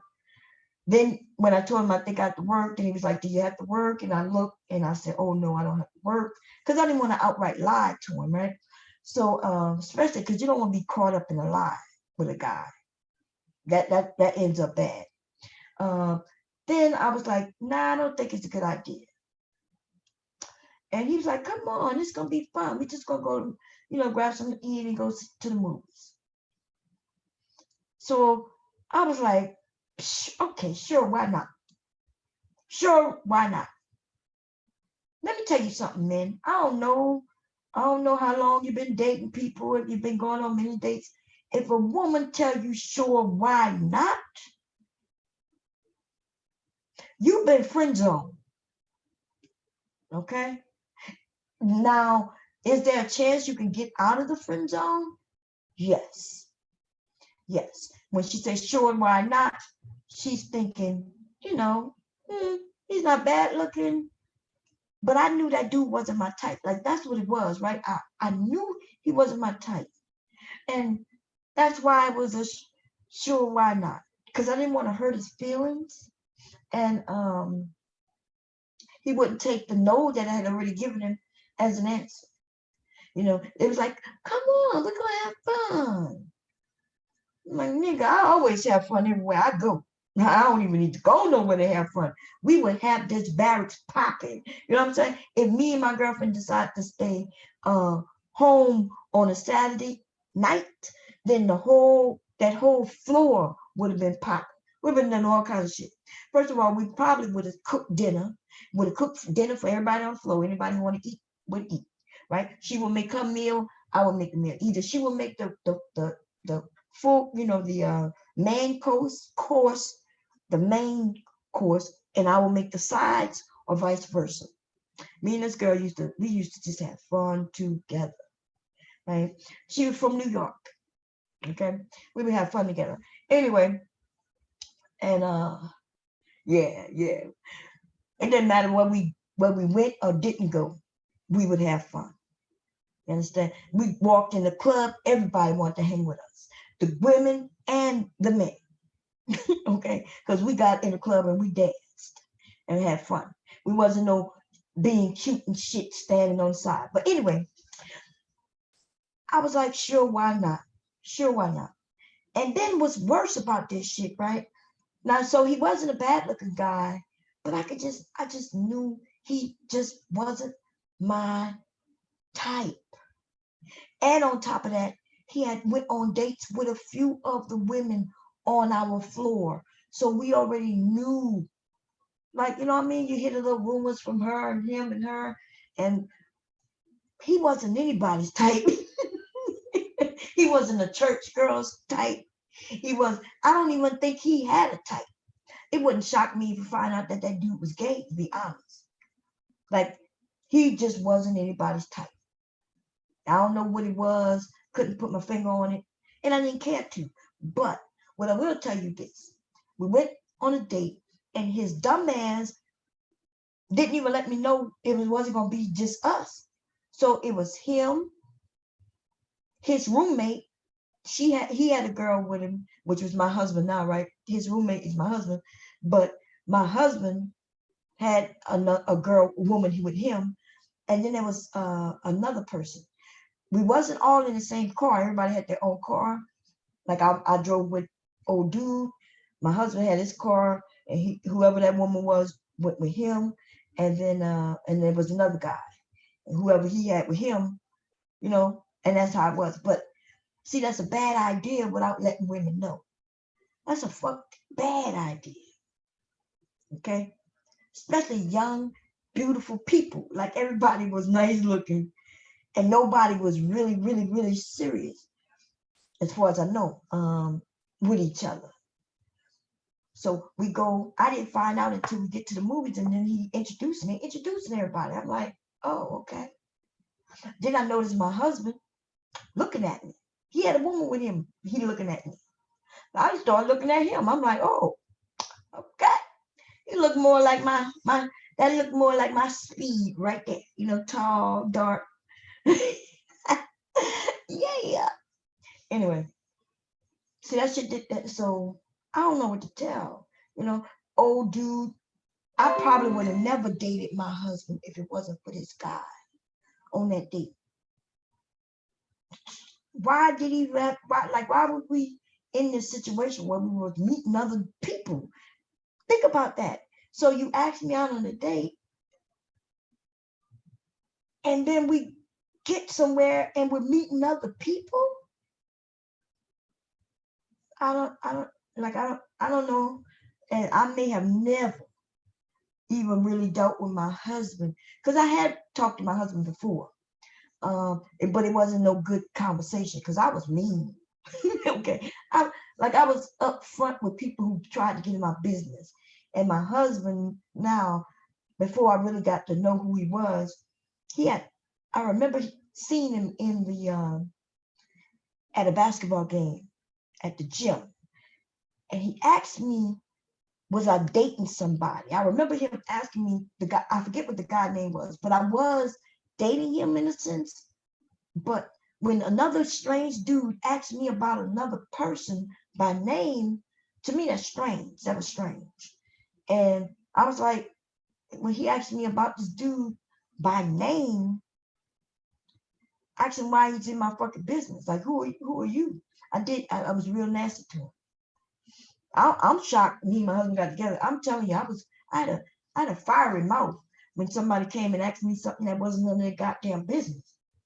So I was sweet as shit until I thought that you was interfering in my business. You was, you know what I mean? Like, I didn't know who this man was asking me about another guy. What's up with that shit? And that, I don't think that was the first time. Then there was the second time. So there's a long story behind my husband, this girl he was dating, me and the guy I was dating. There's a story that I never shared, right? So my husband was dating this woman who had been dating the guy I was dating. And so now I don't know everything because, I never questioned my husband about it at all because it's none of my business. But what I think happened based on, the information that I had gathered, the girl was dating my husband, my now husband, right? She was dating my now husband, and she cheated on my now husband with this guy who I was dating. I was new to the post, so I didn't know, right? Apparently they had some, she was going back and forth between these two men. Now think about this shit, right? because it couldn't happen. Women, it happens, right? You could be dating two men at the same time. You could be, because this guy nice and that guy's nice. And you could be trying to feel them out. Now, she already has some children. And so she was dating my now husband and had been dating the guy who I started dating. So it's weird to tell a story. And then I don't know all the details. What I do know is that's why my husband ended up asking me, was I dating this guy? Because he was trying to tell me that this guy was dating this girl, his girl. That's what he was trying to tell me, but I didn't give a fuck. And I, what I'm saying, like, for real, it wasn't that serious for me. Okay. Old dude was just a fly by night type of dude. He was a dude that I went a few places with him. That was it. I didn't give a shit. So I wasn't getting caught up in their bullshit, and I didn't give a shit. But the woman ended up, I went to the hospital, and she ended up questioning me too. Like, you dating so-and-so? I was like, yeah. She go to tell me that she dating him. Oh, really? Okay, nice to meet you. You dating him too? Cool. Good luck with that. Like, I don't know what she wanted me to say. Like, I was on the post probably a month. You know what I'm saying? I'm just starting to meet people and go places. And you telling me that your man is taking me out? Do y'all live together or some shit? Oh no. Well, okay. Well, nice meeting you. I don't know what she wanted me to do. I didn't even tell the dude that I knew about it. Give a fuck. I never let no man have me sweating over no goddamn body, baby. There's too many motherfucking men. We was in the army too. Listen, there's more goddamn men than I could check a stick at. And you want to tell me that your dude cheating on you with me while you cheating on him, this dude with him? Girl, you laugh. You laughable right now. Okay? It looked like you losing. And then just imagine how devastating it was when I ended up breaking up with the other dude, right? Because he got kicked out the military. Old dude had done some bullshit and left, but he came back because he thought me and him was gonna be together. We ain't being together, dude. First of all, that nigga was whack. Let me tell you, when I tell you it was whack, like after the first time we kissed, it was over. I kissed this dude and it was over. Like, this dude couldn't kiss. Then he wanted to have sex. Right? I had no problem having sex with him. The problem was the nigga wanted to turn the lights off. And you know what I mean? Like, and then he wanted to get on top and he didn't want me to get on top. So right then and there, I'm like, what's going on? Oh no, I need to be on top. You need to be on top. You need to be on top. You could be on top like a motherfucking self, nigga. You gonna be on top and the bottom. I'm out. You know what I'm saying? Like, for real, this dude was on some whack bullshit. And it was so funny because his roommates was in the room and they was telling everybody was laughing at him. And then they told me about it after he left. And the men, his roommate, tried to hit me on me, of course. Everybody was trying to take me out. I guess they call new meat when you're the new meat on the post and shit. And they were telling me the story. And the one guy said, yeah, I was in the room. And I remember, when he was trying to, get some.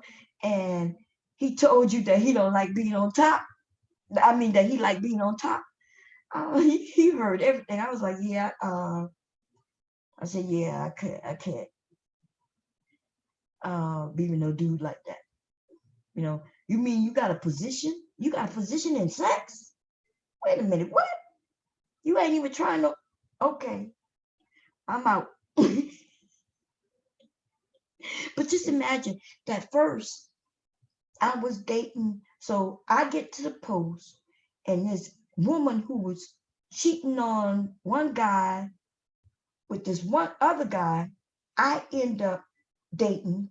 And then only not even a couple of months. I don't even think it was months, to be honest. I think that's who he was at the movies with. He was at the movies with her. And I think we ended up getting together right after that movie. So I ended up taking her new boyfriend from her and her old boyfriend from her. And I ain't even give a shit, okay?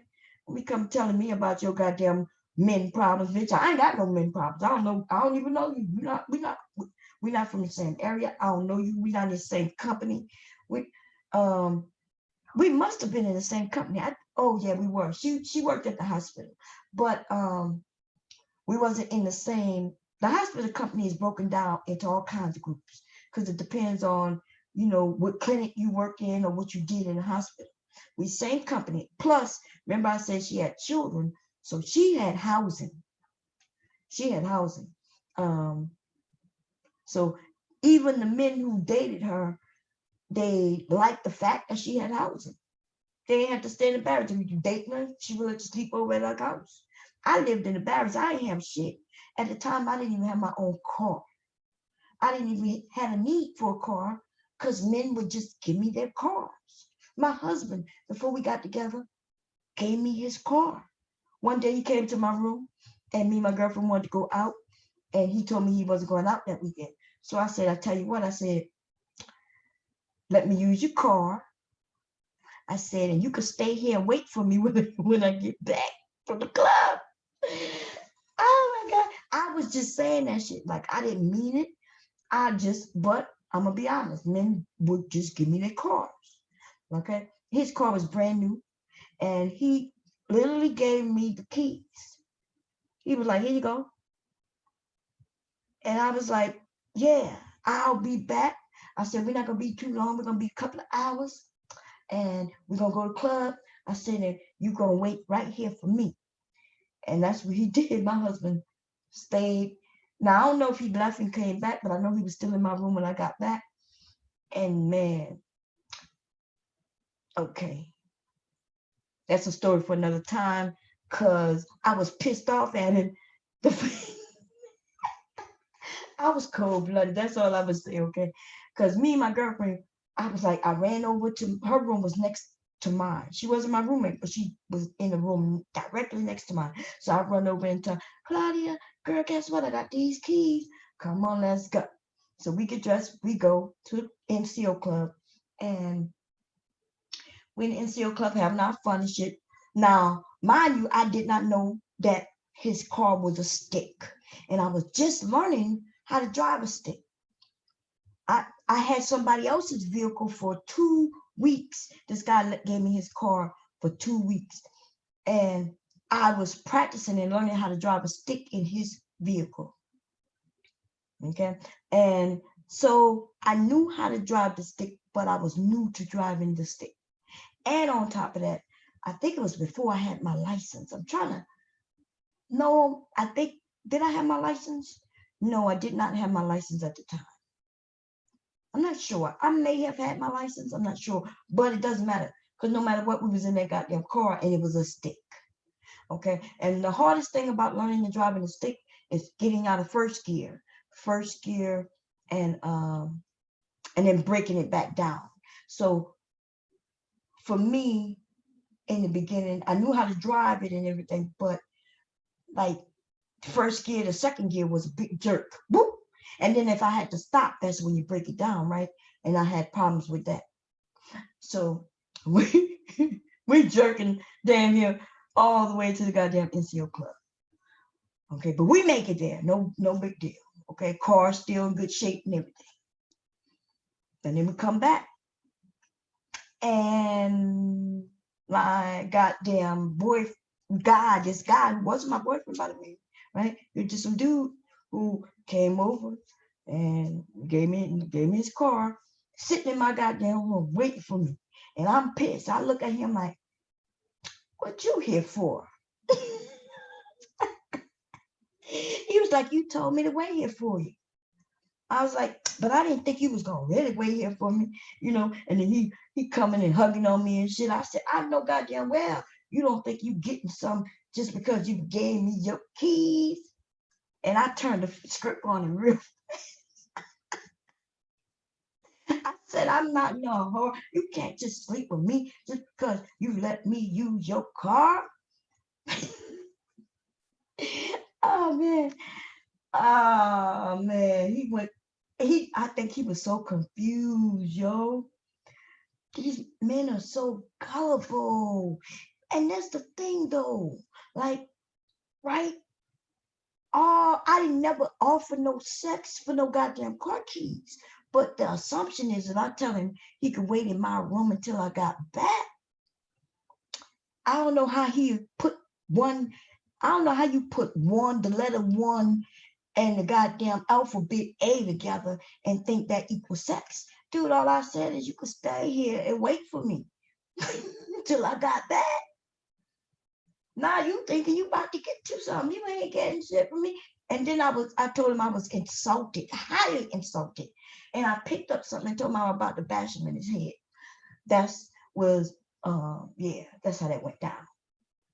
But we became friends, yo. We became friends. Okay, I told him I was highly insulted. I was kind of, I don't know what I call myself, mean, but I just wasn't to be played with, I can tell you that. Okay. And not unless I wanted to be played with. And these men, that's why I don't understand. First of all, you young people aren't really having fun. Y'all not going to skate rings. Y'all not going out on dates like that. And then when people talk about some Netflix and chill, bitch, Netflix don't cost nothing but like $12.99 a month. Nigga, you can't get me to come to your place for no $12.99 a month. You think you won't be able to have some Netflix and think I'm coming to chill with you? Nigga, what? Are you kidding me? You young people, y'all need to stop letting these little sayings fuck y'all up. Women, start giving your vaginas for a Netflix movie. Okay, you need me. Listen, I don't know what's going on. Now, I understand we have cravings for sex. Ladies, I'm going to tell you where to go get your sex toy. Because I'm telling you, some of the things that's going down, I know that some of y'all probably getting with these dudes, and these dudes not even worth it. See, that's why they going through the internet women the way they doing it. It's not just because they want new vagina. It's because they shit is whack. See, it's easy to keep a woman. If your sex is powerful, you're gonna have a woman damn near blind. You know, she could be blinded by the light and she will still find your ass. Okay? If your shit is whack, though, I'm sorry. Don't be calling me a whore because I had sex with you and now I don't want to have sex with you no more. I want to have sex with you, nigga, because I don't remember the sexual activity. It was so whack. Niggas think y'all penises is everything. I'm sorry. But if it's not everything, like you need to know how to work it. If you don't know how to work it, man. And then y'all want to blame the fucking woman. Fuck up out of here with that whack ass shit. Pumping and shit. Off beat. Fucking, you all beat and shit. The goddamn beat goes like this. Let me hook this up real quick. And I'm gonna turn this cam on. Let me see if I can turn this shit on. I'm gonna show you how whack these they be moving on. Listen, I've had some whack ass sex before, man. But see, I don't play with these. I don't play with these men. What, nigga? You think you gonna get 2 times to give me nothing? You think we gonna spend time? I'm supposed to give you another 5 minutes out of my fucking life for that whack ass shit? No. It ain't happening. You're not getting another 5 minutes out of my day. Not that whack ass shit you did. I'm sorry. Oh no, wait a minute, Mr. Postman. You better go. You gonna have to listen. I'm gonna put your ass in an envelope and ship you the fuck off some motherfucker way. You better get the fuck away from me with that whack ass shit. Y'all, and then y'all won't read no books. Like, you don't want to be educated. And then sometimes, even when you get with a woman who's willing to help you learn some shit, you get insulted. You call her names because she trying to educate you on some shit. Whack ass, fucking ass nigga. I'm just saying. How do I turn this? I think if I turn it that way, it turns on. Wait, should I go put on? I may need to go put on something. Because if something slip out accidentally, I'm going to be in trouble. Okay, let me see. I'm going to go back here first. Give me a second. Let's see if I can get it back on. Because the way I turned it off last time, that's why. I turned it off in the middle.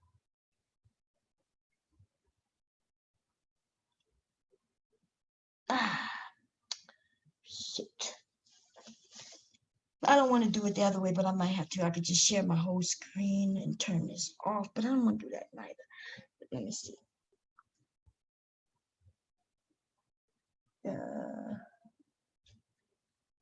It's thinking. It is thinking. So we're going to give it a few minutes, let it think, and I'm going to connect this.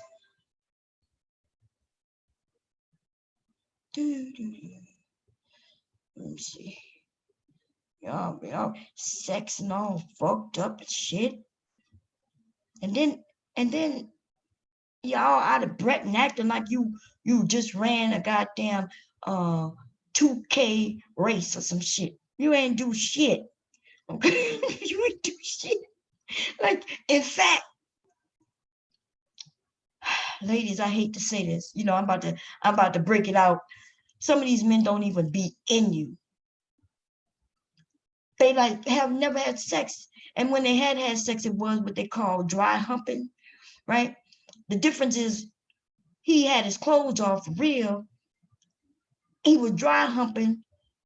How you not know that you're not really in no vagina? The hell y'all been having sex with? You got it so wide open, wide and outside like that. Like, damn. It's dude, what are you humping, dude? What are you doing right now? You like, oh my God, stop humping the air. And I'm just sitting there like, I don't even know, should I tell him? Or should I just, because I'm thinking, I'm not going to tell you. Why did not people want to know about why you ain't telling he wasn't in you?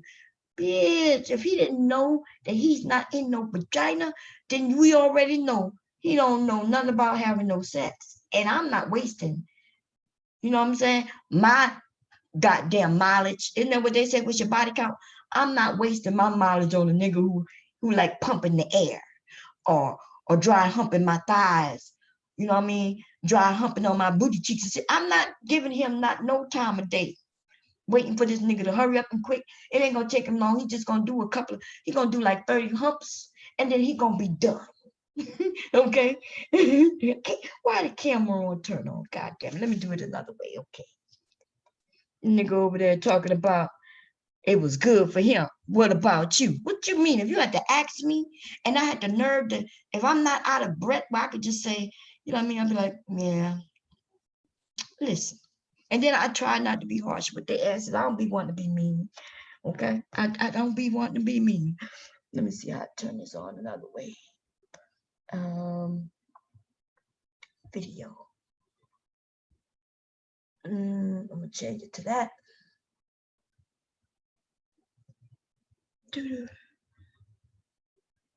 What's going on? It must be my actual camera, y'all. Is it on or off? Off or on? It must be my camera. Let me see. Is it off? I think it's off now. Let me check. I have one of them on my laptop, right? On the side. I could turn the camera actually off. Like now, okay, so. But it's not working. It should be off right now. Should be on right now. Yeah, it should be, but I don't see myself. I see. Fuck it.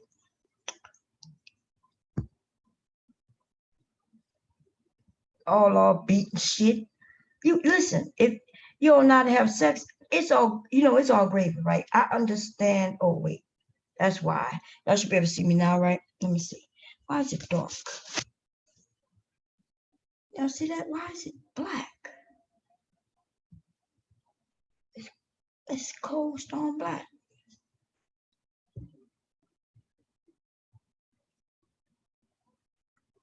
Why is it black?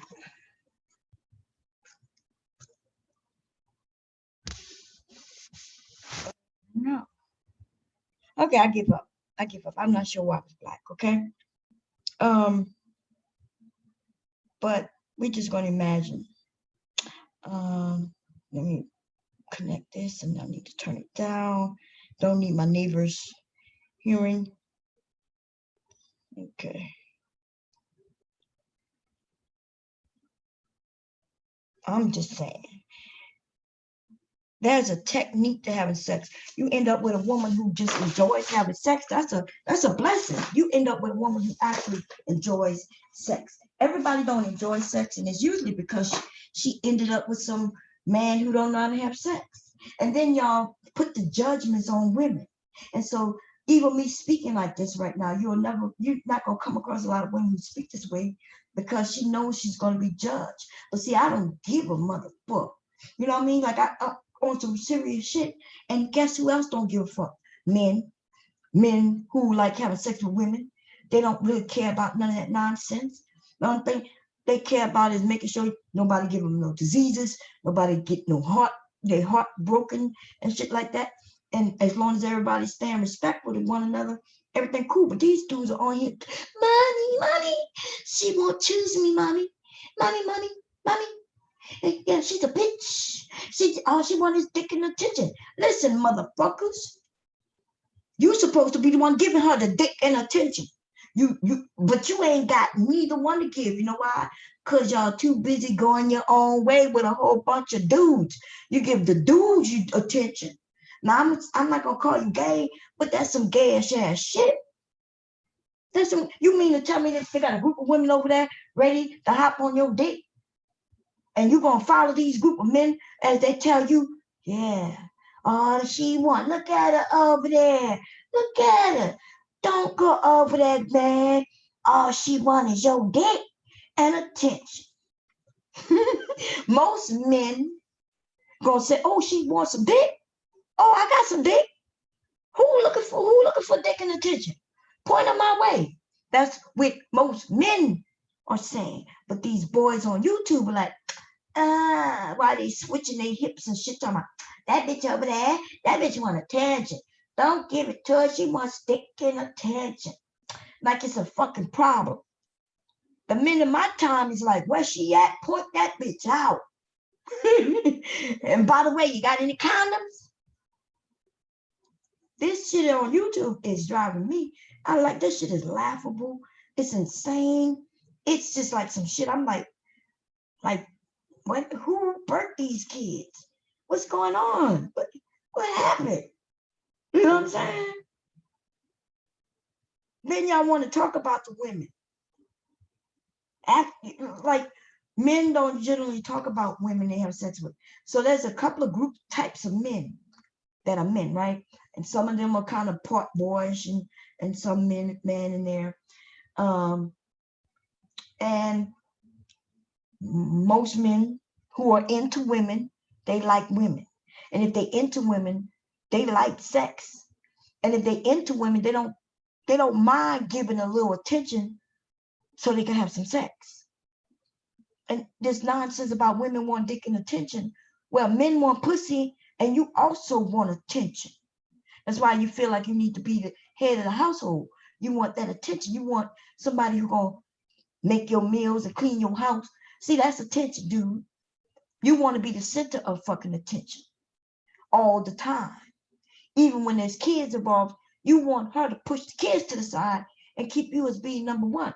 But see, that's when y'all fuck up. That's when all kinds of shit start happening in relationships. When kids are brought into it and the men start feeling like, you don't do this for me no more. You're not looking sexy no more. You're not, you know what I mean? Like, we don't have time to do this and that. Yeah, because there's kids involved. You got kids running around. kids shouldn't be seeing certain things. So yeah, now you gotta schedule it in. She gotta pencil you in. You know what I mean? She gotta pencil your your penis in her schedule. Ladies, and it's important if you really like that man, you want to be with that man, and it's important that you have a conversation with him. Let him know you're gonna pencil his penis in to your schedule. You know what I mean? Don't keep him on the outs. Don't think that he gonna understand and know just automatically. Like they don't think the way we think, ladies. You know what I mean? Like you know that you coming home from work and then you gotta cook dinner and then you gotta help with homework. And they know it too, but they don't really know it. Like sometimes you gotta, hey, you do know I work just like you, and then I gotta work when I get home. And they call this gender roles, right? Because I feel like when his ass get home, just like when I got home, I had to do some shit with the kids. Then he got to do some shit with the kids.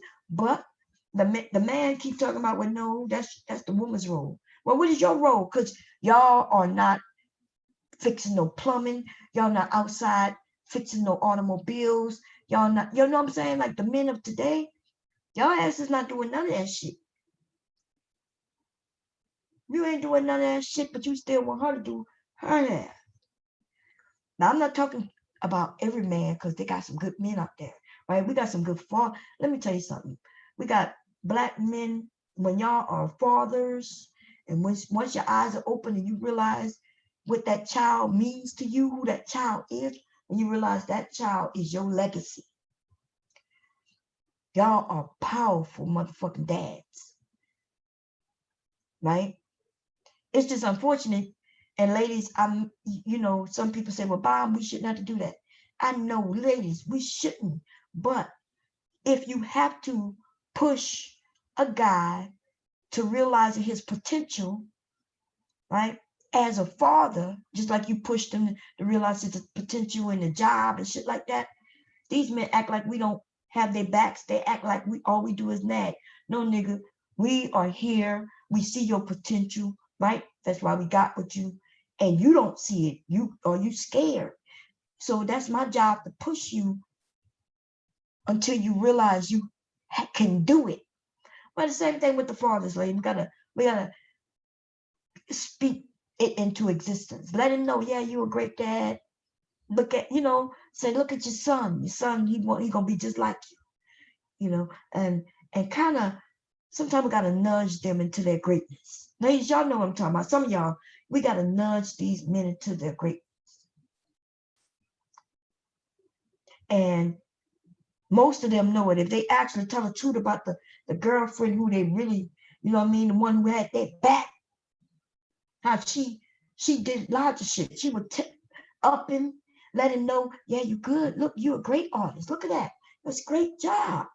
You ever thought about doing that for a living? How about the lady who tell you, yeah, start your own business. Let's get it going. Let's get it popping. She may even help you come up with the money to start your own business. She might even be your secretary. So this is why when these niggas be on here talking about, well, I work and she didn't have to work, but she stayed home. If y'all think there's a woman who stays home and ain't doing shit, that's an understatement. Just because a woman stays home with the kids does not mean she's not working. In fact, I'm telling you, being a stay-at-home mother, I was working more than me going to a job. There was a time where I preferred to have a fucking job. Because at least I get a lunch break. You know what I mean? I get a lunch break and a couple of breaks in between, bathroom breaks, where I can go and relax for 15 minutes, even if I'm relaxing on the toilet. These men don't know shit about taking care of no kids, because even now with my grandchild, when it's just me and him, you know what I mean? Especially now that he's walking, oh my God. You know what I mean? I might have to lock him in the bathroom with me. Like I can't. Shit. You know what I mean? He knows, Mom, I'm not watching. Now he can go and grab some shit. Mom, I'm not watching. I can run up them stairs. I'm going up to the 3rd floor, Mom. Like, oh man. The other day, man, it was, my son had asked could he go to the gym for an hour. That was yesterday. And I was like, yeah, cool. So I said, I'm gonna put him to sleep because it's time for him to take a nap, right? And so I put him in the bed, give him a bottle. He lays down. He's cool, drinking his bottle, and it looks like he's about to go to sleep. So I get up. I have to use the bathroom. My bathroom is right there. I can see my bed, right? I have my own bed, and so I leave the door open. And as soon as I sit on the toilet and start peeing, this little man pops up. He looks at me. He looks and sees nobody around. This boy is smart. He knows what I'm doing, right? He's been watching me use the bathroom since he was a baby. So he goes to the edge of the bed. Now, see, I know he's smart. He fell out the bed one time with us. So he no longer goes to the edge of the bed. He knows to stop. But no, he does something I never seen him do ever. So this was his first time. This little boy spins his body around, puts his leg off the bed, and here I am running. I'm like, oh no, I scream. And I jump up. I'm running towards the bed. My husband hears me because he's downstairs. My husband's jump comes up, right? And I'm running towards him to try to make sure he don't fall. And all the while, I feel like I'm pissing on myself. I'm like, I couldn't even hold my breath. I'm like, oh no. And my husband beats me to him. But point is this, it's a lot of work, okay? A lot of work. And I learned that I don't have the bladder control I used to have, ladies and gentlemen.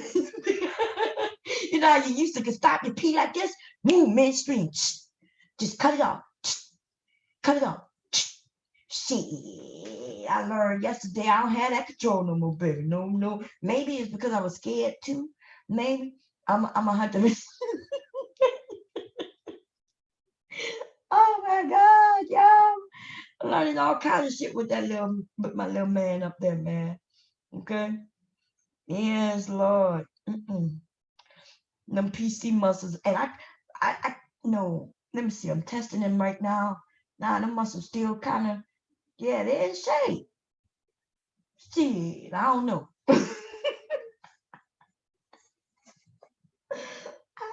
I'm crazy. I know I am. Let me look, see what y'all talking about. I'm not. I would be shocked if they cut me off. Y'all be ratting me out and shit. But I'm over there talking about sex. Let's see. Let me see.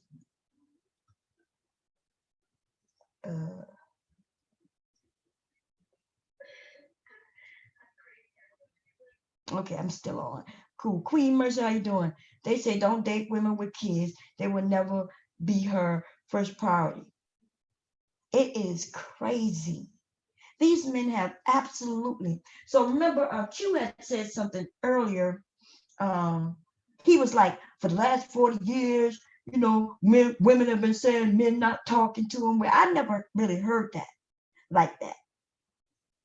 You know, we have women been saying men aren't talking about their feelings. You know, men are, because that's how men are. They don't really, like, you know, a man who don't feel well, he don't come and talk about, yeah, I'm feeling sick. My husband don't do that shit. I can tell he's sick because I can look at his face. But my husband still get up and go to work. So what we were saying is, yeah, you men need to be a little more open to your woman, right? He said for 40 years, 30 to 40 years, women was complaining about men not talking about their feelings. And now the men are here in a group together and they're talking about their grievances. And I'm like, dude. And see, I know Q, Q is in my age bracket. So therefore, what I was saying, even if what you're saying, let's say what you're saying is true, then the generation that we were talking about, these aren't these men. These older men are on here crying, whining about no goddamn woman. Okay. These men who whining and crying about some bullshit, this new generation of men. These boys who make me want to go get a switch and whip their ass. That's who that is. So even Q wasn't being honest in the fact that I've never heard Q on here crying and whining about no women. there's a lot of these men who aren't on here crying and whining about women, right? And what has happened though, they found that there is it's a money grab. We have some men who found that it's a money grab to talk about Black women. And that's a problem for me. Problem for me is, if you're going to talk about some serious shit and you're talking about helping the community, cool, let's talk about it. But then we got the ones who are on here just making a money grab. And those are the ones who I don't have no problem talking about. You know, I'm talking about some of these men are married and they talking about it. Some of them will tell you they got a girlfriend and they talking bad about women. You see? Some of them got girlfriends of another ethnicity and they got the fucking nerve to be on here talking about Black women. You better shut the whole fuck up. Okay? You angry at your mama because apparently you already got a woman. What you on here talking about women for? That's how I know you a whack ass and your girl's a whack ass bitch too. You know how I know? Because not women don't do that. See, if my husband was on the line talking about women in a negative way, I don't care what color she is, I would be like, wait a minute. I would think to the back and listen to what he's saying. And I'll be like, is he referring to me? Like, is he? Because, you know, I'm thinking you're referring to women. You're referring to women. What you know about a Black woman if you're not dating a Black woman? If you're not married to a Black woman, what the fuck you know about a Black woman?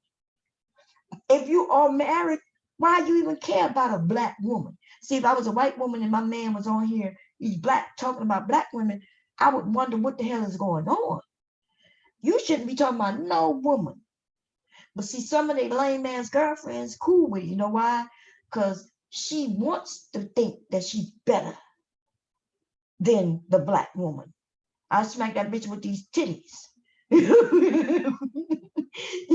some of these men and they whack ass girls, and then when you go to see their girlfriends, their white girlfriends, they lame as fuck. They the white girls that the white men don't even want. Nigga on here talking about, y'all Black women are fat. And then when you accidentally see a picture of that girl is moo. Then she moo with no motherfucking shape. And I'm not on here down in the woman. I'm really down in the man who with the whack ass woman who is listening to her man talk about his own mother, his own sister, his own cousins. This nigga is online down in his family members. And maybe it's because his family members fucked him over. I don't know. Okay? But these men think this is some bullshit. And if I was their mothers, I would whip their ass. Like I would tell their ass to go to your room and stay your ass off the internet. And tell them that no fortnight for you. Not for a whole month. I would punish their asses. You better not take their fortnight from them, boy. They be on here whining and crying. Jumping off bomb, catch you next time. Okay, DC. Oh, you going live in a few? Y'all make sure y'all check out DC, the Purple Diva, y'all. Okay, go check her out over there. You got to cook in the barracks. Yeah, our barracks, we was in a hospital company. So our barracks had right in the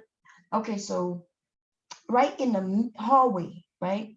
On every floor had a kitchen area. And the TV, that's where the TV was, the little couches and shit, and the kitchenette, right? Which was a stove. It was no refrigerator. Everybody had their own refrigerator in each of their rooms. So it was a stove, a little cabinetry, but not much. And it was like our day room area.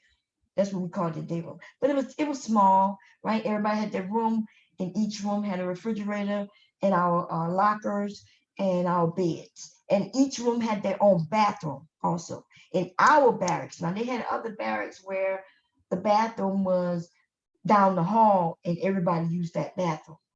But in our area, everybody had their own bathroom in their room.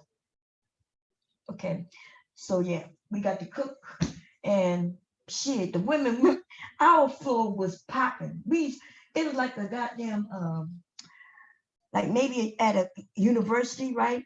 And in what they call them when in pledge homes, you know, the girls walking around in little nightgowns and shit and our slippers and shit.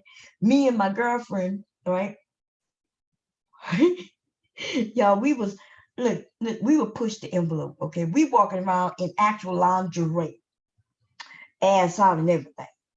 And you could tell the different types of people we were based on shit that we would do, how we would dress, and the envelopes we would push, right? So I had a friend. Her room was directly across from mine, and she was like the church girl, and she would go to church every Sunday, and I just liked her style, but her style just wasn't my style. Like I always wish I could be this little, you know, the girl who wore the bows in her hair that matches her shoes, and her shoes would match her outfit, kind of. But I was never that. Like that's not my style, even though I like it, right? I look at it, I'd be like, damn, that's nice. It's just not me though. It doesn't even feel right on me. But I ended up cooking with my friend next door to me, and we were like two peas in a pod, real. We were wild, baby. Okay, but mostly all of us hung together, and we just had fun, right? She didn't judge me, I didn't judge her, and that's when you end up with some good friends. When you can get somebody, whether they're the opposite of you or just like you, and y'all don't judge each other, have each other's back. I made sure she was cool, she made sure I was cool, and we just had fun. And then she ended up getting pregnant. She ended up getting pregnant by this guy she was dating, man. But and this the thing. She dated two guys around the same time frame. So this is the confusion about baby daddies. Ladies, we know this, right? A woman could be pregnant and not know it. Right? And by the time she find out she's pregnant, it possibly could be more than one guy. Because she dated both these men around, not at the same time, but remember when you single, and she dated this white, she went on a, I wouldn't consider her with the white guy. She didn't date him. She went on a date with him. And that was the saddest. It broke my heart, right? My friend broke my heart because she went on a date with this white guy. And she was like, yeah, I like him and kind of thing. But he ain't never show her anything for her to like. I think it was more that he was just a white guy. And what tripped me out about this shit is she had sex with the dude. And then the dude didn't reach out to her no more.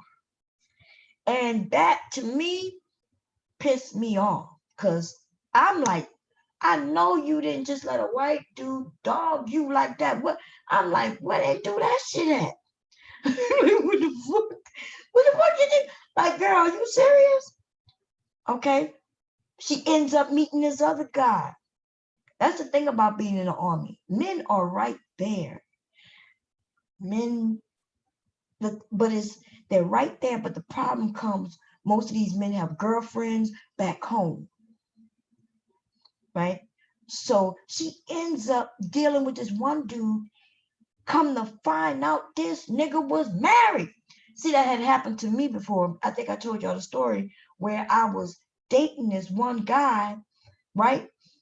But we never had sex or nothing like that. But I found out he was married because he took me to his house, hoping that he would have sex with me finally. Right? He was taking me out. We were going movies, out to eat, and shit like that, right? And I remember the reason why I didn't know he was married, because he lived in the barracks. Married men don't live in the barracks, right? But I didn't know the whole story behind it. So one weekend, we went off post. We was going to get something to eat, I guess. I think that's where we were going. Get something to eat. But this time it was takeout.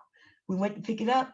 Then he took me in the housing area, right? We drive through the housing area. I'm thinking, what's going on? So then we get out, and I'm thinking, oh, this is one of his friends. You know, I think he absolutely told me that this house was one of his friends' homes who he was watching for the weekend. Yeah, that's what he told me, because I wouldn't have assumed that, right? He said, oh yeah, one of my friends, I'm watching one of my friends' homes for the weekend. He said, we're gonna go there. I said, cool, right? We're getting out, we get in the house, and I look, and the furniture is being packed up. It's not fully packed all the way yet, but a lot of boxes are in the home. You could tell where somebody has started already packing and shit. And he went to the kitchen to grab some glasses, and I look on the fucking wall, and I see a family photo. This nigga is sitting on side this woman. This is this dude. So now this is not his friend's house. This is his house. And oh my God, there's a woman in this photo. And I started looking around, and I noticed this is this dude's house where he lived with his wife. And they must be moving. That's why he was in a barracks. You see? So the way it works, I don't know if he was ETSing or if he was just moving to another duty station. I don't know. But I did know he was leaving. He did tell me he was leaving. Right? And usually what happens is you get out of the house, and the wife leaves ahead of time. She might be gone because she might be, going home, because I don't know where he was going. I'm gonna be honest, I don't know. I look at that picture, and this dude is in his photo, and I'm like, whoa, what the fuck? I'm like, is this your wife? He looked at me like he was shocked that I would even accuse him of being married. Nigga, I'm looking at you in this photo. I see this woman, you know what I'm saying? They wasn't in a wedding outfit, you could tell. Like, and then I started looking, I see kids shit around the house. Oh, hell no. It's time for you to take me back to the barracks. I don't mess with married men. I definitely don't mess with no lying ass men. Get the fuck out. So anyway, back to her story. Something similar happens, but this dude lives off post. That's why she got tricked, because see, you can live off post. You don't have to be married. You just have to get permission. So she just assumed he was just, I think he was like an E7, E6, E7. She was just a specialist, right? I think she was she at the time, I think she was just like a private first class. I think she was an E3, right? Me and her was about the same. She was more ranked than me at first, and then I ended up surpassing her, and for various reasons. But she, I think she was an E3 at the time, and she was dating this guy, and he was an E6. She was excited about it. He was a nice looking guy and shit, right? Dominican Republican looking dude, nice looking, and he lived out post. Come to find out, this dude, when she got pregnant, that's when the shit hit the fan with him. Because she got pregnant, and that was that time where she didn't know what for. Now she blamed it on the Dominican Republican dude, because out of the two, that think about it, ladies, like, there's a time where you might not know, and the men don't understand that. They really think that you just straight up lie, but no, there could be a time where you just don't know. Like, there is no exact science of knowing how long you've been married. I'm sorry, not married. God damn it, how long you've been pregnant. And so that was that lapse. She dated this white guy, and then she started dating this Dominican Republican Republican dude after she realized this white guy wasn't reaching back out to her, and she gets pregnant. And I mean, I'll sit there, I'll be like, well, this the last dude I'm with, and I'm pregnant now. So you the dad, right? You the dad. Plus, he was the better candidate, right? He was, from what she thought, he was a higher rank, which is good. She didn't know that he was married until after she had that baby. That's when she found out this dude had been married all that time. And she was the last, she just figured she was pregnant for him. I don't know. And then when the baby came, he kind of looked like my grandchild. But that could have been a mixture of the white with the black, or that could have been a mixture of the Dominican Republican with the black. You know what I'm saying? That could have been a mixture of all kinds of. She was the prettiest little girl ever. Pretty. Right now, that little, she should be let me see. My son's 26. She should be about 30 years old. I can't believe, like 30 years ago, this shit happened. That little girl should be about 30 years. She's a grown ass woman, probably with children of her own. I do see her mom on Facebook every once in a while. She looked like a mom too. I need to go and look and see. Do she look like she's the white man's daughter? she's that Dominican Republican daughter, man. Yeah, we had all of that. I'm talking about your regular duty station. What were y'all barracks like? Because now, so on the other side of the post where the engineers were, yeah, their barracks weren't set up like ours. See, our barracks were different. See, most companies in the military, especially the Army, everybody wake up at the same time. Y'all do PT at the same time. You know what I mean? And then y'all have your time, so you take your showers and shit, and then you go to work, and everybody do this all together. Hospital company is different though, right? Hospital runs 24/7, depending on which clinic you in, or which department in the hospital, or where you work, depends on your work schedule. So we didn't even have to do PT. We never had company PT, right? It was on you to pass that PT test though every 6 months. Every 6 months you better pass that test. There was no group PT run. There was nothing. So basically you went to work, you got out of work, you did what you did, and then you do what you do, and then you go to work the next day. So that's how it was for me. The military was just so completely different, right? Than for a lot of people. If you're in a hospital company, because you might work at midnight. I've been on schedules where I worked at midnight, you know. Shit. So yeah, the military, I guess if any of y'all have children who thinking about going in the Army, I would suggest going hospital company. I would suggest doing anything medical. It's a lot easier.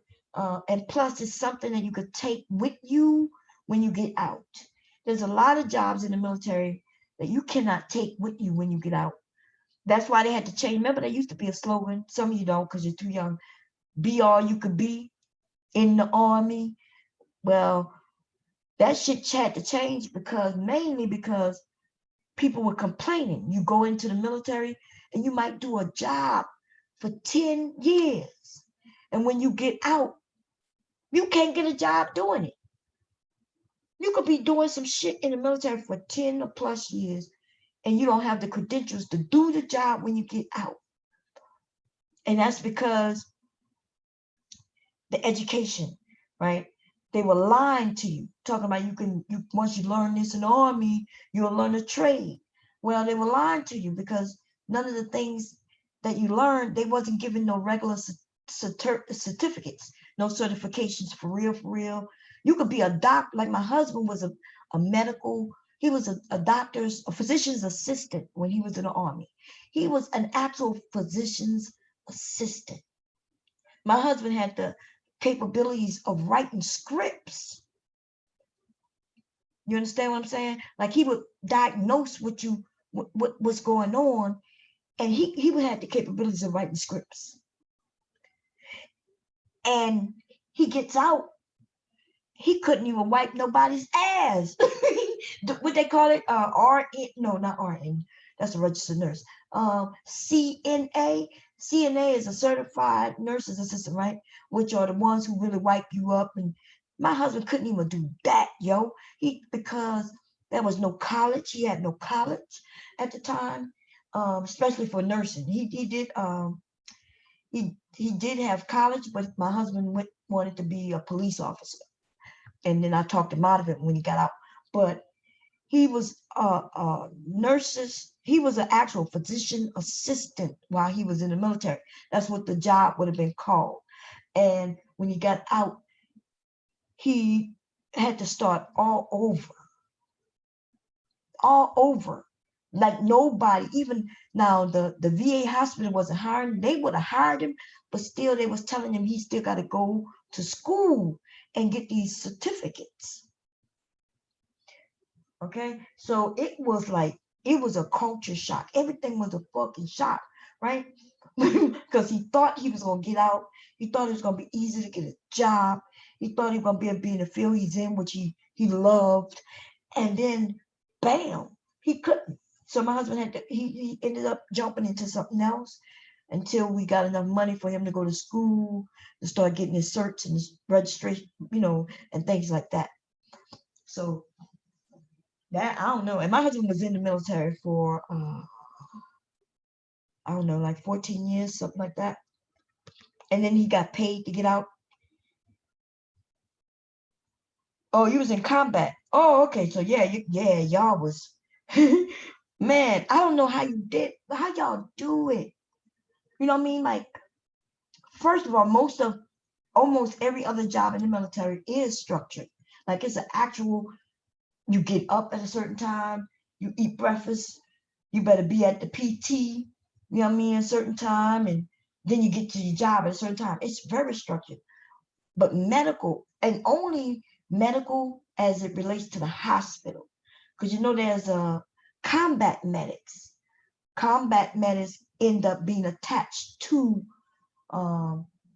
like somebody like yourself, a combat company, right? Because y'all need medical.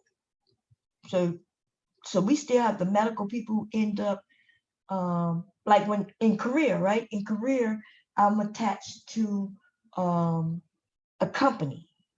Although I'm the medic, I'm attached to them. So everything they did, I had to do. I did the training. You know what I'm saying? So that's, yeah. So I understand what you're saying, man. But let me tell you, I did basic training in Fort McClellan, that was in Alabama, and I did my AIT Fort Sam Houston. Best time ever. Then I got stuck in Fort Leonard Wood, Missouri. Worst time ever. Fucking lost in the goddamn woods, baby. Of course, there's a lot of freaky shit going on the post where you can't really go nowhere else. There's nowhere else to go. Every once in a while, you can go to the Lake of the Ozarks, right? That's like 2 hours away. I think, round trip is probably 2 hours. Probably take about an hour to get to the Lake of Ozarks, another hour coming back. Okay. The nearest the nearest mall was either St. Louis or Columbia, which is the opposite way, I think. Was that Columbia? I think so. Oh, you did artillery. Were you the one? Were you in the Army? Were you Army?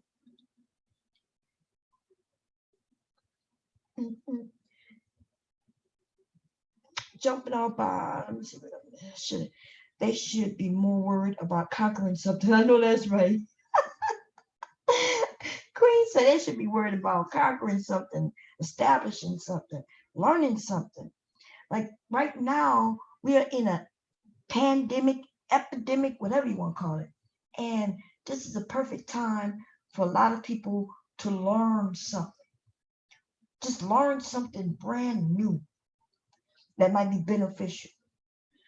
I'm telling you, could you imagine if the world changes Like, if we absolutely have to always wear masks. Now, I just want Americans to know there are countries that have to wear masks. Like their everyday life is they put on a mask so they won't breathe in that smog or whatever that is going on in China or wherever that is over there. That can become a part of our existence. A lot of companies are going under right now, might not have a job. You know what I mean? You might have to start creating your own jobs. Can you imagine? And I try to think about it in a positive way. Suppose this is a way of resetting things. Like it's a reset button that allows people, the smart people, to look at this from a positive viewpoint and make some changes, and to where when we come out of it, maybe we will be in a better position. Like starting your own little business. Like, you know what I mean? Oh, you was Marines, baby. You was the real deal. Okay. I think I mentioned this, but I was originally going to go Marines. I was like, yeah, I'm going Marines. But I changed my mind when I was told that Marines have to know how to swim. Now, I don't know how to swim, but it's not even so much as me not knowing how to swim, because I'm quite sure I can learn how to swim, right? I'm not a stupid woman. The problem with that is I'm afraid of water. It's like one of my fears. One of my fears is drowning. I have a fear of drowning. I have a fear of water being in my face, even taking a shower. Water do not go in my face. I freak out. So they were like, oh, don't worry. You're going to learn. You want to store something? Oh. You sleep? Mm-hmm. You didn't see that red thing? No. Oh. Anyway, see, they were like, don't worry. You're going to learn. You're going to learn to tread water. I was like, they were like, no, we're going to push you in. And until you get it, you'll get it. Like, fuck that. You'll be the drown. I'll be the drown. I'll be the drown. The people who trying to save me. I can't, no. So I quickly went Army, real quick, fast, in a hurry, baby. I'm not drowning for nobody, okay? But I always thought the Marines were, yeah, you just look cleaner, your outfits and shit. And I don't know, I don't know why I wanted to go Marines. I don't know. They just seemed like they were the hardest. And I used to be that kind of gun-ho type of woman, right? I knew I could shoot very well. Okay, bird in the air, baby. I could shoot a bird out the fucking air, a running deer, a rabbit. You know what I mean? So I'm really good. I've been a good shot since I was a little girl, and not scared of being in the woods. Like my thinking about the military was something real basic. I just figured I don't have no problem with woods. I'm okay with, I'm a good shot. I'm cool to fight. And I was like, shit, I'm gonna do this. Plus there were some people who I went to school with before me who went in. And you know how you had that attitude like, bitch, if I know she did it, I know goddamn well I could do it. I know if he did it, I know goddamn well I could do it. So I had that attitude. And there were some people who went in before me. I was like, I know if they did it, I could definitely do it. And so that's why I went in. Now, do I regret going in the military? I do. I have some regrets, but they intertwine into my life today. That is the reason why I can't. Like if somebody said, would you do it again tomorrow if you had a chance? And I'm gonna be honest, I would not want to, but I would. I would do it again, you know. And that's because of my children, because of my family, right? My husband, my children, my grandchild. I want things just the way it is. I want the same goddamn family. I'm not willing to switch them for nobody. So yes, but if I could be guaranteed to have the children I have now, shit like that, yeah, I wouldn't go in. I'm gonna be honest. Okay. My experience in the military was, I guess it was what it was. It was a life lesson. I learned hard lessons early on, put it that way. And I look at it from maybe by being so protected, the Black community and back then was so protected of not just me, right? But I was so protected that I had no idea of the dangers that were outside. So it was like I was ignorant. I was ignorant to a lot of things. Okay. I was ignorant. Hell yeah. Do they really instruct you though? Like, I don't know. I would have wanted to be like I don't know. I don't know why I went in the military. It was almost like what I felt was the only option. I felt like in my life, if I would have stayed in Louisiana, number one, I would have ended up pregnant by the guy who I was dating at the time.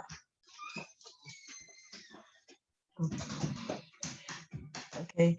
I was dating this guy at the time, and I would have ended up pregnant by him. And that was a no-no. No, no. No, no, no, no, no, no. Yeah. And I can almost guarantee that's what would have happened. Because I think I told a story before. He was trying to get me pregnant. He was, and I was like I was shocked one time. He was like, "Why are you not pregnant yet?" What you mean, why I'm not pregnant yet? We're using condoms. Like, but I was shocked that he asked me that. I'm like, wait a minute. Like, I'm not a stupid woman. If we wearing condoms, then there is no way you should be asking me why I haven't gotten pregnant yet. So then I'm starting to think, wait a minute. So we start having a conversation. This dude is poking holes in the condoms. See, these men don't talk about that type of shit. They don't talk about when they try to entrap a woman. But see, that happens a lot. These men be talking about, she's so fine, I'll entrap her. She's so fine, yeah, she could be my baby mama. Because they think that equates you being for them. Okay, this dude asked me why I wasn't pregnant yet. I know goddamn. See, I wasn't on no birth control pills because I always had a problem with the pills. So I made sure that we used protection. And so when he asked me that, I looked him in his face. I'm like, what you mean why I'm not pregnant yet? He got the nerve to slickly tell me he's been trying to get me pregnant. You've been trying to get me what? Yeah, and it has worked. What's going on? I don't know what's going on with you, but I know what was not going on with you ever again. And so I broke up with him. But then he's the boyfriend who I would break up with and then end up back with, break up with and end up back with. That was the type of relationship we would have. All he had to do was say a few nice things, buy me a gift for some shit, and I would end up back with him. And he asked me to marry him. My dumb ass, right? Told him, yeah. He came when I graduated basic training. He drove to come see me there, and then when I graduated AIT, he came to see me there. And then when I got to my duty station, he came to see me there. And then we were still engaged when I ended up being engaged with my husband, because I wanted to tell him in person. I didn't want to tell him over the phone. We didn't really talk much on the phone. And I didn't really consider us to be really engaged for real, right? And that's because there was no cell phones back then for those who are a little older. So we didn't really talk much like that, right? He worked, I worked, I was in the military, and I didn't know what he was doing when he was back home. And I'm gonna be honest, I didn't give a shit. Right? I would go back home, and my family members would be talking about, oh yeah, I saw Harold, girl. You know Harold seen so and so. Like I don't give a fuck what Harold doing. I don't care what Harold doing. Harold could do what he want to do. Apparently that's because I'm doing what I want to do, right? So I don't care what Harold doing. And then Harold really didn't care what I was doing. And when I went back home, I kept calling him Mark. I was like, I'm sorry, Mark. So I would say, I'm sorry. And he would be like, so he would let it slide. That's when I realized I really liked my husband, because I kept calling him Mark. And then he threatened to hit me, because this last time I remember, I kept slipping up calling him Mark. So I was around Mark so much that I went back home, and while I'm with my so-called fiance, I'm calling him Mark. And that's what made me realize, okay, maybe I like Mark more than I thought. Because, yeah, if she asks us to just hook up, just that mean maybe you could start dating again? Wait, let me read it again. If she asks to just hook up, could that mean maybe you could start dating again? Yeah, if a woman say, hey, she just want to hook up with you, it could mean that. She just, okay, so women, right? We think that if you're in our space, we can, like for instance, if we broke up, and then all of a sudden, I just come over. It's almost like we know that probably I can get him back. Yeah, I mean, if you're broken up, why would you want to hook up with somebody you broken up with? You know why? Because we are used to certain people. For women, it's easier for us to sleep with somebody we've already slept with. And especially somebody we know who knows us intimately already. So that's why people usually have problems with their exes, right? A girlfriend, like if my husband had an ex and I would have a problem with her, depending on how long they've been dating and shit, I could have a problem with her because I know how women think. It's easier for us to sleep with an ex than it is for us to get a new man to sleep with. It's hard for a woman to sleep with a new man. For some of us, it's hard. It's difficult. We don't know what we're going to get. We don't know how it's going to work out. We don't know what he like and don't like. We don't know if he know how to satisfy us. So it's easy to go back to something you're familiar with. Crystal, it's really easy to get back with somebody you've been with.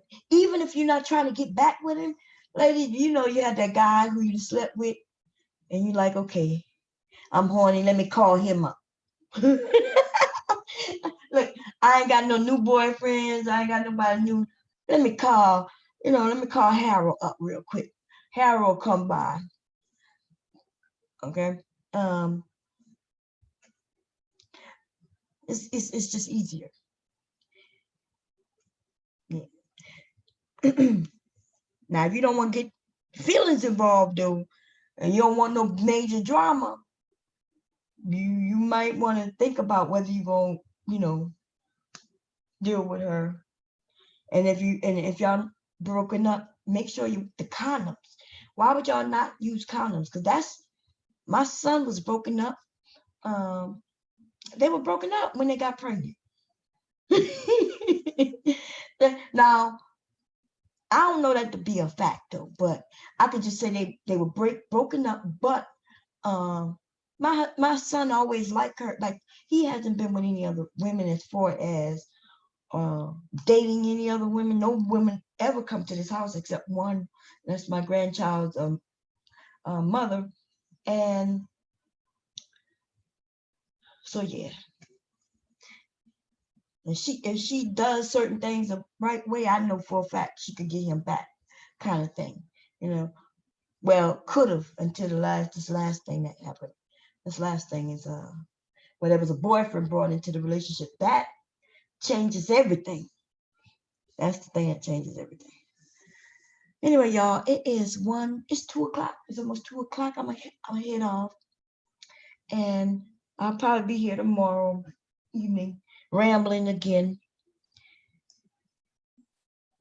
Seriously was like that, like, wait a minute. If she asked me to hook up, okay, seriously was like that, like, I don't know what you mean, babe. I don't know what you mean. But anyway, listen. If you have any questions, hit me up. You gotta come in and hang out and ask your questions so I can understand what you mean and answer. But also remember, what I'm hearing from younger people is that the generations have. That's what I'm saying. It's really not a big generation gap when it comes to relationships, but I think just some of the, the women are more open, which is a good thing. It could be a good thing. It could be a great thing for men. The men are just as open as well. I think y'all have a lot going for y'all. Y'all just don't know. And the technology is awesome. And the capabilities of women making money and men making money, and y'all come together to build families, that's all good things. And if she wants to make money, why would you want her to sit at home taking care of kids? Because if you're making the money, you could put your kids in a good daycare, a better school, right? And they wouldn't have to be latchkey kids. And then you can afford the better education. And there's a lot of benefit to a woman working outside of home, especially if she's a go-getter and that's what she want to do. Now, if she don't want to work outside of home, then that's a good thing also. She can stay home and raise the children. She ain't gonna want to do that too long though. I'm gonna tell you, I would have, like I said, I would rather have worked outside the home than inside the home. And there were times where I would go and get me a little job, okay, or create my own little business and shit. I was doing all of that because I'm gonna tell you, I needed breaks from the goddamn kids. And then when they started going to school, oh yeah, that's when it got better. Well, everybody was in school, and I was able to do some things and be home by the time they got home from school. Right? Bye, Crystal. Y'all make sure y'all check out Crystal's channel. She does have a channel. It's called Let's Learn About Crystal. Make sure y'all go over there. YouTube don't allow us to right-click on people's names no more. I wonder why they took that away. Now I got to go in and we got to type your whole name. That don't even make sense. I don't know why they took that away. Okay. I think Nurture out am I saying your name right? I know I'm saying it wrong. He has a channel also. Make sure y'all go check him out. Movie Man, I don't know if you have a channel. Do you? Let me look. See. Bam. I don't know how to go and look because they don't allow us to do it. Okay. But I know DC, the Purple Diva, she was in here earlier. She has a channel. Y'all check her out. Let's see who else. V-Dub, I didn't even see him come in, but he was here earlier. Go check him out. Danini has a channel. Y'all go check her out. Them all the names I can see from here. Okay, I can't scroll up anymore. Y'all make sure y'all hit the thumbs up if y'all missed it already. Okay. Kinks and Curls just went live, y'all. Go check her out. It's Kinks and Curls. Spelled Kinks, and then she got the N, and then Curls, Curls. And she's talking about deflecting black male who come to my channel. Okay, let me go over there and let's go hear what she's talking about.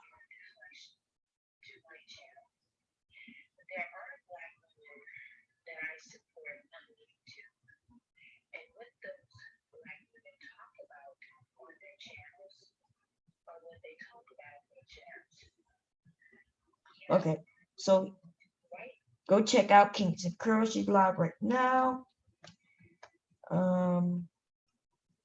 I can't see what else y'all talking about. Okay, I am about to start. I have a couple of masks that I need to make, and I need to learn how to do this goddamn embroidery machine. I was trying to read up on it this weekend, and I found out something I was very unhappy with. I'm pissed off at myself that I didn't do more research. Okay, so a brother machine, embroidery, I assume was like sewing. And I figured once I had the machine, I would need to buy some notions, of course, and materials to make whatever I'm making. I get that. What I didn't realize is that this machine is more computer than not, right? And that means I had to buy some fucking software. See, that's the part that pisses me off. Okay, software. I need to buy software in order to create the fucking designs. And that in lies over $100, yo. I have to buy a program that costs $160 just so I can embroider some shit that I want to embroider. Unless the design is already in the machine, which is just usually like some unicorns and some hearts and some balloons and shit like that, right? That's some regular shit that's in there. Cool. But if I wanted to like embroider myself, my logo, I have to design that. I did not know that. And in order for me to design that, I have to design it in another program. And I didn't know that. And then I didn't know that other program was going to be $100 and something. See, I didn't know that. Now, I'm going to go and look and see if I could go get that shit on the, I'm going to go look and see. Because I don't usually pay for software. I can look online and see if I can get it for free. So I'm going to do that. But that's fucked up, y'all. I wasn't, listen, I done already spent a whole shitload of money. I was not thinking, I did not know, and I'm not really happy about that. I'm not happy about that. $100 and something fucking dollars? I don't buy software. I'm gonna be honest with you. I have lots of software, but I usually I know where to go and look and get that shit for free. Get a crack and get a little crack and crack that bitch and it's mine. So I'm gonna hope that I can find a crack for this goddamn shit. Cause I be goddamn, I pay $100 something for some software. In fact, I would write a program. I would write my own goddamn program before I pay $165 for some program. I'll go and make my own goddamn program. I'm not even gonna lie. Okay, I'm a programmer anyway. Shit, I will not do it. So that shit gonna be sitting over there in that box until I can figure this shit out. And I did hear about a free one, so I was looking into that today. I do have a program called what is it called? Inkspace? No. Inkscape. So Inkscape is a free program. And then I heard that it has an extension that allows me to embroider. Now, if that's true, that's the route I'm gonna be going, but because I be goddamn. I don't spend no money on no programs. Okay, I just don't. No, not no hundreds. If the shit was like $50 and it was mine forever $50 type of program, I would be pissed off even about that, but I would pay that. $150? Fuck up out of here. I'm not doing that. No. Nope. And I wish I had known before I would have bought the machine because I wouldn't have bought this machine.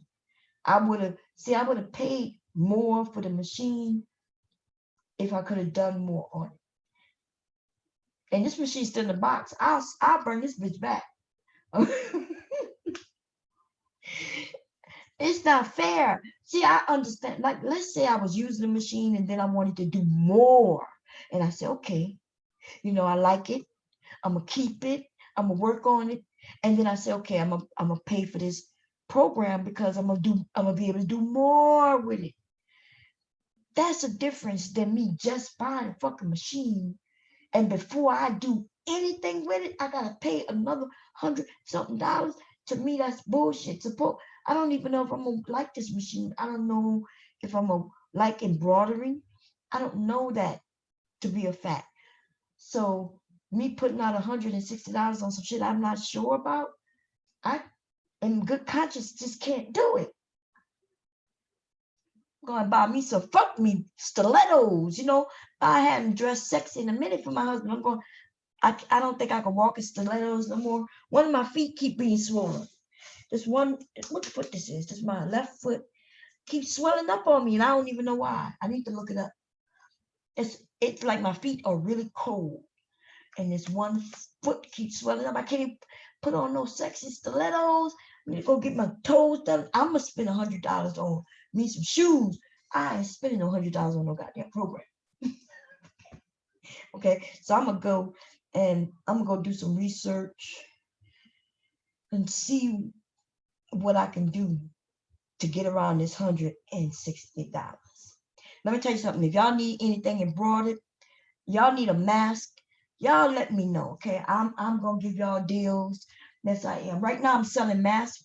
I'm gonna just offer this on YouTube. But they gotta be my masks that are already done, not custom. Custom masks, they run $20. Okay, I'm gonna be honest, and it comes with a filter included.